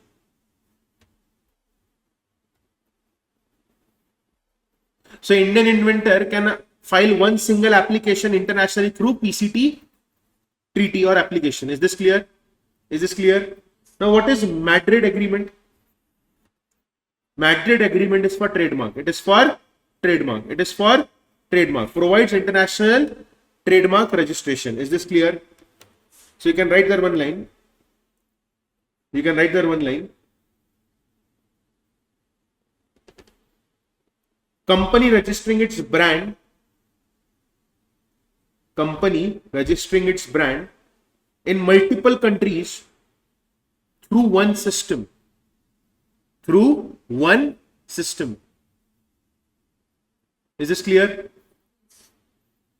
So, because of Madrid Agreement, by one system, my trademark will be protected across the globe. Is this clear? PCT was for patent. Madrid Agreement is for trademark. Now, what is Vienna Agreement? Tell me. Yes, Vienna Agreement talks about? It talks about classification of logos and symbols. It talks about classification of logos and symbols. Write there that line. It talks about classification of logos and symbols.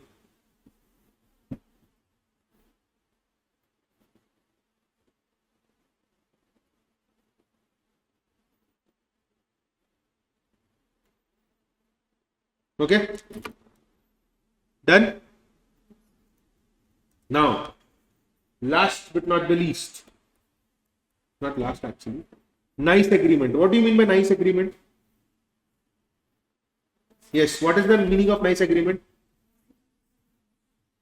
Yes, everyone. It is international classification of goods and services for trademark. What is nice agreement? International classification of goods and services for trademark. Okay, clear? Now what is Locarno agreement? It is for industrial designs. Locarno agreement is for industrial design. You can write there for industrial design. It is for industrial design. Okay. Now WPPT, WCT, what are these?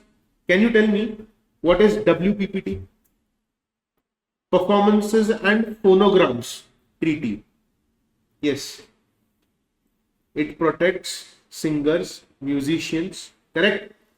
Performers and sound recording producers, correct? So you can write there, it protects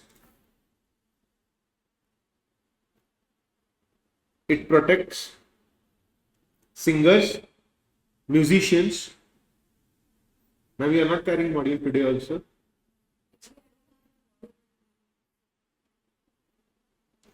Singers, musicians, performers,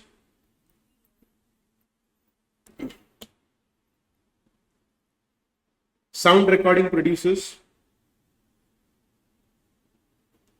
Clear?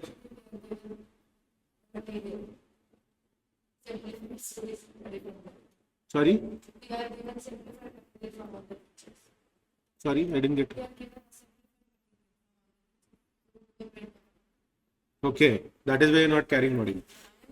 See, I'll tell you one thing. This is my personal experience. I tell it to everyone. Even I have multiple notes. From where do we make the notes? From the module itself. Module is Gita, Quran and Bible. If you are a professional course student, first thing you have to do is you have to go through the module. That is what I feel. This is my personal opinion. Okay? Because if you are well aware of the contents of module, then when you read other notes, you have that confidence in you. If you read other notes and come to module, you will find that a lot of things are missing in the other notes and you will get scared that this is not there in my book. Now what should I do? Is this clear? So I'll be covering everything in detail. So actually, we also want teachers to teach from module only. I will share my notes with you all. But primary thing that you need to focus on is the module. Okay. So did you write WPPT? Yeah. What is WCT? WCT, the name itself suggests what? copyright treaty, right there, protects copyright in digital environment.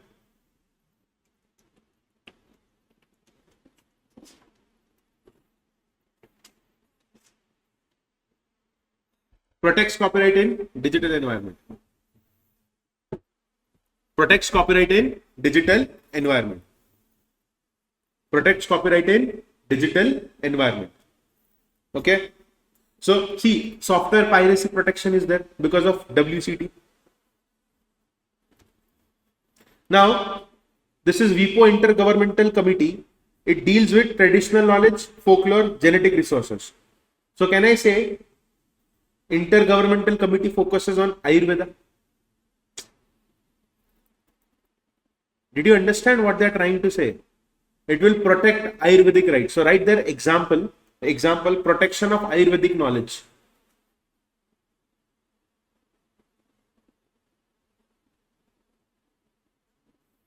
Traditional knowledge, folklore. This is an example for this. Okay. Done? Now see, what is the duty of SCCR? It focuses on harmonization of copyright laws. That's it. It focuses on harmonization of copyright laws. Clear? Clear? Okay. Hague System Agreement. Can you tell me what is the meaning of Hague System Agreement? International registration of industrial design. It protects your design internationally. You can write there one line. It talks about protection of design internationally. Protection of design internationally. And Lisbon System Agreement is nothing but geographical indication. Lisbon System Agreement is nothing but geographical indication. Clear? Is the module now easy for you? All the terms are clear to you all? So whenever you are studying at home, whatever I have made you write in the class, read that to understand what content you are going to study or read. Okay. Now can anyone tell me about TRIPS? Trade related aspect of intellectual property. Yes. Is this under WTO? Yes. This is under WTO. World Trade Organization के under आता है TRIPS. Now what is the meaning of this? I am giving you 2 minutes to read only the first heading.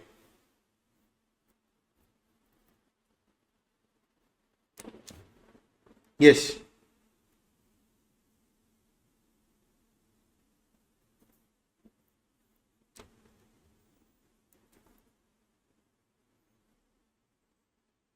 If you are a member of WTO, sorry, you should have minimum standards for protection of IP. See, we are trading nowadays. The trade is global. From one country to other country, we are selling goods, right? See, Biscoff, when it came to India, it was treated as a very expensive biscuit. Correct? Now they have started manufacturing Indian Biscoff, which is cheap, has palm oil and high sugar content. The Biscoff, the original Biscoff that you buy, small packet will cost you somewhere around 400 to 300 rupees. Yes or no? Have you tried Biscoff biscuit? नहीं देखा है आप लोगों ने Biscoff? Have you heard about it? No? You have heard about it. In North India, if you go, you will find people are crazy for this particular biscuit, Biscoff. Okay. Now they have created an Indian version for the same. But who created it? The same company. What if I copy their brand name? Are you understanding? This is the reason why TRIPS has been brought into picture. So everyone, what is the meaning of TRIPS? What is the meaning of TRIPS? First, we'll write the meaning of TRIPS. Start writing with me fast. Meaning. Let us not waste time. Meaning. It is an international agreement under WTO that sets minimum standard for protection of IPR. What is the objective? Number one, facilitate international trade,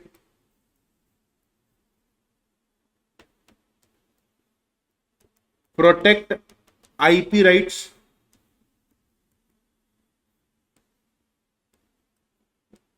globally,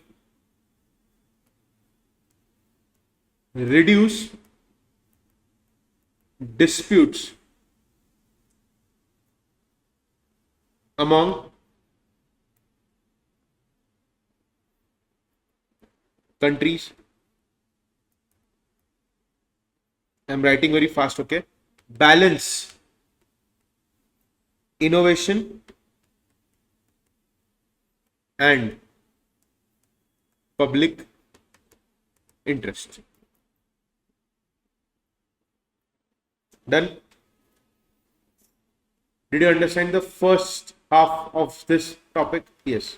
Now, if you see what are the main topics that it addresses. Number one, it talks about how general rules and fundamental ideas of global system apply to international intellectual property.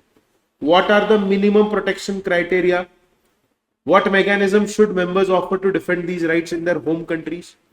It talks about specific interim framework for resolving disputes between WTO member in order to implement TRIPS requirement. Also, it talks about special transitional agreements for implementation of TRIPS provision. Is this clear? Now, if you see, we don't have to waste time at home reading this because these are the topics that we have to study in part B. Do we have industrial property? Yes. Do we have patent? Yes. Do we have trademark? Yes. Copyright? Yes. Design? Yes. Geographical indication? Yes. So you don't have to read this from this module.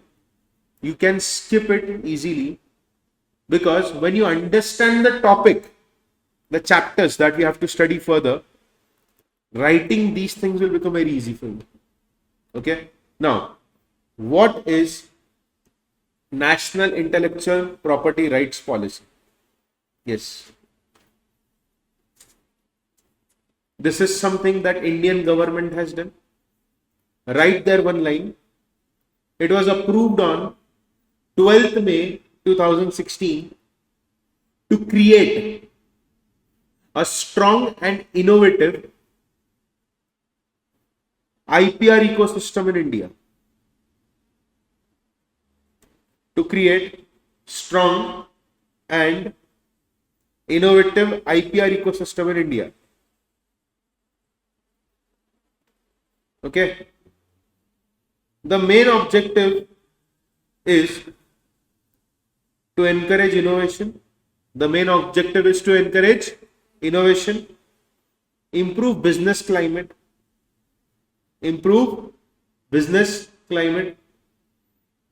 commercialize IP,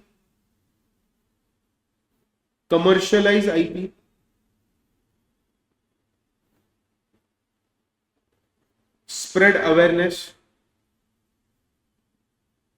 of IPR. Okay. Now, tell me one thing. Whatever laws that Indian government makes, are they in compliance with TRIPS? Yes. Are you understanding what I'm trying to say?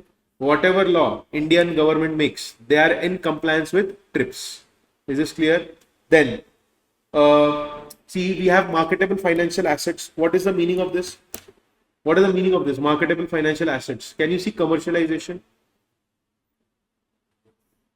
If you have IP, you can sell it and make money. That is what they're trying to say. Is this clear?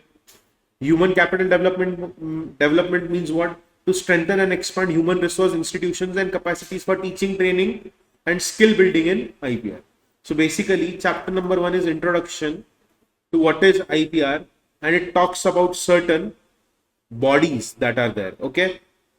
Did we write about GATS? No. Okay, I think we skipped GATS. Yes. General Agreement on Trade in Service. Right, first point. Came into force in Jan 1995 came into force in Jan 1995. It is the first legally binding agreement. It is the first legally binding agreement regulating international trade in services.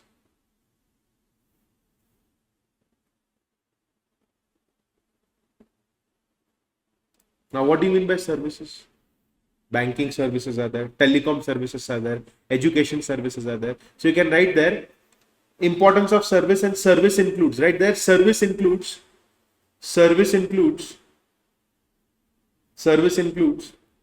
banking, telecom, education, tourism,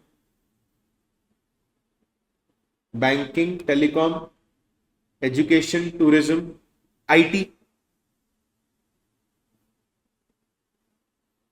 Don't you think so? They are part of major economy, global economy.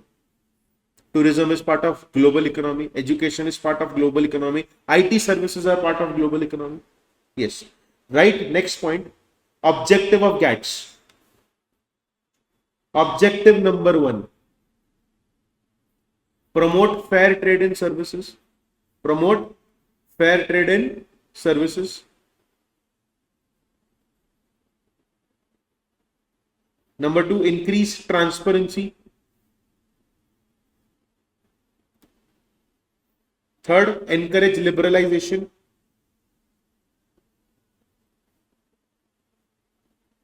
Fourth, ensure non-discrimination.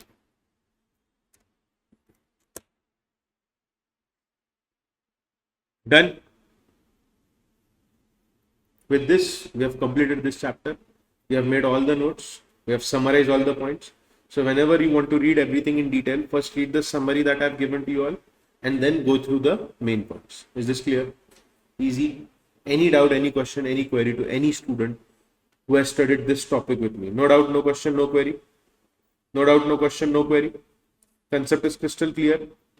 Okay. Now, the next topic that we are going to see is Patent Act. Correct? The next topic that we are going to see is Patent Act. Law relating to patent. Okay. Law relating to patent. Tell me one thing. What do you mean by patent? Innovation. Patent is given for innovation. You invent something new, you get a patent for it. I repeat, you invent something new, you can file a patent for it. Innovation should not be new only in India, it should be new globally. If someone has invented something outside India, you invent the same thing in India, you cannot claim patent for it. Yes or no? Why? Because you have just copied what he has done, right? Are you understanding? I think I don't remember the exact point that I have read, but Volvo car. Do you know Volvo company? It makes cars. Volvo is known for making the safest cars in the world. I think they are the pioneers of inventing seat belts in car. Seat belts in car, and I think airbag also was invented by Volvo. They could have kept the IP to themselves, but they did not do so. They gave that IP to everyone. They did not file for intellectual property patent for that same thing. I think this is what I've read somewhere. I don't know if it is true or not, but I did read something of this sort that Volvo invented seat belts and airbags, but they did not file for a patent. They wanted all the car companies to use the same thing. Are you understanding? Are you understanding? So, in module itself, the definition of patent is very simple, very easy. There is no rocket science in this. Patent means patent granted for invention. What is the meaning of patent? Patent means a patent granted for any invention. Is this clear? Is this clear? Now, I will write one more line over there if I would have been in your position, so that I understand the basic skeletal structure of this topic. If you want to understand the basic skeletal structure of this topic, tell me, does it give exclusive rights? Right there, it gives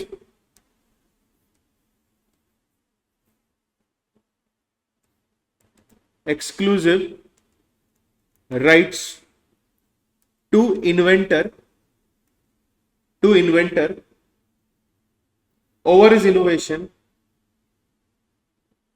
for a limited period. For a limited period. For a limited period. Is this clear? Is this clear? You will come across this word a lot of times. Novel. Novel means new. Novel means new. Can I say invention is a new process or product which involves inventive step? What is invention? New process or product which involves inventive step. Is this clear? And is capable of industrial application. What is invention? What is invention? Yes, what is invention? Process or product capable of industrial application with inventive step. Is this clear? Is this clear? Doubt, question, query. No doubt, no question, no query. No doubt, no question, no query. So, it should be new, novel. It should not be published anywhere in this world. Not in India, anywhere in this world. Is this clear? Is this clear? Doubt, question, query. No doubt, no question, no query. Write down conditions. Conditions for patent. Number one,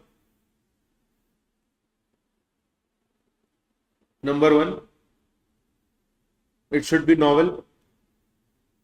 Number one, it should be novel. Correct? Novel means what? New. Write in bracket new.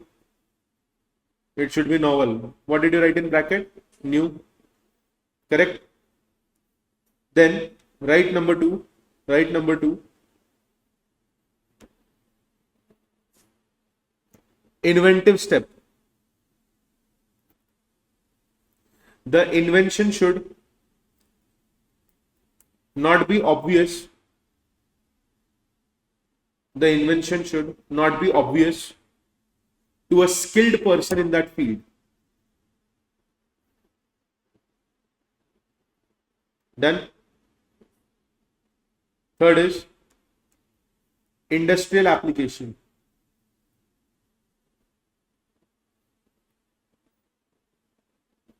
The invention should be capable of being made or used in industry. The invention should be capable of being made or used in the industry. Is this clear? Clear?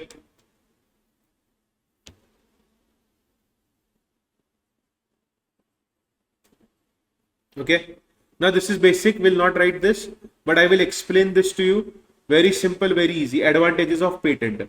Patentee has complete right to restrict outsider from making, operating, providing accessibility to be bought, providing or putting the product generated by him without his consent, which means I can restrict the outsider from using my technology or my innovation. Number two, I can file a suit for encroachment of my patent and I can sue for injunction, compensation and settlement of profit. Number three, patentee can commercially exploit or pitch his creation to skilled individual and concede permit to him to abuse his item, and in this way patentee can likewise win benefit along these lines. What is the meaning of this? If I am an innovator, I can sell it for any price that I want and I can give the rights of my invention to someone else that only you will use this, no one else in the world can use this other than you. Whatever profit you make, I need 50% of it. Are you understanding this? Next is, if you have given permit to me, if you have given permit to me, see, you innovated something, you gave that right to me that you use it, Shubham Joshi. I have invented something, but I am giving the right to you to use it. I am giving you the permit to use it. Okay. So if I am holder of permit, I can also have rights given to patentee and can bring a suit if there should arise an occurrence of encroachment of patent. What is the meaning of this? You invented it. You told me you use it, Shubham Joshi. I am using the right. Now someone else is copying the same idea. Even I can sue them. You are the innovator. I am the person who has got the permit from you. Even I have the right to sue that other person. Is this clear? So, for example, see, when I was a science student, I always imagined that I should create a hydraulic stand in two-wheelers. What do you mean by hydraulic stand? Press a button, double stand will automatically pop out from the two-wheeler and it will keep the bike on double stand automatically. Nowadays, see, if you want to put the bike on double stand, you have to pull it back. A lot of times, even men are not able to pull back the bike. And because of side stand, the parking space is also not being utilized properly. So what if I create this? Now, if I've created this, I will tell Honda that only you have the right to use it. Put it in Activa. To whom did I give the right? Honda. What if TVS copies it? Honda can also sue them. I am the innovator. I gave permit to Honda. So Honda can sue TVS. Is this clear? Any doubt, any question, any query? Everyone. If I am the innovator, I can make changes, alterations of invention depicted or uncovered in total determination of primary innovation. What is the meaning of this? If after inventing something, if I find out that I can, make changes in it, or I can alter something, or something that was not uncovered before, I have uncovered it. I can again get patent right for the changes that I have made as well. Is this clear? Is this clear? Is this clear? Now, what can be patented? Write this near this question. You will write one line. Write one line. Product or process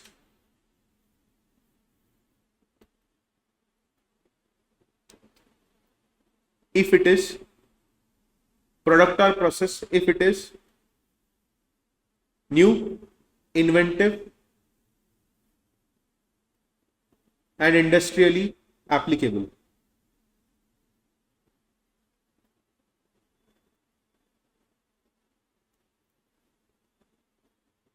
Done.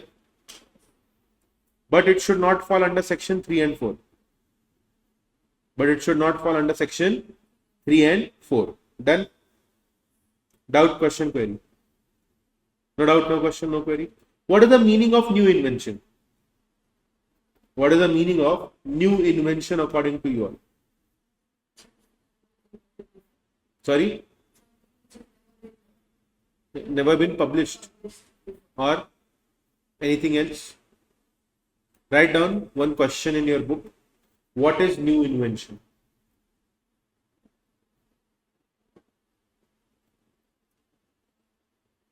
Right answer. Right answer. Okay. Right? Means an invention not anticipated by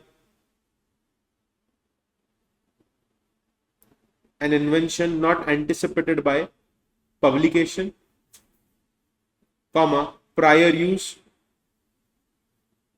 comma, public knowledge,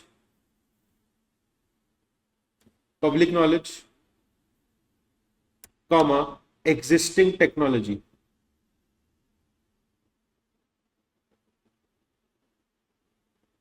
Did you write it? Done? Done? Now, let us come to this case law. Vishwanath Prasad Radhesham versus Hindustan Metal Industries. The judgment was given by Honorable Supreme Court. I am giving you 2 minutes to tell me what was the judgment trying to tell.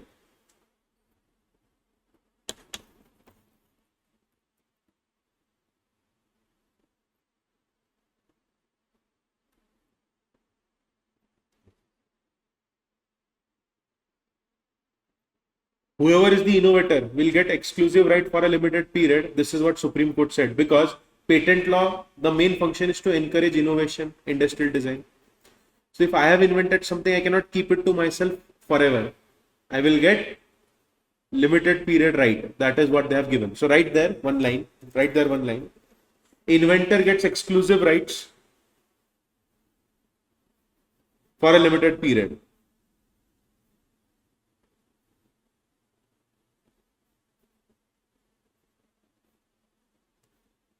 Done.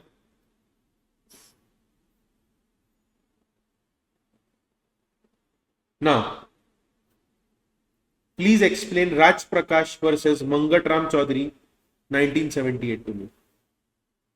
Please explain this case law to me.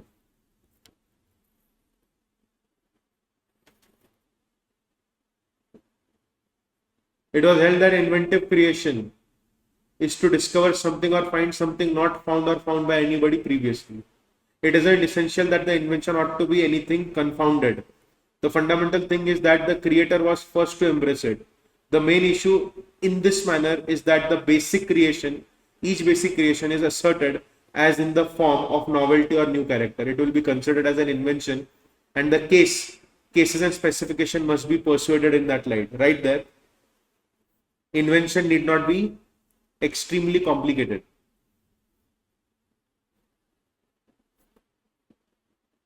Invention should not be extremely complicated, right? Next point, if creator introduces something new, original, and previously unknown, if the creator introduces new, original, and previously unknown, it may qualify as invention. It may qualify as invention.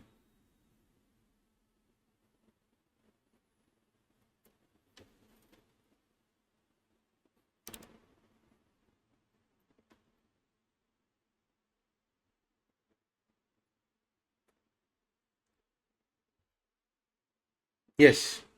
Ready? Put a star mark over here and write exam question. What are not inventions? Section 3. Did we not see that over here? Did we not write what can be patented? Anything new? But it should not be something from section 3 and 4. Can anyone tell me the meaning of frivolous?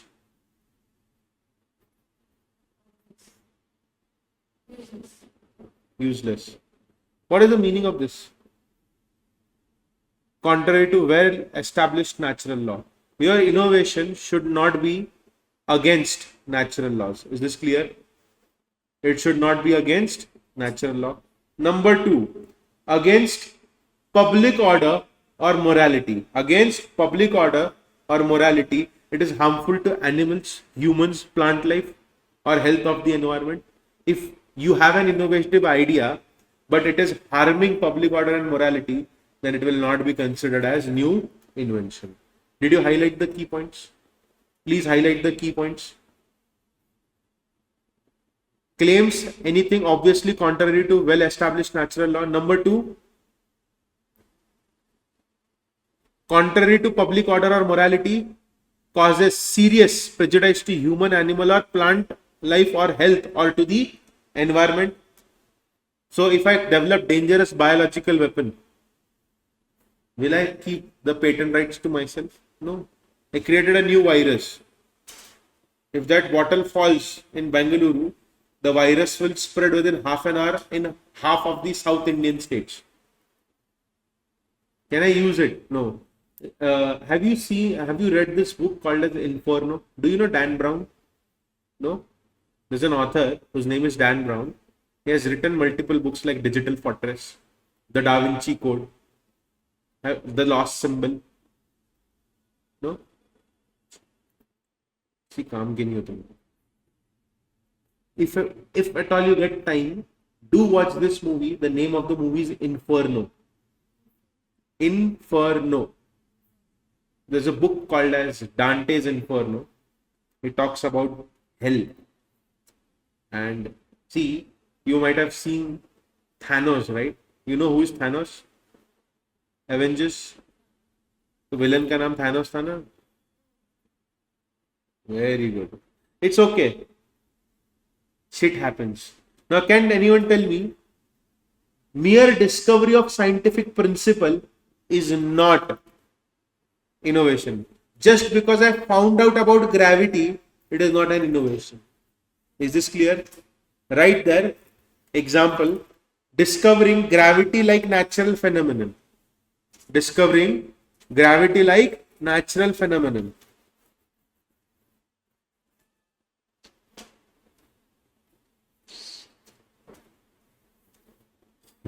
Okay. Now, what if I change the color of existing medicine. Is that an innovation? No. So mere discovery of a new form of a known substance does not result. Mere changes without improved performance are not patentable. Right there. Right there. Mere changes on D point, mere changes without improved performance are not patentable. You just change the color of the medicine. It is not patentable. Is this clear? Mere changes without improved performance is not or are not patentable. Is this clear? Clear? Okay. One more thing is there. A substance obtained by mere admixture resulting only in aggregation of the properties. I mixed water with rasna. The color has changed, the taste has changed. Innovation, magic, wow! No, it is not magic. I have just mixed two components. In water, I added 2 tablespoons of sugar, half lemon. I stirred it. Everything is dissolved properly. I give it to you. I call it my innovation. It is not an innovation. I mixed tea and coffee in milk. I boiled the milk. Can I call it chaffee? Chai and coffee, chaffee? No. It is not an innovation. I've just mixed two things together. Is this clear? So right there, simple mixture of substance without new result. It cannot be patentable. Simple mixture of substance without new result is not patentable. You just mix two things and you call it innovation. No, not allowed. Is this clear? I mixed Coke with rum. It is not an innovation. Yes, you're smiling, eh? Coke and rum. Okay. Now, next. Rearrangement or arrangement of known devices. What is the meaning of this? When I was a small kid, even today, I am fond of wristwatches. I had this watch, it was gifted to me by someone. I cannot wear it now because I have someone else now and it will become very controversial. The watch had light in it.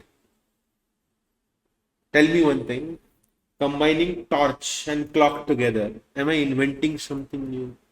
By putting light or halogen. Have you seen those nowadays? Even those normal watches will have that thing. It glows in the dark. What do you call it? Fluorescent green? Fluorescent strips, right? Just by adding those strips on the hands of the clock, you are not innovating something new. So you can write there, combining torch plus clock without technical innovation.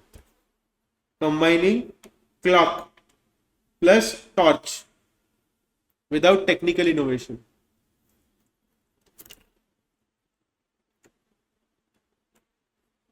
Method of agriculture or horticulture cannot be patented. Okay. Next. Every doctor has a different way of performing surgery, right? Correct? So, medical methods of surgery or treatment are not patentable. What will you write there? Methods of surgery or treatment are not patentable. So, I hope till here this is clear to you all. So, any process for medical, surgical, curative, prophylactic, diagnostic, therapeutic or other treatment of human being or any process of similar treatment of animal to render them free of disease or increase their economic value will not be patentable. Is this clear? Is this clear to you all? Next is this is very funny, okay? If you create a new breed of cow, it is not patentable. Okay, so plant and animals in whole or any part thereof other than microorganisms but including seeds, varieties and species and essentially biological process for production or propagation of plants and animals is not patentable.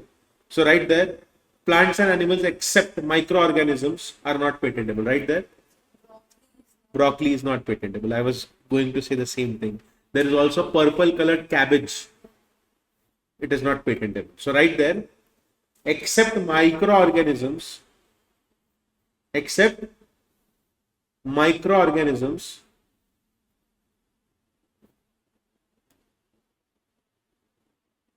new species of plants and animals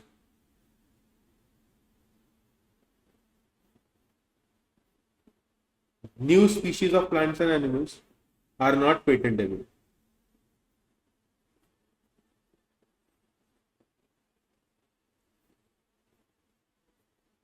Okay. Next is mathematical or business method or a computer program or algorithm are not patentable. Next, artistic literary work is not patentable. Why? Because it falls under copyright. You can write there in bracket, protected under copyright. What will you write under in bracket? Protected under copyright. Next, everyone, rules of chess. Example, right here, rule of chess. Method of playing a game. Method of performing a mental act. A mere scheme. I watch a video of the greatest chess player and I copy the same move. Can he sue me in court by saying that it was my invention to do this? No. So right there in bracket, rule of chess. Example. Rules of chess. Right in bracket, rules of chess. Everyone, presentation of information. I have seen in Chennai, traffic lights are differently made. In Bangalore also, traffic lights are differently made. Correct? Just because we have just changed the way traffic lights are shown, you cannot claim it as an innovation. Is this clear? Topography of integrated circuits, right there in bracket, protected separately. Protected separately. Is this clear? Everyone, I remember, I don't know if it is real, true or not, but like I had high fever during summer time. So in Hindi we called it dhoop lagna. Okay. So my grandmother, I was in 3rd standard. I still remember that particular afternoon. My grandmother, she brought onions. Okay. She removed the onion water and she poured that water in my ear. And my fever was gone. Okay. Whenever we used to get cut on our hands because of knife or scissors, my grandmother would bring in turmeric and put that turmeric powder on that wound. And we all know that turmeric has healing properties. What is written over here? Invention which is in effect is a traditional knowledge. Turmeric has healing properties. It is a traditional knowledge. You cannot call it as an innovation. Is this clear? There is a medicine which is applied on wounds and that medicine uses turmeric. It is called as betadine. So if you go to medical and if you buy a first aid kit, you will find a tube of betadine in it, and the tube, the medicine, the cream, ointment, it has turmeric properties in it. During COVID, brands had launched Tulsi drops in market. We all know that Tulsi or basil leaves, they have healing properties, soothing properties for throat. It has a cooling effect on your body. Yes or no? We consider Tulsi as holy. Also, when your throat is paining, if you eat Tulsi leaves, it will soothe your throat. Yes or no? There are a lot of Ayurvedic medicines called as Adulsa. They use Tulsi in it as the main product. It is not an innovation. You can write there. Traditional knowledge cannot be patented. Just write one thing. Traditional knowledge cannot be patented. In bracket, you will write an example. Turmeric's healing properties. Turmeric healing properties. Yes, no? Is this clear? Doubt, question, query. Everyone, last but not the least, if you have atomic energy, it cannot be patented. Okay? So if you invent something which is related to atomic energy, it cannot be patented. Any doubt, any question, any query? No doubt, no question, no query? No doubt, no question, no query? Clear? Pinky promise? Pinky promise. Now, from here, we have a lot of theory area. I'll explain all these things to you, except for punishment and penalties and where do you file cases. Okay, I'll explain everything to you. It's only been 1 hour to us. In 1 hour, we have completed almost 1.5 topic of part B. Chapter 1 is over of part B. This chapter will also get over in next 50 minutes. 40 to 50 minutes will require at least 40 to 50 minutes. So in 2 hours, we'll be completing 2 topics. You all know that Designs Act and geographical indication are very small. So in 1 hour, 15 minutes, we'll be able to complete 1 hour, 20 minutes that topic. Then we are left with Trademark Act and Copyright Act.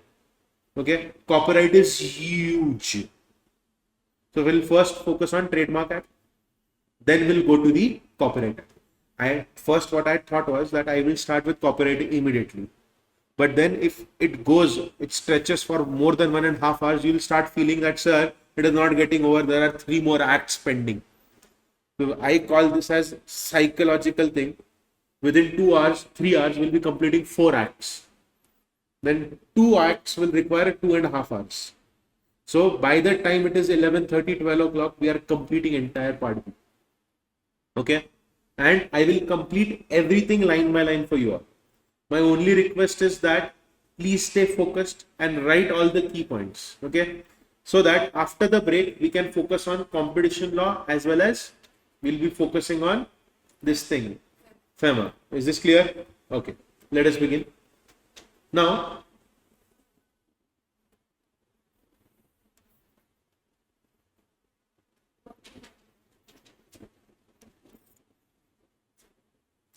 did we write this? What is the criteria of patentability? It should be novel, inventive step or non-obvious. Industrial application should not attract provisions of section 3 and 4. Clear? Is this clear to everyone? Now, who can make application for patent? Section number 6. What are we going to understand? Who can make application for patent? Section 6 talks about first inventor of invention. I am the first inventor. I can apply for patent. Did you understand? Focus on keywords. Did I not tell you? Who can apply under section 6? True and first inventor. Yes or no? Yes or no? Number 2. Assignee. What do you mean by assignee? I am an employee working for your company. Have you studied company law and securities law? There is a thing called as dash, which is given to an employee for his contribution towards the company. What is given? Sweat equity shares. Technical know-how is provided by the employee to the company. Any intellectual property rights. Then in company law, in share capital and debenture, we have studied this. I mean, you have studied this. That there is a requirement whenever you are giving sweat equity shares, you will give a notice to the other shareholders, reason in writing, what IP has been contributed, the amount of money that the company is going to make. Correct? So, assignee of the person claiming to be the true and first inventor. What is the meaning of assignee? You can write there. Employee assigns patent rights to company.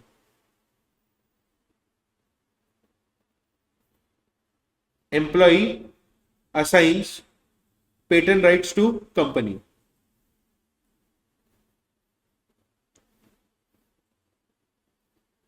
Okay. What if my father invented something and he died? So, legal representative of deceased person. Is this clear? So, who can apply for patent? True and first innovator. The one to whom rights have been assigned. So now, if I have invented something, I have assigned the rights to the company will be called as assignee. Is this clear?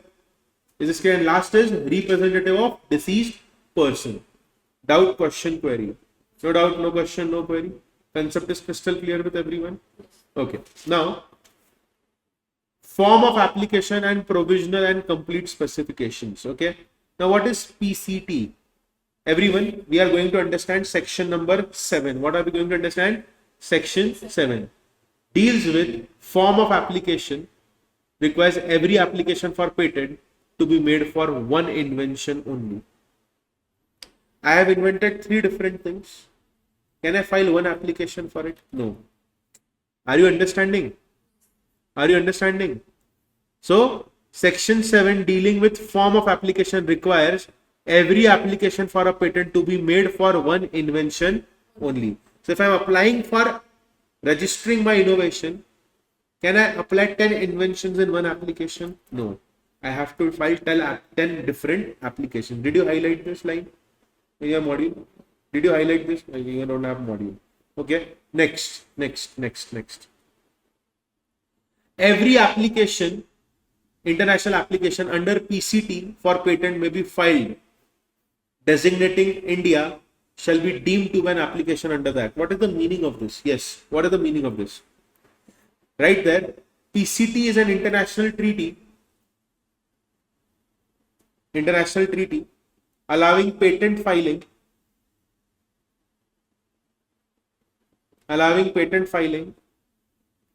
in many countries through one application.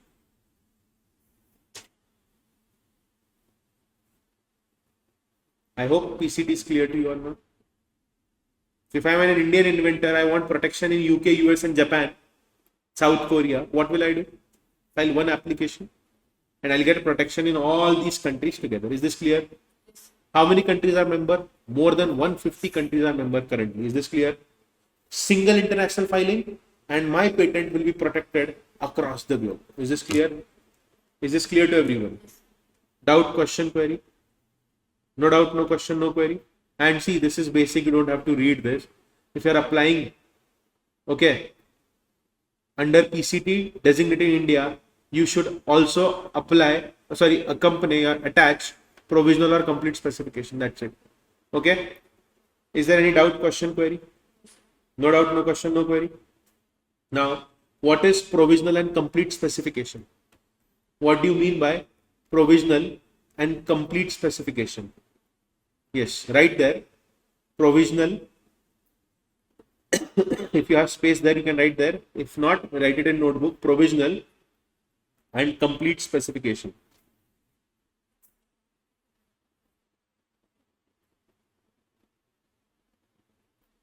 Okay. Write point A. Provisional specification. Point A. Provisional specification. Point A. Provisional specification. Write there one line. Filed when invention is still under development. So if I know that I am going to invent something, I can file a provisional specification. Now B. Complete specification. What is complete specification? It contains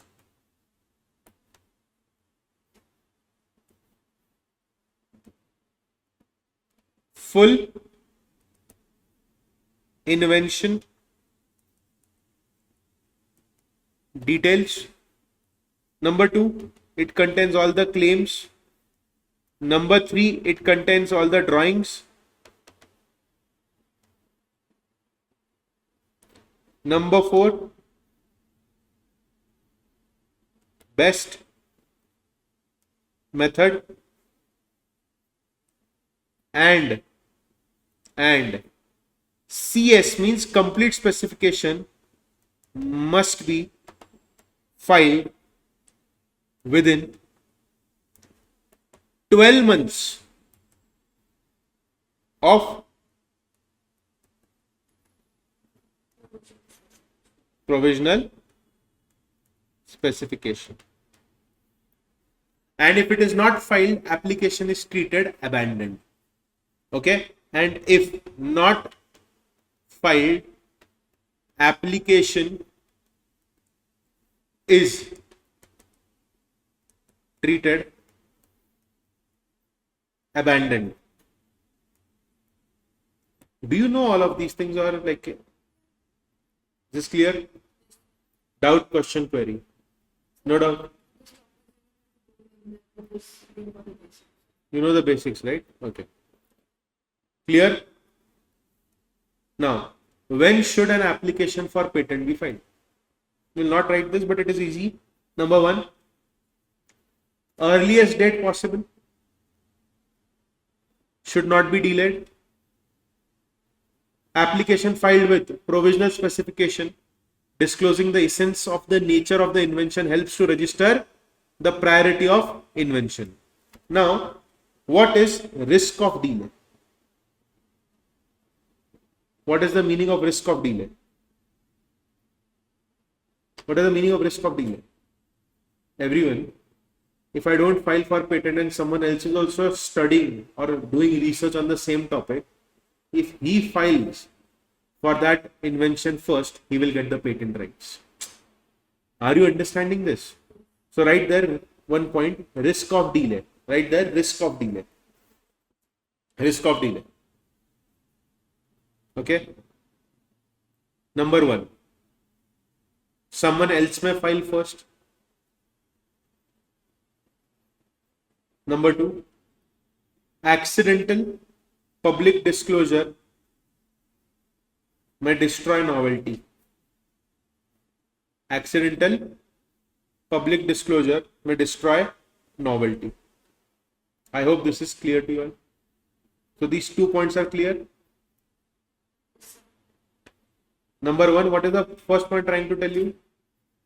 Someone else may file first. Number two, disclosure will destroy the novelty. Novelty means newness. If it is there in public domain, it will not be an innovation without it being filed as patent. Is this clear? Now this is very easy. Number one, file patent application. Number two, publication after 18 months. Then you will have pre-grant opposition. Have not been granted the patent, there will be opposition. Once the patent is granted to me, then there will be another opposition to me. Yes or no? I can request for examination. After examination is done, either my patent will be granted or it will be refused. If it is granted, I will publish the grant. Okay. Now, after the grant is given to me, there will be post-grant opposition. If there is post-grant opposition, the controller will decide who will win the case. Is this clear? Easy? Easy peasy? Now, content of specification, section number 10. Content of specification means what? If you are applying for patent, you should specify the following. Number one, describe the invention fully. Describe the invention fully. Explain the best method of performing the invention. Number three, end with the claim. What protection you are trying to claim. And last but not the least, abstract to provide technical information on the invention. Did you highlight this? Section 10.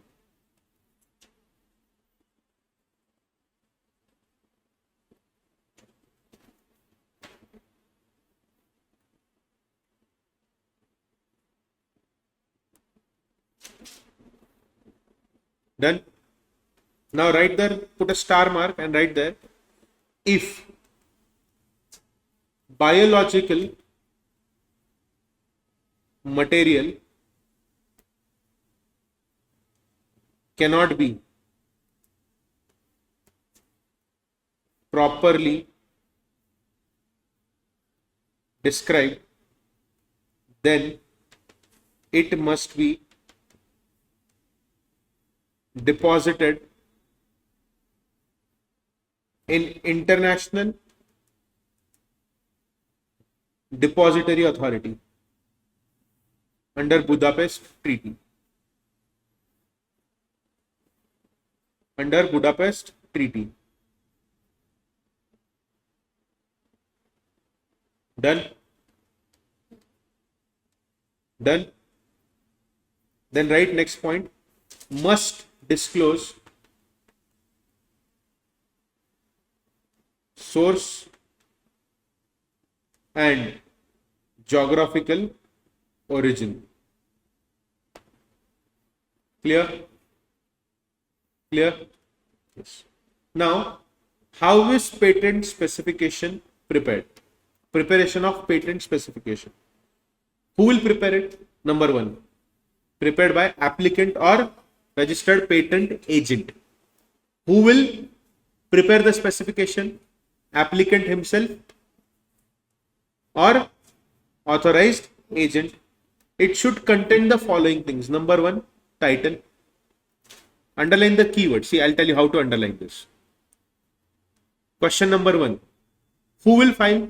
Applicant himself or his authorized agent. It should comprise the following. What should it comprise? What are the following things? You can eat it, no problem. I don't mind. Okay, chill. Number one, title, technical field, prior art, drawback, solution. Then you will provide the drawings if you have any and claims. Clear? Easy? Drawings if you have and details of best methods of its working. Have you seen innovators? They will not just invent everything, right? There will be drawings, they will do practical first, right? If Wright brothers invented plane, do you think they just started randomly constructing or they first drew a diagram? They've drawn a diagram and then according to the diagram, they invented airplane, right? Yes. Is this clear? Yes. Is this clear? Now, publication of application. You all know patent application will be published after 18 months. After how many months? 18 months. Is this clear? Is this clear? So right there, one line here itself. Patent applications are generally published after 18 months. After 18 months. Patent applications are generally published after 18 months. Is this clear? See, your institute has summarized everything what is written over here in this table. Okay. Which applications are not published? You publish it in 18 months. The following applications will not be published. Number one, secrecy direction cases in which secrecy direction is imposed, it will not be published. Number two, abandoned application will not be published. We all know that when you file provisional application, you have to complete application within 12 months. After 12 months, if you file, it will not be published. Correct? Because it is called as abandoned application. Correct? Next is application has been withdrawn 3 months prior to 18 months. Is this clear? Put a star mark over here. Now what is request for examination? Right there, one line. Patent application is examined only after filing request for examination.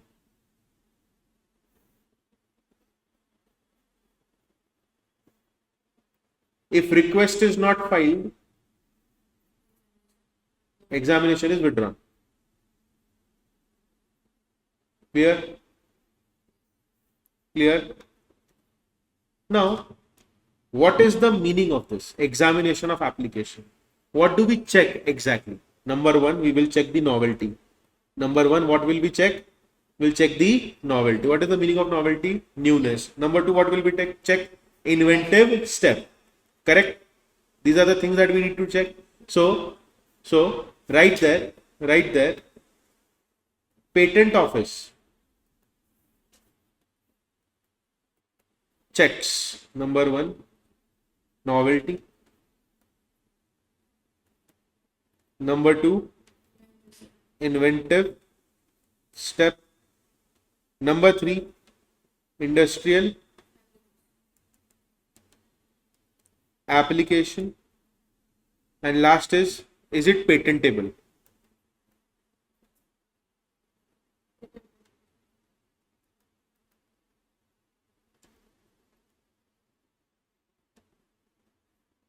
Done? Now, search for anticipation by previous publication and prior claim. What is the meaning of this? Infringement. Simple language, infringement. Search for anticipation by previous publication or prior claims. Section 13 deals with search for anticipation by previous publication and prior claim, provides that the examiner to whom application for patent is referred shall make an investigation for the purpose of ascertaining whether the invention claimed in any claim of the complete specification has already been anticipated by publication before and is claimed in any claim of any other complete specification published on or after the date of filing of the applicant's complete specification. Is this clear? So right there, I'll explain it to you in a simple way. Right there, section 13 in your books.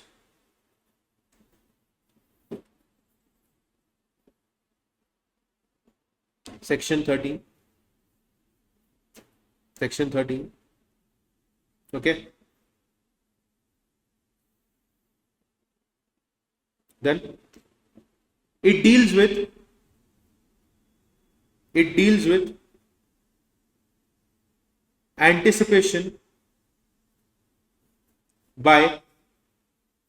anticipation by previous publication, anticipation by previous publication and prior claims.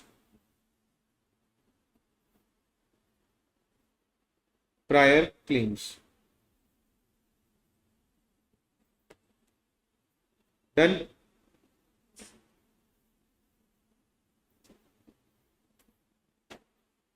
that examiner to whom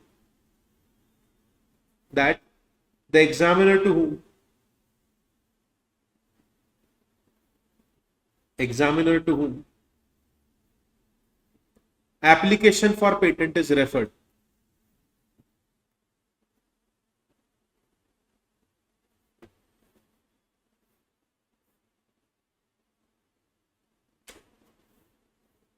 Done. Now, let us focus on infringement. Okay. New concept, infringement. See, after infringement, we have opposition to patent. Then, grant of patent. Almost done with the chapter, right? We are almost done with the chapter. So, what do you mean by infringement of patent, everyone? Unauthorized use without taking my permission. If you start using my patent, it is called as infringement. Okay. So right there,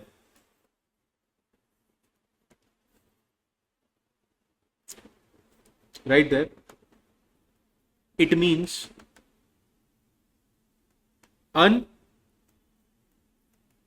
unauthorized use of patent invention. Okay. Patented invention. Actually, it should be patented invention. Okay. What are the examples? Write there examples. Number one. What if I manufacture patented product? He has patented product. I manufacture the same thing. Did you write first example of unauthorized use? Then write second point. What if I am selling patented product? Third, I am importing patented product.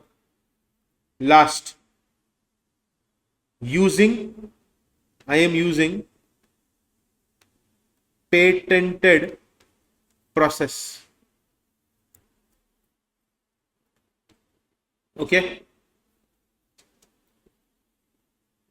So, can I say that the patent holder or the patentee has exclusive right?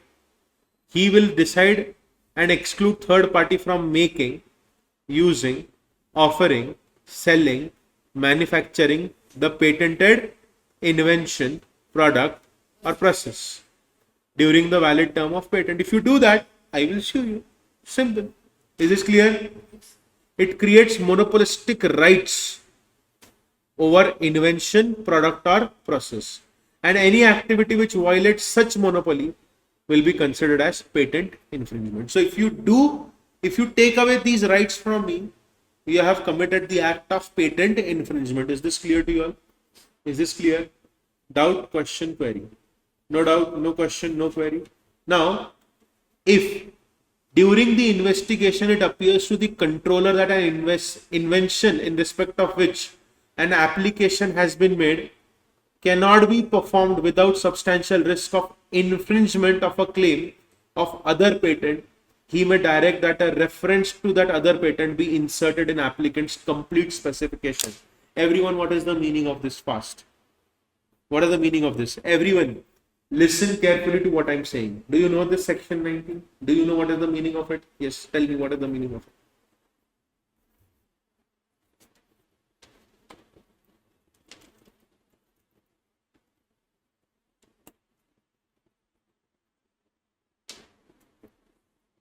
No?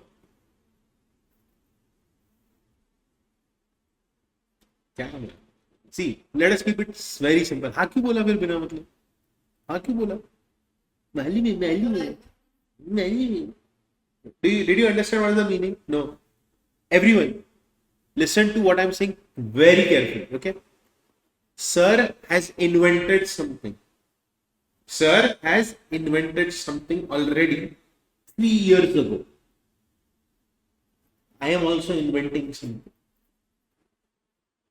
But my invention is requiring the use of other person's invention. Are you understanding this? See what is written over here. During investigation, controller found that an invention in respect of which application for patent has been made. Shubham Joshi applied for patent. But Shubham Joshi's patent, look at the color, cannot be performed without infringement of a claim of other patent. Then the controller will tell me that a reference to that other patent be inserted in my complete specification by way of notice to public. Is this clear? Now please highlight it.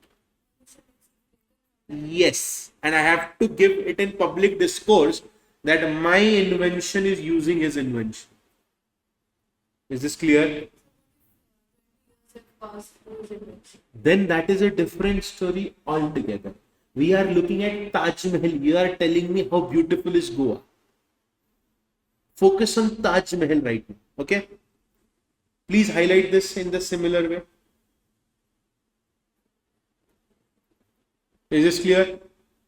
So if investigation controller finds that application has been made, but the person's invention cannot be performed if without infringing the claim of other patent, then I need to give reference to the other patent. It will be inserted in my application and I will have to give public notice. Is this clear? Is this clear? But I don't have to do all of these things, yellow color line. If I show to the controller that there are reasonable grounds for contesting validity of the said claim of the other patent, or complete specification is amended to satisfaction of controller. Is this clear? Is this clear? Doubt, question, query. No doubt, no question, no query. Which person? Read this, what is given over here.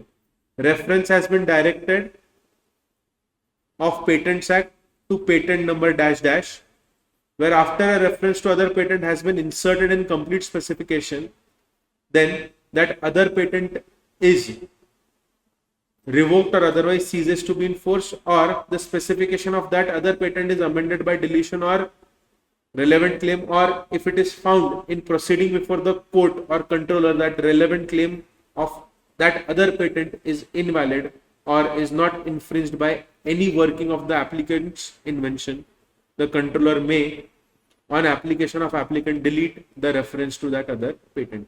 There are multiple situations that can happen. That is what they have written over here. Is this clear? Is this clear? Doubt, question, query. No doubt, no question, no query. Right. Next point. I'll dictate some points to you. Write one point. Rights of patent holder. Rights of patent holder. Number one, make invention.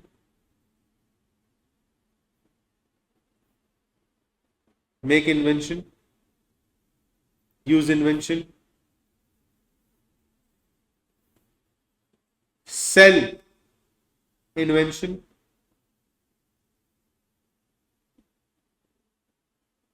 Make invention. Sell invention, etc. Is this clear? Is this clear? Yes. Now, what is substitution of applicants? Yes. Write there in your notebook, write one line. If before the patent is granted,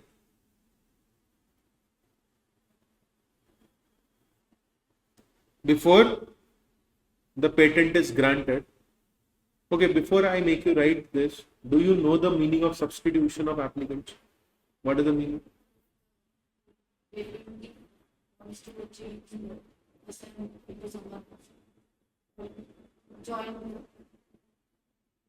Ma'am, sir, bolo.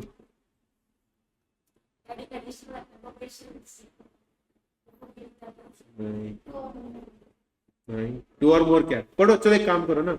I'll tell you till where you are supposed to read. Okay. Till here.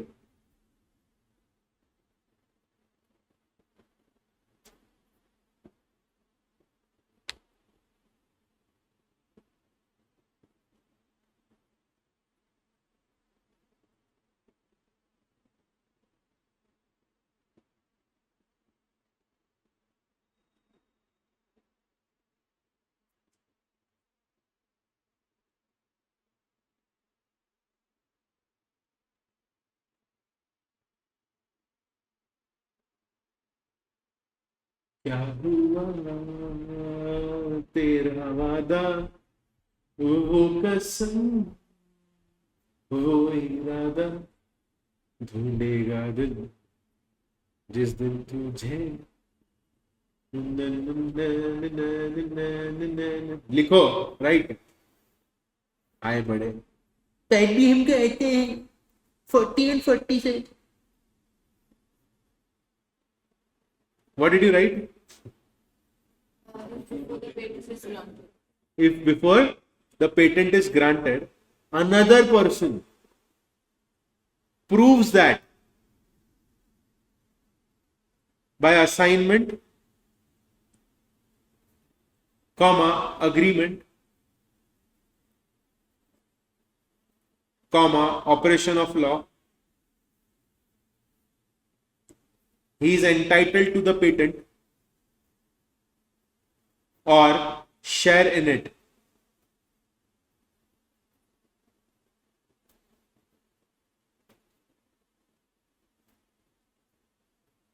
Full stop. Then controller may direct that the application shall proceed in the claimant's name. Is this clear? Is this clear?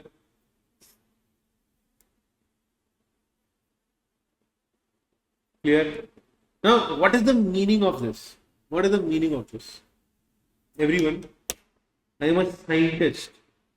I am working with ICSI. I am a scientist. I am working with ICSI. I am working on a medicine. Okay? I am working on a medicine. I develop a medicine, a pill, which cures even last stage of cancer within 45 days. I am applying for patent, but I am working for ICSI. In my employment agreement, it is written that all the innovation that I make while working at CIPLA will belong to CIPLA. CIPLA will file an application and claim the right. Did you understand this? Meaning samjha? I am working for CIPLA. Do you all know CIPLA? While working for CIPLA, I invent a drug which cures cancer. One medicine, 45 days, final stage cancer will be cured. Correct? I invented it. I am applying for it. CIPLA will say, excuse me, according to the employment agreement, whatever innovation you make while being there on the employment, the rights will belong to us. The assignment is done to us. Is this clear? Clear hai? Likho aage next point. Conditions for recognition of assignment.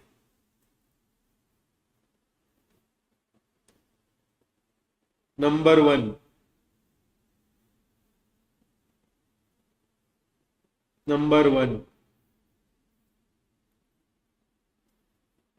The invention must be identified in the application.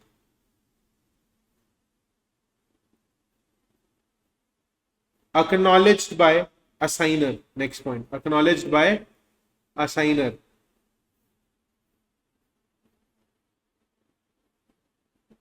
Okay. Rights must be legally established.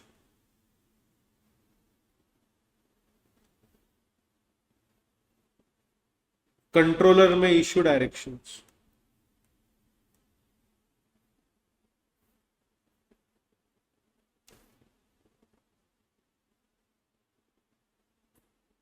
Is this clear? Is this clear? Write there an example so that you'll not forget this. And while studying, you'll remember me. A scientist working in CIPLA invents cancer medicine. As per the agreement. Employment agreement. As per the employment agreement. Patent rights belong to the company. Patent rights belong to the company. The company becomes applicant through assignment. Is this clear? Is this clear?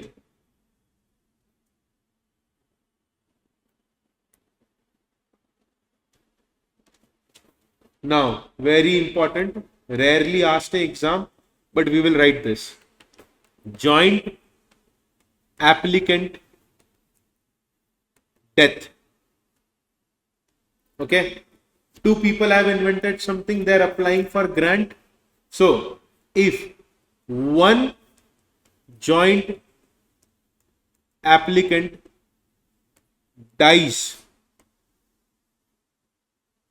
before grant, what will happen? Read this. Tell me what should I write here. Two things are going to happen. Number one, surviving applicant may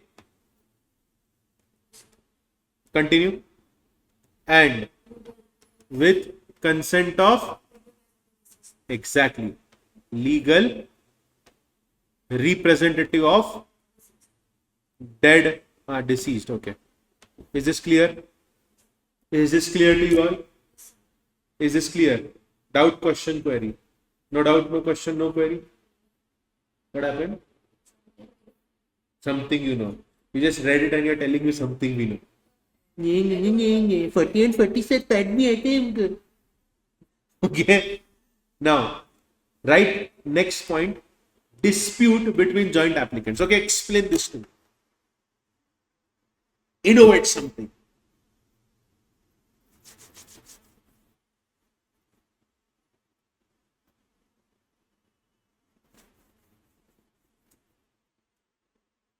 Imagine I invent a drone with her. Drone. Have you seen the movie Uri? Hollywood. Have you seen the movie Uri? In Uri movie, they have shown that bird, which is cameras in its eyes. It is developed by DRDO scientists, and they send those birds where the terrorists are staying, correct? What if we invent a mosquito? We invent a mosquito, robotic mosquito, which is run by AI. It can travel up to 50 kilometers with remote control. Battery life is 800 hours. It has camera which can do live streaming. Okay. We both have invented it. After invention, we both are fighting, pulling each other's hair. Oh, oops, I don't have any hair as of now. That I am the owner, I am the owner. Who will be the owner? The controller will decide. Either one of us or both of us. Is this clear? Doubt, question, query. No doubt, no question, no query. No doubt, no question, no query. Okay, right here one line. Time for putting application in order for grant. Right there. Application must comply with all requirements. Application must comply with all requirements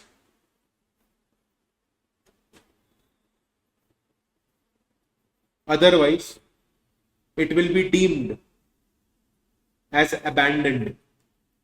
It will be deemed as abandoned. Is this clear?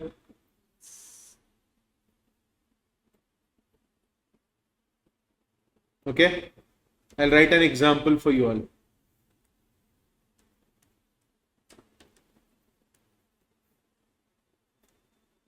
This is patent office. This is applicant. He has applied for patent. Everyone look at the screen. Okay. Now, number 1, applied for patent. Number 2, not 2, it's 2. Okay. Number 2.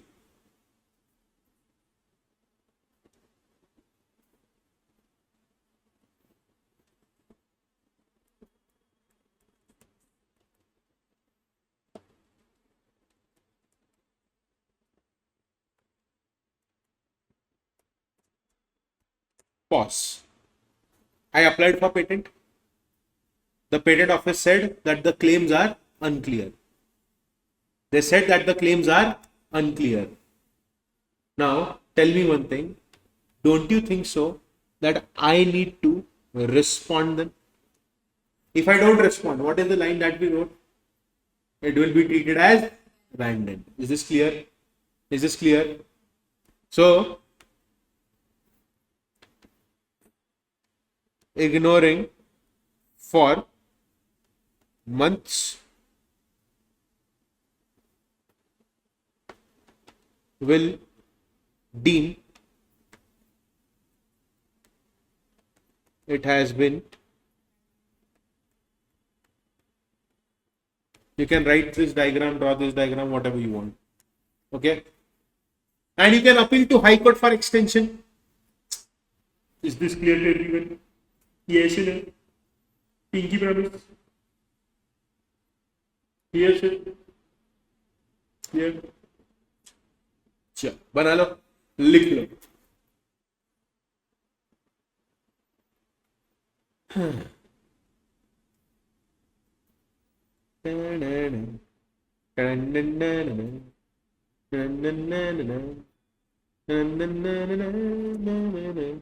Done. Okay. So we can appeal to High Court. Is this clear? Is this clear to everyone? Doubt, question, query. No doubt, no question, no query. Right there, one line. If appeal is pending before High Court, time may be extended. Is this clear? Now, what do you mean by opposition to patent? Tell me one thing, how many types of opposition are there? Two. What are those? Very good. Pre and post. Right there. Opposition are of two types, pre and post. Opposition are of two types, pre and post. Yes, no? Yes. Let us start writing opposition. This is important. If you see, they have given a lot of it in your syllabus. The chapter is about to get over. See, almost there. Okay. And as I said, there will be a lot of points that we will be skipping now from here onwards, but I will be completing and teaching you all the important topics first. Okay. So write down in your book opposition to patent notebook. Okay. Opposition to patent in your notebook. Pre-grant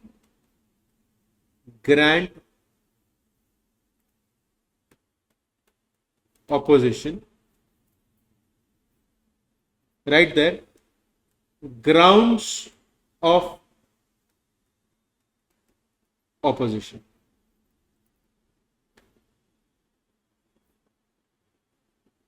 Okay.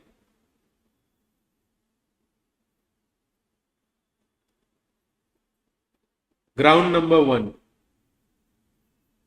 Wrongfully obtained the invention. I am working as an employee. I steal the formula for scientific invention. I invented myself. Okay.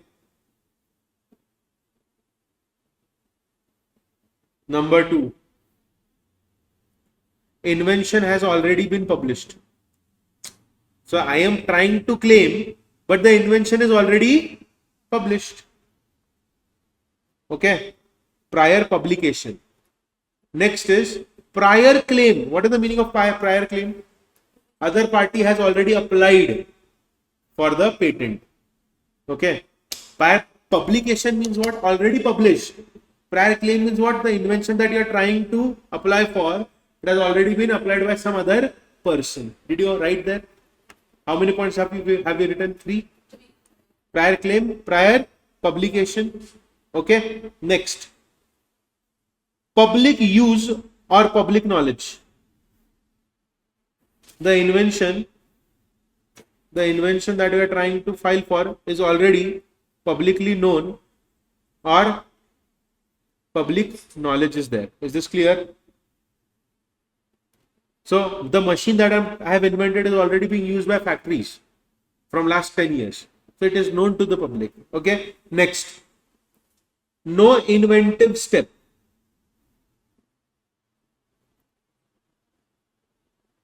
No inventive step. Next falls under section 3 and 4. This is the most easiest point. Right there. Falls under section 3 and 4. Okay. See what is written over here. Meaning of this act is not patentable under this act. What is not patentable under this act? Given in section 3 and 4. Next. Insufficient description. The patent is not describing how the invention is going to work. Is this clear? Next. Failure to disclose information.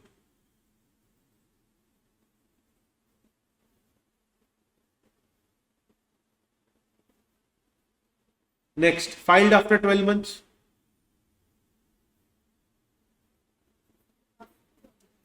Yes, after 12 months, yeah. Next is wrong source of biological material.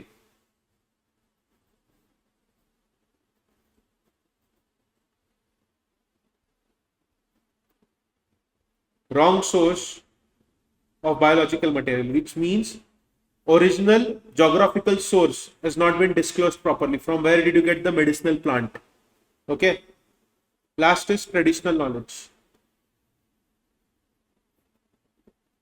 See how easy it is. It looks so many pages are there, sir, but it is actually very easy.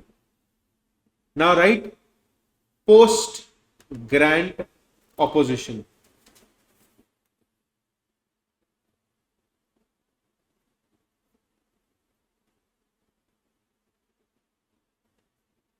post grant opposition.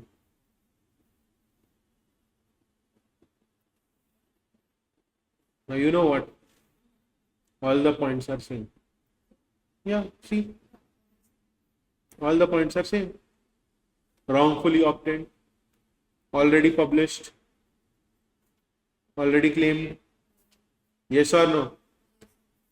So all the points are same. Traditional knowledge. Clear? Doubt, question, query.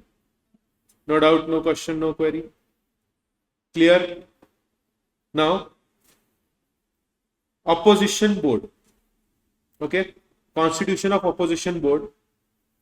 Write opposition board in your notebook. And write controller forms opposition board. Who forms the opposition board? Controller. Next point, the functions of the board are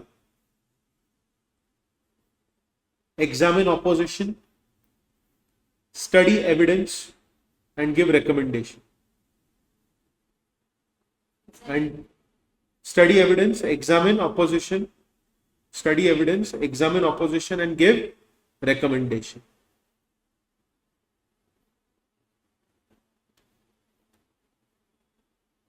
Done? So, right, last point, if opposition proves invention already existed, if opposition proves invention already existed, patent may be revoked. Is this clear? Okay. So this board will have officers who will study both the parties' claims and decide whether the patent should be registered or not. Is this clear? Okay. Now, what is the meaning of this? Controller to treat application as application of opponent. If invention, right there, if invention actually belongs to opponent, if invention actually belongs to opponent, controller may amend the patent in opponent's name.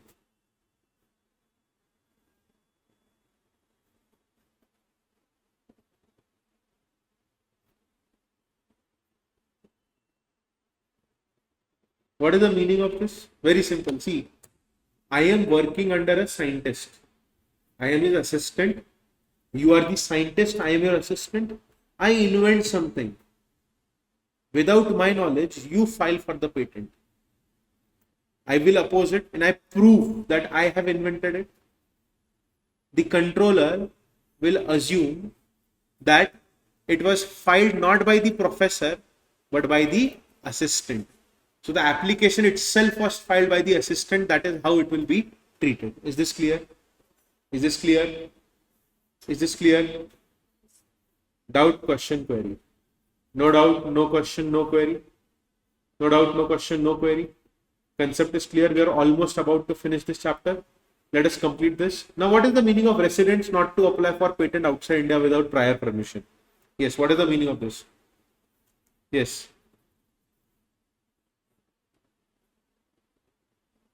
Indian scientist has invented some kind of defense missile technology. Can he file this patent in USA without permission of the country? No. Right there, one line. Indian resident cannot file patent abroad without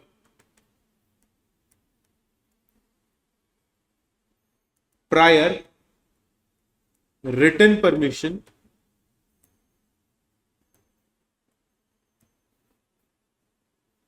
or filing in India first and waiting for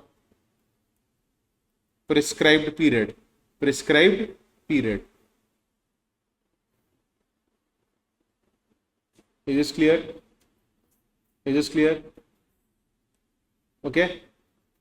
Doubt, question, query. No doubt, no question, no query. Write down in bracket reason. Reason. National security. Or atomic energy.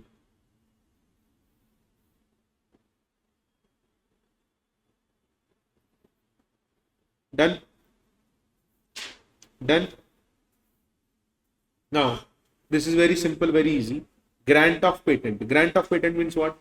When the applicant satisfies all legal requirements, what will the controller do? He will seal the patent, enter it in the register and publish the grant. Is this clear? So write there one line, grant of patent. Controller seals patent, enters it in register and publishes grant.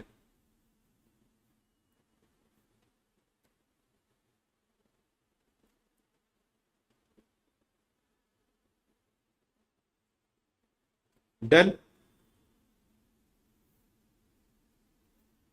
Done?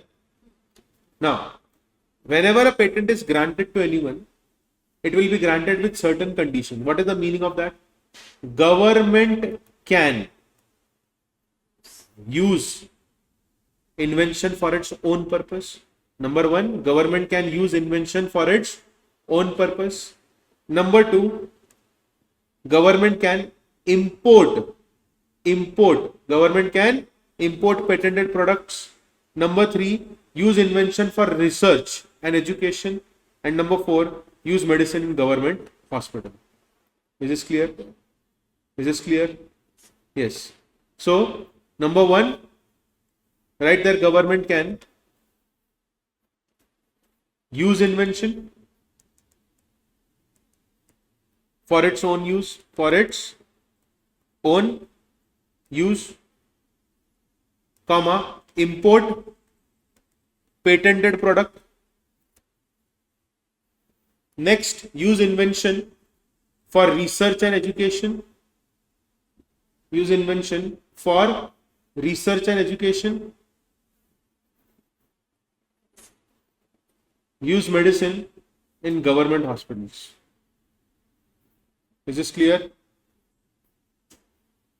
Now, very simple. Patent rights. Right number one. Prevent others from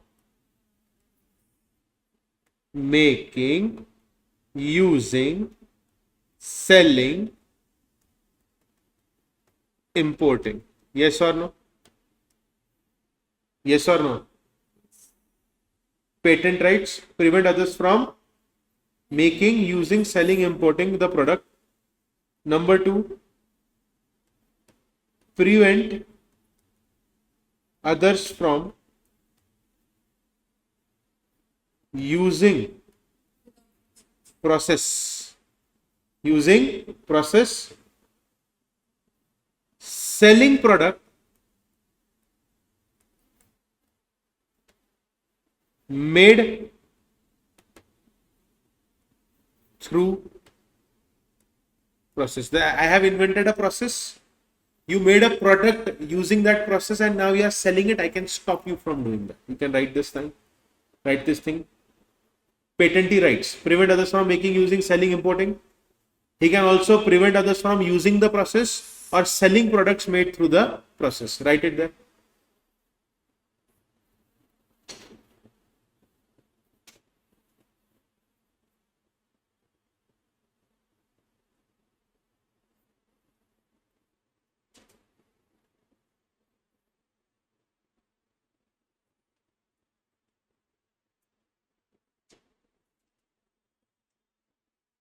Now, once I get invention granted, once my patent is granted, I will make and use the invention. I can also license the invention, which means I can give license to others to use the invention. I can also assign the part to other people, yes or no. And I can also sell rights. Is this clear? Assign and sell rights. Is this clear? They can ask you a small question. What are the rights of patentee once the patent is granted? I can make and use the patented invention. I can also assign and grant licenses to others and give rights to others. Is this clear? Is this clear? So what if I invent nowadays, if you see, you have this wireless charging innovation, right? In cars, like I have Harrier. So in my car, I have you can charge my phone by keeping the phone on that particular slot that they have made. So it is called as wireless charging port. Just keep your phone will automatically start charging. Okay. I invented this, I give it to Samsung, I give it to Apple, I give it to Sony, I give it to Oppo, Vivo, OnePlus, whatever company that is there. If I give it to them, the right will only belong to them. If you see new ad of Samsung Galaxy S26 Ultra, if you see the advertisement on YouTube or Instagram, they will show you, have you seen that ad? That they have some technology where you cannot see from the side what is happening in the phone. Did you see that ad? So they have that particular technology which no other phone has. Privacy thing, yes. You just click on the bar and your phone will not be seen to anyone. So if a person is standing right next to you, he will not understand what you are doing. Is this clear? Is this clear? Doubt, question, query. I don't think so. Because flip phones were there, used back when Android was also not there. Motorola had Moto Razr. I don't think so. I don't think so. I'll have to do research on it because I cannot claim something that I don't know. But as far as what I know, foldable phones, flip phones were there. I mean, when phones were invented, तब से वो flip phone का technology है. So I don't think so कि there is some patent for it. Unless there is a new process being used. Okay. Term of patent. What is the term of patent? 20 years. What is the term of patent? 20 years. Is this clear? And if you don't pay the renewal fees, the patent will lapse. You can renew it. Do you know that? Yes. You can renew it after 20 years, but if you don't pay the fees, the patent will lapse. Now, what is the term of patent in the Indian system? Yes, that is what we are seeing, right? However, yes, you can renew it. The term of every patent granted is 20 years from the date of filing application. However, if the application is filed under national phase under PCT, the term of patent will be 20 years from the international filing date accorded under PCT. Okay. A patent shall cease to have effect on expiration of the period prescribed for the payment of any renewal fee, if that fee is not paid within such extended period. Notwithstanding anything contained in any other law for time being in force, on cessation of patent right due to non-payment of renewal fee or expiry of the term of patent, the subject matter covered by the said patent shall not be entitled to any protection. So simple meaning is that your patent is protected for 20 years and see, try to use your common sense. Do technologies change in every 5 to 6 years?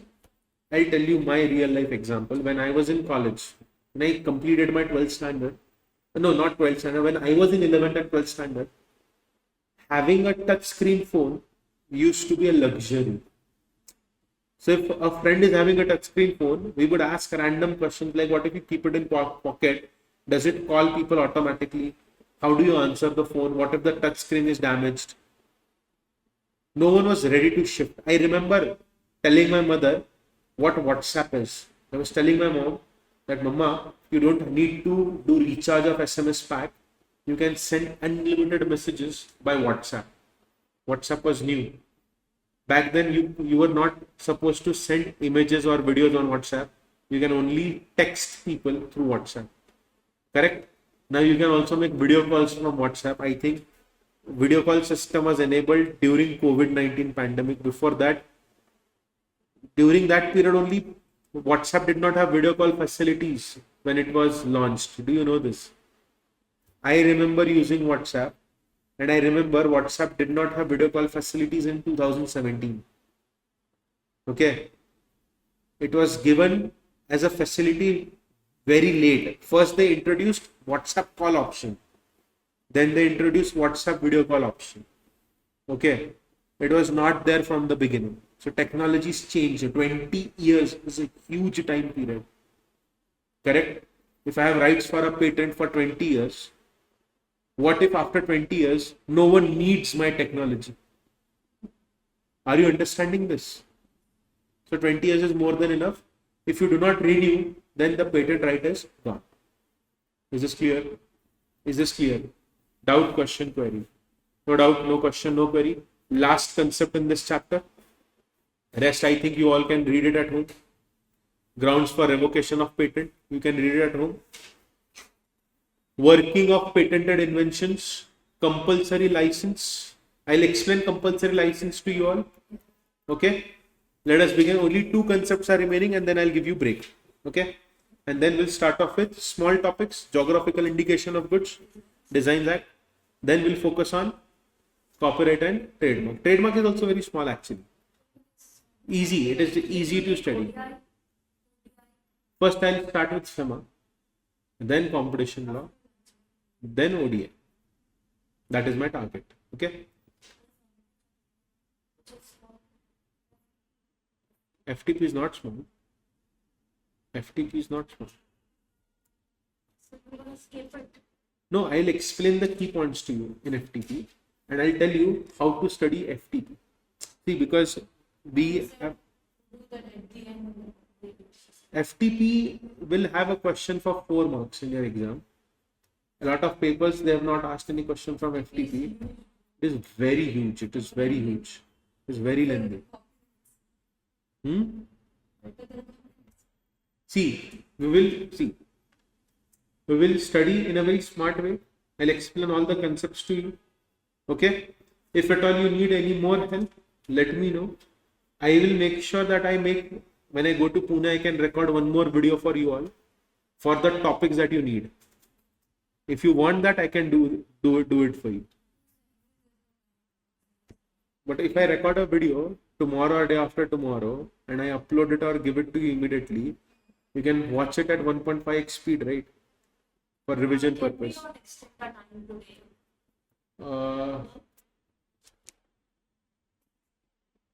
You have your flight in the Evening.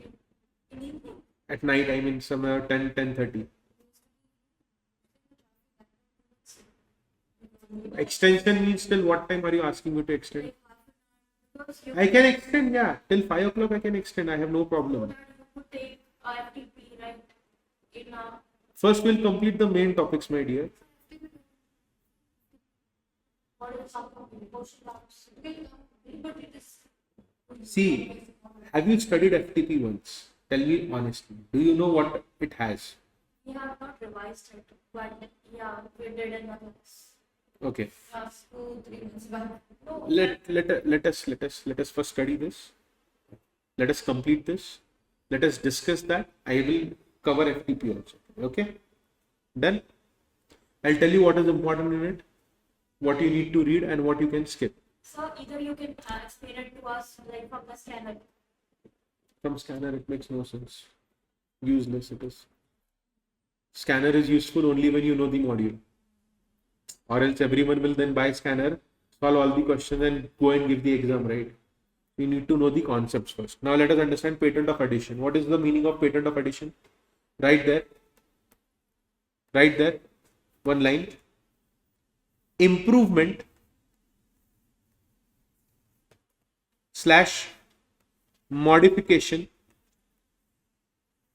of existing invention. What is patent of addition? I have made a patent.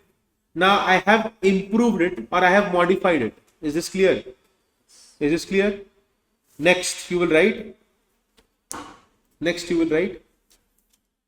It is linked to main patent. No separate renewal fee.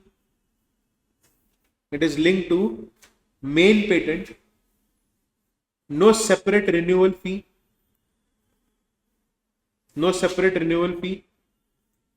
and it expires with main patent. It expires with main patent. Main patent. I have modified the patent. I don't have to pay any renewal fee. It will automatically expire with the expiry of original patent. So if after 6 years of invention, I modify it, okay, or I invent something new in the same thing, the expiry period with me is still 14 years only. I'll not get extra 20 years. Is this clear? Is this clear? Doubt, question, query? No doubt, no question, no query. See, Section 55 deals with term of patent of addition and provides that patent of addition is granted for a term equal to that of patent for the main invention. The part which has not expired. As I said, I have invented it. It's been 6 years. How much is remaining with me? 14 years. So the new additional patent that I have applied for will remain active for 14 years only. And then after 14 years, if I want to renew it, I will renew it. Is this clear? Tell me one innovation which has been static throughout the history. No invention is static. Button phones were invention, color screen phones were inventions, but now there are no more innovations. Nowadays, I think they were also going to launch a foldable phone which you can fold and break and keep it like puzzle. Yes, they are trying to invent such things. Already Meta has launched and Apple has launched those goggles where you can see everything on your glass itself. Okay. So technology is changing. 10-20 years down the line, I don't think people will use these phones. This guy, Dipender Goyal. Do you know who is Dipender Goyal? Founder of Zomato. He has invented Temple. According to him, the life of human being is not more because of gravity. So he invented Temple. Go on Dipender Goyal's Instagram profile, search Temple. You will find that he's also focusing on innovation in life, improving the life of human beings, increasing the life of human beings. Okay? So he stepped down as CEO of... Yes, he has stepped down from there. But he will be there in the operations part. He'll be helping Zomato. He stepped down from that position. He has handed over the operations to new people. Now, everyone, case law. Ravi Kamal Bali versus Kalatech and others, Bombay High Court. It dismissed the defendant's argument that patent of addition can only be granted if it has an inventive step over main application. What is the meaning of this? What is the meaning of this? A patent of addition application cannot be rejected on the ground that disclosure in the primary application or patent lacked innovative step. However, the disclosure in the main application or patent may be used as evidence of innovation against the patent addition application. I am giving you 2 minutes. Explain this to me. And see, we are sitting for marathon. You should have read this or you should know all of these things. Yes, fast. What is the meaning of this? Just because my application, my additional application did not have innovative step, you cannot reject. Full stop. You cannot reject my additional application if it does not have a innovative step. Is this clear? Is this clear? Is this clear? Doubt, question, query. So what happened in this case law? Same thing. Just because my invention did not have an innovative step, you cannot reject my application. Is this clear? Is this clear? You can write it on top margin. You can write it on top margin. Additional application, patent of addition application cannot be rejected on the grounds of it not having innovative step. Is this clear? Clear? Yes. Now, restoration of lapsed patent, surrender and revocation of patent. Read it at home. I will explain working of patented invention. Okay? Not working, compulsory license, sorry. I'll explain compulsory license to you all. Okay? If you come across any doubt, feel free to ask for those doubts. I will help you with all the doubts that you have. Okay? But you have to Inform it to me. Yesterday I was expecting doubts from Consumer Protection Act. None of you have studied, or you don't have any doubts, or you have studied in such a way that now you are well versed with the concepts. But you should have doubts, right? How is it possible that you don't have any doubts? Very good. Then instead of sitting for marathon, use it only, right? See, I'll tell you one thing. Technology is good.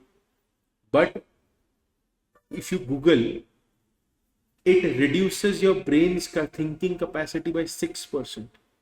AI. You are not using your own brain, right? You are relying on it. So it is good as a tool, but you cannot replace books with a tool. Okay? My brother is doing MBA, so I abuse him every day. I like anything. He completed his entire project and thesis via ChatGPT. I took number of his principal. My brother told me that everyone in the college is using the same thing. Teachers don't care. I called the principal. I told them I'll file a complaint against you that you have taken 10-12 lakh rupees from us for 1 year. You're paying 24 lakh rupees to you. And this is what you are teaching students. Okay. So please make sure, because see, in exam, how will you write the answers then? If you use AI, how will you write the answers? You need to know the concepts, right? Okay. Now let us talk about compulsory license. What do you mean by compulsory license? Section number 84. What is the meaning of compulsory license? Fast. From 84 to 92, we have to study this.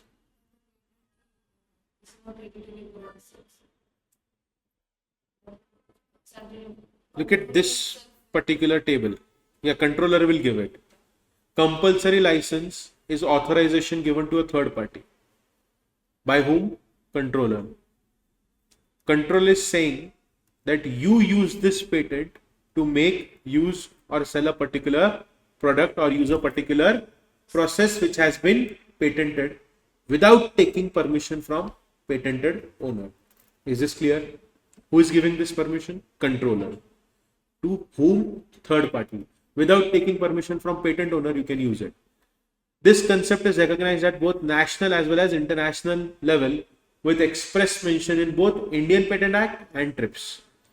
There are certain prerequisite conditions given under 84 to 92 which need to be fulfilled if compulsory license is granted in favor of someone. Is this clear? So, what do we exactly need to focus on? When is compulsory license granted and when can it be granted? Yes or no?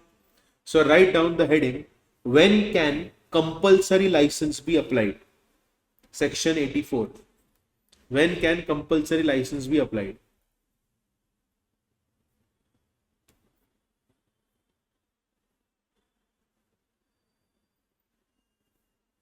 Number 1. Application should be made after 3 years from grant. Application should be made after 3 years from grant.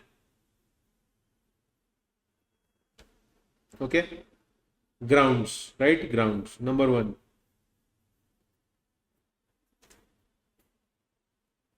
I'll just highlight this for you.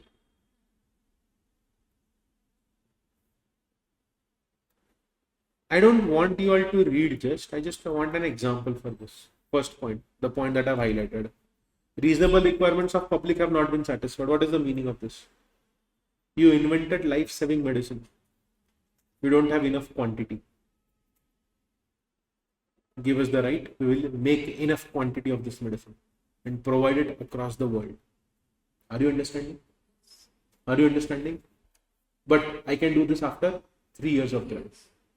Because law assumes that 3 years is required for the patent to run properly in the country or across the globe. Is this clear?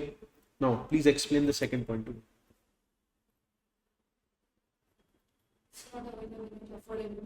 Russia has recently developed a cancer medicine vaccine. Do you know this? They have tested it on people. Also, there is a company in America which has invented years of life will increase in dogs. An average lifespan of a dog is 15 to 14 years. Dog cannot survive more than 15 to 14 years. They have created a medicine which will make the dog live for at least 60 years. Almost like a human being. Okay. I want it for my dog. I have a dog. His name is Happy. He's a Shih Tzu. I opposed dog. When we bought him, he was of 2 months. He was this small. He was smaller than this mic. Okay. We named him Happy. And today, if anything happens to him, I cry. I make sure that he travels and sees the entire world with us. We have taken him to beaches. We have taken him to jungle, farmland. We want him to enjoy everything, whatever life he has. I want to buy that medicine. I am dying for that medicine to get launched. Okay. But what if the cost of the medicine is 45 crore rupees? My father died of cancer. God forbid my mother is fine. But what if she also has cancer? Cancer medicine in India.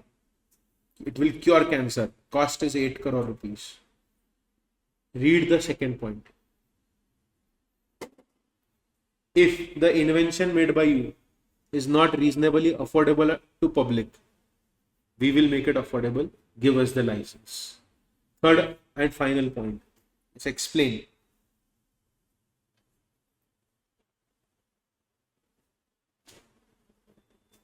Yes, tell me. Patent is there, but it is not manufactured or made in India. Then what will we do? Patented invention is not worked in territory of India. It has been used outside India and we are importing. I invented the technology. We are not making it in India.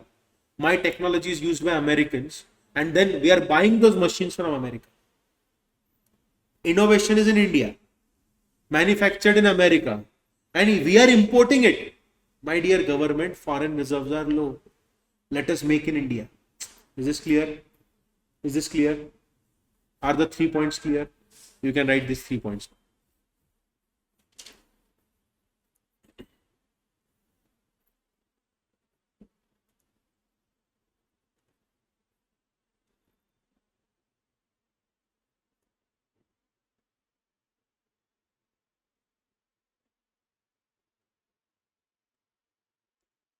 Done? Done? Okay. Now, everyone who can apply, any person can apply for license. Anyone, any random person can apply for license. Is this clear? Is this clear? Clear? Doubt, question, query. Now, what will be the factors that controller will consider before giving the license? What will be the factors that he will consider? Factor number one. Factor number one. Nature of invention and the time that has lapsed since the sealing of patent. What is the meaning of this? We gave ample of time to the patentee. He did not make good use of it. Next point. Next point. So, did you understand nature of invention? Nature of invention, how important it is for society and how much time has already been wasted. Second point. Ability of applicant to work the invention. What is the meaning of ability of applicant? What is the meaning of ability of applicant? Can the applicant manufacture it for public? Does he have that much money that he can make it almost free of cost for public? Next, capacity of applicant. What is the meaning of capacity of applicant? To undertake the risk in providing capital. Again, the same thing, money. Then, the applicant has made efforts to obtain a license from patentee on reasonable terms and conditions, and such efforts have not been successful within reasonable period. I tried to take license from him, but he was giving me license only for 6 months. How will I invent? I need to set up a factory. We were constructing a factory. It took us 8 months to construct the factory itself. We did not have engineers, so we hired people from outside the country to train our engineers for this particular technology. Are you understanding? And he revoked the license that was given to me within 6 months. I need more time. So compulsory license will be given to me. Is this clear? Is this clear to you all? Is this clear? Doubt, question, query. No doubt, no question, no query. Now, efforts to obtain license voluntarily. If I tried to obtain license voluntarily, but 6 months have passed and I have not got any license, then I can go for compulsory licensing. Is this clear? Is this clear? Okay. Now, No need of negotiation in certain cases. Write down, heading in your notebook. No need of negotiation in certain cases. No need of negotiation in certain cases. No need of negotiation in certain cases. Number one, national emergency. Number two, number two, number two, extreme urgency. Extreme urgency. Number three, public non-commercial use. Public non-commercial use. Number four, anti-competitive practices. Done? Done? Doubt, question, query. No doubt, no question, no query. No doubt, no question, no query. Is this crystal clear to everyone? Pinky promise? No doubt, no question, no query, right? Okay. Is this clear to you all? With this, we have completed the topic of patent. You can read these points. Revocation of patent by controller for non-working. If it is non-working, we will revoke your rights. If you want, I can make you write section number 85. You want to write section number 85 in one line? Only in one line? Only in one line? Write there one line. If compulsory license fails to solve problem in 2 years, patent may be revoked. Full stop. If compulsory license fails to solve problem within 2 years, within 2 years, patent may be revoked. Why? Public is not satisfied. Invention is not there available to public, etc. Is this clear? Is this clear? Or the product is still at unaffordable prices? Is this crystal clear to everyone? Any doubt, any question, any query? No doubt, no question, no query. Now you can take your breakfast break. We'll meet sharp at 10:45. 10:20. 25 minutes break is more than enough. You get lunch break for 35 minutes. Okay? From 10:45 to 1:15, we will be completing entire intellectual property rights. 1:15. Okay?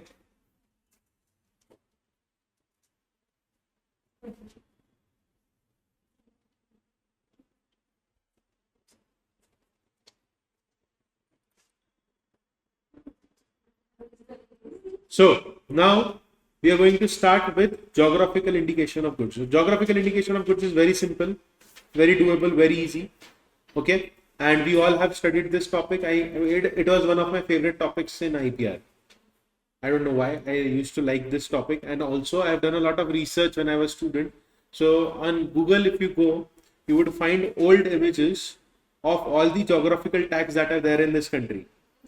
They have created a very beautiful, colorful image on Google where they have like labeled all the products according to the states. Okay, like Nagpur is famous for oranges. Hey, mangoes. Mangoes is Ratnagiri Alfonso mangoes. Ratnagiri is famous for Alfonso mangoes. Okay, Nagpur is famous for oranges. Kolhapur is famous for chappal. Correct. Silk. कौन सा बोला था आपने? Banarasi silk. Yes. And Goa में क्या famous है? Feni. Wine नहीं, wine is in Nashik. What? Feni. Feni का नहीं होगा मुझे लगता है. जे हो भी सकता है, you never know. It's okay. Now I don't know, मतलब but does it have a GI tag? It does. Let's see. मतलब मैं चेक करता हूँ एक बार. मुझे पता नहीं. मुझे जो पता है मैं वो बोल सकता हूँ. मैसूर पाक भी है ना? But does it have a GI tag? See, Assam and Darjeeling का वो tea plantations are there. It has a GI tag. I think that was the first GI tag that our country has had. ऐसा कुछ तो भी research किया था मैंने बहुत पहले. But it's okay. Now, हम लोगों को पढ़ना है geographical indication of goods के बारे में. Okay? Now, what do you mean by geographical indication of goods and what is the practical problem that people face? Number one, see, Nagpur oranges are famous. So people are ready to pay premium price as well. Yes or no? Because the taste of the orange is it is very different from normal oranges. Do you know Valencia oranges? No? Valencia oranges? No. Okay. Small one is different. Valencia orange is light orange in color. Nagpur oranges, their covering is in green color. Do you know this? Nagpur oranges are oranges from inside, but the outer layer is of greenish color. Okay, so that is how you identify Nagpuri oranges. Orange. Now I have a question for you all. Okay, answer properly. What if I am a farmer and I'm growing same type of oranges which are grown in Nagpur in Pune? Because I have a huge piece of land, for me the cost is very low, and I have a lot of money. So what I am trying to do is I am selling the oranges as Nagpur oranges at a very lower price. So people are buying oranges from me. But is it harming the farmers whose primary and only business is Nagpur orange? Yes. This is the reason why geographical tags are given. Is this clear? So that whoever has the tag can sell the product. No other person can sell these products. Okay. So what is the object of Geographical Indication of Goods Registration and Protection Act? Number one, specific law governing the geographical indication of goods in a country which could adequately protect the interest of producers of such good, and it will exclude unauthorized persons from misusing geographical indication. The example that I gave to you all just now is the same thing. It is protecting the farmers' interest of producers, and it will exclude me because I'm an unauthorized person and I'm misusing geographical indication. And it will also protect consumers from deception and promote goods bearing Indian geographical indication in an export market. Is this clear? Is this clear to everyone? Doubt, question, query. No doubt, no question, no query. Concept is crystal clear to everyone. Write down the first heading, geographical indication. Write down the first heading, geographical indication. Fast. First heading, geographical indication. Right there, it means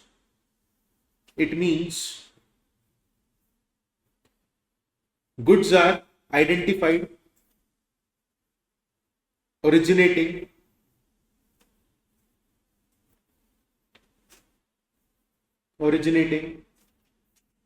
from a particular country, region, or locality. Region identified originating from particular country, region, locality. Okay. Next, where a specific quality or reputation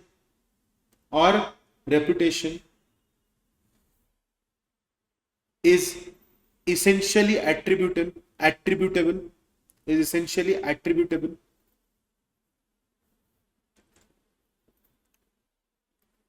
to its geographical origin.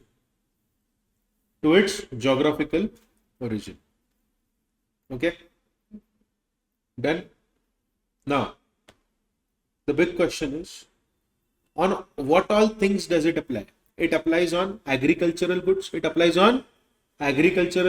then it applies on natural goods, it applies on manufactured goods.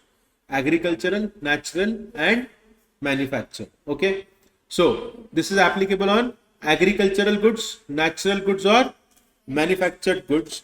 Also it focuses on production, process, and preparation. Is this clear? Yes. So what is geographical indication? Indication originates from a defined geographical territory, identifies agricultural, natural, or manufactured goods. The goods manufactured should be produced, processed, or prepared in that territory. It should have a special quality or reputation or other characteristic. Is this clear? Is this clear to everyone? Do you know Nasik? There is this place near Nasik called as Yeola. Very small place. They make Paithani saris. Paithani saris have, the stitching is done with gold strings. The threads are made of gold. The sari is very expensive. Okay. Now let us understand different types of definitions. Okay. There's only one definition that they have given to you all: indication. Indication means any name, geographical or figurative. Now let us focus on section number 9. Okay. First, near indication you will write right there, it acts as a sign or symbol. Write only one line. It acts as a sign or symbol. Sign or symbol. Done. Doubt, question, query. No doubt, no question, no query. Now let us understand section number 9. Prohibition on registration of certain geographical indications. What all geographical indications cannot be registered? Number 1, likely to deceive or cause confusion. What is the meaning of this? I am selling Assam tea by saying that it is a Darjeeling tea. It is going to cause confusion. So, registration of certain geographical indication is not allowed. Is this clear? Number two, contrary to law. What is the meaning of contrary to law? Against law. What is the meaning of it? What if some place is famous for illicit drugs? Okay, place is famous for drugs. Can we do geographical indication for selling drugs? No. So right there one example, a geographical indication promoting illegal trade. Okay.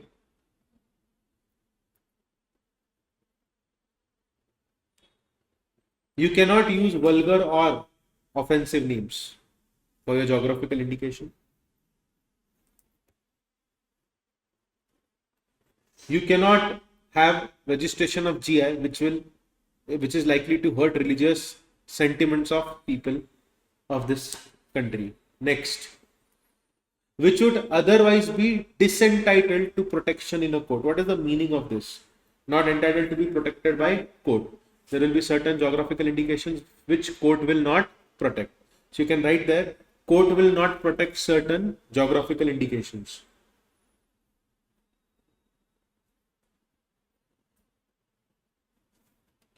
Last but not the least, generic names will not be registered. Okay? Generic names will not be registered. What is the meaning of this? Last point. What is the meaning of this? Although literally true as to territory, region or locality in which goods originate, but falsely represent to person that the goods originate in another territory, as the case may be, shall not be registered at geographical indication. Last point, explain it to me, I am waiting. Yes. Yes. The person claiming that the goods is originating from other place. Okay. So then we'll not get the protection. So I am claiming that although literally true to territory, region or locality in which goods originate, but I am falsely representing to person that the goods originate in another territory, then also it will not be registered. Is this clear? Is this clear? Okay, can anyone tell me, give me example of this, which are determined to be generic indications of goods and are therefore not or cease to be protected in their country of origin, or which have fallen into disuse in that country? Anyone? Means place of a state like Kashmir and all, you just can't. It is already existing. Write their example. Write their example. Example. If geographical name becomes commonly used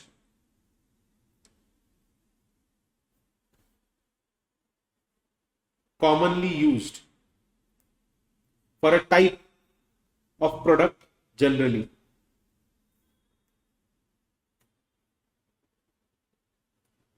Okay. And in the last point, G point, write example. A product using a name that makes people think, a product is using name that makes people think goods come from another famous place. goods come from another famous place. Clear? Product is using a name that Makes people think goods come from another famous place. I hope this is clear to you all. Okay. Now, registration of GI. Section 8. Very simple. Write there one line. Draw an arrow and write. GI may be registered for one or more classes of goods for a definite territory.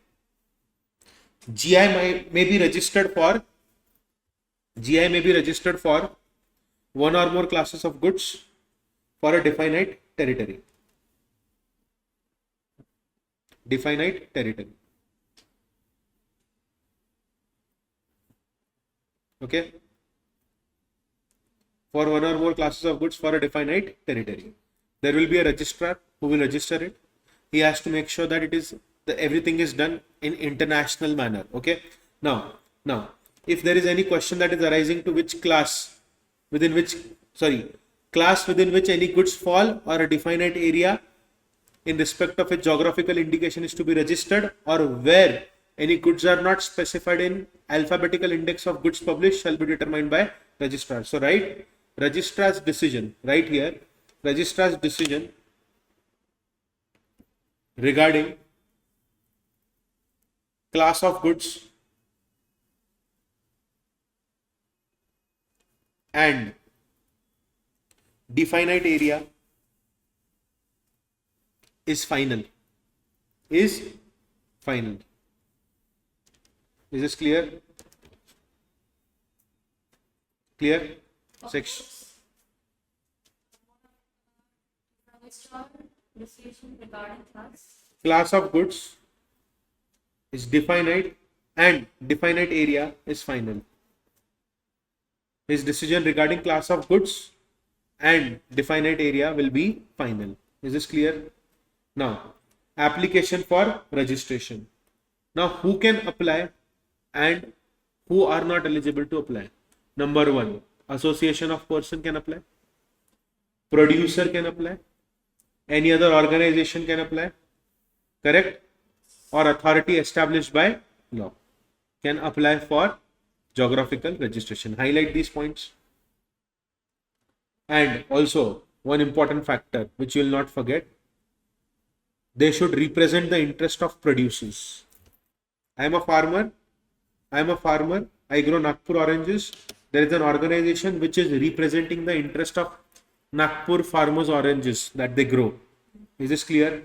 So, who can apply for registration? Association of person, producer, organization, authority established under law who is representing the interest of producers. Is this clear? Is this clear? To whom will we apply? Green color line. To registrar. Is this clear? Doubt, question, query.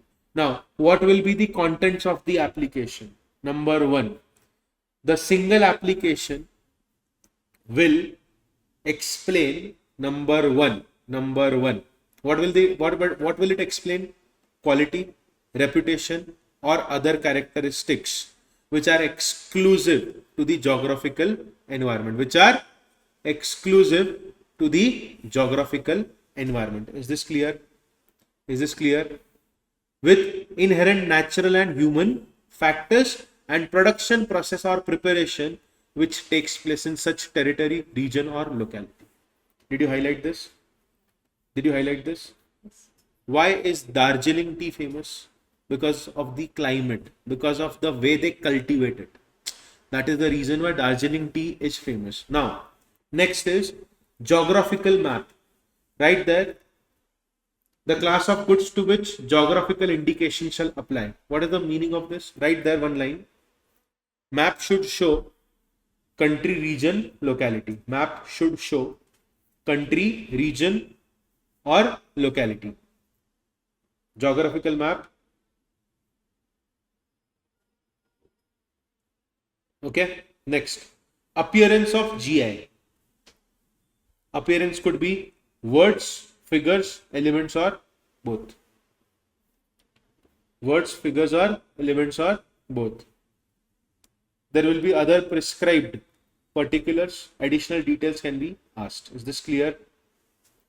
Is this clear? Is this clear to everyone? Now write one theory point. Write one theory point. Separate fee for each class of goods. Yeah, for this point, you will write separate fee for each class of goods. Next point, the application will be made in GI registry office having territorial jurisdiction. The application will be made in GI registry office having territorial jurisdiction. Registrar may accept, refuse, or accept with conditions. Clear? Registrar may accept, refuse, or accept with conditions. And if he has refused, he will give reason in writing. So if you see the last paragraph, they have said the same thing.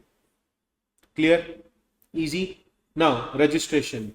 Once my geographical indication is registered, the registrar will issue a certificate sealed with seal of geographical indications in registry. Is this clear? That's it. Now, these steps, I don't want to waste time in these steps. I think you can read it at home. The process for registration.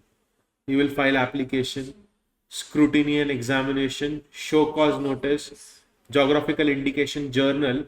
It will be published, then there will be opposition, then there will be registration. Yeah, this is important.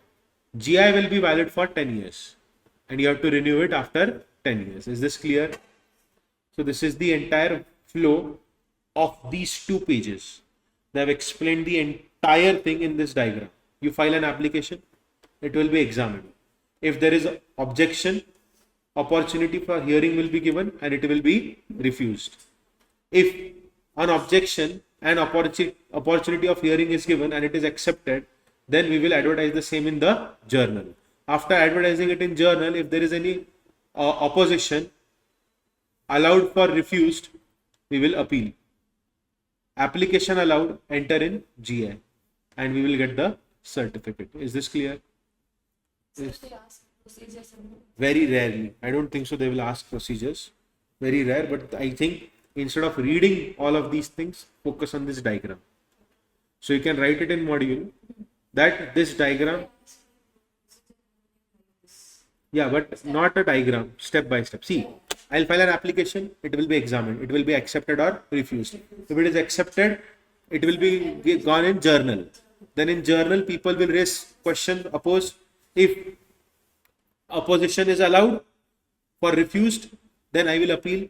If application is allowed, then my name, the geographical indication will be entered in register and I will get a certificate. Full stop. Is this clear? Now, from here, we need to understand certain important points. What is the benefit of registration of geographical indication? Come on, let us be very practical. Tell me, you tell me, what is the benefit? Number 1, legal protection. Number 2, prevents unauthorized use. Number 3, legal protection to Indian geographical indication, which boosts export. So what is the reason for doing this? We want to boost exports in the country. Yes or no? Next, duration of registration. We all know that it is valid for a period of 10 years and we can renew it after 10 years. The registration of authorized users shall be for a period of 10 years or period till the date on which registration of geographical indication in respect of which authorized user is registered expires, whichever is earlier. Is this clear? Easy peasy? Easy? Read it once, tell me if you have any doubt. 18th point. Yes. Is it renewable? Indefinitely. Which means even if today we file for a geographical indication registration, it can be held valid in the year 3000, in the year 4000 as well. Okay. But after every 10 years, you have to renew it. You can renew it indefinitely That is what you need to remember. Is this clear? Duration of registration is 10 years plus it is renewable. Clear? Renewable is indefinitely. Clear? Doubt, question, query. No doubt, no question, no query. Now, authorized user. What is authorized user registration? If I am allowing the farmer to use this registration, for him also it will be valid for a period of 10 years. Is this clear? Is this clear? So if I am in that locality, I can use this geographical tag to sell my goods. It promotes local economy. Are you understanding? Nagpur oranges are famous. They are exported across they are exported in the country and exported outside the country. The farmers will be more than happy to produce more Nagpur oranges in that area. Are you understanding? Is this clear? Is this clear? Now, renewal. There's only one line given for renewal to you all. On application, on payment of prescribed fees to the registrar, it will be renewed. And it will be renewed again for a period of 10 years. Is this clear? Is this clear? What is the meaning of infringement? Okay, what is written over here? A person shall not be entitled to institute any proceeding to prevent or to recover damages for infringement of unregistered geographical indication. What is the meaning of this? If your geographical indication is not registered, then if someone is using the same tag, you cannot sue them. If according to you, Nagpur oranges are very famous, right? But if they have not registered and they have not taken the GI tag, they cannot sue other person if they are using the same name. Let us take an example of Mysore Pak. Let us assume this is an hypothetical example. This is a hypothetical example. Mysore Pak is not registered or having GI tag. I am in Pune, I manufacture Mysore Pak and I am selling it. Can people who actually make Mysore Pak sue me for GI indication unauthorized use? The answer is no. So, unregistered geographical indications infringement, no rights. Is this clear? Is this clear? Doubt, question, query. No doubt, no question, no query. Infringement of registered geographical indication, then we can file a case. Now, everyone, situations amounting to infringement. What is considered as situations amounting to infringement? Number 1, it is causing confusion. Number 3, false allegation in course of trade. Okay. Next is geographical indications, the use of which in the course of trade is liable to mislead the person to nature, manufacturing process and characteristics. Is this clear? Is this clear? So, right there, one line, situations amounting to infringement. Situations amounting to infringement and meaning of unfair competition. Meaning of unfair competition. Number 1, creating confusion. How do you create confusion? The packaging is very similar to GI tags. Okay, so right there, creating confusion, draw an arrow and write packaging resembling to GI products. Packaging resembling genuine GI products.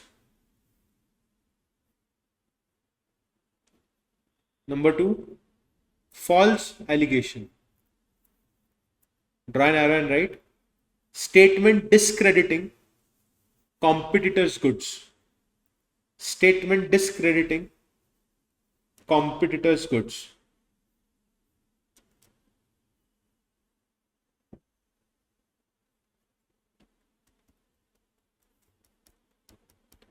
Last but not the least, misleading use of GI. Misleading use of GI. What is the misleading use of GI over here? Right there, misleading consumers regarding nature, manufacturing process, characteristic, etc.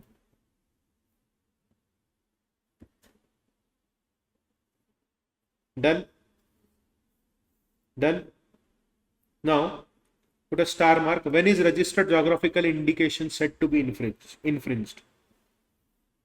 Unauthorized user uses a geographical indication that indicates goods originate in geographical area. Fake Kanchipuram silk. Example is, see, I am saying that I am selling Kanchipuram silk. I am using the GI tag, but it is actually not originating in the real place. I manufactured it in Pune. And I am saying that this is real Kanchipuram silk. Is this clear to you all? Write their example. Example, fake Kanchipuram silk.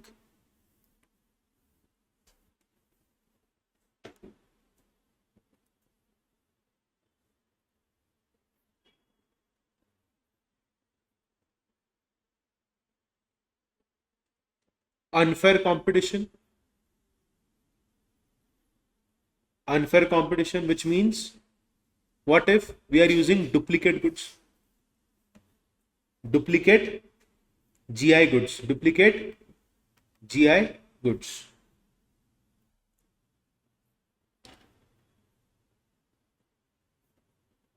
Geographical indication results in false representation. Write there an arrow. Using another GI causing confusion.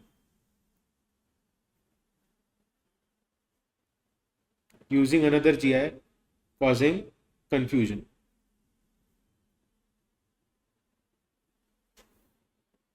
Okay. Now, assignment or transmission, section 24, important.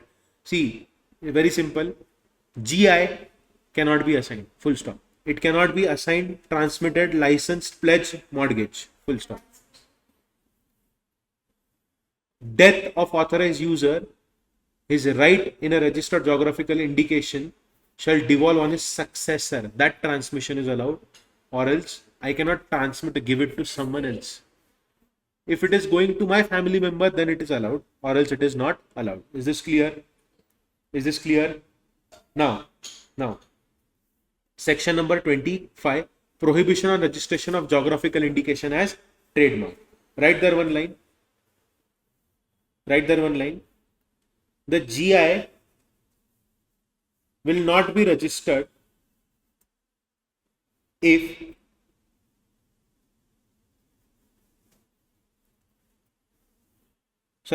trademark containing GI, right there, trademark containing GI will not be registered if trademark containing GI will not be registered if goods do not originate from that territory. Goods do not originate from that territory. Sorry, a trademark containing GI will not be registered if goods do not originate from that territory or it misleads public about origin. What is the meaning of this? See, I am using a trademark Assam chai. Okay. But the goods are not originating from that territory, right? So will I get the logo of Assam chai as my trademark? No. Are you understanding? Are you understanding this? I am just using that area's name to promote my business. My goods are not originating from there, but I'm using that area's name to promote my business. Then I will not get a GI tag. Is this clear? I'll not get a trademark. Is this clear to you all? Is this clear to you all? Now write one line. Difference between GI and TM. Difference between GI and TM. Number one. So when we write difference between, don't we write don't we make two columns? In on the left side you write GI, on the right side you write TM.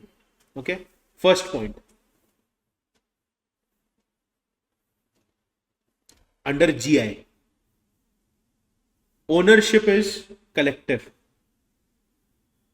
Ownership is collective. Collective ownership is there, right? One person cannot own the ownership of geographical indication. Correct? Under trademark, you will write ownership is individual.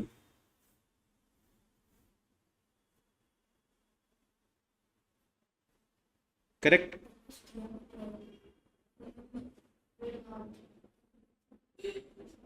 Next, under GI, you will write, goods originate from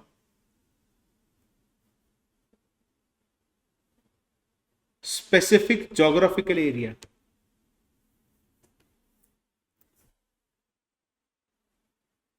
Specific geographical area. Under trademark, you will write distinguishes goods / services of one enterprise.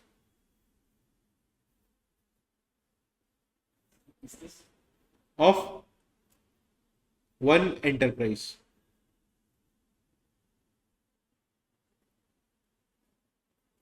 Under GI, you will write geographical reputation. Geographical reputation.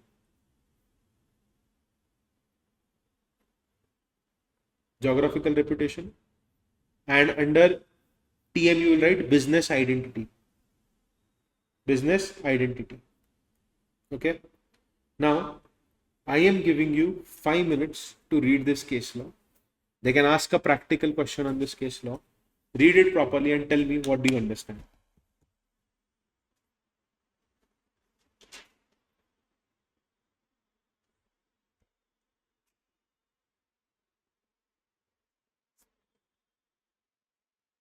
Do you know ITC, Indian Tobacco Corporation? They started Darjeeling Lounge. What did they start? Darjeeling Lounge. Now, the tea board in Darjeeling, they sued by saying that this is passing off. Passing off means you are copying our name. Did you understand this? I have given you the case story. First paragraph is saying only this. ITC, everyone, madam, please focus. Please focus. ITC said that we are starting a Darjeeling Lounge. The board, tea board of Darjeeling, said that this is violating our GI tag. Now from here, Calcutta High Court, Darjeeling is in West Bengal, not in Assam, for your kind information. Okay, a lot of people think that Darjeeling is in Assam. It is in Kolkata, West Bengal. It is not in Assam. Okay. Now, Calcutta High Court observed that passing off. So now please tell me what is the judgment. What did the Calcutta High Court say? I have given you the explanation of the case. Yes, please read the judgment. At least read the judgment.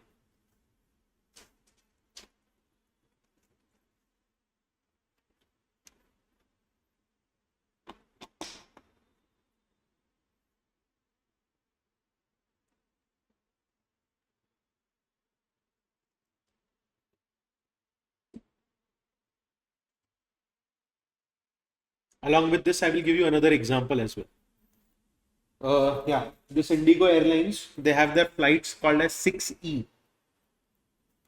Whatever flight you board of Indigo, they will write 6E and they will write the plane number. Mahindra had launched a car called as BE6E, electric car. Have you seen those electric cars of Mahindra on road? They're very fancy, they look very futuristic. Okay. There is a showroom nearby. Yeah, nearby. So there is this futuristic car launched by Mahindra, BE6E. Indigo Airlines filed a case against Mahindra that they are using the name that we have. It will cause confusion. Court said, excuse me, brother, how will it cause confusion? You are airline, this is a car, there is a distinction. Same thing happened over here. The name is Darjeeling Lounge. Nowhere they are trying to say that they are selling a tea. Lounge means luxurious place where people will go and rest. So it has not infringed your right. See, when I use the word champagne, when I use the word Darjeeling, the word itself has no rights. Okay, just because I'm using Darjeeling Lounge does not mean that I violated the rights of Darjeeling Tea Board. Assam is different. Darjeeling Tea Board is different. Okay. Clear है सबको? Is this clear? Will you remember this now? So just write there one judgment, one line. Court noted that Darjeeling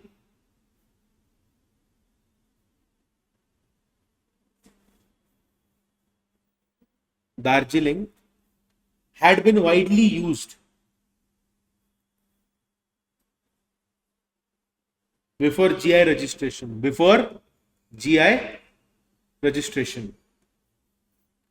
Tea board could not claim complete exclusivity.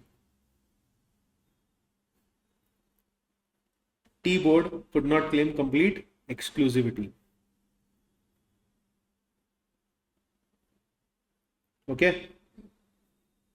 Next point. The name Darjeeling Lounge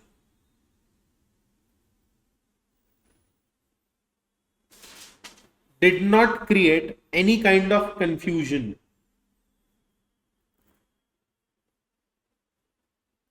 as it was a luxury lounge accessible to hotel customers.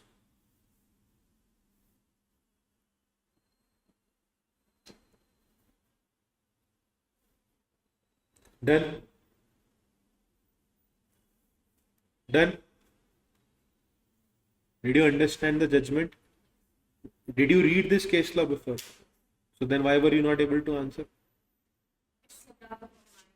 Oh, is it magic? Now will you remember this? The word Darjeeling is very generic. You cannot claim on that word. Champagne is very generic word. Okay? You cannot put claim on those words. If you want, you can write one more line. Write one more line, last line. Darjeeling is geographically descriptive. Because it is geographically descriptive, anyone can use that word, right? That's it. Is this clear? With this, we have completed geographical indication. Okay. Penalties and offenses, please read it at home. Thank you. Clear? Doubt, question, query. No doubt, no question, no query. Let us go to Designs Act. How many of you love having morning tea? In my house, there's a rule. No matter where you are, how late you sleep, or how late you wake up, everyone has to sit together for tea every morning. We will wake up at 6 o'clock for a tea. We'll have tea together, and if someone wants to sleep, they can sleep later after having the tea. It is a very common practice in our house. We will sit together, we'll chit chat, we'll talk. My mom will gossip about some auntie or masi. Okay. And then we start our day. We'll not turn on the television. We'll discuss random things with each other. Someday I will make the tea. My mother will make the tea. My sister, my wife, anyone will make the tea. Okay. And then we sit together for like 40-45 minutes. We play with happy. And then we start our day. Okay. I got married 2 years ago. I know, got married at a very young age, but it's okay. He was, legend of marriages. Yeah, he told me, I know everything about him. I feel he's the best person that I've met in my life till now. We were in Chennai.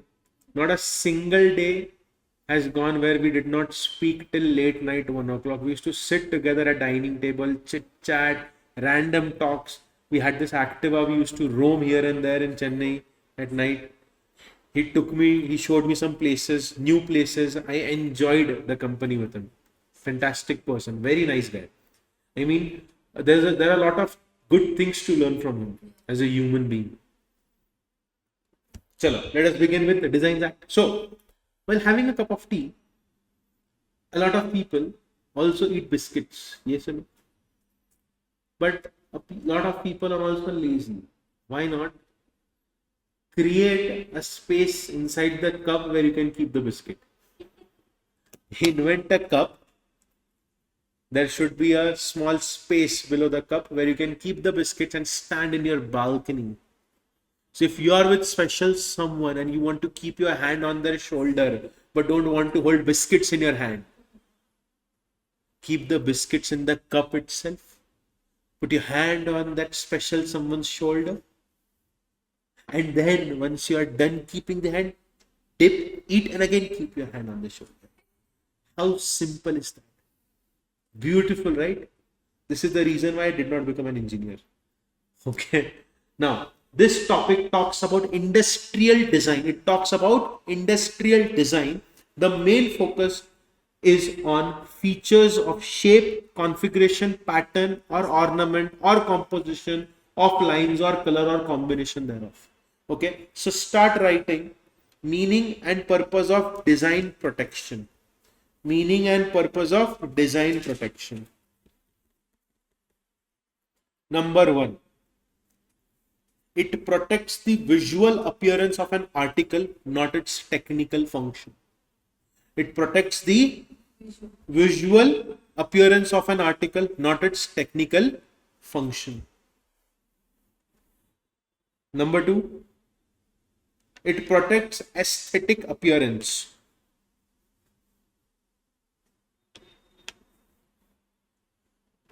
Number 3, prevents imitation of attractive product design. Second point, aesthetic appearance. Protects aesthetic appearance. Third, prevents imitation of attractive product design. Imitation of attractive product design.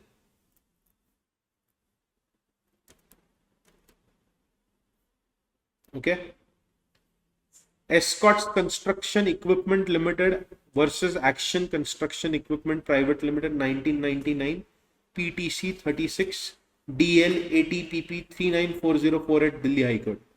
Now, this case law, this judgment is very important. Put a star mark right there in your notebook. Case law number 1. If you have space over there, you can write over there. If not, in your notebook, the judgment of Delhi High Court. Okay.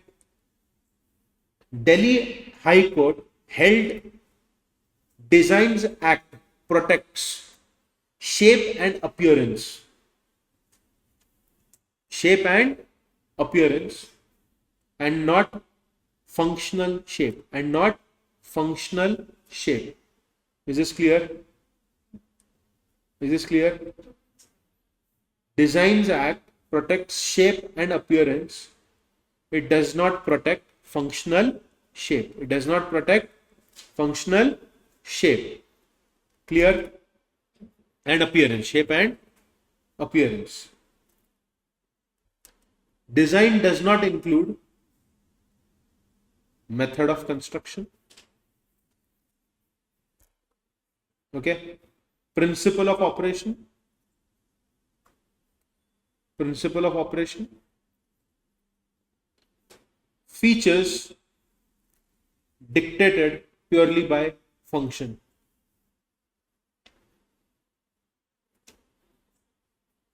Right there again.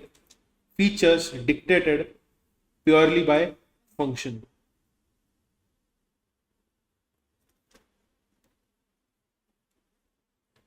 So tell me one thing. There is a screwdriver whose shape is in such a way that it gives better grip. Can I register that screwdriver? No. Why? Because it is talking, the shape is with regard to the functionality. But if Coca-Cola has invented a different type of shape of bottle, then that bottle can have design registered. Is this clear? And Coca-Cola has registered the bottle design. Do you know this? Okay. Now let us understand the next 2 points. Okay. What is design? What is the meaning of design? Section 2D. Design means a feature of number 1, shape, configuration, pattern, ornament, composition of lines or colors, or combination of all of these things. This is the definition. Put a star mark, highlight this. This is the definition that you need to remember. Is this clear? Is this clear? Now, design can be 2D, design can be 3D. Design can be 2D, design can be 3D, or it can be both. Design can be 2D, design can be 3D, or it can be both. Is this clear? Now, the finished article must appeal to the eye or be judged solely by the eye. It does not include mode or principle or construction of anything, which means how it looks is important, how it functions is irrelevant. Is this clear to you all? Is this clear? Doubt, question, query. No doubt, no question, no query.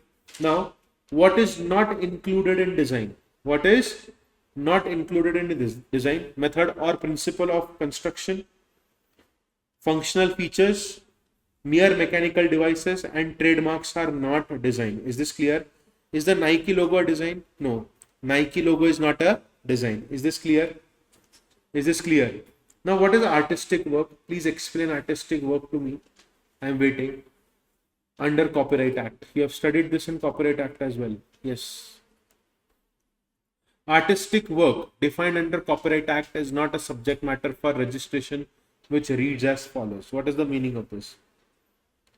Painting, sculpture, drawing, engraving, photograph, whether or not possesses artistic quality, architecture work, artistic craftsmanship is not considered as design.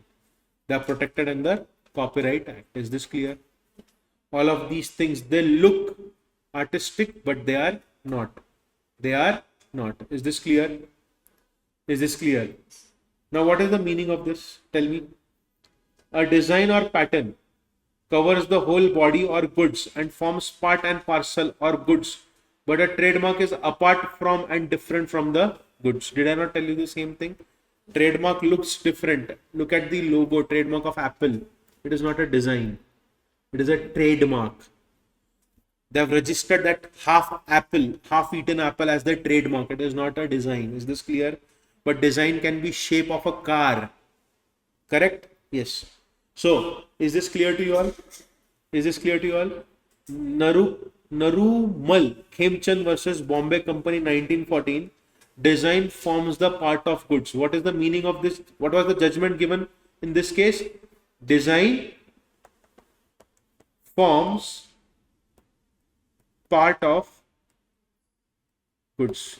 Write that first point. Second, trademark identifies the manufacturer. Who manufactured it? We identified by the trademark. Copying design is not counterfeiting trademark. So if you copy design, it is not equal to counterfeiting trademark. Can you see the line? Last line. The copying of design cannot be treated as counterfeiting a trademark. Is this clear? Is this clear? What is an article? Article means article of manufacture, substance, or it can be made. See what is written in the last point? Includes any part of an article capable of being made and sold separately. Write their example. Write their example. Teapot, car body, textile pattern, decorative lamp. What will you write there? Teapot, car body, textile pattern, decorative lamp. Done.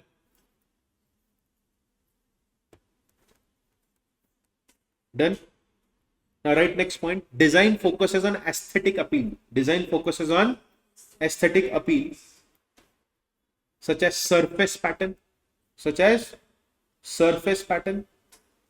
color arrangement, decorative shapes. Design focuses on aesthetic appeal, like surface pattern, correct? Color arrangement, then decorative shape and artistic configuration. Clear? Now, Jason Industries and another versus Crown Craft India Private Limited. Please explain the case law to me. Yes. Yes, please explain the case law to me. Very simple, very easy. Right there. Right there, one line. Design can be 2D or 3D. Next, design must appeal to the eye.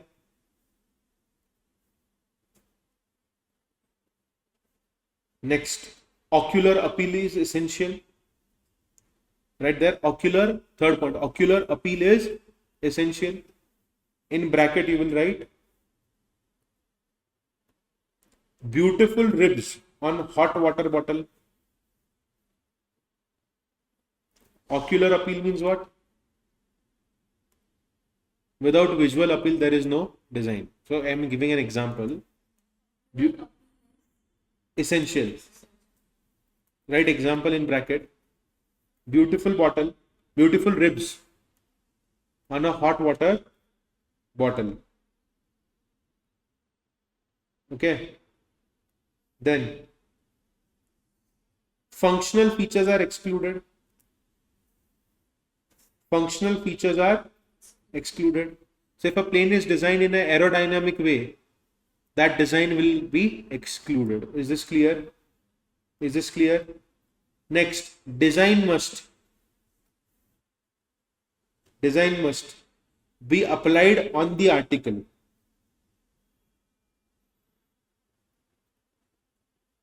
In bracket, you will write abstract concepts cannot be registered. Abstract concepts cannot be registered. Is this clear? Is this clear? Is this clear? Doubt, question, query. Now, write down next point.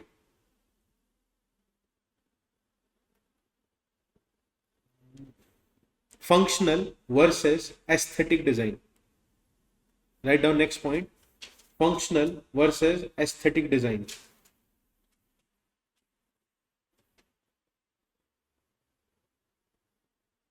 Okay. Functional versus aesthetic design. First point. A design may have some utility. Some certain types of designs can have utility. Some utility. So, right, designs may have some kind of utility and still be protected if it also appeals visually. If it also appeals visually. Is this clear?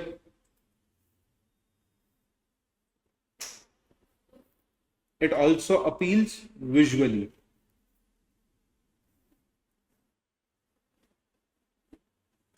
Okay. Now, proprietor of a new or original design. What is the meaning of this? Who is a proprietor? Proprietor means a person for whom the design is made. So, if I hire a carpenter and I ask him to make a furniture and he creates a unique design, the carpenter will not be the owner, proprietor. I will be the proprietor because I have given him consideration. Is this clear? So, write there one line. Person for whom design is executed for consideration. Proprietor means a person for whom executed for consideration. Design is executed for consideration. Is this clear? Next. Person who acquires right. Person who acquires rights. Okay. I designed it, I transferred the rights to you, so you will become the proprietor. Last, original author of design. Original author of design. Original author of design will be the proprietor. So, if you are doing some work for me for consideration, you will not have the right, I will have the right.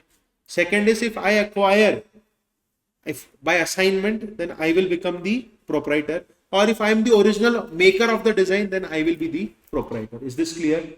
Now, institute's favorite area, prohibition of registration of certain design. What will not be registered? If it is not new or original, it will not be registered. If there is an already existing type design of chair, which is already there, it will not be registered. Or number two, it has been previously published anywhere in India or in any other country. Is this clear? It can be on website, catalog. If it is published anywhere else in the world or in India, you cannot register that design. Number 3, not significantly distinguishable from known designs.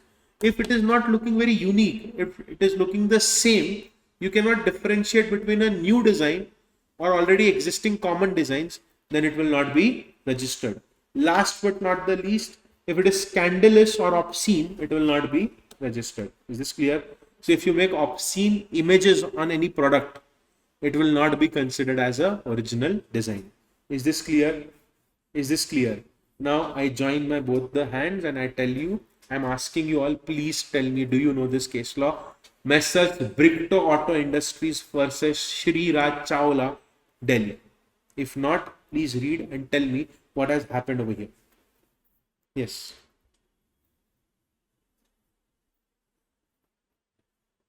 Yes.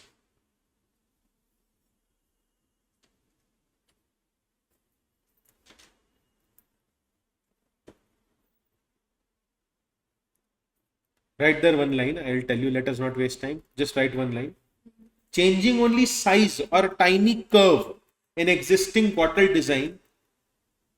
Changing only size or tiny curve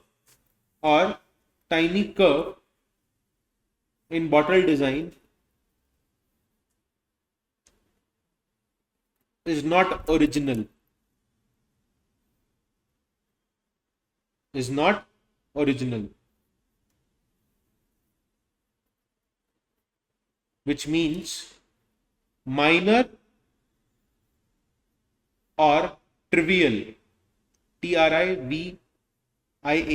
Minor or trivial variations are not enough. I hope the judgment is clear to you all.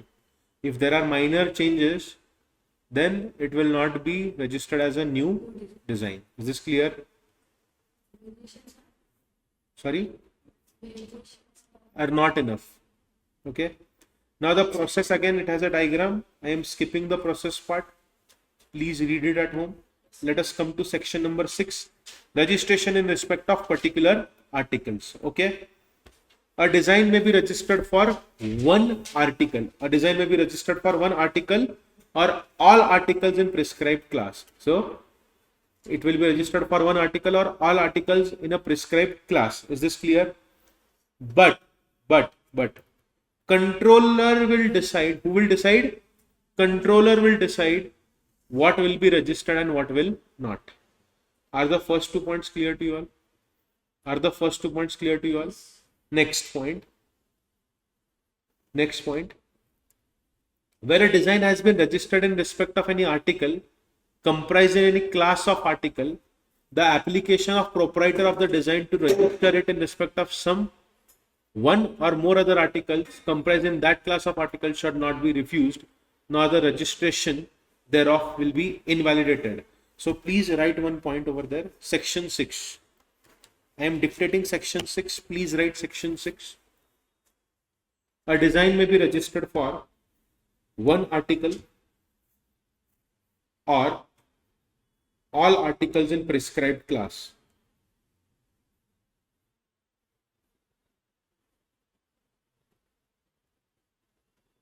One article or all articles in a prescribed class. Next point, controller decides article classification. Who decides article classification? Controller decides article classification. Third point, some designs may later be registered for another article in same class. Some same design, not some, same design may later be registered for another article in the same class. Is this clear? Is this clear? Doubt, question, query. Okay, now essential requirements of for registration of design. Essential requirement number 1. Essential requirement for registering a design. Number one, it should be new or original. Highlight the key point. It should be new or original. It should relate to a feature of shape, configuration or pattern or ornamentation. Next, highlight करते जाओ सब लोग साथ में, ठीक है? Next, it should be applied or applicable to any article by any industrial process.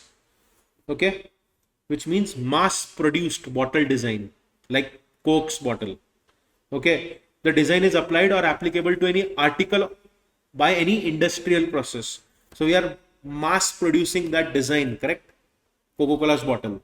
Next point, it should have appeal to eye. It should be visually striking. Okay, write their example in your module. Example, key shape necessary only for operation cannot be registered. We have designed a key shape necessary only for operation, key shape necessary only for operation cannot be registered. Cannot be registered.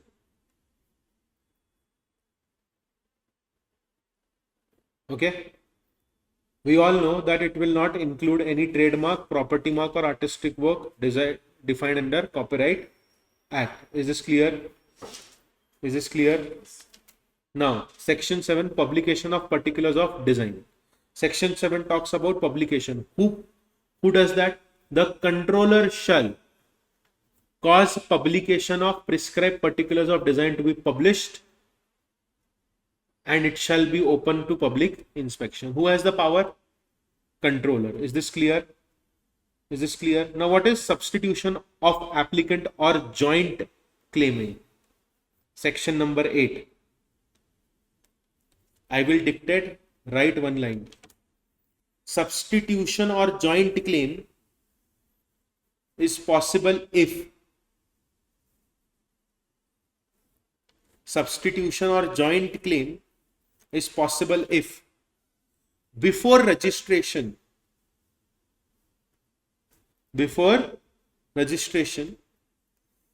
rights arise through assignment,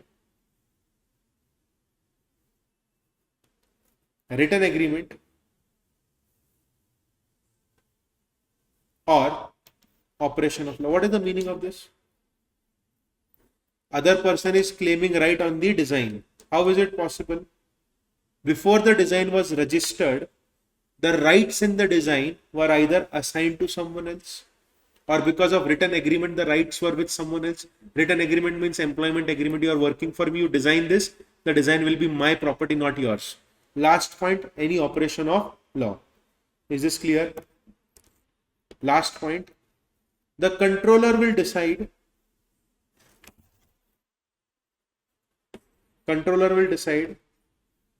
whether claimant or claimant plus original applicant can claim the design or not.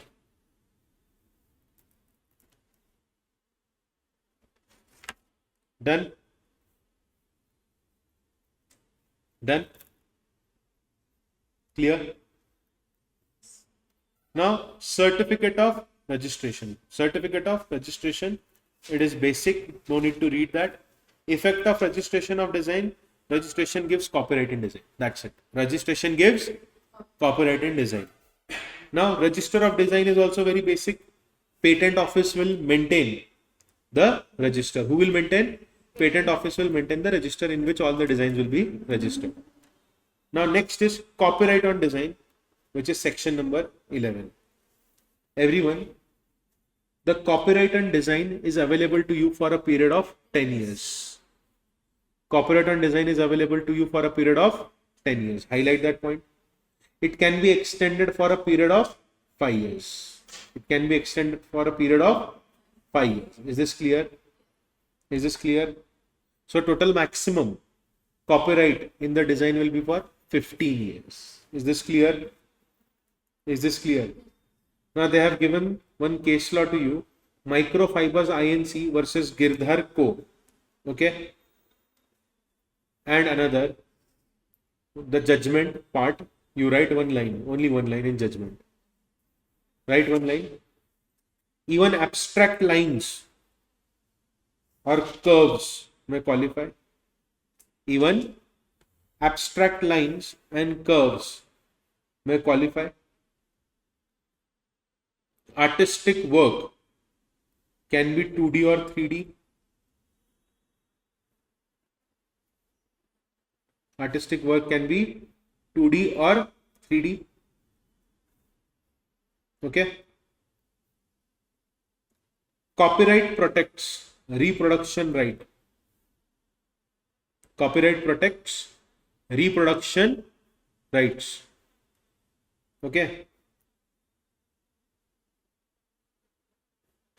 Next, design protection for industrial production is limited. Design protection for industrial production is limited. So if you have industrial design, the design protection will not be that strong as much you have over here. Okay. Is this clear? If design is registered under Designs Act, Copyright Act ceases. If design is registered under Copyright Act, designs right ceases. Is this clear? Is this clear? Any doubt, any question, any query? Now, what is the duration of registration of design? We have studied this already. 10 years, correct? If priority is claimed, then 10 years from that date, and extension will be given to you for 5 years. Total is 15 years. Is this clear? Is this clear? Now, section number 12, restoration of lapsed designs. Let us write one point over here. If extension fee is not paid, if extension fee is not paid, design lapses.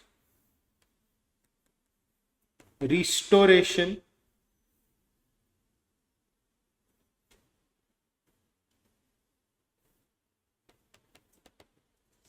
is possible within 1 year. Okay, on payment of fees. Done. Restoration is possible On payment of fees. Is this clear?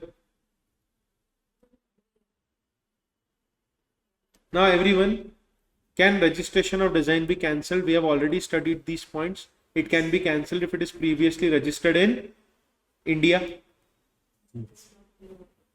Correct? It was published anywhere else in India or elsewhere prior to the date of registration, or it is not new or original, or the design is not registrable. Why? Because it is obscene. It is opposing to the public policy, or it is not a design under clause D of section 2. So could you show this again?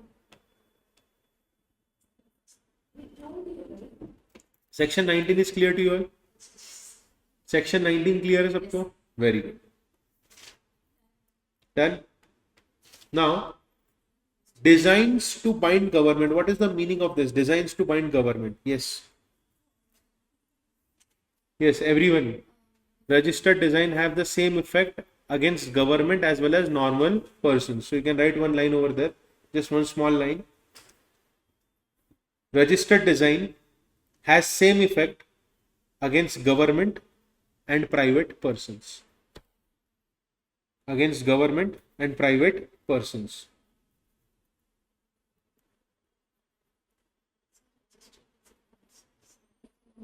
Same rights, same right, same effect against private persons. Now, what is the meaning of piracy? Piracy means I saw your design. Now I am using your design on my product. Can I do that? The answer is no. It is called as piracy. Okay. So write one line. Piracy means applying registered design or imitation without permission. Applying registered design or imitation without permission.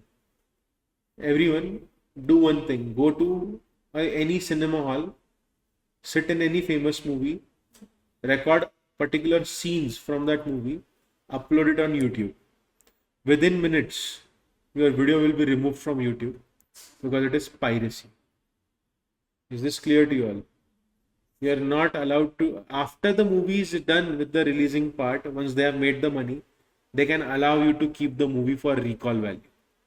But if any movie is released today, you record a video and upload it, then it is called as piracy. Vijay Talapathi's movie Jananayagan, which was supposed to get released long ago, it was leaked online.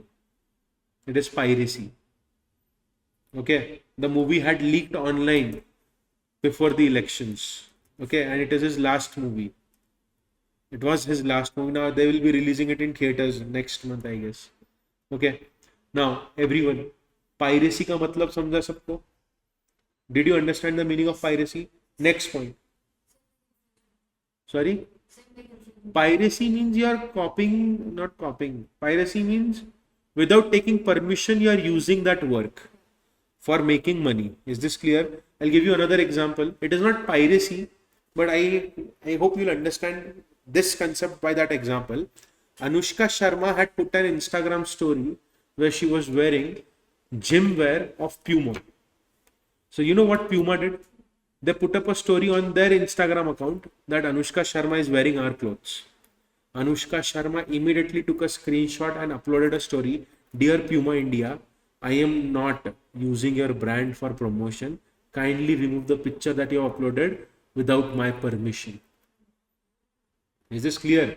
And you can search all of these cases. See, we are doing a revision session. That is the reason I cannot give you all the examples. Or else if we would have been in a normal class, I would have given you at least 10 to 15 examples in every chapter, real life examples. Okay. Now, what is piracy of design? We have written the meaning of piracy of design, right?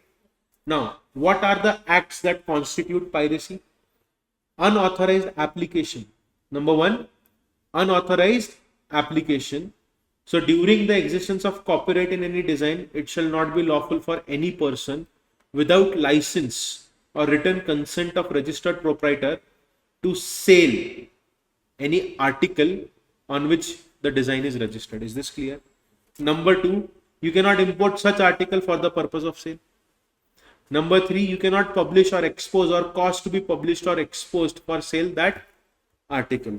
Like for example, I don't know if they have written it on this or not, but on Bailey Bisleri. Bailey is created by Parle Agro. This is manufactured by, I think, okay, they have not written on this. What people do is they will sell mineral water, export mineral water from India. I will not manufacture it. I will supply it outside India.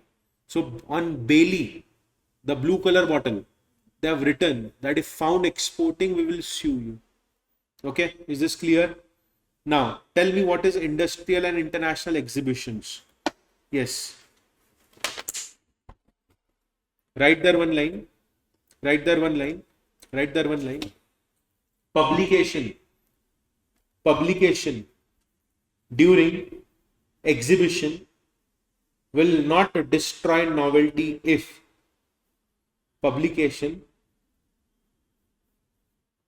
during exhibition will not destroy novelty if prior notice destroy novelty if prior notice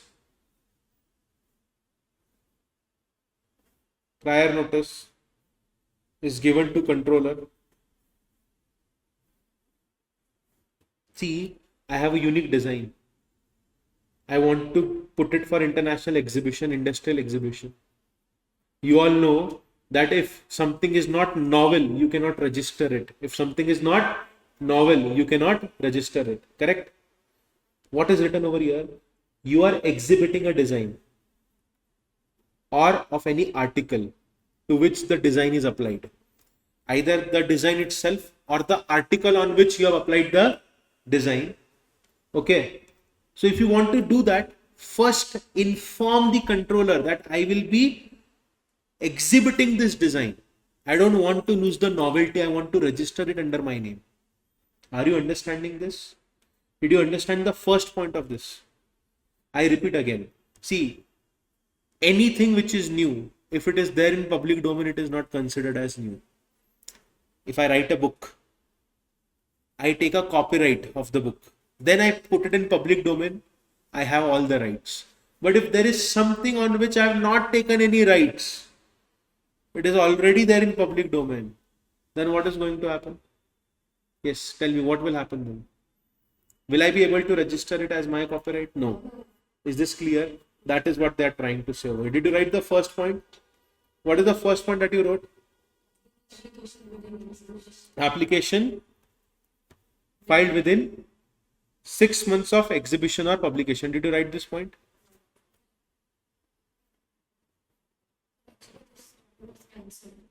Why? It's over. The chapter is over. You can appeal. I'll not explain appeal. But I hope you have understood till here. So in like 1 hour, we have completed 2 chapters. Geographical designs and Geographical Indication and Designs Act. Okay. Okay. Now let us go to Trademark Act. Trademark is also very small as compared to copyrights. Yes, you know.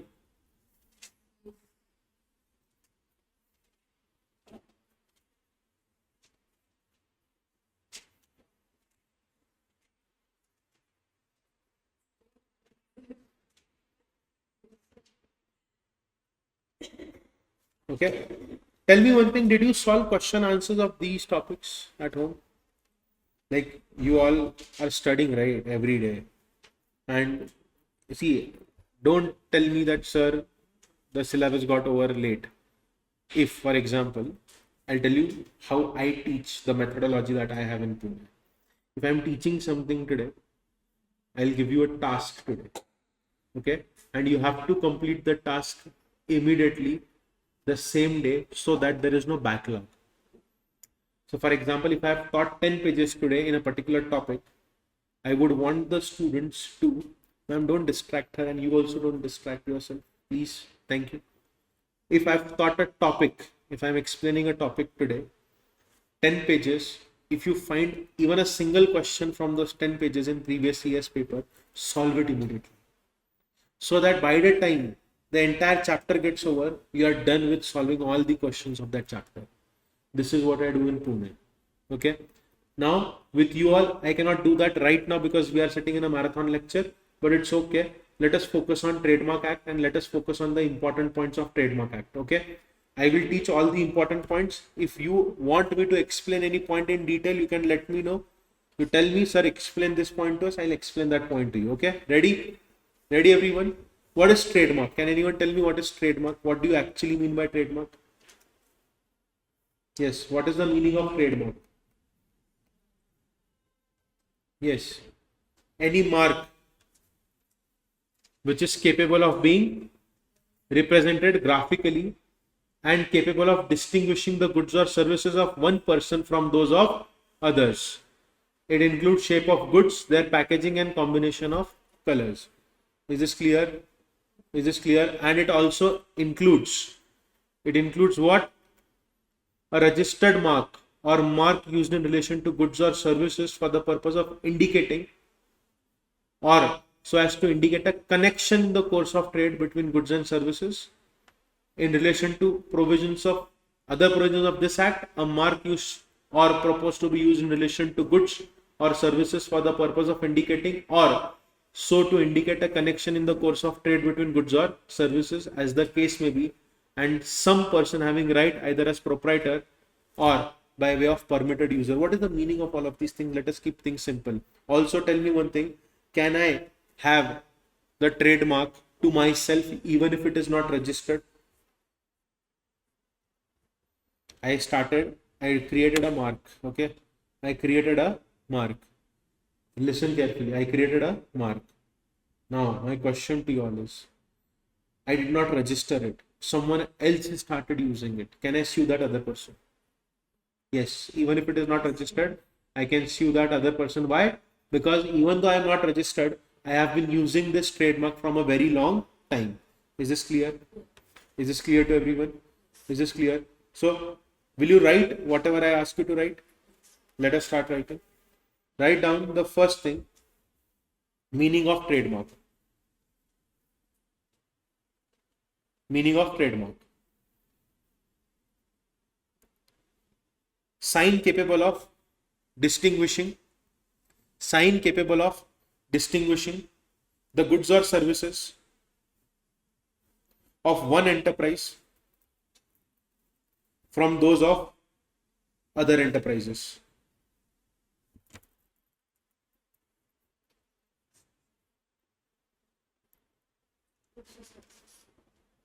Is this clear? And see, it can include, don't write that, it can include a word, signature, name, device, label, numerals, combination of colors. Correct? It can include any of these things. It will be called as trademark.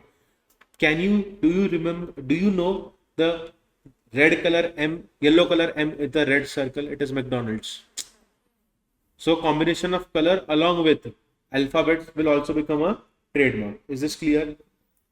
Now let us go to the main topics so that we do not waste time. Okay. Now tell me, what do you mean by well-known trademark? Yes. What is the meaning of well-known trademark? A trademark in relation to goods or service means a mark which has become so substantial in the segment of public which uses such goods or services that the use of such mark in relation to other goods or services would likely to be taken as indicating a connection in the course of trade or rendering services between those goods or services and a person using the mark in relation to the first mentioned goods or services. What is the meaning of this? Yes, I'm waiting for you to explain this to me. Yes. Well-known trademark 21Z G. 21ZG. Yes. And if you do not understand this, try to read the gray color box and tell me if you understand anything.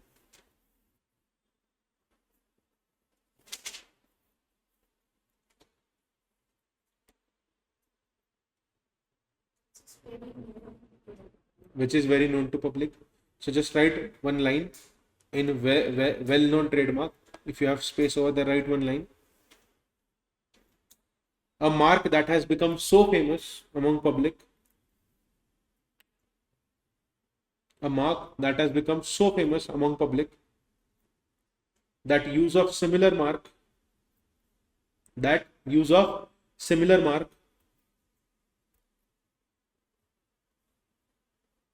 on unrelated goods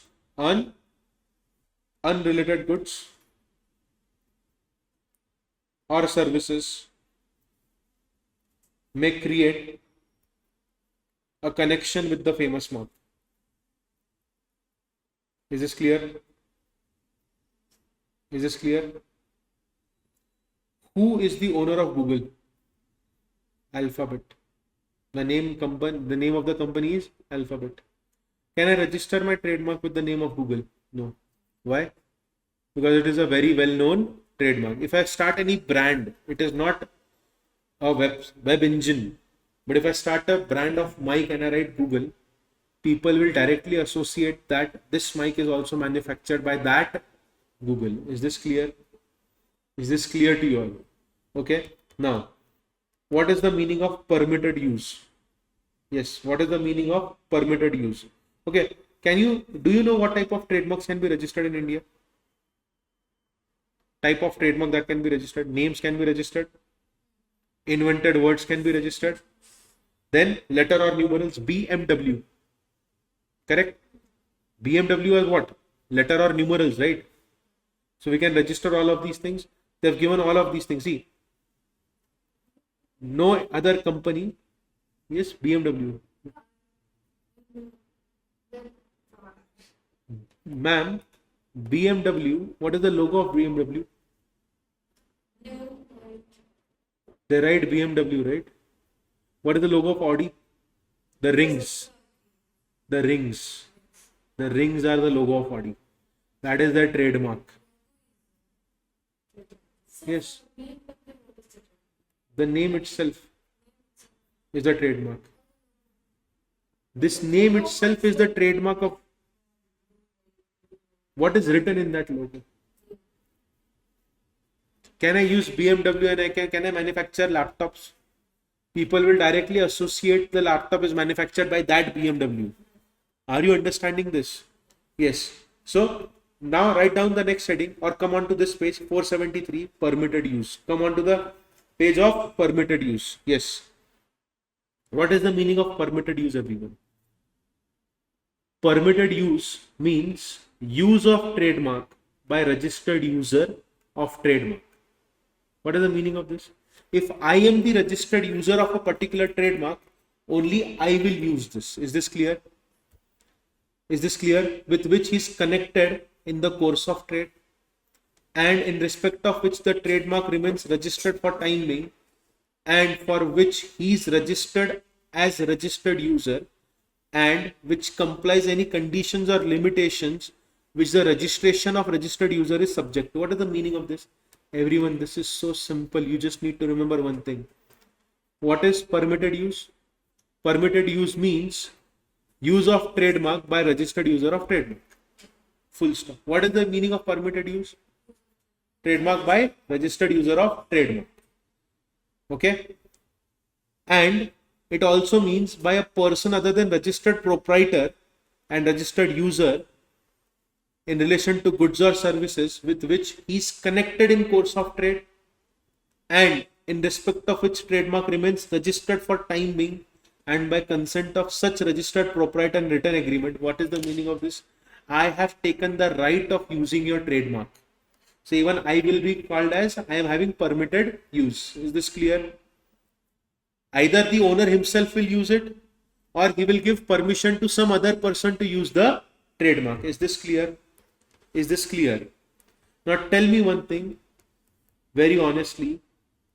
Do you know this? Who can apply for trademark? Let us make it very quick.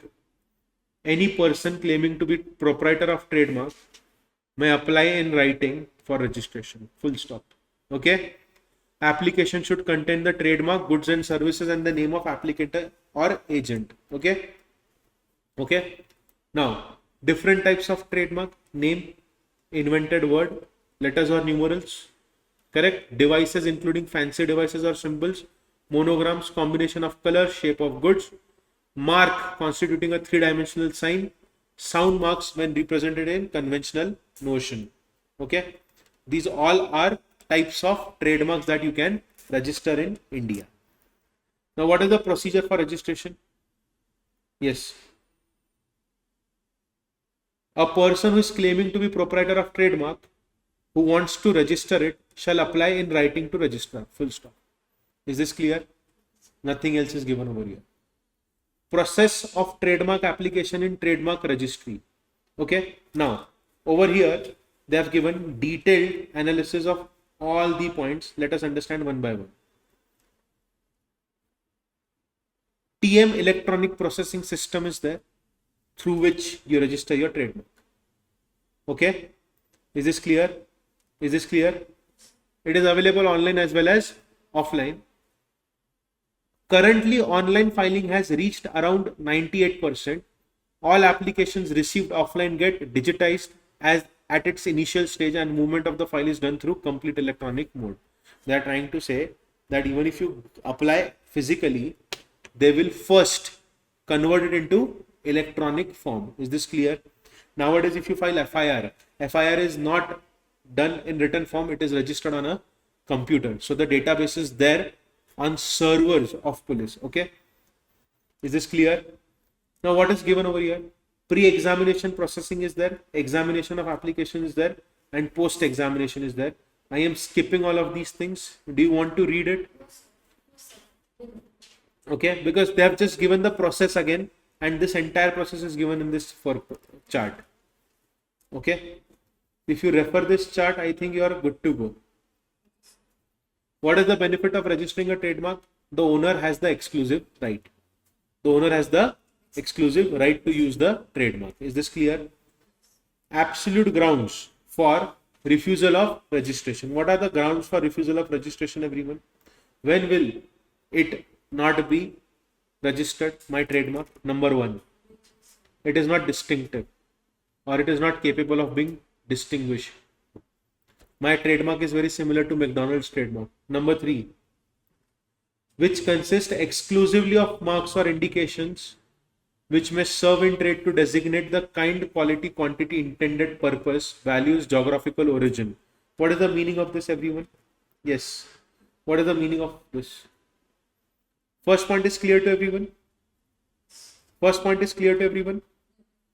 Marks are devoid of distinctive character. Number two is descriptive mark. Marks describing kind, quality. So I'll explain this with this example. Okay, I have a sweet shop and my trademark is sweet. Are you understanding? Is it not very generic? Everyone can write the word sweets everywhere, right? Shubham Joshi Sweets, my shop. Chitle Bandhu Sweet Shop. There is a shop in Pune. Chitle Bandhu. Do you know that business? Yes. Then there is one more. Is there any famous brand name here in Karnataka of sweets? No. So did you understand? Right there, example, sweet for sweets. Right there, example, sweet for sweets. So if your mark is describing kind, quality, value, geographical origin, my mark is Darjeeling. I cannot use that mark.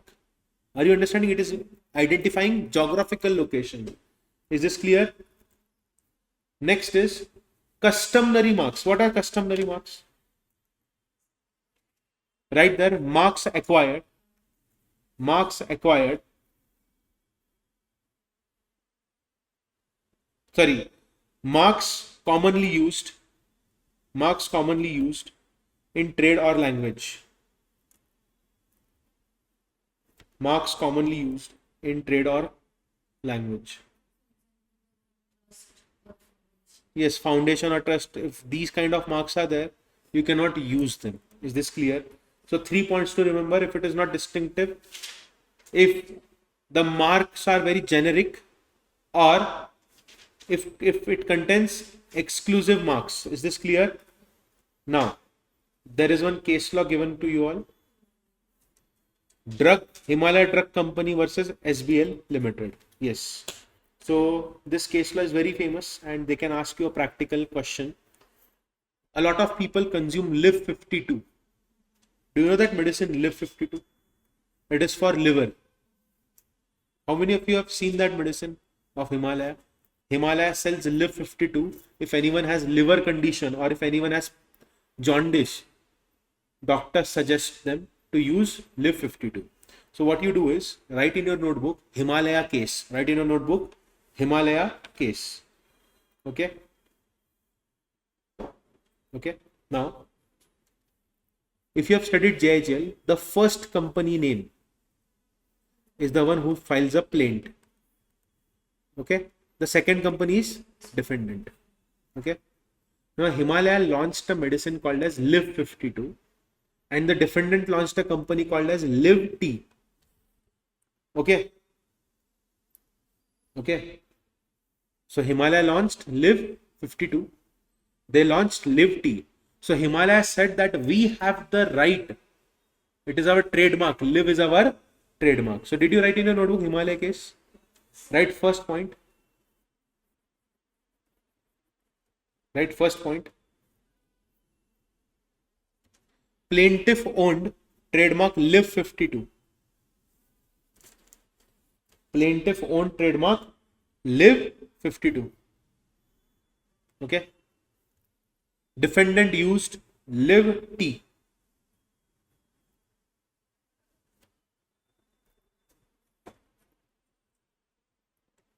Right, lower court judgment. lower court judgment. Lower court judgment.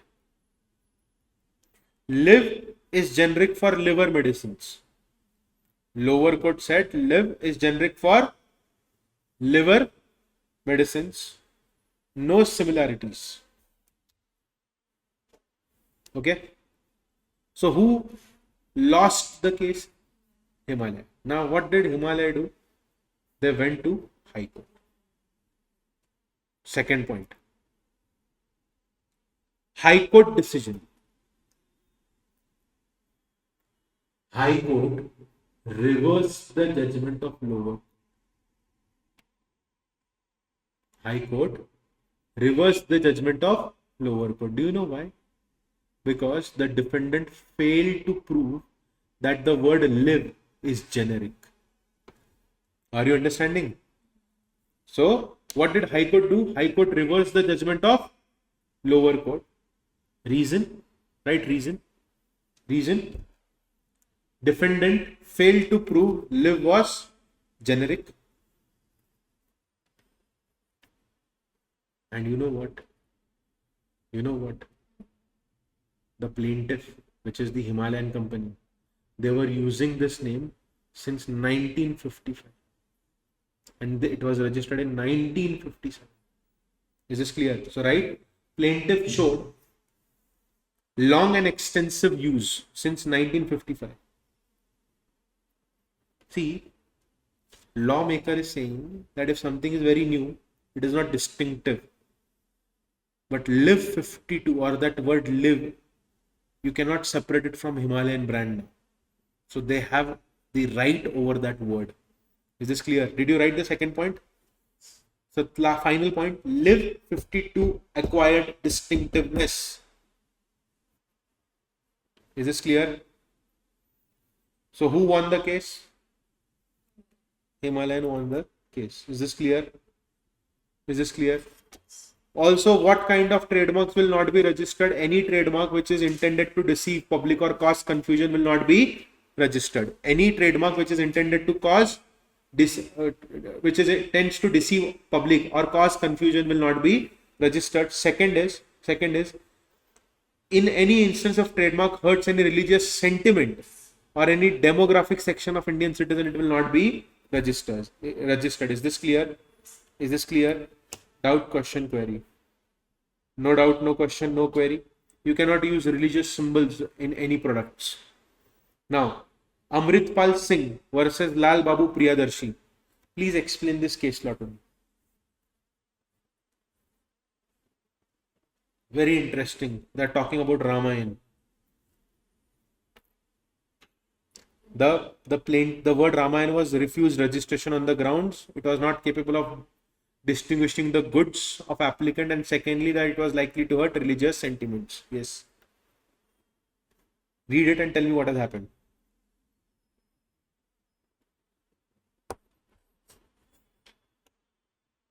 Can we register the word Ramayana? No. Full stop. Now second case law. Register of Trademark versus Ashok Chandra Rakhit, Supreme Court case law. They are talking about the word Shri. Shri. Shri was used by Hindus as an auspicious symbol and placed even on letterheads, and that consequently it was not adapted in distinguishing within the meaning of the act. Is this clear? Is this clear? So such words cannot be registered. Is this clear? Vulgar words cannot be registered. Third point is vulgar or scandalous words, obscene matters cannot be registered, and you cannot use any names which are prohibited under Emblems, Names, Prevention of Improper Use Act 1950. Is this clear? Is this clear to everyone? Now, limitation as to color, section number 10. First, we'll see section 9, subsection 3. It prohibits registration of mark if it consists exclusively of shapes of goods which result from the nature of the goods themselves. Can anyone explain this to me? Yes. Registration prohibited where shape results from nature of goods. Yes. Right there, one example. The shape of the bottle is necessary for technical purpose. Shape of the bottle is necessary for technical purpose. However, nature of goods slash services alone is not ground for refusal. Is not ground for refusal. However, nature of goods or services alone is not ground for refusal. Is this clear? Is this clear? So we will not register any mark if it is coming from the shape of goods. You will not register the mark if it is coming from the shape of goods.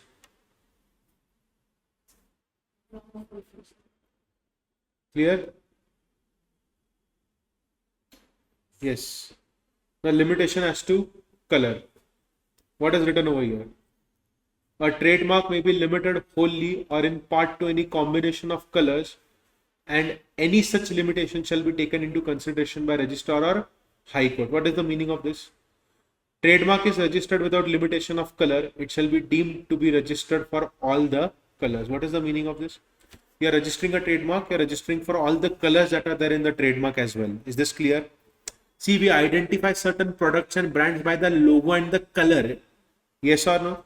That is why if there is any limitation, you will take it up to the registrar or the high court. Now, relative grounds for refusal of registration, put a star mark, important point, section 11. Okay. My trademark will not be registered if its identity is with similar to an earlier trademark. Number two, it is going to create similarity or it is creating likelihood of confusion with another trademark. Is this clear? Relative grounds for refusal of register. It is identical to previously registered trademark or it is similar to previous registered trademark, then my trademark will not be registered. Is this clear? Is this clear to everyone? Yes. Doubt, question, query. Can I write Adibas instead of Adidas? No. In Pune, we have Dominosa. Dominosa. They are, yes, I'm not kidding. No, they have copied the name. And I fell prey to that particular food outlet. The rating was 2.3 stars. They literally sent a homemade pizza to us. The box color was also very similar to Domino's box. And you can still search it on Google, Dominosa. It will come, that Zomato's app will come. Click on the link, it will direct you to Dominosa. Okay. We also have Burger Singh in India. Burger Singh. Okay. Also in Pune, we have AFC, American Fried Chicken, not KFC. AFC. I don't eat non-veg, so I don't know. Okay. But they have tried to, it is very similar, right? Now see, there is one more thing. These companies, these big brands will not take action on these small problems. Why? Because the customers are different. See, if I am capable of buying Adidas, why the hell would I buy Adibas? Correct? But if it is causing harm to the company financially, then they can take up action. Is this clear? Is this clear? What is section 11 subsection 2 talking about? Write there one line. I'll dictate section 11 subsection 2. Mark identical or similar to earlier known trademark shall not be registered even if goods are dissimilar. Did you understand this? Mark identical or similar to a well-known trademark will not be registered even if the goods are dissimilar, which means I am telling in court, but my lord, their goods are different, my goods are different, let me register. Court will tell me it is a well-known trademark. You cannot register. Sorry. Is this clear? So can I use Google for furniture business? Google Furnitures? No. Why? Because Google is a well-known trademark. Google's business is different. My business is different. But because Google is a well-known trademark, I cannot use even for dissimilar business. Like in this curious case of Mahindra and Indigo, the court allowed Mahindra to keep the name BE6E. Are you understanding? In your lunch break, please Google and read the case law. Why Indigo filed a case against Mahindra. Is this clear? Now, section 11, subsection 3. Trademark will not be registered if its use can be prevented by passing of law. What is the meaning of this? Trademark shall not be registered if its use in India is liable to be prevented by virtue of any law, in particular the law of passing of, protecting an unregistered trademark. Everyone, did I not tell you this thing half an hour ago, that even if my trademark is not registered, it has been in public domain from past 20 years. I have created the goodwill. Even if it is not registered, you cannot register your trademark, which is very similar to mine. Why? You cannot go and tell in court, but my lord, he did not register it. I will tell in court, but my lord, my products can be distinguished easily. Is this clear? Is this clear? Is this clear to everyone? So write one line. Write one line. Trademark shall not be registered if its use can be prevented by passing of law. By passing of law. In bracket you will write protecting unregistered trademark. In bracket you will write protecting unregistered trademark. In bracket you will write protecting again. Trademark shall not be registered if its use can be prevented by passing of law. By passing of law. Okay. In bracket you will write protecting unregistered trademark. Okay. Or where trademark violates copyright. Where trademark violates copyright. Okay. Here you will write registration possible where earlier proprietor consents. Registration possible where earlier proprietor consents. Is this clear? What is the meaning of earlier trademark? Yes, what is the meaning of earlier trademark, everyone? Having earlier filing or priority date. So right here, having earlier filing or priority dates. Okay. And it includes international registration under section 36E. Is this clear? And earlier trademark also means a well-known trademark.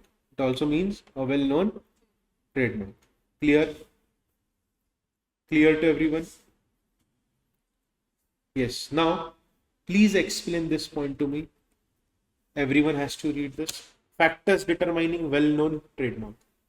How do you determine a well-known trademark? Put a star mark, write 5 mark exam question. Factors determining a well-known trademark. Write there a question. What are the factors determining a well-known trademark? Yes.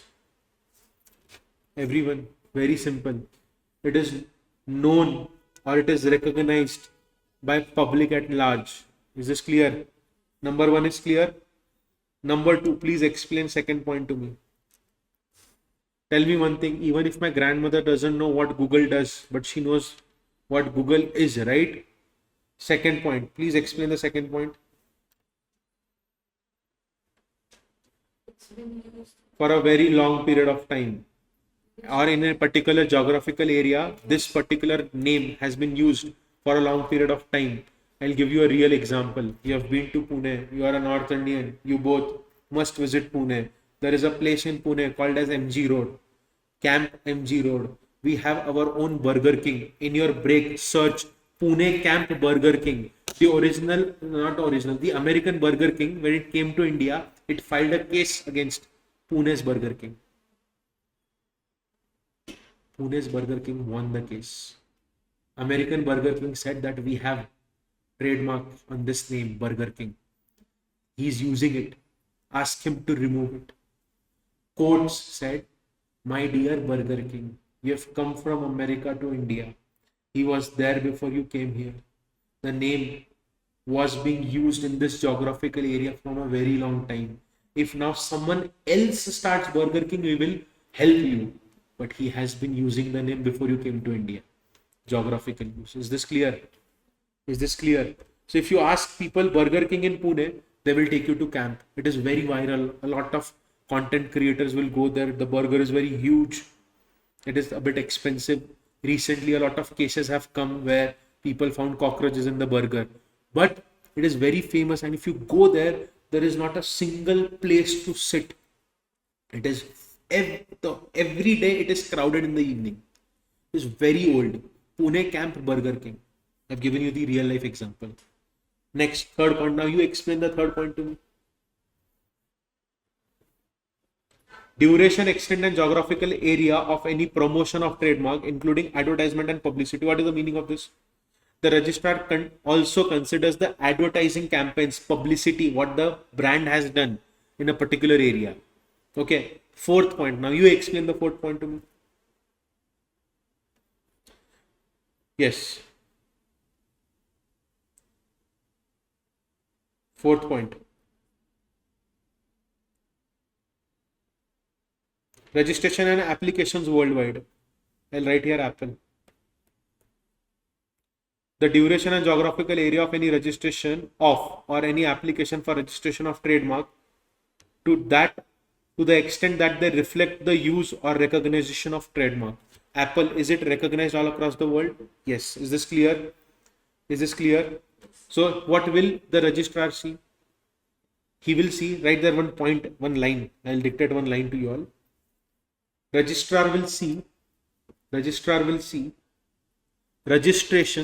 Write it there. Registrar will see the registration in various countries and applications filed internationally. Applications filed internationally. Okay. Okay. Now, fifth point is very easy. If this mark was protected by court previously, in future also it will be protected. I have highlighted the main point. If a particular mark was protected in the past, it can be protected in the future as well. Is this clear? So it will be also considered as well-known trademark. Is this clear? Is this clear? Now, the registrar, while determining whether a trademark is known to public or not, he will see actual or potential consumers of goods and services.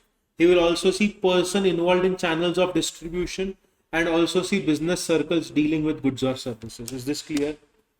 Is this clear? Crystal clear to everyone? To which the trademark applies. Doubt, question, query? No doubt, no question, no query. Now, conditions not necessary for well-known status. Okay.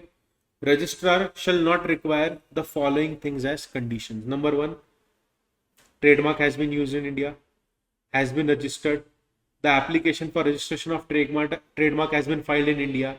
The trademark is well-known in or has been registered in India. Is this clear? That the trademark is well known to public at large in India. What is the meaning of this? You don't have to prove this to registrar. Is this clear? Is this clear?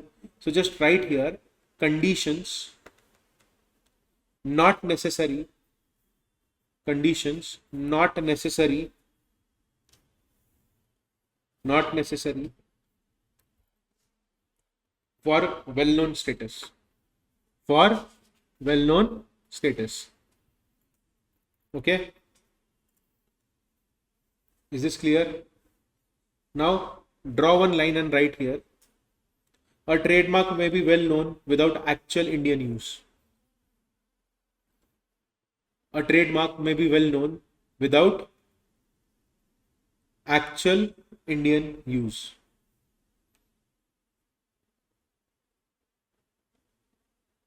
Second, you will write foreign marks will be protected.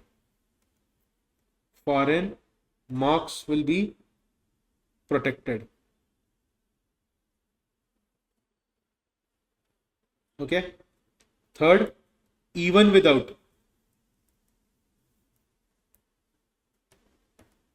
filing application in India. Is this clear? Well-known status in other countries is not compulsory. If it is recognized anywhere else, it is more than enough. Is this clear? Is this clear? Now, duties of registrar. He will protect a well-known trademark against identical or similar trademarks. He will consider bad faith involved in either of the applicant or the opponent. Clear? Doubt, question, query. No doubt, no question, no query. Now, Imperial Tobacco, ITC versus Registrar of Trademark, Calcutta High Court. Explain the judgment to me fast. Please read the judgment to me. The trademark Simla has been written over here. Please read and explain the judgment.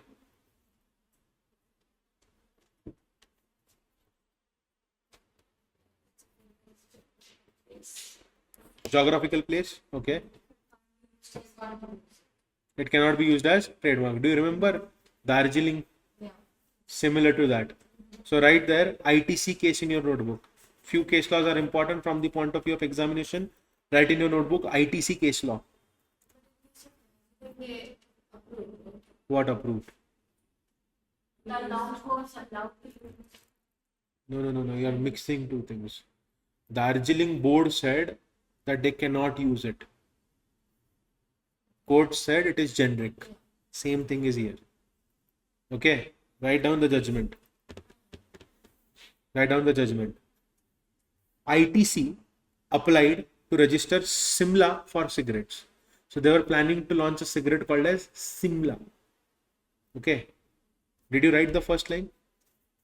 ITC applied to register Simla for cigarettes.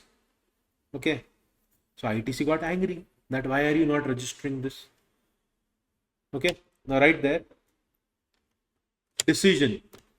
Second point, decision. Registration was refused on the grounds.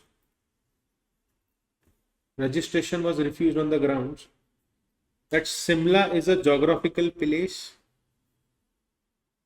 It cannot be used as distinctive trademark. Simla is a geographical place. It cannot be used as distinctive trademark. Is this clear? Is this clear?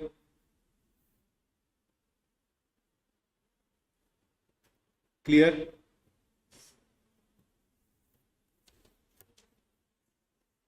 Okay. Now, girls and boys and girls, ladies and gentlemen, right here paracetamol. Yeah, right here paracetamol. Ma'am, right there paracetamol.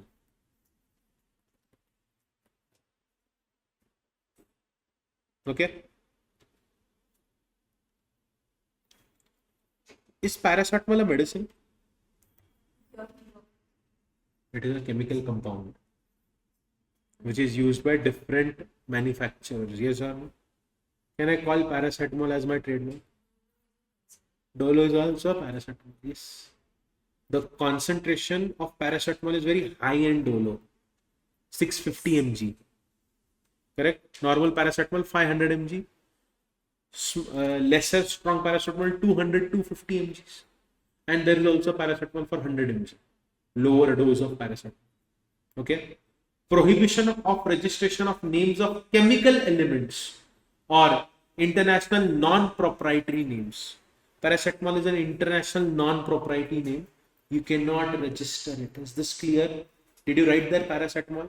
Yes. Did you write there paracetamol? Now write one line. Write one line over there. Common chemical element names will not be registered as trademark. Common chemical element names will not be registered as trademark. Is this clear? Is this clear? Is this clear? Yes. Now, use of names and representations of living persons or persons recently died. Ma'am, please focus. Yes. Very interesting story. During COVID-19 pandemic, I started using Twitter because on Twitter, people were abusing government and a lot of things were happening. And instead of watching news, Twitter was giving real facts and stories of what is happening in the country. I came across a post. Do you know Shashi Tharoor? Shashi Tharoor is a politician. He's from Congress party. He's known for his English. You might have seen his videos. Shashi Tharoor, he's from Kerala. Okay. Shashi Tharoor reposted a tweet. One English speaking coaching class, used the pictures of Shashi Tharoor and said, if you want to speak English like me, join this academy. Shashi Tharoor, they put a comical that thing. We make this cloud, right? Like this. If you want to speak English like me, join this academy. It was a very premium poster. Shashi Tharoor posted a picture by saying that I am not associated with these classes in any way whatsoever. If you are the owner of this class, kindly remove it or I will take legal action. Is this clear to you all? So, use of names of representations of living persons or recently dead. Write one line over there. If trademark suggests connection with living person or person dead within last 20 years. If trademark falsely suggests connection with living person or person dead in last 20 years, registrar may require written consent. Registrar may require written consent. Living person or person dead within last 20 years, registrar may require written consent. Is this clear? Is this clear? Now, withdrawal of acceptance. Registrar first accepted my registration. Registrar first accepted my registration. Okay. Ma'am, focus on this instead of counting the pages. Yes, no? Yes. Withdrawal of acceptance. Section number 19. Section number 19 says that, see, if you want, I'll skip all of these things. We can go to the points that you want me to explain. I can do that. I can skip all of these things if you want. I'll explain passing off to you. I'll explain the types of marks and we'll complete the chapter. Only few pages are remaining. I think if you count the pages, it is hardly 7 to 8 pages that are pending in this chapter. You want me to skip this? Are you sure? Withdrawal of acceptance, advertisement of application, registration, duration. You read it at home. Okay. Let us start with section number 29, or do you want me to start directly with passing off? I can directly start with passing off as well. Yeah, it is the same. If you want, I can skip this also. I can start with passing off. Passing off is very important. So if you want, we'll go directly to passing off. We'll complete passing off first. Okay. So let us come to passing off. Okay. And you can, you see, you have to, if you have any problem, you can tell me. I can skip those areas. I can explain the main parts to you. I don't mind. Okay. Tell it to me. Communicate it to me. Okay. Now, let us talk about passing off. What do you mean by passing off? Falsely representing other person's goods as your own goods. Is this clear? It is called as passing off. Yeah, so what is written over here? The act or an instance falsely representing one's own product as that of another so that you can deceive potential buyers. Passing off is actionable in tort under the law of unfair competition. It may be actionable as a trademark infringement. Is this clear? Is this clear? So can I claim other person's goods as my goods? No.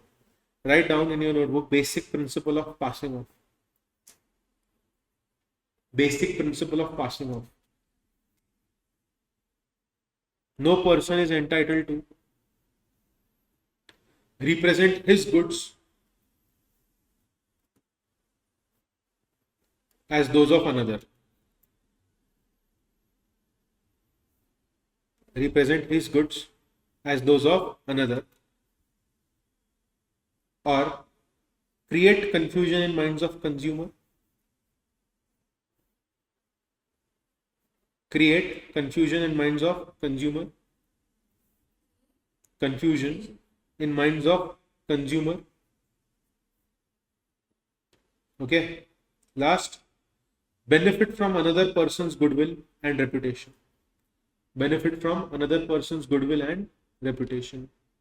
You search on Google anytime you want, fake Amul products busted. And the mangoes that you eat, they are not ripe naturally. They put it in carbide. Some chemical is there to identify if the mangoes are getting ripe naturally or organically. There is one test. If there are black patches on mango, it means it is chemically ripened. Okay. And the mangoes are so toxic that it can cause cancer in people. It is not beneficial. It can cause cancer in your body. And this is not me who is saying that. You can search. We are not reading news properly. FSSAI guidelines have come out already. Mangoes, Alfonso mangoes, they take 7 to 8 months to ripe. These chemicals are fastening the process of ripening the mangoes in 2 to 3 days.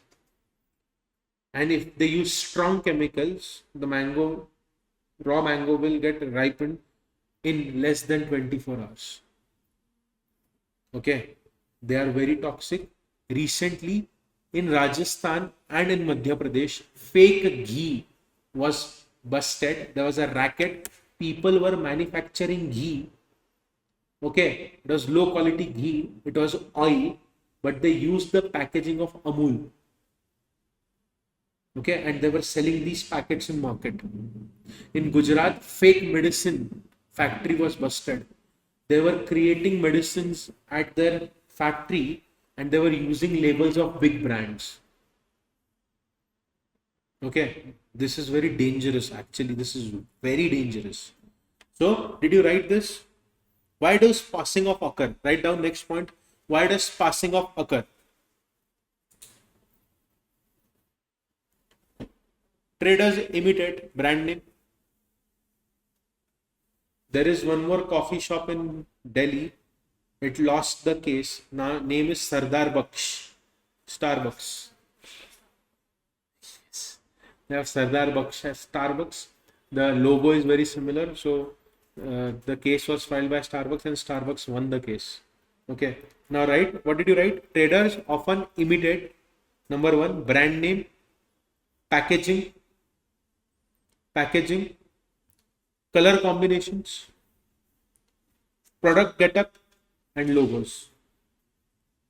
Traders often imitate brand name, packaging, color combination, product getup, and logos. Okay. So we do have Adibas in our country. And if you go and shop on street, you will find bags which have similar logos and designs like original ones. And they are selling it openly in this country. India is the only country where this happens. Sketches means Sketchers. Okay, I thought Sketches.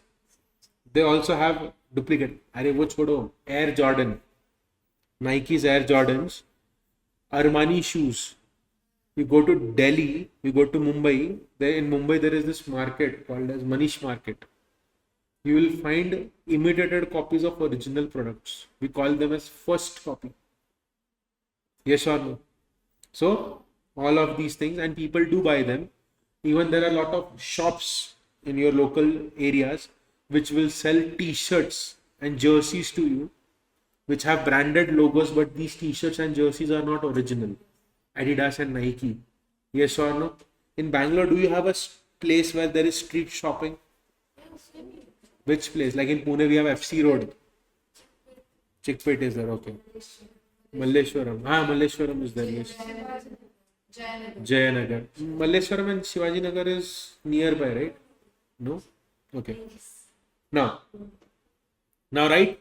Purpose of the passing of remedy. Number one is protection of consumers. Number one is protection of consumer. Number two is protection the interest of trademark owner.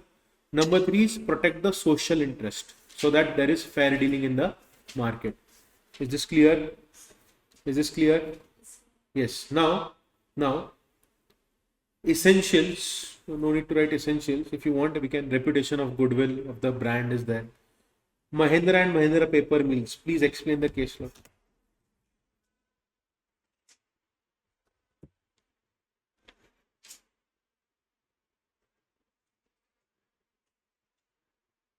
Yes.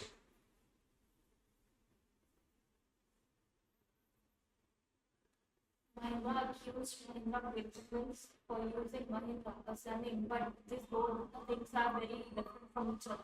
Okay. But what are the judgment? They are in a different category, so it was in the favor of. Supreme Court said that we will test the trademarks on these parameters. Okay. So what you do is write this case law in your book. See, I have made you write 3 case laws. This is the third one. Okay, so there are certain important case laws you have to write because in this they have given certain points which are asked in exam as questions. So write Mahindra paper mill versus Mahindra and Mahindra Limited 2002. Write there in your books.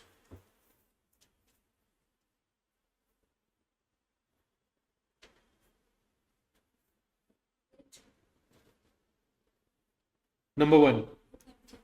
Supreme Court considered the following factors.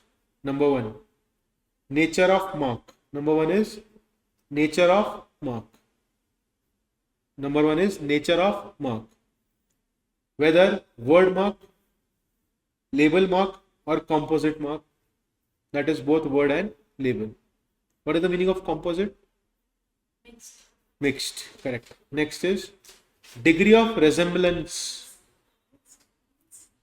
Degree of resemblance. It can be phonetically same like Mahindra and Mahindra. Between the marks. Phonetically similar and hence similar in idea. So write second point. Visual, phonetic and idea similarity.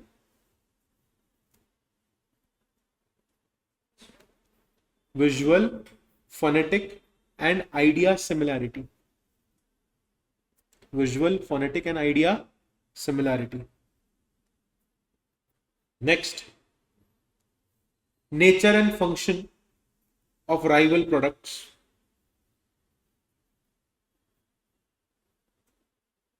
Next, education, intelligence and purchasing habits of consumers. Education, intelligence and purchasing habits of consumers. Do you know that in Mumbai and Pune or in the villages of Maharashtra, you will not find kurkure, you will find chutkure. Yes, the packaging is very similar and identical to kurkure. Even Haldiram's had launched Takatak long ago, and it was the design of that chips was very similar to Kurkure's design. Okay, Haldiram had also launched. There were a lot of cases filed against each other. Okay, and also I will show you how many different types of fake Oreos are there in local markets of this country. There is also fake Sting in Indian market, Stingu. It costs only 5 rupees. Real Sting will cost 20 rupees. Stingu will come for 5 rupees. Their market is not big cities. they sell their product in villages. See, in big cities, no one is going to buy fake products, at least eatables, consumables. But in villages, people think that this is similar because of this point, the class of purchases, their education, their mindset. If you Google, you will find fake Cadbury. The packaging is very similar to Cadbury. In Pune, if you go to some pan shops near, there is a fort called as Siaghad Fort in Pune. Okay. Have you seen or heard the movie Tanaji? So Siaghad Fort, when you go towards Siaghad Fort, if you go to any tea shop, you will find a box of chocolate. It looks very similar to Cadbury, but it is not Cadbury, it is full of sugar. Is this clear to you all? You have tried that thing? Yes, it is full of sugar. It is fake, it is not real. Okay, now let us start writing the next point. How many points have you written here? 3. No, not 3, 4. Next point you will write any other relevant factor. And last point, whether goods are purchased casually or carefully. Okay. Okay. Now, no need for explanation of this. The heading itself says, if the trademark is registered, it is prima facie evidence of the trademark being valid. If your trademark is registered, your trademark is valid. Is this clear? Is this clear? Now, let us come to next point, which is this. Supreme Court in Uniply Industries versus Unicorn Plywood Private Limited and others observed, for inherently distinctive marks, ownership is governed by priority of use of such marks. What is the meaning of this? If someone is using the mark first, they will get the right of that mark. Is this clear? Even if that mark is not registered. Number 2, these marks are given legal protection against infringement immediately upon adoption and use in trade. So what is this Supreme Court trying to say in this case? That if you start using a mark before anyone else does, you get monopoly over that mark. Like my wife is a doctor. Okay. So we started her clinic near our house. The name of the clinic is Sarthi Physiotherapy Center. Okay. So the S of Sarthi is in spinal cord. The S, the design is of spinal cord. And on I of Sarthi's I, we have put human brain. So it is a creative design. No one can copy this. Are you understanding? We can have trademark of this particular thing. Is this clear to you all? We have not yet registered it, but we are the first ones who are using it. So we have got advantage over this particular design of the mark. Are you understanding? Sarthi. Prove it to me. When did you make it? When did you publish it? I will show you my Google listing. My page is created in this year. See my Instagram account. See my Google page. Are you understanding? I can prove it. And if you are claiming that you have started in 2020, show it to me. Where was it used publicly? Are you understanding this? See, I cannot take the trademark of Sarthi word because Sarthi is a very common name. Saarthi. Sarthi means companion, like Krishna was for Arjun, right? He was the Sarthi for Arjun, right? So I cannot claim on that, but the design and the logo, I can have trademark over that thing. Is this clear? Now see, McDonald's and McDowell's number 1. One is burger, one is alcohol. They are very similar to one another, but they don't have issues with each other. Are you understanding this? Is this clear? And some courts indicate that even prior sale of goods, those small in size with the mark, are sufficient to establish priority. So even if the mark was used by you and a very small number of people know your goods, still you will get the priority. Is this clear? Is this clear to everyone? Yes. Now everyone, assignment and transmission, write one line in the gray box itself. Proprietor may assign trademark and give valid receipts for consideration. May assign trademark and give valid receipts for consideration. This is section number 37. Okay. Now, right there, section number 38. Trademark can be assigned with goodwill or without goodwill. Trademark can be assigned with goodwill or without the goodwill. Okay. Section number 39. Unregistered trademark can be assigned. See, law itself is saying that even if it is unregistered and you are using it, you have the right. Unregistered trademark can also be assigned with or without goodwill. Is this clear? Is this clear? 37, 38 and 39 is clear. Now, section 40. Assignment is restricted, right there. Assignment is restricted where it creates multiple exclusive rights. Multiple exclusive rights or confusion and deception. Okay. So assignment will be restricted if it is creating multiple exclusive rights. Okay. Put a star mark and write. It will be allowed if goods are sold in different markets. It will be allowed if goods are sold in different markets, different geographical areas.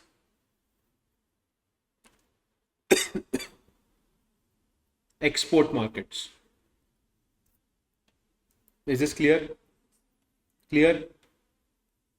Doubt, question, query. No doubt, no question, no query. Will you read all the remaining area? It is easy. Okay. Pinky promise. Okay.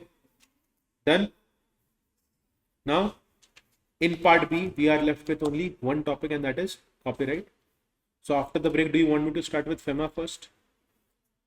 Should I start with FEMA because a lot of IPR is happening since morning? So we'll start with FEMA first, and then we will go to this thing, competition law, and then copyright. Is this clear? Is this clear? How many of you are scared of FEMA? Why? It is vast. What about you? Okay, okay. Competition is easy. Cardinal. The competition is very easy. Cardinal tie-up. It's not very easy. But the thing is, it's very what? Vast. Okay. That's it. Okay. Go for your break, lunch break. It is 1:10. Yeah, I'll tell you the important topics and I'll explain the concepts. See, I'll tell you one thing. Sorry. See, what we will do is, I'll tell you in competition law. I can tell it to you right now. Combination is important. Bid rigging. They have asked this question a lot of times. Okay. Abuse of dominant position. Favorite question of institute. There are certain topics which have been asked multiple times by your institute. They'll not ask anything beyond that in these topics. I'll explain those points only to you. Okay. Okay, no problem. Because the thing is, I don't know what you know and what you don't, because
It will be called as capital account transaction. So what is capital account transaction? Any transaction which alters the assets and liabilities of a person resident in India or alters assets or liabilities of a person resident outside India in India. Is this clear? Is this clear to everyone? What is capital account transaction? Indian person is buying or selling assets outside India. I mean, person resident in India is buying or selling assets outside India, or the other way around, or the other way around. Person who is staying outside India is altering his assets or liabilities in India. It is called as capital account transaction. It is called as capital account transaction. Is this clear? Is this clear? Now, what is current account transaction? Current account transaction means transactions which are other than capital account transactions. Always remember one thing. Always remember one thing. What is allowed and what is not allowed, I'll explain to you in a jiffy. First things first. This, for capital account transactions, you need permissions from RBI. If you're altering assets and liabilities outside India, you need to take permissions from RBI. This is more strict. Current account transactions are not strict. What is this? Number one, payment due in foreign trade, current business, short-term banking and credit facilities in ordinary course of business. What is the meaning of this? I am supposed to receive money because of the trade that I have done. I am selling chocolates which are made in India to a person in Switzerland. The money that is supposed to come to me, the payment due in connection with foreign trade. Is this clear? Second point, payment due as interest on loans and as net income from investment. Then remittance for living expense of parents, spouse, children residing abroad India, and expenses in connection with foreign travel, education and medical care of parents, spouse and children. So all these transactions are called as current account transactions. We have to study this in detail. This is very basic. So everyone, what is capital account transaction? Alters assets and liabilities of a person resident in India, outside India, or person resident outside India in India. Correct? What is current account transactions? Which are not capital account transactions, and it includes payment in due course in foreign trade, other current business services, short-term banking and credit facilities, interest on loans and net income from investments. So what do you mean by interest on loan? If I give loan to a person outside India, he is giving interest to me. That is my interest income. If I have made investments in foreign currency, then net income from investments, rental income from investments. Okay. Then if I am sending money outside India for parents and my spouse or children who are staying outside India, it is current account transaction. If I am spending money on education or medical care or foreign travel of myself, my parents or spouse or children, then also it is called as current account transactions. We have to study this in detail. I repeat again, I am just explaining, giving you an overview of this. Now, let us understand person resident in India. This is extremely important. The definition of PRI. The definition of PRI, person resident in India. A person is resident in India for more than 182 days during the course of preceding financial year. So who is a PRI? If I have stayed in India in previous year for how many days? 182 days, I will be considered as PRI. But does not include. But does not include.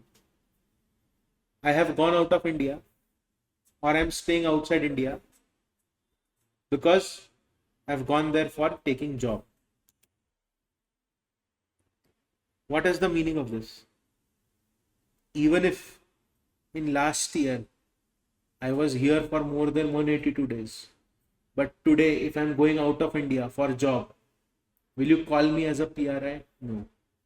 Number two, if I am going out of India for business or vocation outside India, will you call me as a PRI? No. Third point, my intention is uncertain. I will not be called as PRI. So I have left India, but my intention is uncertain. See, I have drawn a chart over here and I also have a lot of memes for you all. Okay. So before we study and understand memes, first, let us understand everything again. Capital account transaction. Transaction which alters assets and liabilities of a person resident in India, outside India, or alters assets and liabilities of a person resident outside India assets and liabilities are altering in India. What is current account transactions? Transaction other than capital account transaction. If I have made any payment due in foreign trade, business, short-term banking and credit facilities, it is current account transaction. I have payments due as interest on loans and net income from investment, it is also current account transaction. I have remitted money outside India for living expense of my children, my spouse or parents, or I have spent money on foreign travel, education or medical care of my parents, spouse or children, then it will be called as current account transaction. It will be called as current account transaction. IMPRI, person resident in India. If I have stayed in previous year in India for how many days? 182 days. If I stay in India for 182 days or more, I will be called as PRI, correct? But I will not be called as PRI if I have left India for job, or I have left India for business, or I have left India for an uncertain period, then I will not be called as PRI. Is this clear to everyone? Is this crystal clear to everyone? Are these points clear to you all?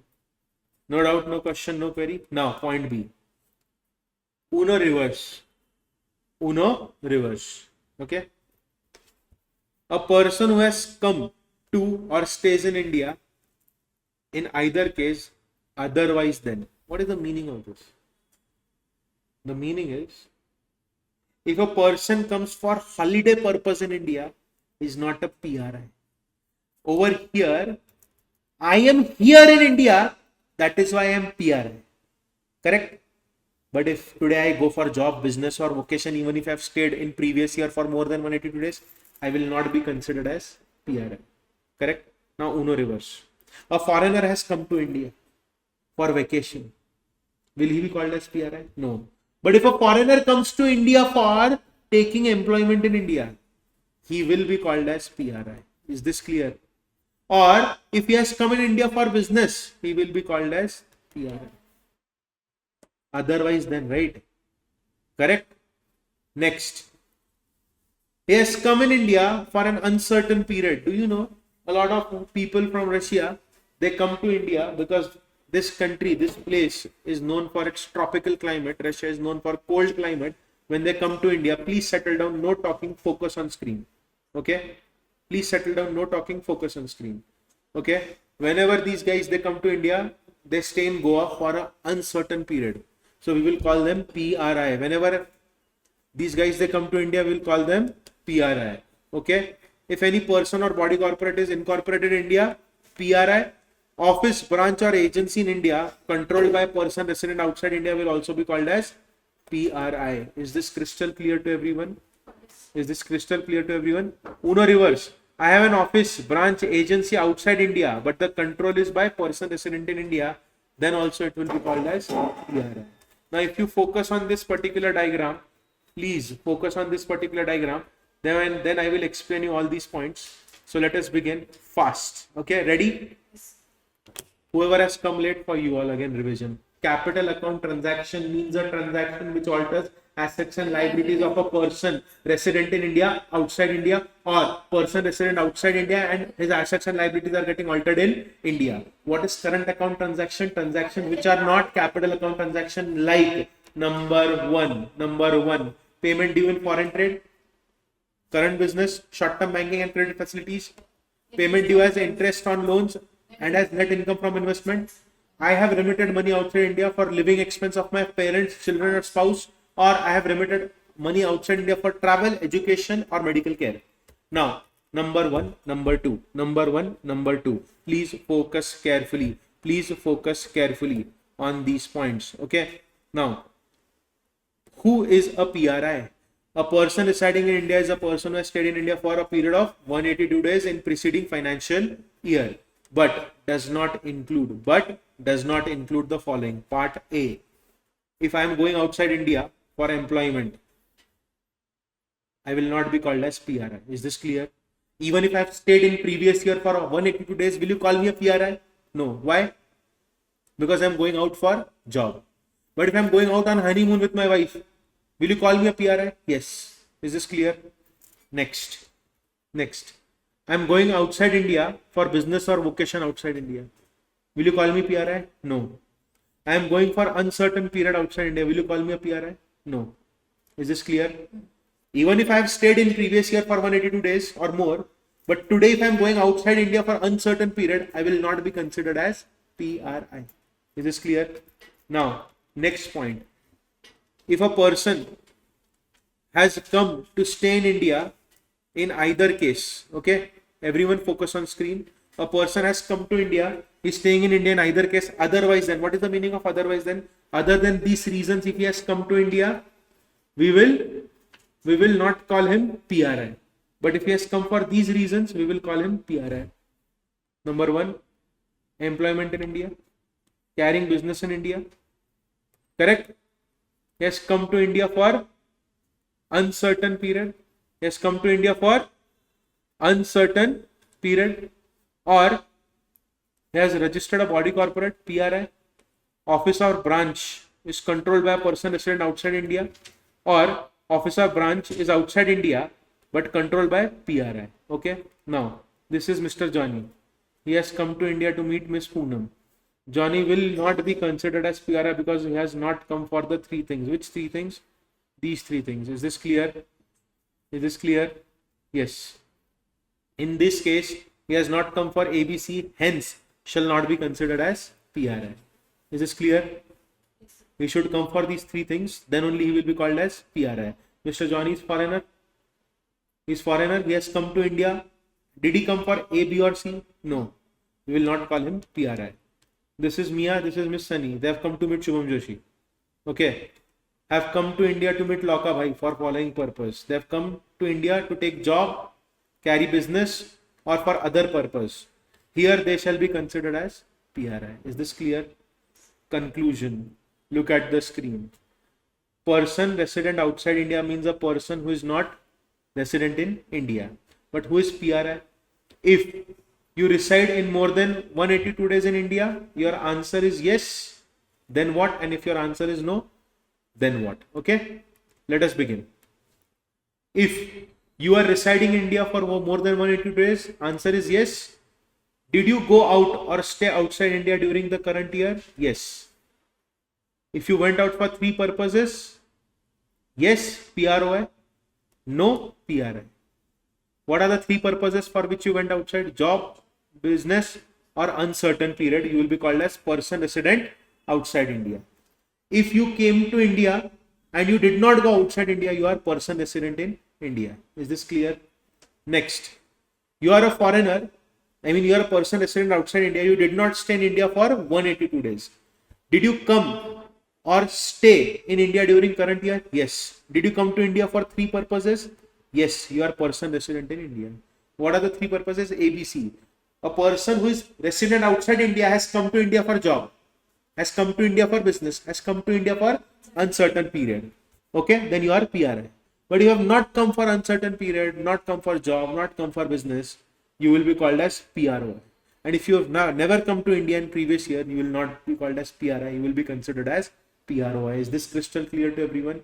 Is this crystal clear? So if Rihanna comes to India, sings a song and goes away, will you call her as PRI? No.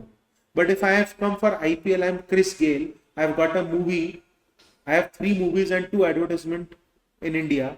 I don't know when I will be going back to West Indies. Will we call Mr. Chris Gale as PRI? Yes. Because he has come to India for an uncertain period. Is this clear? Is this clear? Is this clear? Now, this is called as Dimag Chalao. This is called as Dimag Chalao. X has resided in India during the financial year 1920 for less than 182 days.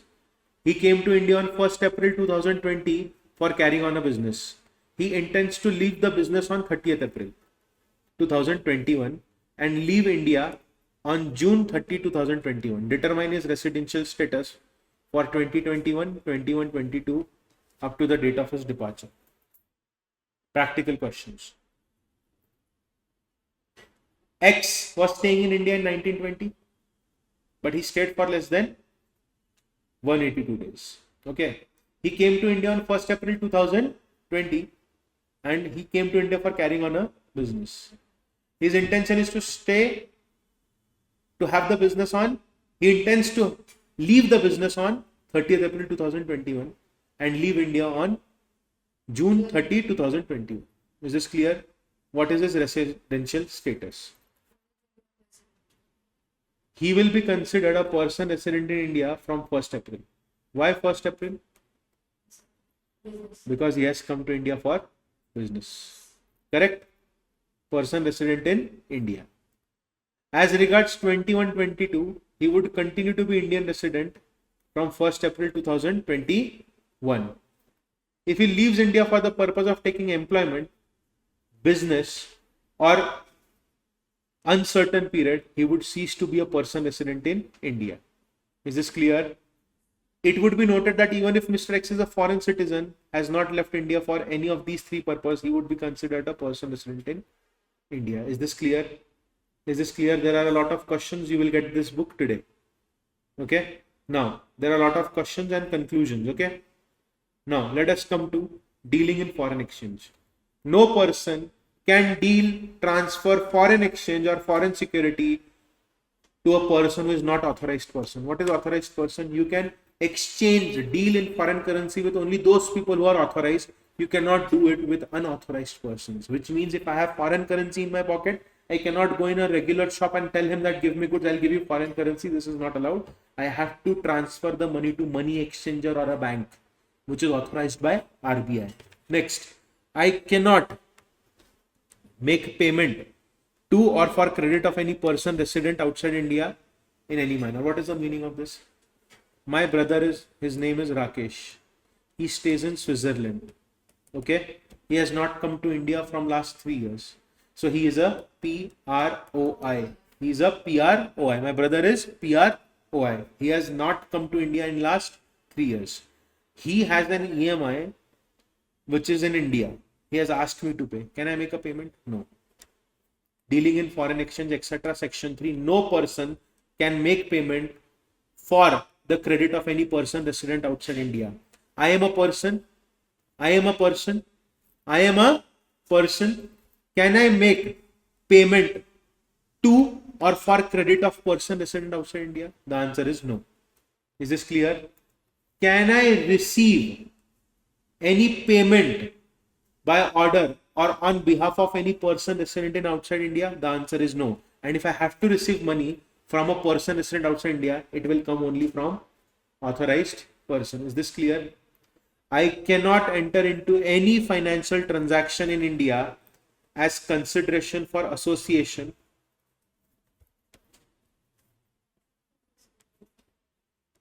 for or in association with acquisition or creation or transfer of a right to acquire any asset outside India by any person. What is the meaning of this?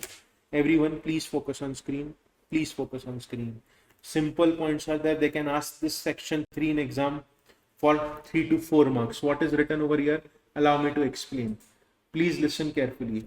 You cannot exchange or transfer or deal in foreign exchange other than authorized person.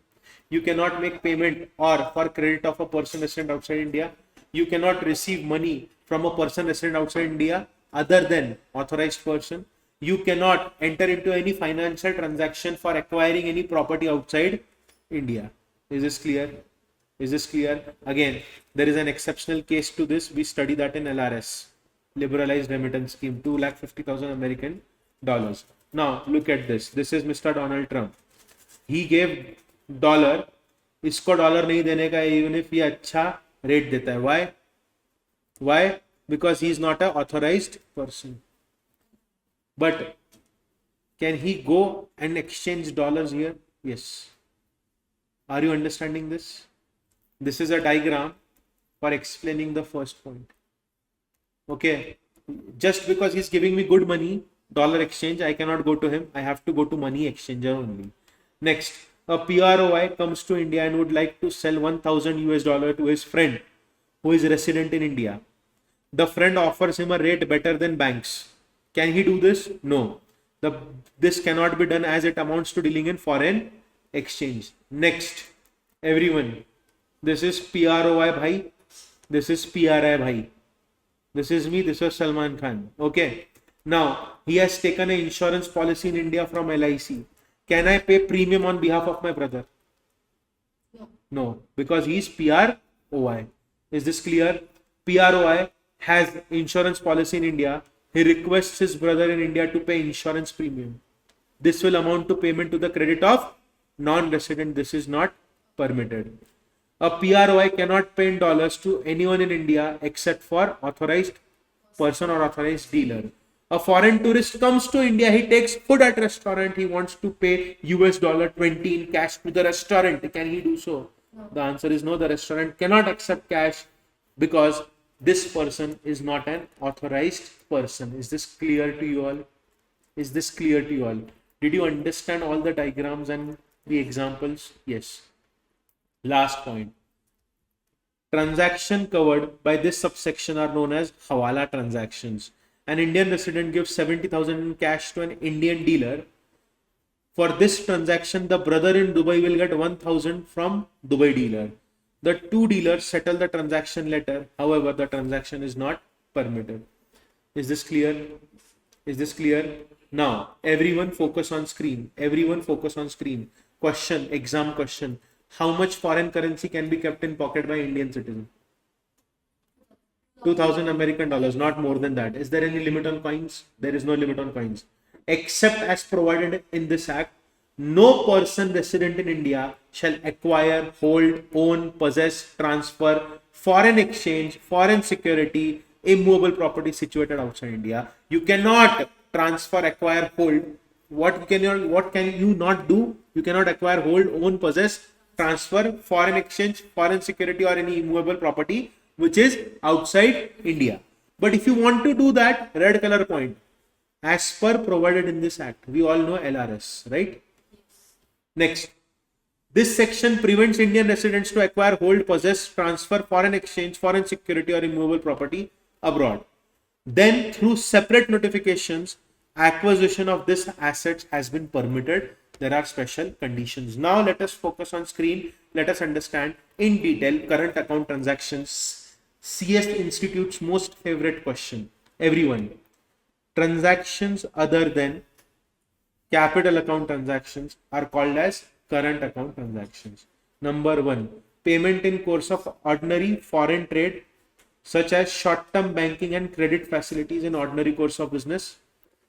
Interest on loans or income from investments. I made payment in form of interest on loan or income from investments. This is current account transaction. Living expenses, travel expenses, and education and medical expenses will not be treated as capital account. They are all current account transactions. Is this clear? Is this clear? Now, I have added a lot of examples here. Please focus on screen.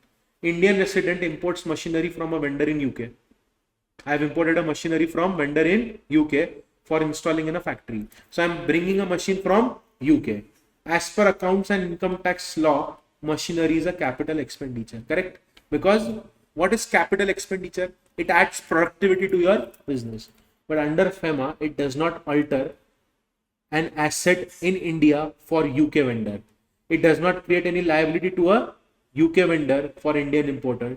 Once the payment is made, the Indian resident or UK vendor neither owns nor is owed anything in other country. Hence, it is a current account transaction. Is this clear? Payment in course of ordinary business trade. Number one is clear. Let us go to number two. I have imported machinery from a vendor in UK for installing in my factory on credit period of 3 months. Okay.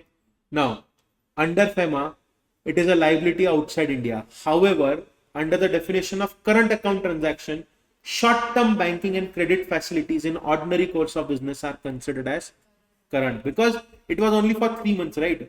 So what did I tell the UK vendor? I want this machine. I'll make the payment to you in 3 months. Now it is creating a liability, but is it a long-term liability or short-term?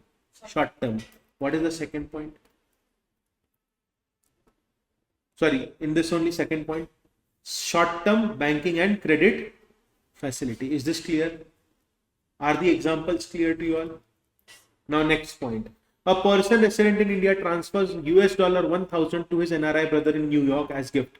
These funds are sent from PRI's Indian bank account to NRI brother's bank account in New York. Under accounts and income tax, It is a capital receipt under FEMA. Once the gift is accepted by NRI, no one owes anything to anyone in India or USA. The transaction is over. Hence, it is a current account transaction. So, if I am sending money to someone outside India as a gift, it will not be treated as capital account. It will be treated as current account transaction. Now I have put everything in green and red color. Curious case of gift. Central government in public interest and in consultation with RBI impose reasonable restrictions for current account transactions. If PRI gives PROI a gift in India in Indian currency, for PROI it will result in funds lying in India.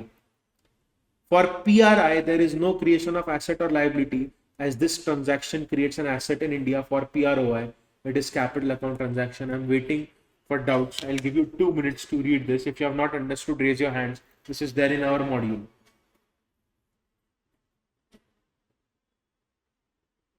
Everyone, my brother has come to India.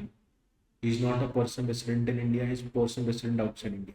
In 3 years, in the month of June, next month, he's coming to India from Switzerland after 3 years. Okay. He comes to India.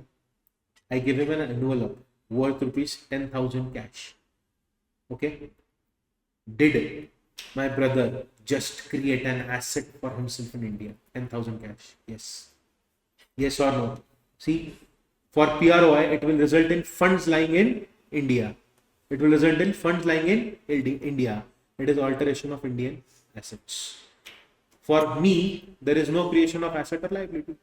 Yes or no? So, for my brother, it is a capital account transaction. Did you understand this? Next, if my brother gives money to me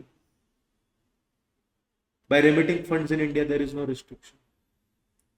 There is a saying in Hindi, "Aati hi Lakshmi achhi lagti hai." Whenever my brother PROI is gifting to PRI, it is okay. But if PRI is gifting to PROI, it is capital account transaction. Is this clear? Is this clear? So I can accept any amount of gift from my foreign relatives. Last, if PROI gives funds abroad, the resident cannot keep it abroad. He has to bring it in India. I go to Switzerland for my honeymoon with my wife. My brother is staying there, so we decided to meet him. We decided to stay at his house for 4 days. Now he has gifted cash to me over there. Government of India will say, "Excuse me, brother, it is your right to bring it back to India, and it is India's right to receive that money. So please bring that currency in India." Is this clear? Is this clear? I have simplified the entire language of your module. Okay? No doubt, no question, no query. Now, I have written a very important point. This is real shit. Be bulletproof. If you are not, then I will make sure you become. By Professor J. Okay? These are my main notes of ECIPL. So, now, what transactions for which withdrawal of foreign exchange is prohibited? Okay? Can I use foreign money, Indian money, send it abroad for buying lottery tickets? No. I cannot buy lottery tickets from India. I can send money outside India, correct? But can I send money to buy lottery tickets from outside India? No. Next. Everyone, remittance of income from racing, riding, etc. or any other hobby will not be, yes, everyone, will not be schedule 1, screen, focus on screen. Transactions for which withdrawal of foreign exchange is prohibited. You cannot remit out of lottery winnings. You cannot remit income from riding, racing, etc. or any other hobby. So if you have come to India as a racer, you have won the prize, you cannot take it outside India. Your luck was good in India, use the money in India only. Okay, next. Remittance for purchase of lottery tickets, banned prescribed magazines, football pools, sweepstakes. I want to learn Tantra Vidya from UK. Can I order such books from UK? No. Banned magazines. Okay. Can I subscribe to such things? No. Can I buy football pools? No. Can I put money in sweepstakes outside India? The answer is no. Is this clear? Indian money will not go outside for these things because when I take Indian rupees outside India, it will get converted to foreign currency. In India, the foreign currency will be depleted. So don't waste money on these unnecessary things. This is not allowed. Is this clear? Is this clear? Now, please explain this to me. Payment of commission on exports made towards equity investment in joint ventures, wholly owned subsidiary abroad of Indian company. Remittance of dividend by any company to which requirement of dividend balancing is applicable. Payment of commission on export under rupee state credit route, except commission up to 10% of invoice value of exports of tea and tobacco. Payment related to callback services of telephone. Remittance of interest income on funds held in NRO account. Yes. These things are not allowed. What are these things? Please explain it to me. I am waiting for you to explain certain things to me. Everyone, let me explain one point to you so that you get a positive vibe. I earn dividend in India. Okay.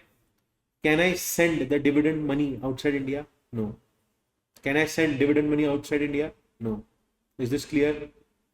Next. What is rupee state credit route? Everyone, India and Russia have this rupee state credit route where India will send some goods, Russia will send some goods. We will not pay direct money. We are setting off goods for goods. Okay. But India has a tough competition with Pakistan, Bangladesh and Sri Lanka for tea and tobacco. Now listen to what I'm saying very carefully. You guys have studied this. Do you remember all these points? No? Very good. Fantastic. Everyone, commission on export will not be given. Commission on export will not be given for rupee state credit route. If you are exporting something to Russia via rupee state credit route, the one who is sitting there, who made you sell this phone there, you will not get commission for that. But you can get commission of up to 10% if you export tea and tobacco. Is this clear? Which means a person who is staying outside India is telling me, Indian farmer, that I will sell your tobacco over here, I need commission. How much commission is eligible? 10% of the invoice value. So if the invoice value is of $1 million, 10% of $1 million can be given as commission to that other person. Is this clear? Is this clear? Ma'am, is this clear? Sir, is this clear? Next, what is payment related to callback services of telephone? Everyone, do you know what is callback services? Whenever there are those helpline numbers, right? Helpline numbers are there, toll-free numbers are there, right? There is one more thing. Like on television, you see certain advertisements. Okay, on television, you see certain advertisements. Now, if the company is outside India, if you call them, it is toll free, but the company has to pay money. It is called as callback services. Callback services of telephone will not be paid outside India. Next is, if you have non-resident special rupee account. Okay, what is the meaning of this? My brother is staying in Switzerland. He's making money in franc. He's investing some money in India. From where is he sending the money? From that account. He's putting that money in non-resident special rupee scheme account. Remittance of interest income on funds held in this account will not be allowed. So if my brother is in Switzerland, he has deposited the money in NRSRS account in India. He has deposited, let us say, 1 crore rupees. Now this money is there in India. This money is there in Indian bank. Correct? On this money, the Indian bank is giving interest. My brother cannot withdraw the interest income outside India. Is this clear to you all? Is this clear to you all? Is this clear to you all? Now, I cannot pay commission on export towards equity investment in joint venture or subsidiaries abroad of Indian companies. What is the meaning of this? Everyone, please focus on screen. This is an Indian company. This is an Indian company. Indian company has a JV, or this company, which is a foreign company, is a wholly owned subsidiary of Indian company. Okay. Now I am sitting here. My name is Mr. Joshi. I am exporting goods to this company. Okay. Can I ask for commission? The answer is no. Payment of commission on export made to whom? To our own joint venture or wholly owned subsidiary. You will not pay commission for exports to your own company. Is this clear? Is this clear? Is this clear? Doubt, question, query. Now, schedule 2. For these transactions, you need government approval. If you are planning cultural tours, you need to take approval from Human Resource Development. If you want to advertise in foreign print media for promotion of purposes other than promotion of tourism, foreign investment and international bidding by state government, if it is exceeding $10,000, you need to take permission from Ministry of Finance, which means no need to take permission for promotion of tourism, foreign investment and international bidding. But for any other purpose, if you are doing promotion and the cost is increasing by $10,000, you need to take permission. Who are you? You are state government. Everyone. The vessel is chartered by public sector undertaking. The vessel, what do you mean by vessel? Cargo ships are chartered by public sector undertaking. Freight charges, if you are paying, you need to take permission of Ministry of Surface Transport. Next is, everyone, please focus on screen. If you are importing through ocean transport by government department or PSU, okay, then you need to take permission from Ministry of Surface Transport. If it is a multimodal transport operator making remittance to their agents abroad, you need to take permission from Director General of Shipping. Next is, everyone focus on screen.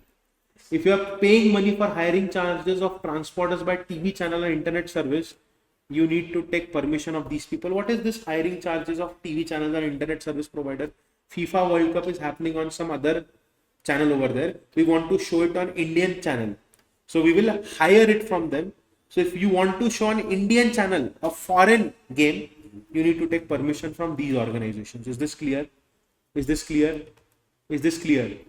Now, my container was detained and the charges are exceeding the rate prescribed by DG. I need to take permission from Ministry of Surface Transport. Is this clear? Next is, we are remitting prize money, sponsorship of sports activity abroad by a person other than international, national, state level sport body. If the amount involved exceeds 1 lakh American dollar, you need to take permission from Ministry of Human Resource Development. Last is, if you are remitting money for P&I club, you need to take permission from Ministry of Finance. Now, Schedule 3 is most important. You all know this, that individuals can avail a limit of 2,50,000 American dollars. What is the limit for individual? 2,50,000 American dollars. So, everyone, what is this? Private visit to any country except Nepal or Bhutan, $2,50,000. I can make gift or donation of $2,50,000. I can go abroad and spend money for more than 2,50,000 American dollar. Correct? Immigration with E, going outside India. Immigration with I, someone is coming in India. Okay. I am paying money for my relatives, maintenance abroad. $2,50,000 is allowed. I am traveling outside for business, conference, training, or medical expense, or I am spending money for attendant who is going with a patient abroad, medical treatment or checkup. $2,50,000 is allowed. Medical treatment abroad, $2,50,000 is allowed. For studies also allowed, or any other current account transaction, you can remit money up to 2,50,000 American dollars. Is this clear? But there is a catch. Everyone, please focus on screen. Please note, additional remittance in excess will require approval of RBI. You don't need to take permission for 4, 6 and 8. What is 4, 6 and 8? See, immigration, if the cost is more than $2,50,000, no need to take permission from RBI. 6, if you are going outside for medical checkup, it is allowed. What is 8? Not sorry, not 6, 7. Medical treatment, it is allowed more than $250,000. No need to take permission from RBI. And if you are going outside for studying, no need to take permission from RBI. I will circle with red box. No need to take permission from RBI. No need to take permission from RBI. No need to take permission from RBI if it exceeds 250,000 USD. Is this clear? Is this clear? Doubt, question, query? And if any individual remits any amount under LRS, the maximum limit would be 250,000. Now, if I have remitted, let us say $10K, I am left with $240,000 for this year. What if I and my wife, we go for honeymoon, I spend $30,000, what will be the limit left with me and my wife? I have spent $30,000. This is Shubham Joshi, this is Aishwarya Joshi. Okay, we have gone for honeymoon. My limit is $250,000. Her limit is $250,000. I have spent $30,000. She has not spent anything. What will be left with us? I will have limit of $220,000. For her, it will remain the same. Is this clear? Is this clear? Is this clear? Now, a person who is resident but not permanently resident in India and is a citizen of foreign state other than Pakistan. So I am a person, I am citizen of foreign state. Let us say I am citizen of France. Or I am a citizen of India, but I have come to India for some work of a foreign company. What is the meaning of this? My brother is citizen of India, but he's staying in Switzerland. The Swiss company has sent him to India. They can make remittance up to their net salary after deduction of taxes. Let me give you an example. Everyone, this is a foreign citizen. This is a foreign citizen. He has come to India, or Indian citizen. So can I call him? Where is the diagram? Yeah. Foreign citizen or Indian citizen has come to India for office work. Okay. Now in India, he is receiving salary. This person who has received salary in India can remit only salary amount outside India. Is this clear? This is what they have written over here. Is this clear? Is this clear? Now, a person resident in India on account of his employment or deputation of specified duration or for a specific job or assignment, the duration of which does not exceed 3 years, is a resident but not permanently resident. Will you remember this? So if he has come to India for a period which is less than 3 years, then he will be called as resident but not permanently resident. Is this clear? Is this clear? Now, put a star mark over here. I am putting a star mark over here. Facilities for persons other than individual. Facilities for persons other than individual. Everyone. Number 1. I can donate. Focus on screen. Please focus on screen. Focus on screen. Focus on screen. Focus on screen. Let us keep it very simple. I'll ask you a question. I want to take approval of RBI. Why do I have to take approval from RBI? I am not an individual. So what facility is given to a person who is not an individual? I need to take approval of RBI if the donation that I am making is exceeding 1% of my last 3 years foreign earnings or 5 lakh American dollar, whichever is less. What is the meaning of this? Tata is making money in Indian rupees as well as foreign currency. Yes or no? So if I am making donation which is exceeding 1% of my total foreign earnings or 5 lakh American dollar, whichever is less, for what? I am making or paying money for creation of chairs. What is the meaning of creation of chairs in reputed education institutes? Tell me. Creation of chair means what? Furniture? Then? Thank you. Increasing seats in foreign education institutes. Correct? Correct? Contribution to technical institution, which is in the field of activity of the donor company. I can donate any amount, but I need to take permission from RBI if my donation is exceeding 1% of my last 3 years foreign earning or 5 lakh American dollar, whichever is less, for creation of chairs or contribution to such activity in which my company is engaged into. Yes, ma'am, any doubt? Pinky promise? Yes. So when do I need to take permission from RBI?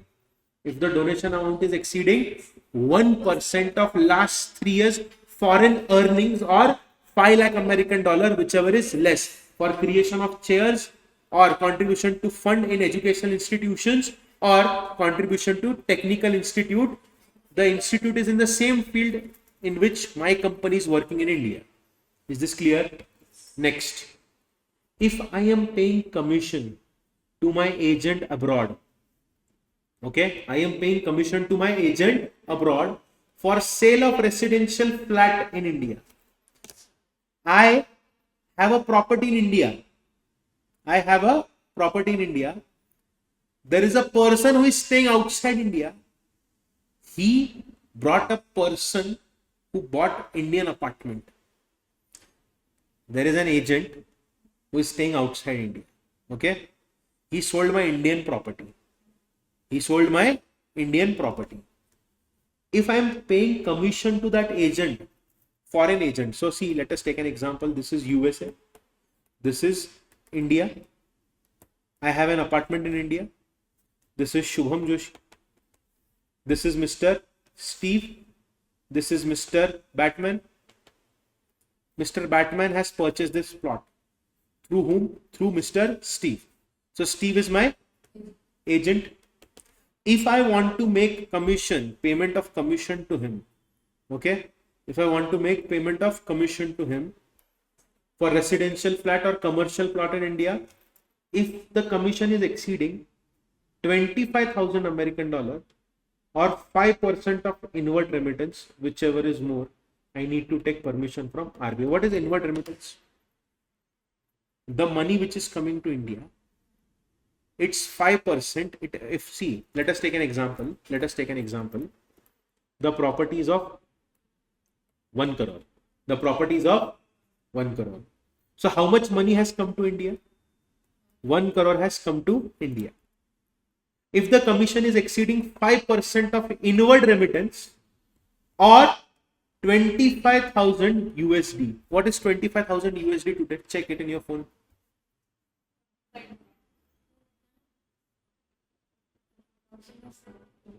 Exact rate.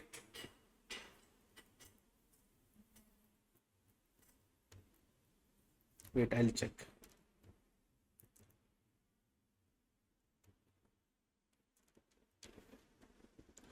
It is 23 lakhs. Okay. It is 23 lakhs. Okay. Everyone focus. No one is right, no one is wrong. What is 5% of 1 crore? 5 lakhs. 5 lakhs or 23 lakhs, whichever is less. If the amount is exceeding that, so how much did he get in for me? 1 crore. 25,000 USD is 23 lakhs and 5% is 5 lakhs. So if I pay commission, it should be less than 5 lakh rupees. But if it is exceeding 5 lakhs, I have to take permission from RBI. Is this clear? Is this clear? Next, everyone, if I am exceeding how much? 10 crore US dollar, unit stands 100,000, 10,000 lakh, 10 lakh crore, 1 crore. 1 crore for consultancy service for infrastructure project, I need to take permission from RBI. Sir, 1 crore American dollar? Yes. Look at the IT parks, the size of construction, correct? So if we are taking consultancy from someone outside India, look at those bridges that are built in our country, correct? So if we have taken consultation from outside India and we are paying them money, if it is exceeding 1 crore USD, take permission from RBI.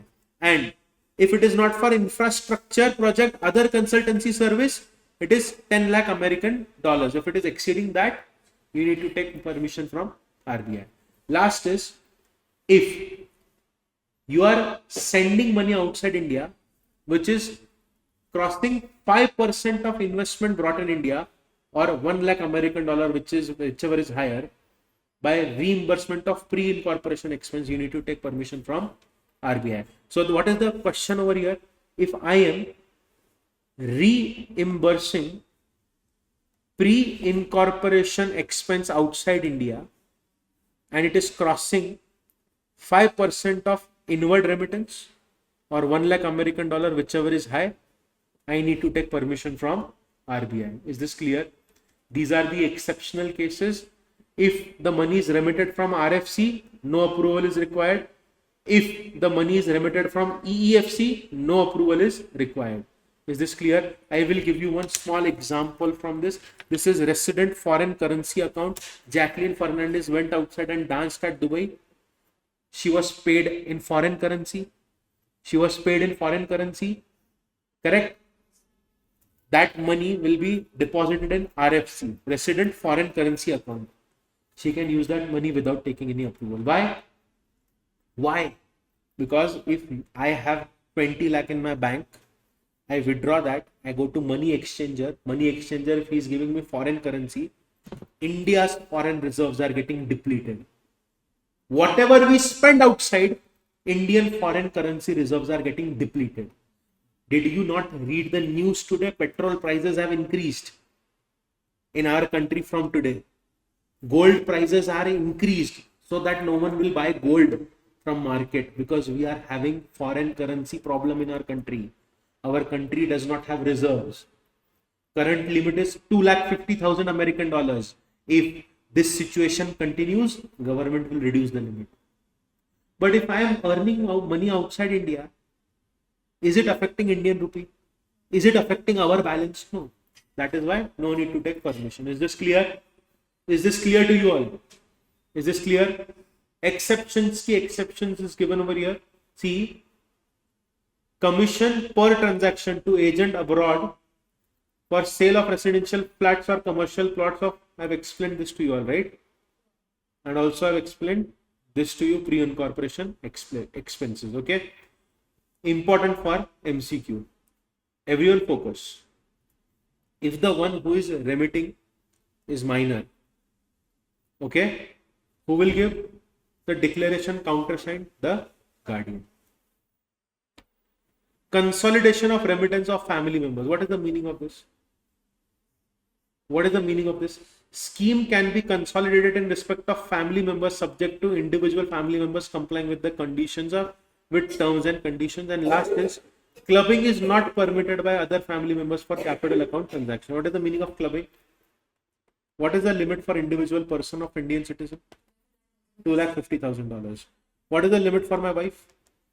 $250,000.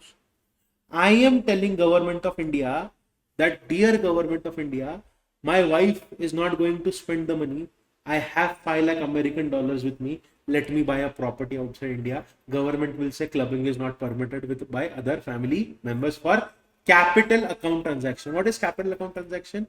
Creation of asset or liability outside India. Is this clear? Is this clear? Is this clear? Now, capital account transaction, section 6. Okay. What is capital account transaction? It alters assets or liabilities, including contingent liabilities outside India of a person resident in India, or assets or liabilities in India of a person resident outside India would be a capital account transaction. Okay. Now, Reserve Bank of India will put regulations and restrictions on us. What are these? Let us focus and let us understand all these points one by one. Okay. Number 1.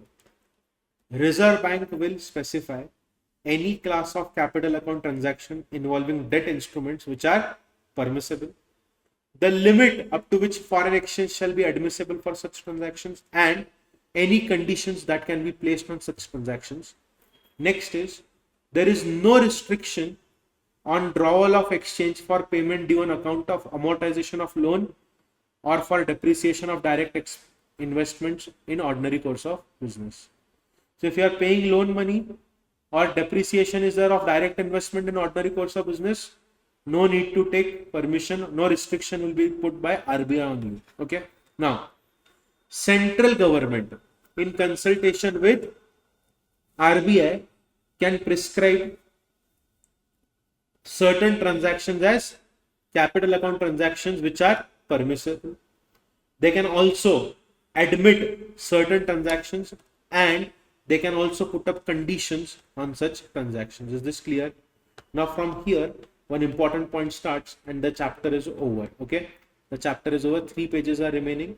I want utmost attention on screen. Okay, now focus. What is written over here?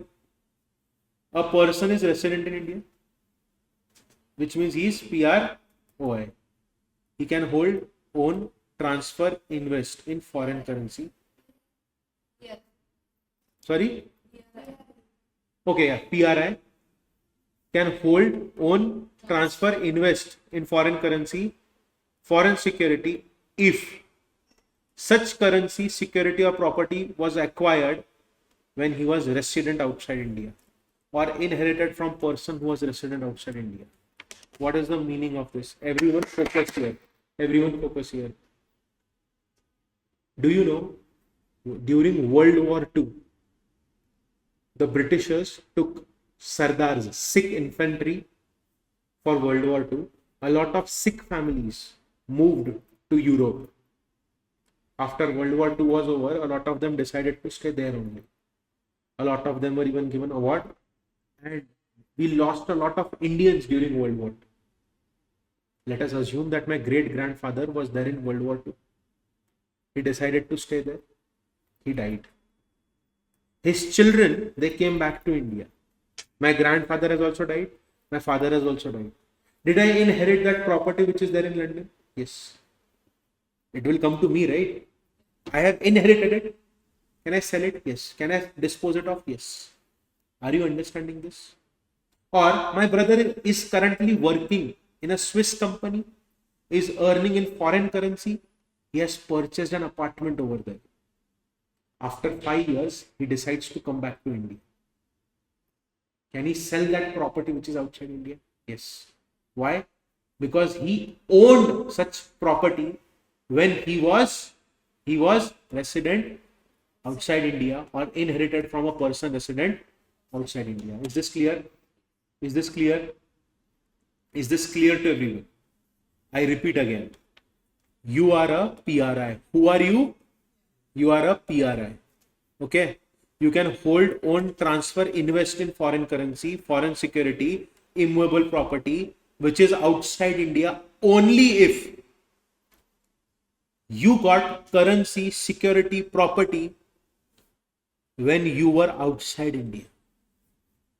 Is this clear? Or you inherited from a person who was resident outside India. Is this clear? Now, transactions covered under this subsection. Foreign currency accounts opened and maintained by a person when he was resident outside India. My brother has 3 bank accounts in Switzerland. Okay. So if he makes any transaction from those accounts, it will be valid. Income earned through employment or business or vocation outside India taken up or commenced when such person was resident outside India, the money can be used. Do you know these concepts or not? I am going at a fast pace because you asked me to go in a fast pace, or else I would have drawn diagram for each and everything. I have diagrams for each and everything. Do you know all of these things? Yes. Or from investments made while such person was resident outside India, or from gift or inheritance received while such person was resident outside India. What is the meaning of this? Let us understand very carefully. What are we studying, everyone? We are studying subsection 6. We are studying about capital account transactions. Correct? Transactions covered under this subsection. I have a foreign currency account. I opened it when I was resident outside India. Valid.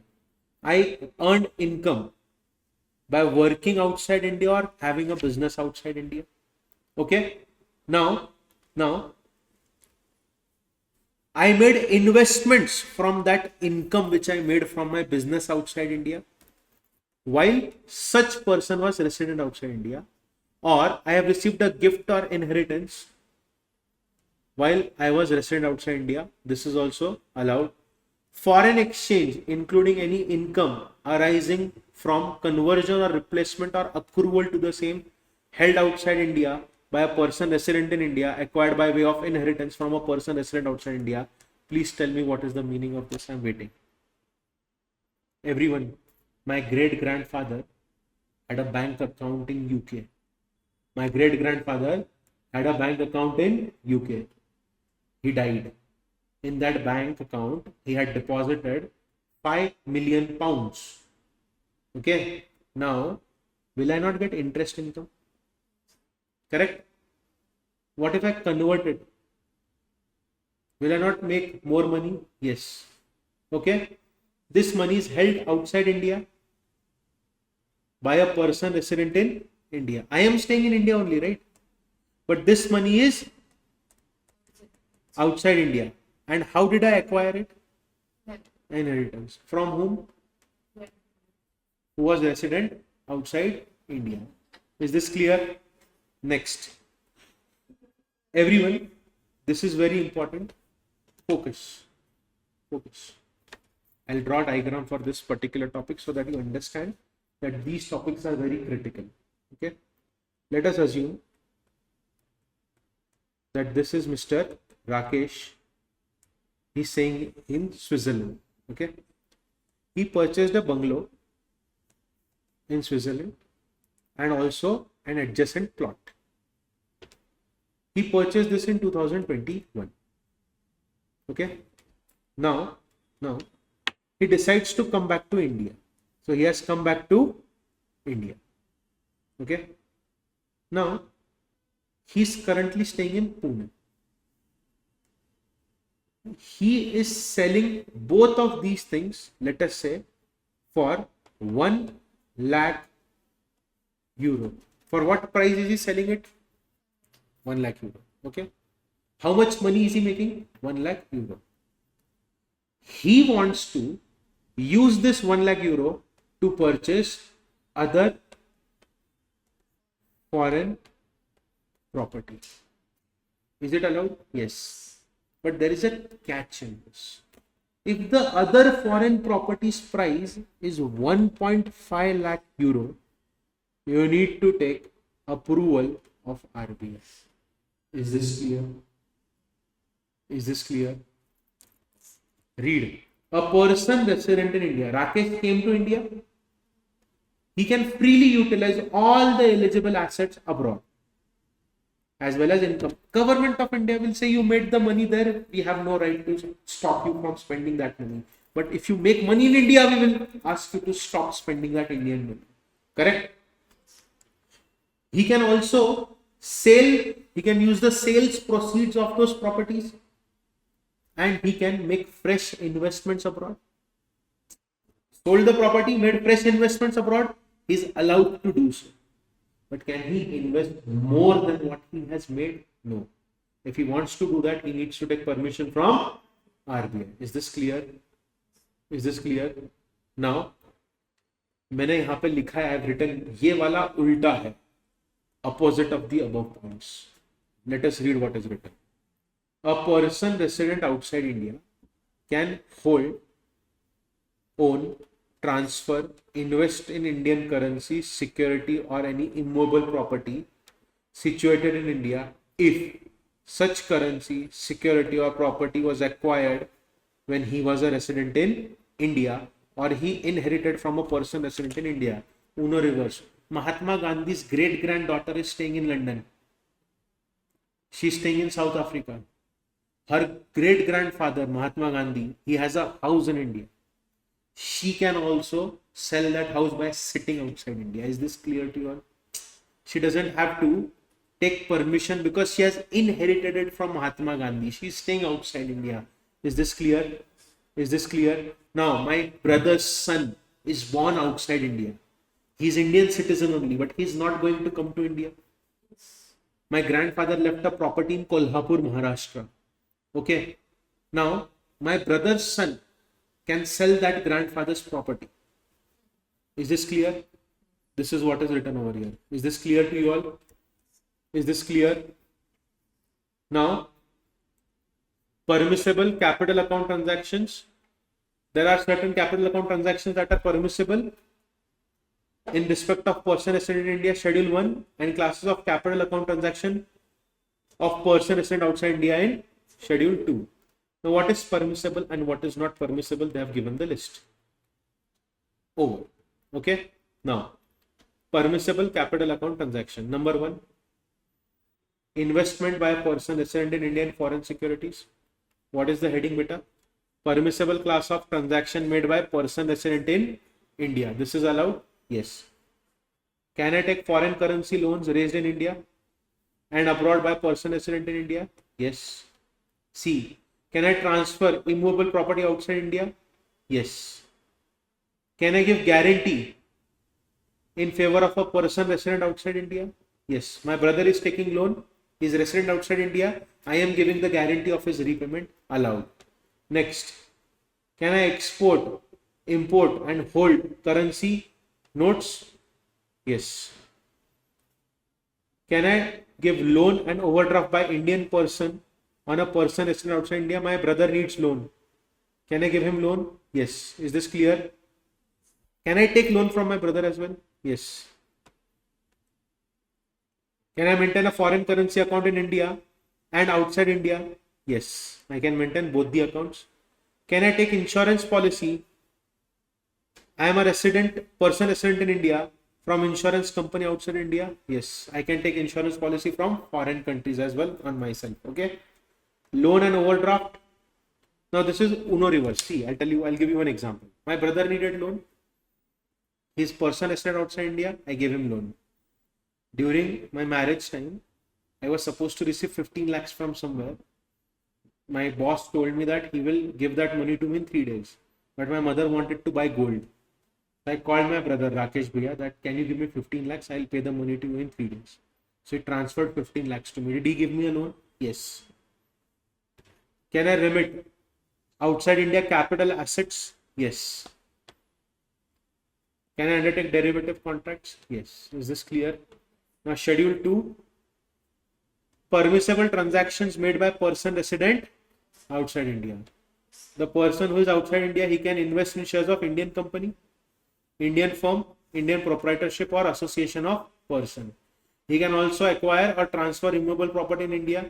He can give guarantee for PRI. Opposite of what we studied above. I am giving guarantee for PROI, now PROI is giving guarantee for PRI. Import and export of currency notes from India. Deposits between PROI and PRI, foreign currency accounts in India, remittance outside India of capital assets in India, and derivative contracts. Everything is the same. Is this clear? These transactions are prohibited. You cannot spend more than 2,50,000 capital account transaction. If you want, you need to take permission from RBI. Is this clear? See, capital account transaction up to $2,50,000 is allowed for all permissible transactions. No capital account transaction is allowed with a person of North Korea. It is not allowed if he is making investment in a firm or association of person which are in the following businesses. Capital account transaction is not allowed in all these businesses. Is this clear? Is this clear? These are question and answers. If you solve all these question and answers, it will be more than enough everything. Okay. And also scanner question and answers are very important. Is this clear? Is this clear to everyone?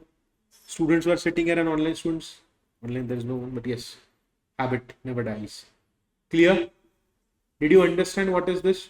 Now let us go to Competition Act. Should we start with competition law? Okay. Everyone tell me what is your problem in competition law? What is the biggest problem in competition law? Or do you need a 5-minute break? Take a 5-minute break. It is 2:54. I'll start at 3 o'clock. Okay. I will just tell you all the important concepts. I'll explain the important concepts of competition law. Focus on those concepts and the question and answers from those concepts only. Okay. Yes. Take a break of 5 minutes. Use the chart book only instead of that module, ICSI. Module is important, beta, because chart book is. I'll tell you one thing. Chart book is okay when you are revising, when you are done reading the module. As a teacher, I would never do that. For me, it is good, right? I can complete the entire chapter in 30 minutes. I don't want to do that. I don't want to do injustice to you all.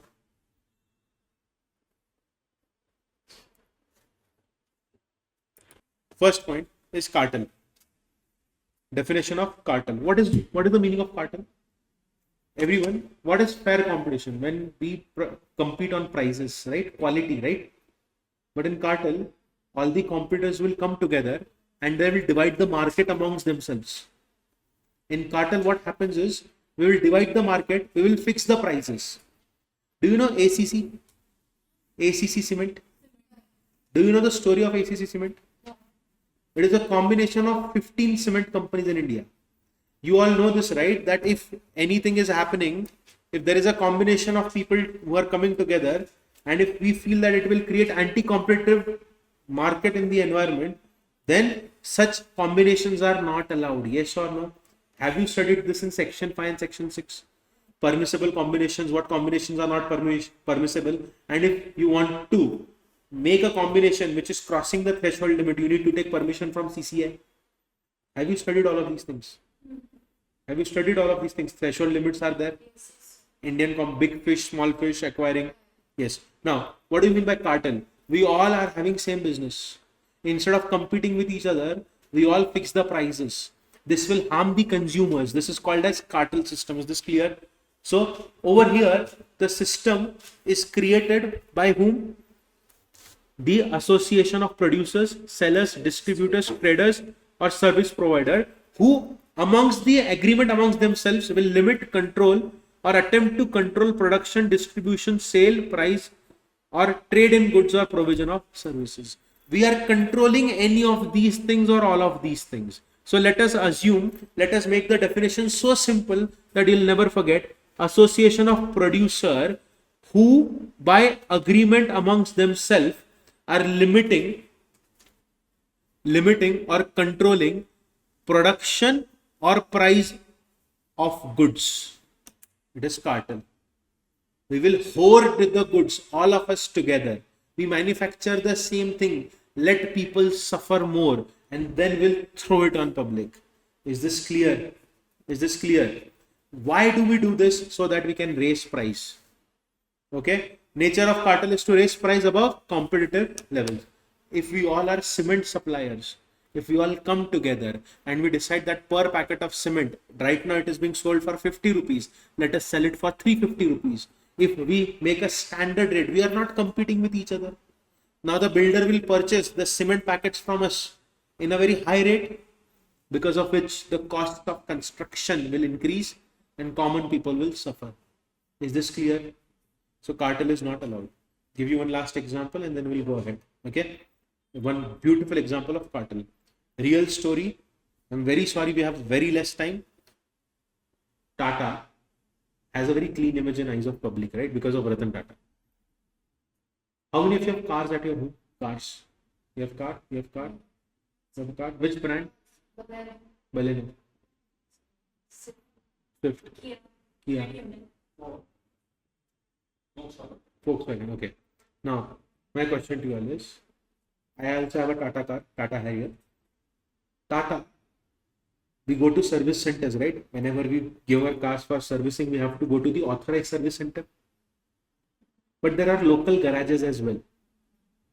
Tata, along with 3 other car brands, they made a cartel.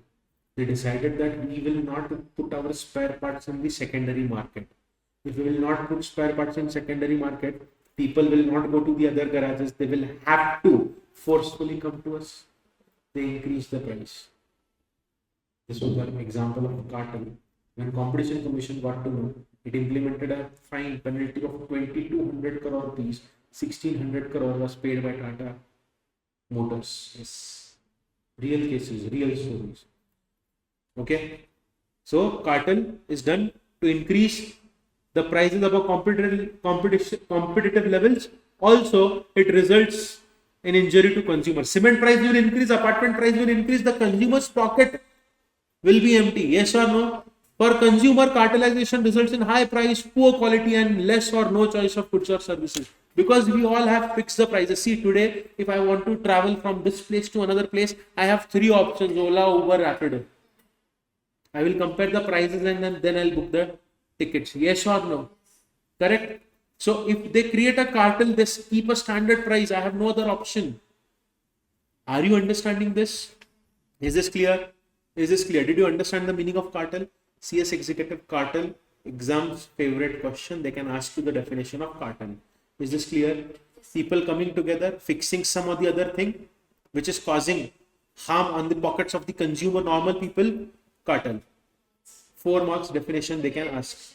Sorry, direct question will be asked. In this chapter, practical questions are very rarely asked. Mostly direct questions are asked. Is this clear? Yes. Is this clear? Now, conditions that are conducive to cartelization. High concentration, few competitors, high entry and exit barriers, homogeneity of products, similar production cost, excess capacity, high dependency of consumer on product, history of pollution. So everyone, what is this? Conditions that are conducive to cartelization are high concentration, which means very less competitors are there, so we can create a cartel. High entry and exit barriers are there.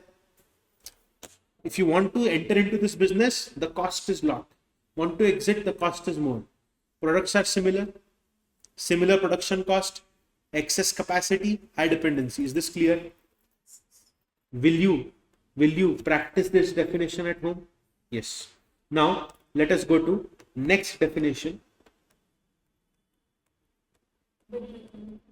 Sorry? Bid rigging. It is a topic, right? Bid rigging is a topic. It is not a definition. Definition थोड़ी है. They have given that definition. Topic is given नीचे. वो bid rigging बताता हूँ मैं. Bid को rig कैसे करते हैं वो बताता हूँ मैं आपको. ठीक है? Now, first things first. There are certain agreements that are prohibited. Everyone, if any agreement which creates AAEC, what does it create? AAEC. What is AAEC? Appreciable adverse effect on competition. If any agreement creates AAEC, it will not be allowed, it will be prohibited. Always remember, everyone, vertical and horizontal agreements are there. How many agreements are there? Vertical and horizontal agreements are there.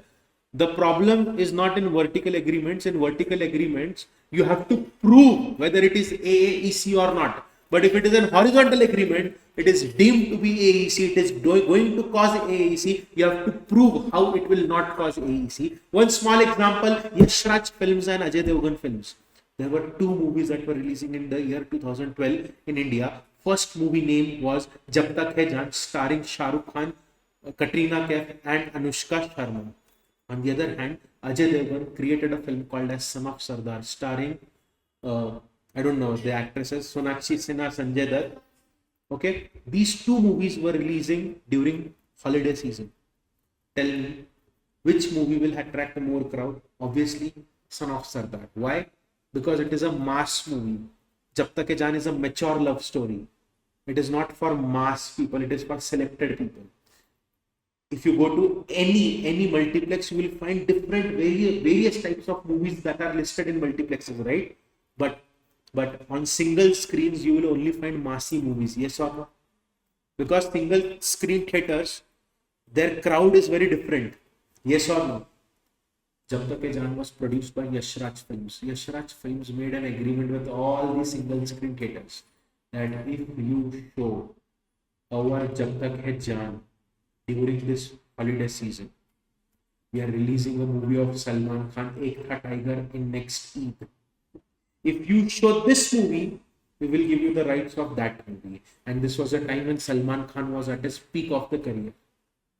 The theaters got scared. They wanted to make more money. So even if they knew that Jab Tak Hai Jaan will not attract single screen audience, they took the screening of Jab Tak Hai Jaan, because of which Ajay Devgan films got lesser screens in theater. Ajay Devgan films went to Competition Commission of India and said, Mr. Competition Commission of India, Yash Raj Films is abusing the dominant position. It has caused AAEC. Competition Commission of India said, kindly prove how it has caused AAEC. Ajay Devgan Films could not prove it. Jab Tak Hai Jaan, Yash Raj Film Studios won the case. Is this clear? So how many types of agreements are there? Vertical and horizontal. When is it deemed to be AAEC? Horizontal deemed to be AEC. Right on top margin, horizontal agreements are deemed to cause AAEC. Right on top margin, horizontal agreements are deemed to cause AAEC. Horizontal agreements are deemed to cause AAEC. Is this clear? It was vertical. Theater, film producer is going to theater on it. And he's saying that if you distribute my film, I'll give you the next film. It was not horizontal, it was vertical. Is this clear? Yes. What did you write on top margin? Are deemed to cause AAEC. Correct? Correct? Yes. Now, section 3 deals with anti-competitive agreements. So, it says that no person can enter into any agreement which is anti-competitive. Is this clear? Is this clear? You cannot enter into any agreement which is going to cause an appreciable adverse effect on competition. It is going to cause appreciable adverse effect on competition. Is this clear? Is this clear? Doubt, question, query. Everyone focus on screen. So in cartel also, same level of people are sitting together, right? That is the reason why it is going to cause AAEC. When 15 cement companies came together and created ACC cement, they had to take permission from CCI. Is this clear? When all the car manufacturers came together, they were trying to create problems for local garage owners, same level people. It was not a straight chain, it was a same line. Vertical, yes. Two different businesses will come in horizontal line. Yes, they will come into horizontal line. Is this clear? So I'll give you one last example so that you understand this concept very easily. Do you know PVR theaters? PVR theaters? In India, how many multiplexes do we have? 3. Only 3. A country of 140 crores. Only 3 big multiplex chains are there across the country. Inox, PVR and Cinepolis. That's it. This is the time when PVR and Inox were not merged. Do you know that PVR and Inox have merged together? They also took permission from CCI. Do you know this? Now do you know this? Yeah. Inox and PVR are now merged. They are one company. But they are running different operations. The money is consolidated at one group only. But when they were different, PVR acquired a theatre chain in Noida. Because of which Inox and Cinepolis went to Competition Commission of India that he will gain unfair advantage over us. He's acquiring a theatre chain. He will get a setup business and we do not have that much capacity as of now. It will create anti-competitive environment. CCI told PVR that if you promise for 2 years, if you do not start any theatre across the country, we will allow you to buy this thing. If you do not promise, we will not allow you to buy this because we want fair playing field for everyone. Is this clear to you all? You can search on Google. Recently, I think after COVID only, PVR and Inox got merged. They are listed on stock exchange. Is this clear? Now, let us focus on section 3, subsection 3. Section 3, subsection 3 talks about horizontal agreement. Right there, horizontal agreement. Right there, horizontal agreement. Any agreement entered between enterprises or associations of enterprises or between any person and enterprise, including cartels, or incidental, engaged in incidental or similar trade or goods, trade of goods or provision of services which directly, indirectly determine purchase or sale price, limits controls production, limits production, supply, market, technical development, services, it will be presumed to have AAEC. We have just written the same thing. If it is going to, if any vertical agreement, horizontal agreement is going to limit, control, production, supply, market, technical development, investment or provision, or if any horizontal agreement shares the market or source of production or provision of services by way of allocation of geographical area or market. What is the meaning of this? You sell your goods over here, I will not bring my goods over there. Let us kill all the local players, small players. I will create my dominance in this area, you create a dominance in that area, will not compete with each other. You are a big player, I am a big player. Let us not compete with each other. Let us not let small players come up.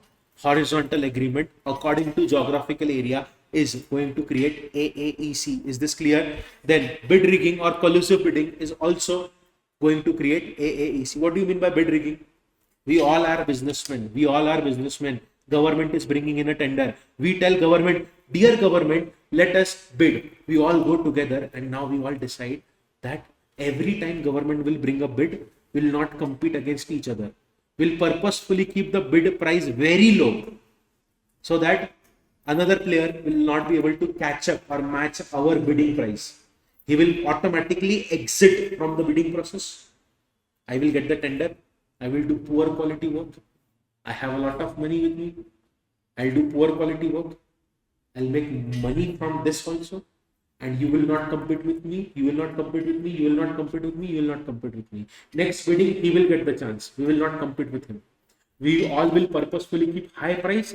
The government, see, in bidding, the bid is gone to the person who keeps the lowest price.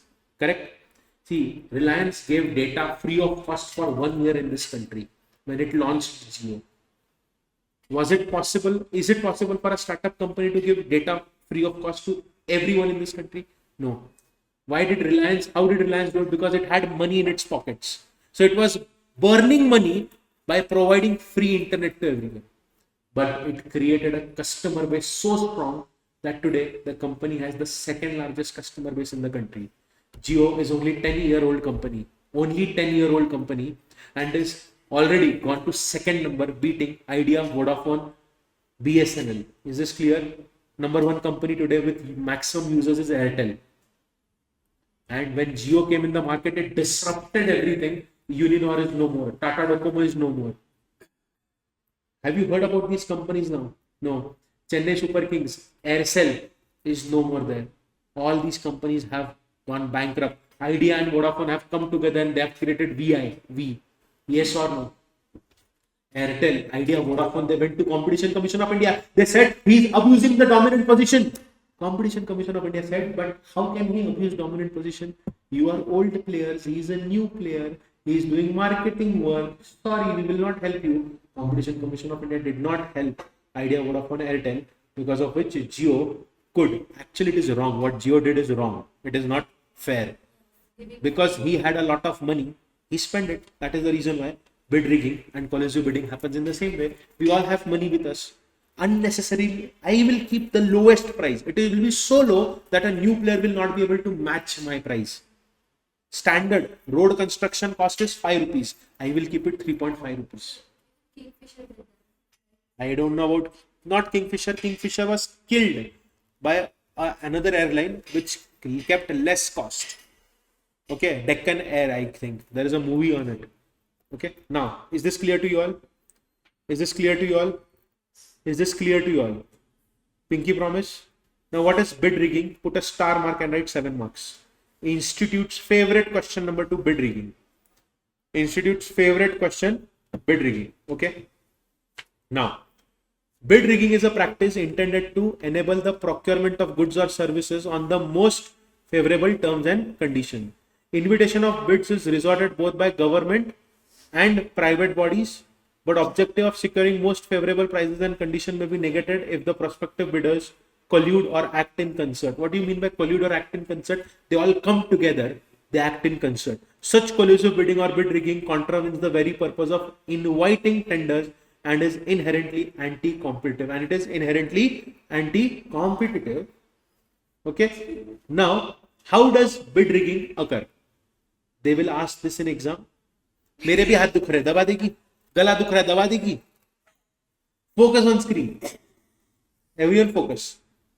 How do you conduct bid rigging? Number 1, we will submit identical bids. We will submit identical bids so that any one of us wins, but will not let other people win. Number 2, we will decide who will submit the lowest bid.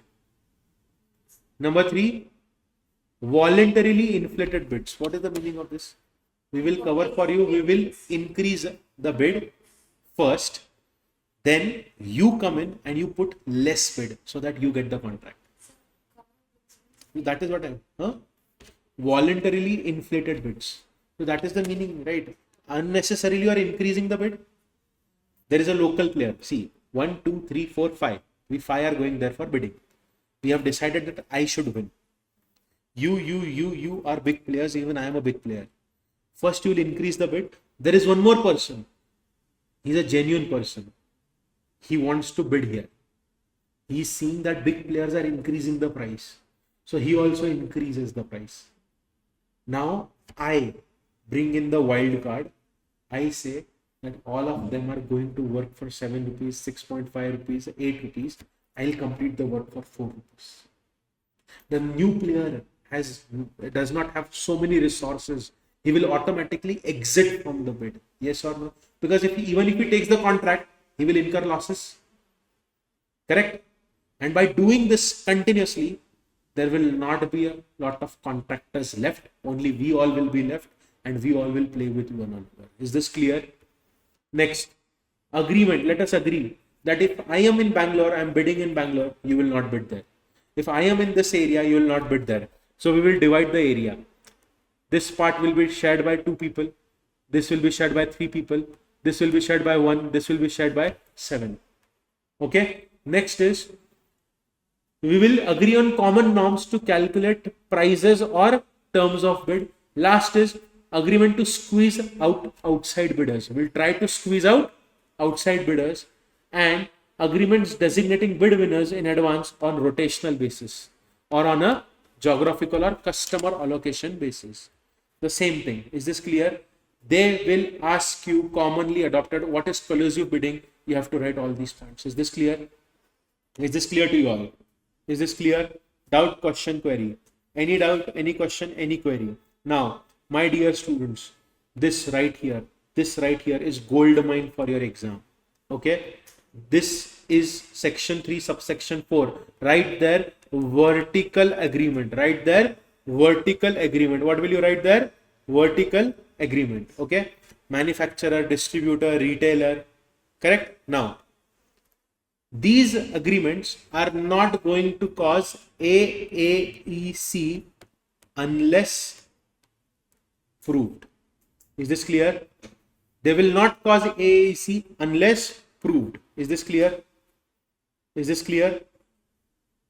Okay. Now, what is AAEC? See, focus here. Tie-in arrangement. Can you explain me what is tie-in arrangement?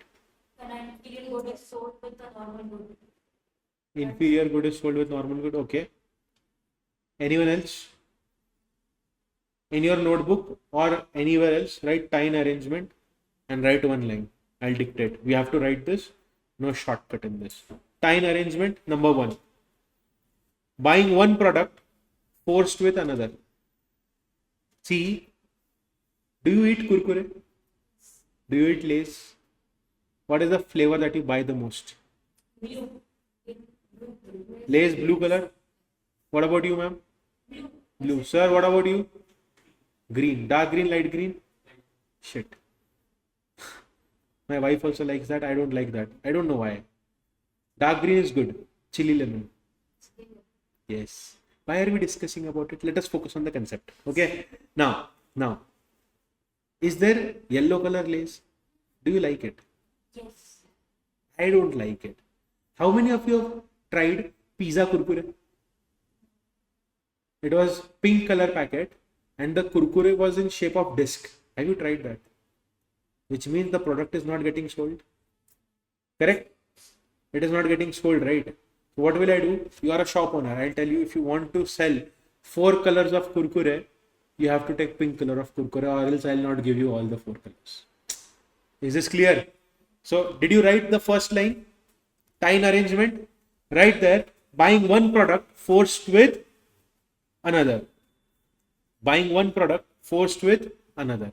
See, if you prove that it is causing AAC, then it is void. If you cannot prove, then the contract is completely valid. Is this clear? Is this clear? Next, exclusive dealing agreement. What do you mean by exclusive dealing agreement? Yes, what do you mean by exclusive dealing agreement? Everyone, you are a shop owner. I am a manufacturer.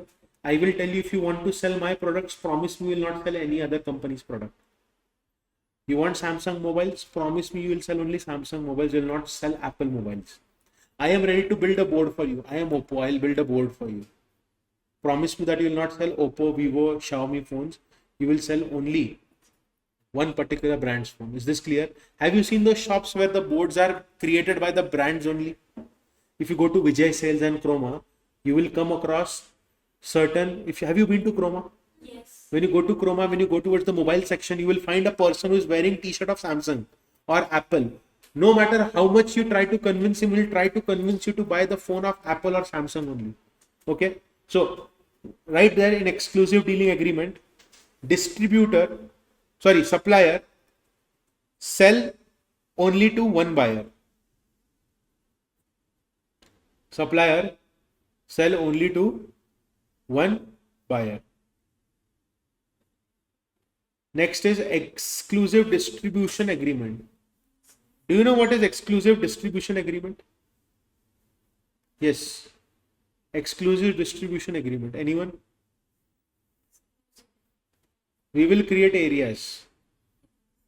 Okay. Right there.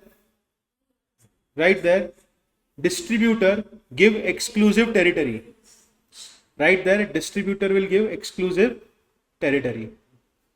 Right there, distributor will give exclusive territory. Is this clear? They will decide among themselves that you will sell and buy prices only in this market, not from this market. Is this clear? Is this clear to you all? Yes. Includes any agreement to limit, restrict or withhold the output or supply of goods or services or allocate any area or market for disposal or sale of goods. Let us say these are 4 areas of Bangalore: Jayanagar, Koramangala, another area, MG Road and Malleshwaram. Okay. You will sell goods no matter what in this area only. You cannot come and sell the goods here. Okay. Are you understanding? See, I am a manufacturer. I will sell the goods to retailer.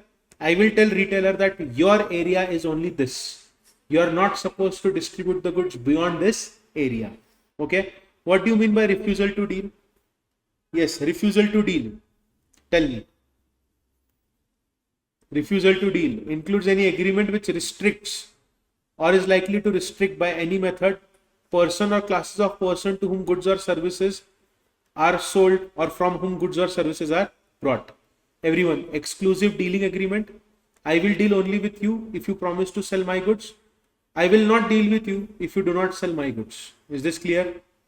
Next is resale price maintenance. What is the meaning of resale price maintenance? Resale price maintenance. You can search on Google, my dear girls and boys. Maruti Suzuki. The dealers of Maruti Suzuki went to CCI.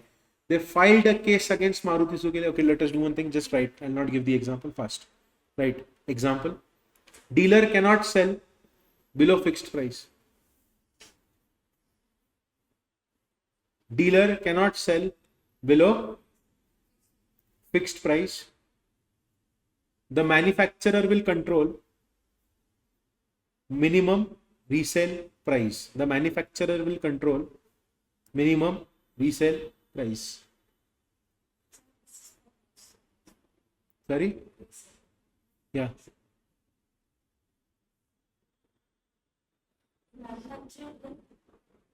Manufacturer will control minimum resale price. Manufacturer will control minimum resale price. Okay. Done. Please search the case of Maruti Suzuki. You'll understand it is very interesting. Now, section 3 will not restrict the following. Write down. So write down. Exception under section 3, subsection 5. Reasonable protection of intellectual property is allowed. Reasonable protection of intellectual property is allowed. Is this clear? Is this clear? So, you can get protection under Copyright Act, Patent Act, Trademark Act, Geographical Indication, etc. Is this clear? Just write, put a star mark and write one point. Export agreements are also exempt from certain cases. Export agreements are also exempt from certain cases.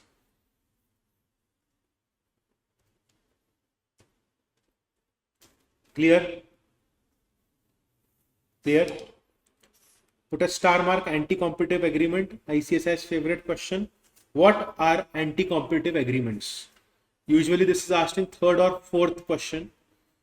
Anti-competitive agreement means an agreement which has AAEC. AAEC. And they are not limited to the following, which means these are anti-competitive agreement. Other than this also there can be other anti-competitive agreements, like number one, let us limit production and supply of goods. Let us allocate markets to one another. Let us fix the price so that we will not compete with one another. Bid rigging or collusive rigging. Tie-in arrangement, conditional purchase or sale. You have to purchase this, then only I will give these goods to you, or else I'll not give these goods to you. But then you have to prove over here how it is causing AEC, because this is an example of vertical agreement. Okay, exclusive supply distribution agreement, again vertical. Resale price maintenance, again vertical. And refusal to deal, again vertical. Is this clear? Is this clear? Anti-competitive agreement. This chapter is actually very easy. Okay, and also before I forget, note it down. For Competition Commission of India, refer previous year question answers. Instead of reading CCI from module, refer previous year's question and answers. Is this clear? Now, put a star mark again over here. Prohibition of abuse of dominant position. What do you mean by abuse of dominant position? No, dominant position means I am market king, king of the market. I am here from a very long time. So what I can do is, I don't want new players to enter in the market. I'll keep price in such a way that if a new player comes into picture, for him, survival will become very tough. Let me give you an example. When Jio came in, it disrupted the recharge system. If I don't think so, you will remember this, but when I was in college, SMS pack 58 rupees per month. Mobile balance recharge 1 paisa per minute, 1 paisa or 10 paisa per minute call. For SMS, after 100 SMS, 1 rupee charge per SMS. Internet pack 195 rupees recharge for 1 GB for 1 month. You get 1 GB for 1 entire month. So we used to spend 195 rupees. And see, at that time, there was no Instagram. Instagram was very basic. No reels were there. Also, WhatsApp, no videos and photos were there. So it was very basic, right? So the data that we consumed was very less. YouTube was also very new. Do you know that YouTube was founded in 2006-7? It is not that old. Okay. Movie trailers started becoming famous after 2011-12. Okay. All the promotion used to come on television. Now they have started launching trailers on YouTube and all premieres are set, right? Now, listen carefully. When Jio came in, he gave internet and calls and SMS free of cost. And these players were charging so much, Jio was giving everything free of cost.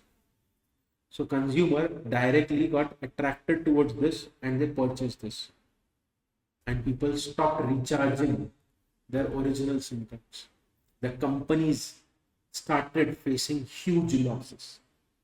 When Jio launched a very minimum price. Do you know the recharge of Jio in 2017? 190 rupees, 1.5 GB data per day for 28 days. Now it is 3 times they have increased. Why? Because there is no other competition. If even one single company now falls from this market, in India, the recharge prices can go up to 600-700 rupees per month because consumers have no other option. Are you understanding? If I'm at top level, I don't mind losing money for 1 year, but I'll make sure that others don't come in the same competition, same business. Are you understanding this? Are you understanding this? This is extremely important from the point of view of examination. There shall be no enterprise or group can abuse the dominant position. You are at top. See, before Competition Act, what was the law? Before Competition Act, what was the law in our country? It was MRTP, Monopoly Restrictive Trade Practices Act. We replaced MRTP with Competition Act.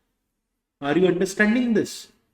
This is given in introduction of this chapter. MRTP was abolished and we brought in liberal schemes because in 1991 we did LPG, liberalization, privatization, globalization. MRTP was old school. Now Competition Act says monopolies can be created if they are not abusing dominant position. You are a big player, you want to create your monopoly, very good. Startups will come, they will also try to create monopoly. They'll try to compete with you. So, no enterprise or group will abuse the dominant position. Section 4, subsection 2 states that there shall be an abuse of dominant position if any enterprise is directly or indirectly imposing unfair or discriminatory condition in purchase of goods or price in purchase or sale of goods or service. So how do you understand that the organization is abusing the dominant position? You are abusing dominant position if you are directly, indirectly imposing unfair or discriminatory condition in purchasing or price in purchase or sale. Because there is no other competition, you are telling people that you want to buy this, the wire will be bought from us only, no one else. We will only manufacture. Do you know what had happened recently? The consumer court in America told Apple that you cannot force people to buy chargers. You have to make universal chargers so that consumers are not unnecessarily burdened. Are you understanding? Okay, next. If you are imposing unfair or discriminatory condition in purchase or price, or you are limiting or restricting unnecessarily the production of goods or technical or scientific development purposefully, which is against the interest of consumers, then you are abusing dominant position. If you write this answer, examiner will be very happy. You can get 4 out of 4 marks. Trust me when I say this. What is abuse of dominant position? Section 4 subsection 1 says no abuse of dominant position. Section 4 subsection 2 says what is abuse of dominant position? If an enterprise is directly, indirectly doing unfair or discriminatory condition in purchase or price in purchase or sale, it is abuse of dominant position. Or if any enterprise is limiting or restricting production of goods or technical or scientific development which is against the interest of consumer, it is abuse of dominant position. If the enterprise is indulging in practice resulting in denial of market access, we will not let other players come in the market. It is also abuse of dominant position. Everyone, you know what Boat did? Boat. It saw an opportunity. Indian earphone market was of 2 types. Expensive, pretty cheap. Nothing in between. He set that standard. Now there are so many companies that are selling their goods and services in this middle part, because of which big players had to shut down their businesses. Now you cannot find Sony earphones. Sony has stopped manufacturing. And what does Boat do? It imports earphones from China, puts its label and sells it to you. Download the app called as Alibaba app. You will find the same Boat headphone, Bluetooth headphone, which you purchase for 1,000 rupees for near 25 to 30 rupees. Per piece 30 rupees. No, you can open. No, it is there. You can download it. Okay. Next, makes any conclusion of contract subject to acceptance by other parties of supplementary obligations which by their nature according to commercial usage have no connection with the subject of contract or uses dominant position in one relevant market to protect other relevant market. I am using my dominant position in market A so that I can protect myself in market B. Is this clear? Is this clear? Now, what is dominant position? They have explained the term dominant position. It is operating independently of competitive forces and or affect its competitors or consumers in relevant market in its favor. This is dominant position. Okay.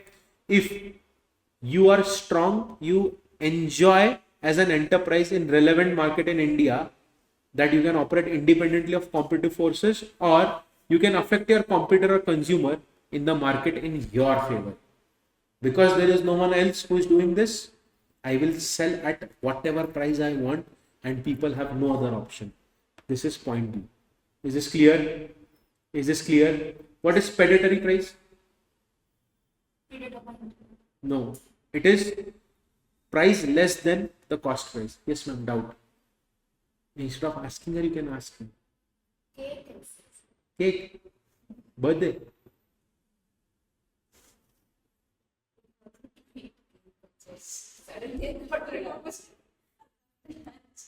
Focus again. Who is in dominant position? What is the meaning of dominant position? Everyone focus. Everyone focus. I am in dominant position if the competition is not affecting me. I am in dominating position if I affect my competitor consumer in my favor. Okay. Predatory pricing means selling goods or services at a price which is below the cost. When I sell goods at price below the cost price, my competitors will never be able to match the scale. They will automatically exit from the market. And then once they exit completely, once I have destroyed them completely, I will increase the price. Because now consumers don't have any other option. Is this clear? Is this clear? Is this clear? What do you mean by group? Means two or more enterprises in a position exercise 26% of voting rights in other enterprise. If I exercise 26% or more voting power in your enterprise, then we are group. Have you studied securities law? Creeping acquisition of shares? Yes. Have you also studied company law? 20% or more will become associate companies. So over here they are saying if you exercise 26% or more in other company, you are a group. Next, if you appoint more than 50% of directors in other enterprise, you are a group company. Also, you have studied subsidiary and holding company definition. What is the definition of holding company? Holding company means a company which has subsidiary companies. But what is a subsidiary company? Subsidiary company, you have studied in CSET. Subsidiary company means a company in which holding company has control over power, composition of board of directors, or controls more than one half of voting power. Same thing has been written. Is this clear? If I am controlling the management of your enterprise, we are a group company. Or if I am deciding more than 50% of directors are decided by me, who will become the director, we are a group company. Is this clear? 26% or 50% or more directors or management is in my hands, we are a group company. Is this clear? Put a star mark over here. They can ask this in exam. Is this clear? So what is abuse of dominant position? Abuse of dominant position includes unfair conditions or price, predatory pricing, limiting production, market or technical development, creating barriers to entry. No other new player can enter in the market, dissimilar condition to similar transactions, denying market access, and using dominant position in one market to gain advantage in another market. I have successfully created a very strong vertical in one state. Now I am using that money, that leverage to dominate other state. Is this clear? Is this clear to you all? Doubt, question, query. No doubt, no question, no query. Now, one of the most important areas of your syllabus is combination. See, as a thumb rule, combinations are not allowed. As a thumb rule, combinations are not allowed. But if you want to enter into any combination, you need to take permission from CCI. This is one line summary. Okay. See, if one enterprise is acquiring other enterprise by way of merger or amalgamation, then you need to take permission from CCI. See, any acquisition where parties to acquisition being acquirer and the enterprise whose control shares voting have been acquired or being acquired jointly have either in India asset worth rupees more than 1000 crore or turnover more than 3000 crore, or in India or outside India in aggregate the assets of value of more than 500 million US dollars, including at least rupees 500 crores in India, or a turnover of more than 1500 million American dollars in India. What is the meaning of this? Everyone fast. What is the meaning of this? Look at this table. Look at this table. Everyone look at this table. Enterprise level. Thresholds for filing notice. India. Assets are less than 2500 crore or turnover is less than 7,500 crore in India or outside India. What is the meaning of this? What is the meaning of this? Overseas, our total net worth is $1.25 billion. And in India, we are making how much assets do we have? Less than 1250 crores. Turnover overseas is $3.75 billion. With in India, how much do we have? 3750 INR crore in India. It is enterprise level or group level. If one group company is acquiring another group company in India, 10,000 crore assets or turnover 30,000 crore, and in India or outside India 5 billion, 1250, 15 billion, 3750. Let us understand this one by one. Okay, how many of you know all of these things? Fast, tell me fast. How many of you have studied this? They have asked questions on combination in your examination a lot of times. That's it. What about the limits? You've studied the limits. You know the limits. Do you want me to explain this then? Just okay. What is the meaning of combination? When big fish acquires small fish. See, two normal people acquiring each other is not a problem. But when big fish starts acquiring small fishes, it can become a problem. Why? Because there will not be any small fish left in the market. Then consumers will have to buy goods from the shark himself, not from the small fish. Yes or no? Yes or no? So everyone, see, look at here, look here. A, small b, small a, small b, okay? Small c, d, e. Then they have explained the same thing with the point of view of amendment in the amounts over here. Is this clear? Now let us focus one by one on point A. If I'll draw diagrams for you all so that you understand everything in proper way. I have acquired. The acquirer and the enterprise whose control, shares, voting rights or assets have been acquired or are being acquired jointly have either in India the assets of value more than how much? Or turnover more than 3,000 crore, or B, in India or outside India they have given the same limits. The group to which the enterprise whose control, shares, assets or voting rights have been acquired or are being acquired would belong after acquisition jointly or would jointly have in India the assets of more than 4,000 crore or turnover more than 12,000 crore rupees. So what is the meaning of this? They are trying to tell you that if you are acquiring someone whose assets are more than 1,000 crore, which means it is also small, it is also a good company, and its turnover is 3,000 crore, and once you acquire them, the total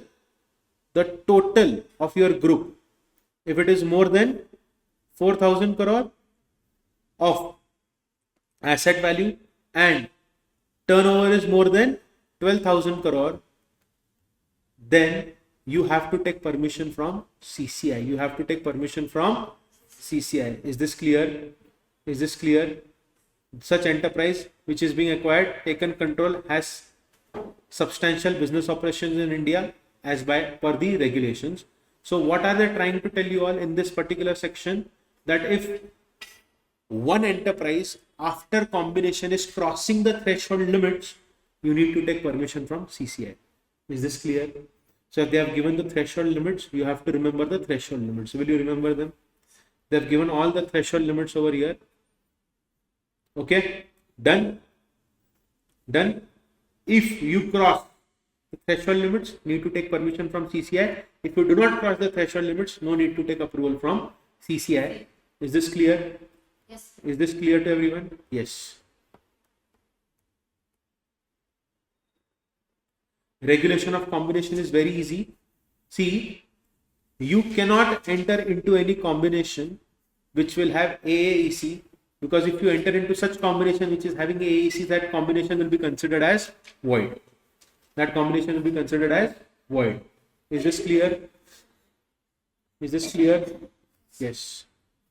So now Competition Commission of India, for this from here onwards, solve all the questions in scanner. That's it. Don't waste your time in all of these things. This is pure theory, but yes, you have to read it once. Have you read it once? Competition Commission of India. See, they have given composition of CCI, who sits in CCI, who creates CCI. Sorry? From competition. This entire thing is about Competition Commission of India, everyone. Okay? You have to understand that you have to read it once, because they have given a lot of case laws which were not given previously. Okay? And for understanding this, I will create a skeletal structure for you immediately. See, Competition Commission of India, the main duty is to serve the people. People should not suffer because of AAEC. Common people should not suffer because of AAEC. Number one. Number two, other businesses should not suffer because of AAEC. This is the main objective. Now see, government said that we will create a body. We will create a body which will be independent, and if there are some mergers or acquisitions happening, if they are crossing certain limits, they need to take approval of CCI. Are you understanding? If there is any unfair trade practice which is happening, you can go and file complaint to CCI. I will give you a small example. Swiggy and Zomato, they started their own cloud kitchens. And you know what they did? They promoted their cloud kitchens on top, kept other cloud kitchens on the bottom, kept their prices very less, increased their ratings, because of which the other people were not able to sell their products on Swiggy and Zomato. You can search on Google, CCI giving orders to Swiggy and Zomato. There are so many cases. So CCI is like a watchdog for anti-competitive practices in India. Did I not tell you that 15 companies, 13 to 15 companies, they came together and formed ACC? The full form of ACC is not what you think. It is Association of Cement Companies. They came together, they created an association. Now 15 companies coming together, all around horizontal level, it will scare people, right? Correct? Because what if they increase the price? Are you understanding? That is the reason why they had to take permission from CCI. Now currently ACC is, I think, acquired by Adani Group. Okay, small companies, they merged together and they created ACC. PVR Inox, when they were merging together, went to Competition Commission of India. When Reliance took over Big Bazaar, Future Group, it went to Competition Commission of India. Are you all understanding this? I hope all of this is crystal clear to you all. No doubt, no question, no query. Please, and they have given duties of Director General, who will sit where, who is appointed. So this will become very easy for you to understand. Okay? And penalties and contraventions. Is this clear? And also put a star mark on competition advocacy. CS Executive exam question in 2023 and 2022. They had asked what is competition advocacy, section number 49. Okay? Section number 49, competition advocacy. Students, you have my number. Appeal to Supreme Court, everything. Read everything thoroughly. You come across any doubt, I am one text away. I'll help you with all the doubts that you have. Also, start solving question and answers, because the time is less. The more you practice, the better command you have. Start solving from the last attempt paper and then go backwards. Is this clear? Also, if you all have seen the module, in your module they have given a question paper at the end. Do you know that? They have given a question paper at the end. So this will help you understand what type of questions are asked from which topics. See, did I not tell you that you have to read all of these things? In consumer code, there are 3 codes: district level, state level, national level. So how do you file complaint at district level? Okay. But there is a process, right? So see, such questions are asked for 2 marks. Okay. Then they have asked 5 questions. Look at this question. What are anti-competitive practices under Competition Act? State the factors which are taken into account by Competition Commission of India whether anti-competitive practices of an enterprise would have effect or is likely to have AAEC. We have written those points. This is asked for 5 marks. Is this clear? Is this clear to you all? This is ODI question. So see, I'm telling you all, everything is there here only. Nothing will be asked from out of the syllabus. If you are scared about FTP, solve scanner for FTP. For FDI, solve scanner. If you feel that you have no time, solve for, they have given limits for insurance sector, defense sector. Yes or no?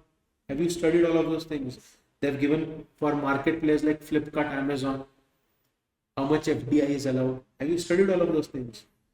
So for these things also, solve scanner first and then go to the module. Small topics that we studied yesterday. Read the theory, complete the theoretical part, then and only then start with question and answers. If you balance everything, trust me, I promise you, you can score easily 65 to 60 marks in your CS Executive ECIPL. Okay, but you need to start studying. Don't wait for marathons to get over, so then only will start studying, and start writing. Reading law will not help. Reading law is of no use. Zero input will be there, zero output will be there. You will read, your mind is somewhere else, is just looking at alphabets, it is of no use. My humble request is to you all, write and make notes. Even if you scribble for yourself, do that. Your brain and hands have a coordination. Even if you scribble something, like I'm saying, for combination, it is 2 crore, and for this, the threshold limit is 5 crore. I am writing something, my hand and my brain knows that I have written certain figures. It will help you in examination. The paper is actually easy. If you want to score good marks in part B, students are scared of tax and securities law because capital market security law is complicated, especially part B. For a lot of students, part B is very complicated. Correct? And for a lot of students, the practical area of capital market security law, NAV questions. Have you solved those NAV questions? Have you practiced those questions? Only one. If you solve all the questions from scanner, I promise you the same questions are asked in exam. I can show you hundreds of messages of students who have told me that the same questions have been asked in examination. Is this clear? Taxation is so vast. Your syllabus is more vast than CA syllabus. Do you know this? A lot of unnecessary things are given to you all in your curriculum. But because it is given, we have to study. Tax also gets a bit tricky. This is the only subject where you can pull in marks. Your target is very simple. You need to score 150 students. You need to score 150, that's it. 3 subjects, 150 marks. Plan in that way that if I target in ECIPL 60 to 65 marks, I am scoring almost half of my target. Almost half. And if I score 60 marks over here, 60 to 65 marks over here, if I get 50 in one and 40 in one, I can pass. ECIPL number 1. Number 2, if you are good with CMSL, and if you are scared of tax, 40. Or you can reshuffle it according to your liking, but you can score this much over here. Okay? Please take things seriously. How many days are left? Only 16 days are left for the exams to start. I'll tell you one thing. I swear on this, I swear on my father, I don't bluff. Trust me when I say this, even if you are at 0 today, you plan properly, you study properly, you can score exemptions in all the subjects. It is possible. The problem with you all is that you have a very small span of attention and you get distracted very easily. Stop group studies now. Start self-study, sit alone at your house, hostel, join some library, sit alone somewhere in your class. Don't tell your friends, study independently. Is this clear? Is this clear to you all? This will help you even if you are at 0th stage today in your module 2, you will pass with good marks. I promise you. And this is my 10 years experience which is speaking. Kshitij Kulkarni, brilliant student, outstanding boy, sharp mind, failed 7 times in CS Executive. 7 times. I never expected that he would fail. Shrinidhi, slow, scared. Tanuja Chordia, scared. She is in CS professional right now. She has cleared CS professional. She is a CS at the age of 23. Tanuja. I'm not bluffing. You can search. I'll give you their numbers. You can have a word with them. For how many hours we all used to sit every day for solving question and answers. Okay. So please solve all of these things. These students have cleared their executive in first or second attempt with good marks in all the subjects. I will give you my phone. You type CS Executive and search the students and their messages. You will find all the messages telling that, sir, these tricks have helped us. You have cleared the exam. The credit does not go to me. The credit goes to a normal structure and pattern which we have forgotten. Be consistent even if it is 2 hours. Sitting 11 hours for studying and not getting any output is of no use for you. I hope this is clear to you. So please do that for yourself, not for your parents, not for your grandparents, not for your girlfriend, not for your boyfriend, not for anyone. You are studying for yourself. You want to score good marks for yourself, full stop. Okay. Now let us go to Copyright Act. Okay. Copyright is pending. We'll go to copyright first. Copyright is only pending, right? In part B. Rest you have completed everything. Can I take the class till 5 o'clock? Yes.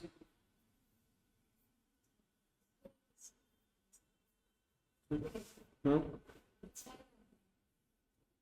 I didn't get your point. So, but do you know the difference? See, I'll tell you what is important in copyright. Section 14. This entire table is very important. Correct? They can ask individual questions or practical questions from section number 14. Okay? Then,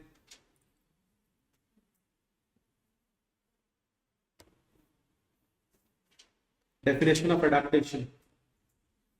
Definition of adaptation.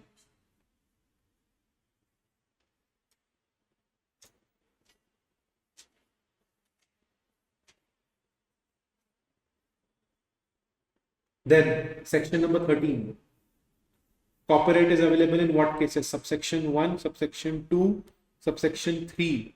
Okay. You might have studied about computer softwares. They were introduced later on. So all of those things were inculcated into the definitions of copyright. Okay. Cinematographic film and everything. Please, section 14 is of utmost importance. Okay. Then, section 22 to 29, term of copyright. Okay. So for example, if you have published a literary, dramatic, musical or artistic work, it will be lifetime of author until 60 years from the beginning of calendar year following which the author dies. So if I have created any of these works throughout my life, I have the right over it, and after my death, 1 year after my death, 60 years, the right will vest in my family's name only. Next, anonymous or pseudonymous work. Same thing, 60 years, and from when it is published. Is this clear? Then, what do you mean by posthumous work? When a person dies after death. Okay. So the same as 60 years. Cinematographic films, sound recordings, all of these things are important. Okay. Assignment of copyright, 3-mark question can be asked in exam.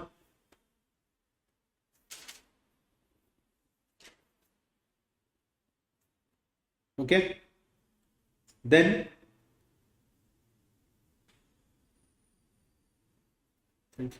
compulsory license, section number 31, section number 31A, 31D, 32B. Okay. They can ask a direct question in this, but if you just read it once, it is more than enough. If at all you come across any question in scanner or cracker, solve that question for copyright society. Okay, you can write there in your module itself. Read, scanner, cracker. Okay. Now, this is important. Broadcast reproduction right. Section number 37. Section number 38, performers right. Section 38A, exclusive right of performer. Okay. And 38B, moral right of performer.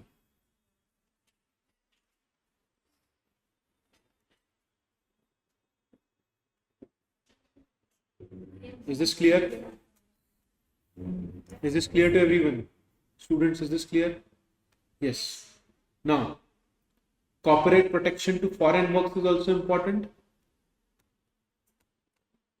Registration of copyright, you can do it on your own. The basic area, registration part, theoretical part. Infringement of copyright is again important. Put a star mark over there. Infringement of copyright. Okay. Certain acts, put a 5-star over here, which will not be considered as infringement of copyright if I use it for education purpose, private or personal use, criticism or review. It is not infringement of copyright. Okay, these points are very important. They can ask a practical question also in this area. Okay, do you want me to explain these points? No, 7 Yes, 7 points are enough. Now, remedies, protection of rights of management, information, offenses and penalties. Yes. So please, the main points, I'll explain certain points to you, or is it okay? Pinky promise. So should I go with ODI? Yes. ODI, overseas direct investment. Okay, wait.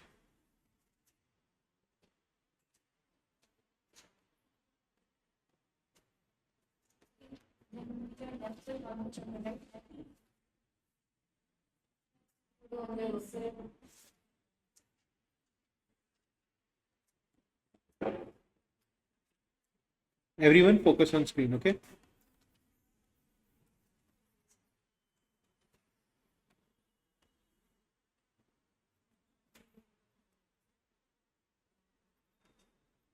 Everyone focus on screen. ODI. Everyone focus on screen. ODI. Indian company is making investment in JV or wholly owned subsidiary which is overseas. Okay. Okay. Now it develops overseas economic and business relations. This is called as overseas direct investment. Simple meaning of the entire chapter in one diagram. What is the meaning of overseas direct investment? Indian company is investing overseas in its own joint venture or wholly owned subsidiary. What is the benefit of it? Overseas acquisition is a part, it can become a part of it. If I'm investing in my own joint venture or wholly owned subsidiary, I am developing economic and business relation with other country as well. For example, Aditya Birla Group is famous for manufacturing cloth and cement in our country. Pantaloons is a subsidiary of Aditya Birla Group. Do you know that? Pantaloons. Do you know Pantaloons? It is owned by Aditya Birla Group. Okay. Ajio is owned by Reliance. Okay. If you don't know all of these things, research. Go on Wikipedia, type the name of the company, go on Wikipedia, read the research thing. The oldest company of India is, which is the oldest company of India? Do you have any idea? This company owns one of the famous biscuit brands called as Britannia. Britannia was started by Britishers. This company. My name is Shubham Joshi. Why are you calling me Shubham Sharma? The name is, no, not ITC. The name is Wadia Group. Wadia Group. They were owners of Kings 11 Punjab. It is an almost 300-year-old company, almost 300-year-old company, Wadia Group. Okay, they are one of those founders of the vaccine which was given to us during COVID. Okay, Wadia Group is from Pune, for your kind information. Oldest company in the country. Then we have Tata's and Aditya Birla Group is on second number, I guess. Then we have Tata's and other companies. Okay. Now, did you understand what is the main crux of this chapter? Now, what is financial commitment? There is a term in this chapter called as financial commitment. Look at the screen, everyone. Indian party is directly investing in overseas joint venture or wholly owned subsidiary. How is it investing? By purchasing the equity shares or purchasing compulsory convertible preference shares, or we are giving loan to them, or we are giving guarantee, performance guarantee of 50%, corporate guarantee of 100%. Okay. Now, do you know the meaning of performance guarantee and corporate guarantee? No? Financial commitment, have you studied these terms? Okay, I'll have to take you to the module. See. Do you know bank guarantee and all of these things, or do I have to teach you from scratch? Okay, see, everyone focus. I'll explain all of these things to you in a very simple way. Focus on screen, okay? See, ICSI is Indian company. ICSI is Indian company. Okay, let us call it Reliance Industries Limited. It has purchased Hamleys. Do you know Hamleys? It is a toy, correct? It is 300-year-old company, 300-year-old company of Britain. It was purchased by Mukesh Ambani's Reliance. It is a subsidiary of Reliance. Hamleys stores you will find only in shopping malls or at airports, nowhere else. It is a premium brand of toys. It is a wholly owned subsidiary of Reliance. Now, Hamley, which is there in USA, is taking loan from Federal Bank. Okay? But the bank is telling them that I do not trust you. So Reliance is giving corporate guarantee that if Hamley, my subsidiary, is not paying the money, I will pay the money. Next example. So did you understand what is corporate guarantee? Indian companies overseas joint venture or wholly owned subsidiary is taking loan from the bank. Okay. The bank is telling that subsidiary company, I don't trust you. Indian company saying, okay, don't trust me, don't trust him.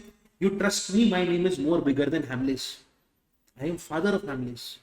I give guarantee to you. If he doesn't pay money to you, I will pay 100% money. Is this clear?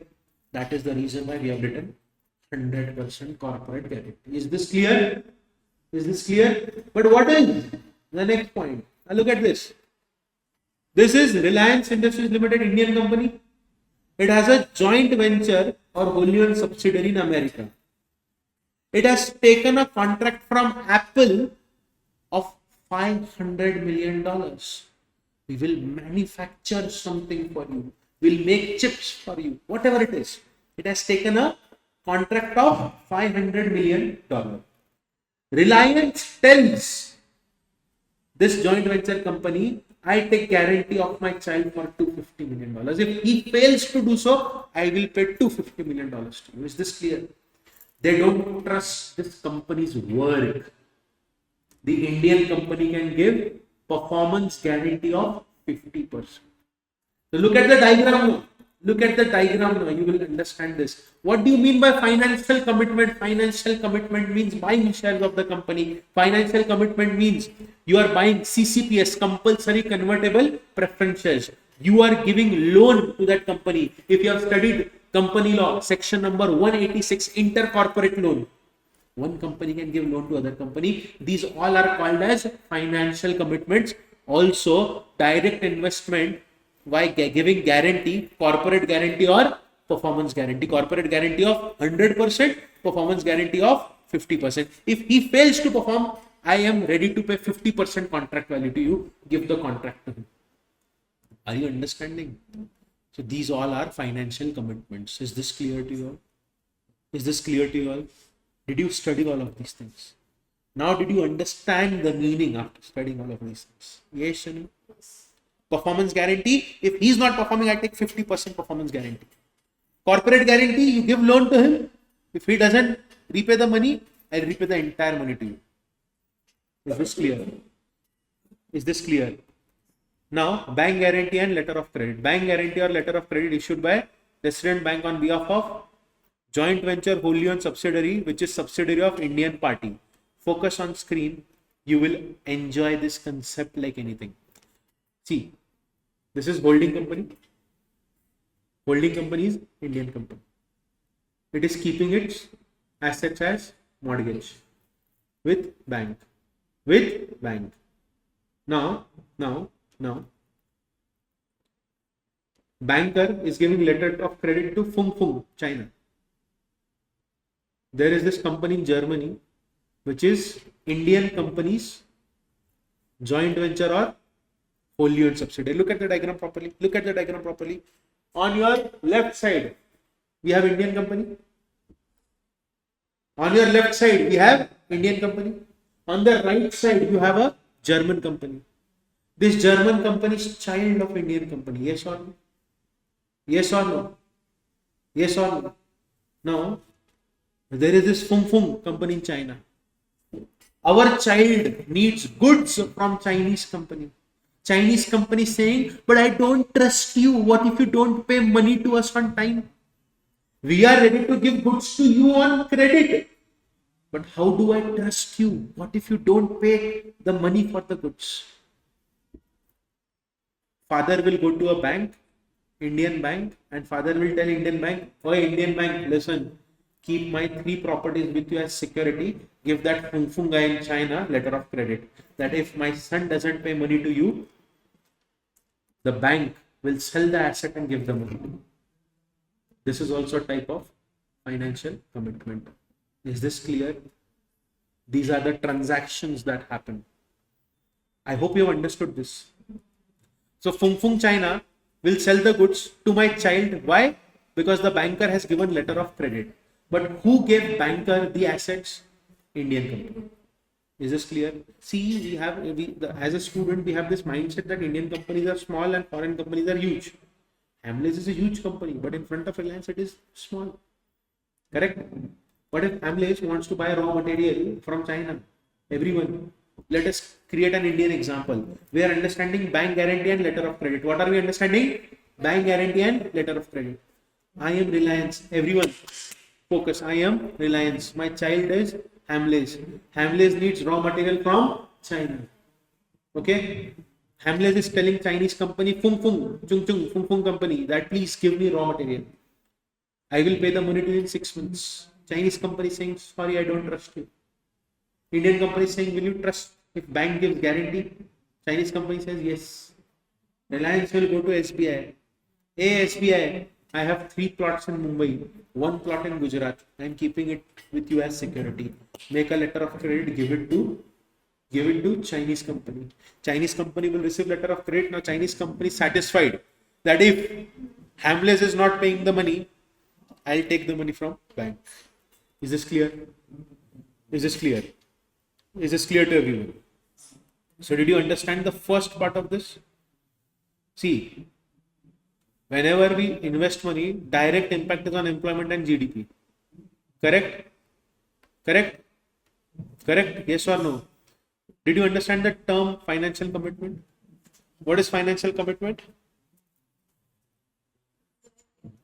We are directly investing overseas joint venture by way of equity, convertible preference shares, loan, performance guarantee or corporate guarantee.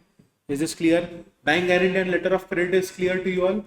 Now if you read this theory, you will understand the diagram. I mean, if you have understood the diagram, you will understand the theory. Bank guarantee, letter of credit means it is issued by resident bank, Indian bank, on behalf of joint venture or wholly owned subsidiary, which is subsidiary of Indian party. Hamleys Reliance. Easy? Easy? Pinky promise? Very good. पक्का समझा ना सबको? Now, what is direct investment outside India? Indian party is putting long-term interest in foreign entity via automatic route or approval route. So via automatic route or approval route, what do? We become subscriber to MOA, new companies incorporated, private placement or acquisition of existing shares through secondary market. Okay, private placement, and this means existing co-ownership. We are already owning the company, but over here we are creating a new company outside India. Okay, what are investment routes? Automatic and approval route. In automatic route, no RBI approval is required. Indian party will file form ODI with AD1, and in approval route, RBI approval, Indian party will file form ODI with authorized dealer, then it will forward it to RBI. Is this clear? These are basics, or I should say, I'll show you the module so that you understand what I'm exactly doing. What is the page number of this topic, ODI? 11.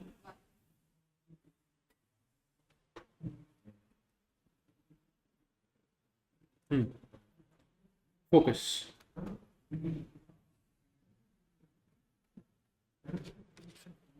Financial commitment.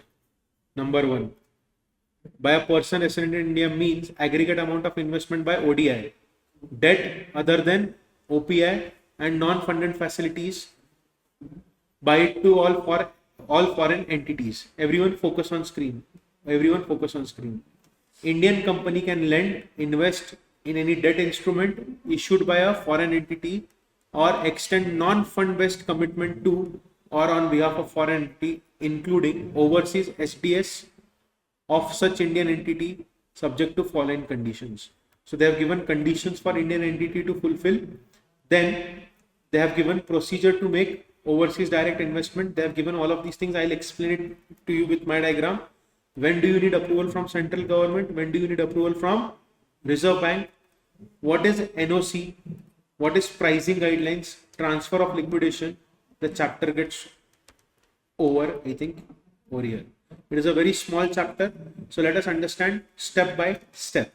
Okay. Number one. ODI means acquiring unlisted equity capital or shares of foreign entity, or buying 10% or more of paid up share capital of foreign entity, or investment with control where investment is less than 10% of paid up equity capital of a listed foreign entity. Is this clear? Now over here, the control, investment with control where investment is less than 10%. Over here, investment is 10% or more. Over here, I have control along with less than 10% of investment. Did you understand the 2 points?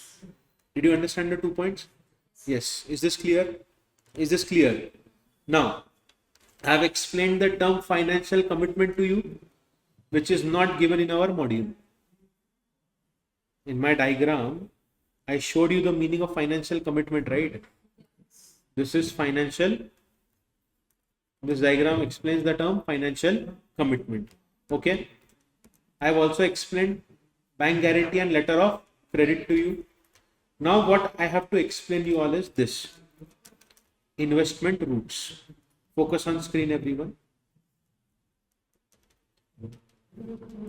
See, they have just given who can invest. Indian entity who is eligible to make ODI. Indian entity who has made ODI in foreign entity is eligible. An Indian entity which has acquired control in foreign entity before making financial commitment. They all can invest into foreign companies. Okay. Now, what is the meaning of overseas portfolio investment? See, means other than ODI. What is the meaning of overseas portfolio investment?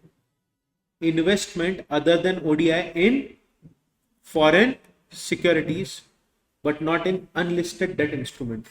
So what will you highlight for studying at home? Investment in foreign securities. Is this clear? is overseas portfolio investment. Is this clear? Is this clear? Yes. Overseas portfolio investment by a person resident in India in equity capital of listed entity, even after its delisting, shall continue to be treated as OPI. So if today I am investing money in a listed entity outside India, even if it is delisted, it will be treated as if it is OPI. Is this clear? They have given examples of debt instruments, and they are telling you if you want to make overseas portfolio investment, you cannot buy unlisted debt instrument. Right there, what is not OPI? What is not OPI? What is not OPI? If you buy unlisted bonds, debt instruments, it is not OPI. Okay? If you buy any security which is issued by a person resident in India who is not in an IFSC, or any derivative which is not permitted by Reserve Bank, or commodity including bullion depository receipt. Is this clear? Is this clear to you all? Now, permission for overseas investment and procedure for making overseas investment. Okay, if Indian person wants to make overseas direct investment, may make or transfer any investment or financial commitment outside India. How will he do this? General permission or automatic route? Look at my diagram. General permission or automatic route.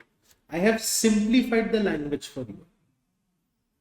If Indian person wants to invest in overseas portfolio investment, automatic route, no RBI approval is required. You can fill form ODI and file it with authorized dealer 1. Did you understand this? Did you understand this? Now, look at this huge diagram that I have drawn. Can you see this diagram? This is what is written over here as well. Yellow color line is clear to you all? Is the yellow color line clear to you all? Person resident in India can make or transfer investment or financial commitment outside India under general or automatic route. General permission means what? RBI approval. General permission means what? RBI approval. Is this clear? Is this clear? Okay, next. Overseas investment can be made in foreign entity engaged in a bona fide business activity directly or through step down subsidiary or special purpose vehicle. Students, what do you mean by special purpose vehicle? JV. What do you mean by step down subsidiary? Wholly owned subsidiary. Is this clear? Is this clear? Did I not explain the same thing to you in an easy way? Investing in these companies? Yes. Now, focus on screen. Subsidiary, step down subsidiary of foreign entity means an entity in which the foreign entity has control, and the structure of such subsidiary SDS shall comply with structural requirements of foreign entity. That is, such subsidiary shall also have limited liability where foreign entity's core activity is not in strategic sector. What is the meaning of this? Everyone, this meaning is very simple. If I am investing money in subsidiary or step down subsidiary, it means a foreign company which has control, and the structure of subsidiary shall comply with structural requirement of that foreign entity. See, let us take an example. In India, if a subsidiary company is a company in which holding company has more than one of voting power, or control over composition of board of directors, then it will be treated as subsidiary company. Same thing has been written over here. And see, if in any foreign entity, the other foreign entity does not have control, it will not be treated as SDS. Is this clear? If I don't have any control, it is not my step down subsidiary. Allow me to explain the term step down subsidiary to you. Okay. Reliance Industries Limited, focus on screen, has a subsidiary called as Reliance Fashion. Reliance Fashion has a subsidiary called as Ajio. Okay. Can I say that Reliance is directly controlling Reliance Fashion? But is Reliance directly controlling Ajio? But it is a step down subsidiary of Reliance. Yes or no? Yes or no? Ajio is a step down subsidiary of Reliance. So now if this would have been a foreign country, whatever requirements are needed to fulfill these conditions, if they are fulfilled, then only that relationship will be of subsidiary and step down subsidiary. Is this clear? Is this clear? Now, everyone, sir, I want to make overseas investment. How do I do it? First, you will fill form FC. You will submit the form to AD Bank. Did I not write the same thing? Students, you want to invest in foreign country? Which form you will bring? Form FC. Okay, for any financial commitment. You will file the same form with AD1 bank. Clear? I want to make financial commitment overseas. Which form do I need to bring? FC. I will file this form with AD. Number 2, if I am going through approval route, look at the screen, everyone. Look at the screen, everyone. Proposal for making ODI under approval route plus ODI transaction that require RBI approval. Shubham Joshi will file form ODI with AD1. AD1 will file form ODI with RBI. Now, when I file this form, I will explain that Indian entity investment is greater than its net worth, energy and natural resource. You will understand it by this diagram. Look here. Focus on screen. If I am going through which route? Approval route. I have to approach their designated bank who will forward the proposal to RBI. Did I not draw the same diagram? Shubham Joshi will go to AD. AD will go to RBI. Is it clear? Is it clear? Yes. Then application for overseas investment under approval route would continue to be submitted to RBI in physical or electronic form. So technically speaking, everything actually ends here. Number 1, everyone, only green color line. Please focus. Shubham Joshi wants to make foreign contribution, financial commitment in foreign company. He will file form FC with AD. If it is via approval route, I will go to AD. AD will give my form to RBI. Are these 2 points clear? Next. AD, before forwarding the proposal, will submit relevant sections of form FC in online OID application. Okay. And they will mention a reference number. So this is useless point. Everyone, again, you want to make overseas investment, financial commitment, which form will you fill? FC. With whom? AD. AD will file it to RBI. Now, focus on screen. These documents will be submitted along with the proposal. Details of transaction. Reason for seeking approval. Observation of AD with viability of foreign entity. What benefit will India get from such investment? Financial position and business track record of Indian company and foreign company, and any other material observation. This will be taken care by who will see all of these things? AD will observe all of these things first before giving approval to RBI, before submitting the form to RBI. Is this clear? Next, focus on screen.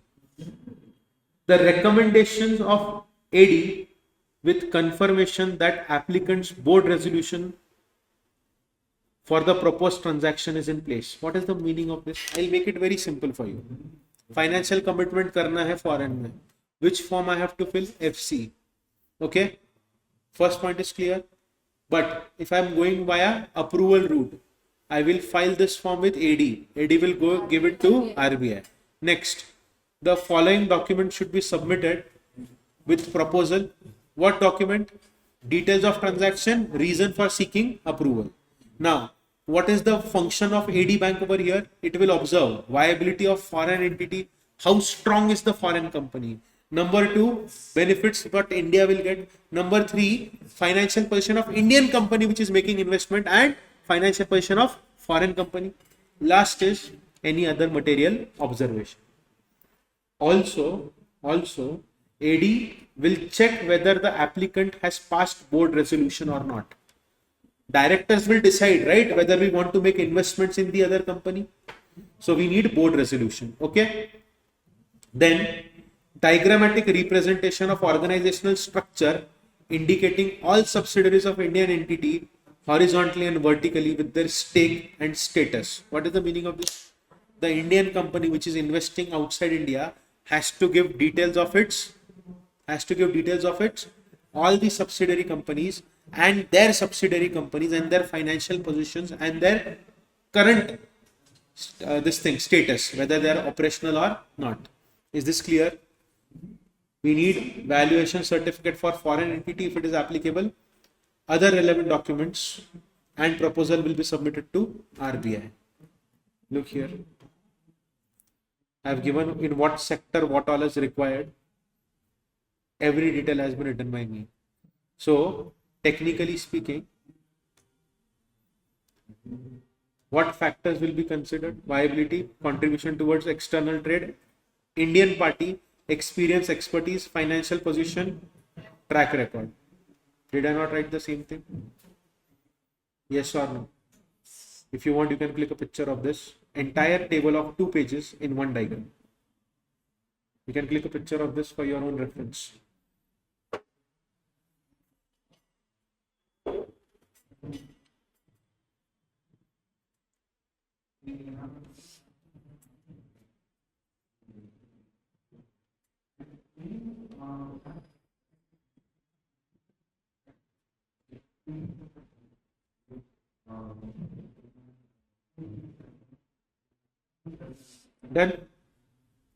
Done everyone. So this topic is not, see, they have removed a lot of things from this topic. They're just telling you we need approval from RBI and this is the process that you need to follow. It is actually a procedural area. Now, did you understand the procedure? Now, approval from central government. Now, see, application for overseas investment or financial commitment in Pakistan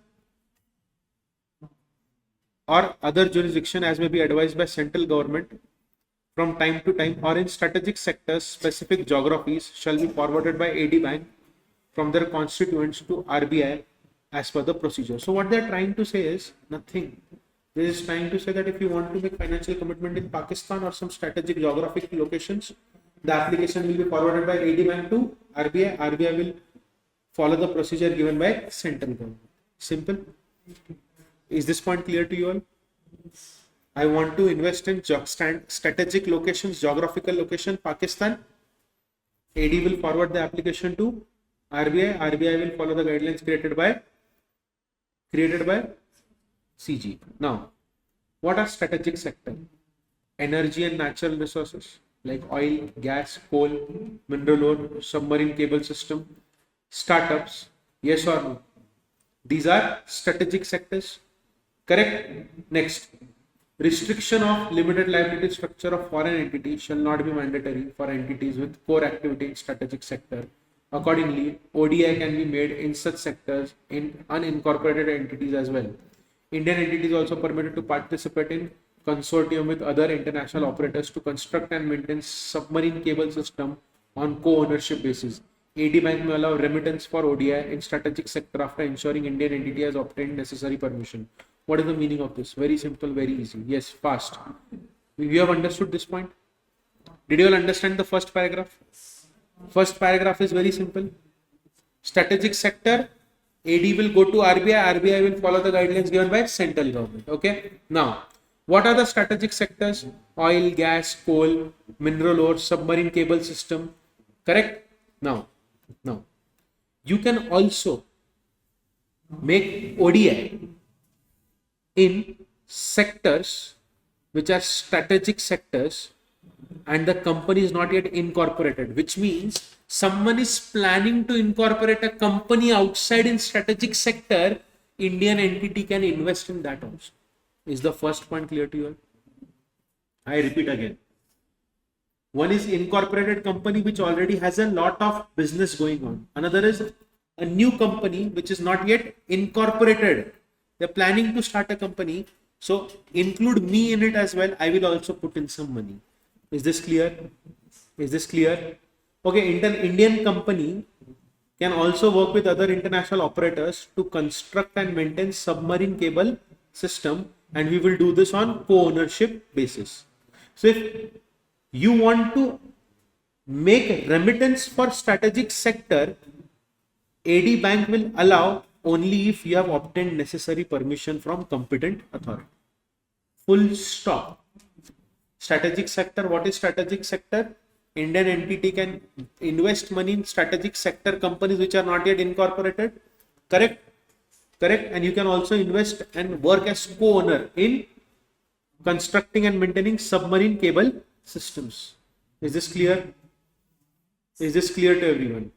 Now, everyone, when do you need approval from RBI? When your financial commitment is exceeding $1 billion, okay, you need prior commitment from approval from RBI. Is this clear? Is this clear? Even when total financial commitment of Indian entity is within eligible limit under the automatic route. So when do you need to take approval from RBI? When your financial commitment is more than $1 billion. Is this clear? Is this clear to everyone? Doubt, question, query. No doubt, no question, no query. Now, next point, NOC from lender, bank, regulatory body or investigating agency. What is the meaning of this? See, if you are a person resident in India, you have an account appearing as NPA. What do you mean by NPA? Non-performing assets. Or you are a willful defaulter. Okay. Then you shall obtain a NOC from lender, bank, regulatory body before making financial commitment. So what is the meaning of this? If you have made lapses in India and you want to make ODI, you need to take approval from the banks or the bodies which have declared you as NPA. Is this clear? Now look at the diagrams that I have drawn.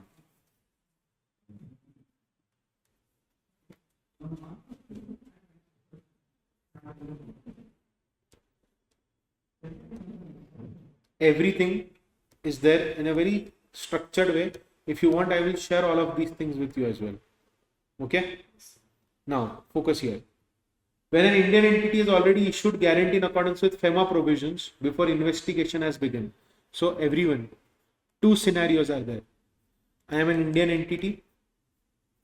I have already been declared as NPA. Okay. I have already been declared as NPA or willful defaulter. If I want to make ODI, I need to take approval from these guys, lender, banker, investigative agency, correct? If I want to make ODI, I will write here financial commitment. I need to take approval. But what if I invested and now case is filed against me? Are you understanding? First paragraph is saying that you are a defaulter, you are declared defaulter. You want to make financial commitment, take permission from these people. But what if you have already issued a guarantee, you have already given a financial commitment, and now investigation has begun, and now you will be declared as willful defaulter. Now what will you do? If this happens, you will not give any fresh financial commitment and NOC shall not be required. Did you understand the 2 points? I am Indian entity. I have been declared willful defaulter. I have NPS. I have not yet been declared as willful defaulter. In both the cases, what will happen? Situation number one. Situation number one. I am declared NPA, willful defaulter. If I want to make financial commitment, I need to take NOC from these people. Situation number two. I gave financial commitment already. After giving the commitment, I have been declared willful defaulter. Correct? Now, will I be able to give any fresh financial commitment? No. Will I require any NOC? No. Is this clear? Is this clear? Is this clear? Yes. How do you make payment? How do you invest? How do you pay money? By banking channels. Funds held in account maintained according to FEMA. Swap of securities, ADR, GDR. Now, look at this diagram.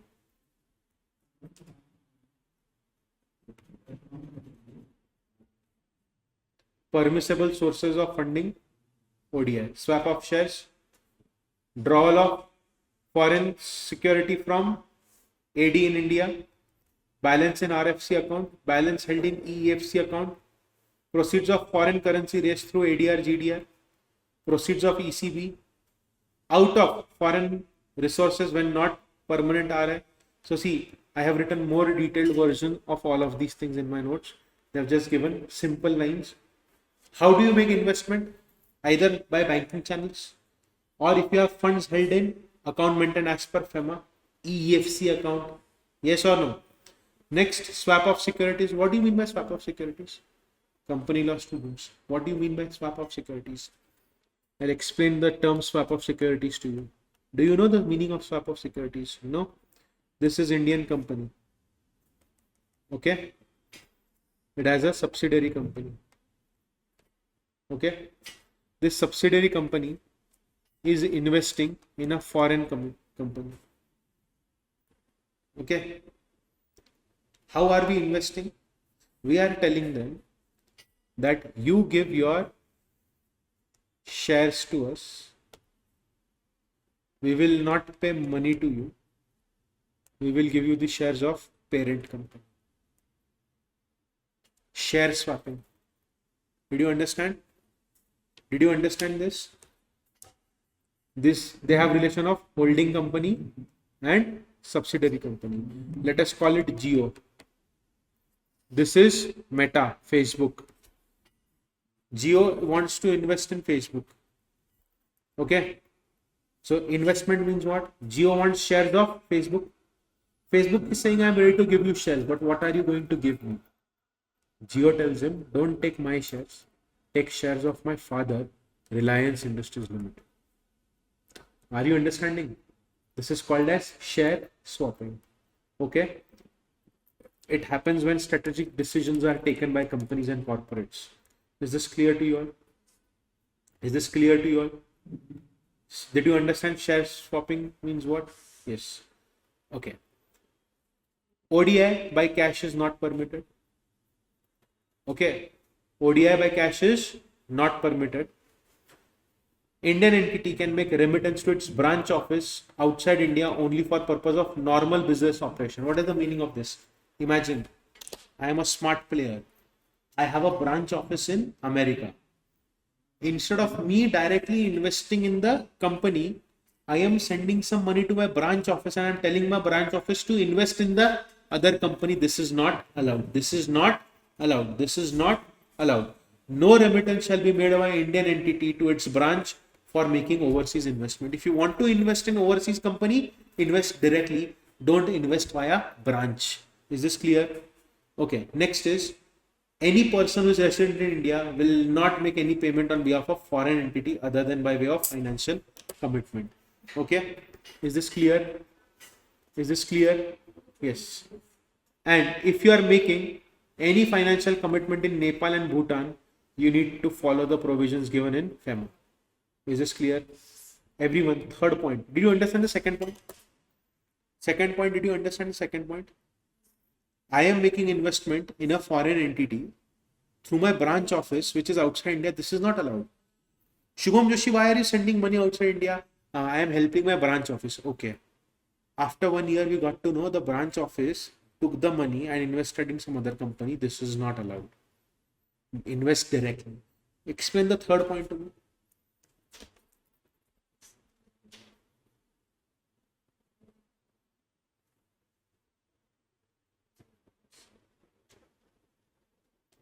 I will not pay for any other thing other than financial commitment. What are financial commitment? Equity share, compulsory convertible, bank guarantee, guarantee was a performance guarantee. Other than that, you cannot invest in foreign entity. Is this clear? Is this clear? Is this also clear? Any doubt, any question, any query? Will you read all of these points? See, I will share. I'll tell you what is important. Manner of making ODI is important. ODI by trust or society is important. ODI by trust or society is important. Okay. Then restrictions and prohibitions is important. Okay. See, I have written everything. Partnership concern. Then you will see trust. How can we invest through societies? Indian company making investment in JVWS, financial service sector, IFSC companies. See, I will share this also with you all so that you study from this. Acquisition of sale of foreign securities by resident Indian in India. All of these things you study from the notes that I share with you. Is this clear? Is this clear? Yes. If you have any doubt, if you come across any doubt, feel free to ask for help. FTP and FDI. First solve all the scanner questions. Then read module. But for all the small topics, first read the module, then solve question and answer. Is this clear? Thank you so much for patience and comfort. It was fun teaching you all. I wish I would have got more time. We would have sat properly and we would have completed everything. Okay. We are left with only three topics. Please read those 3 topics properly at home. If you come across any doubt, feel free to contact. Okay. Thank you.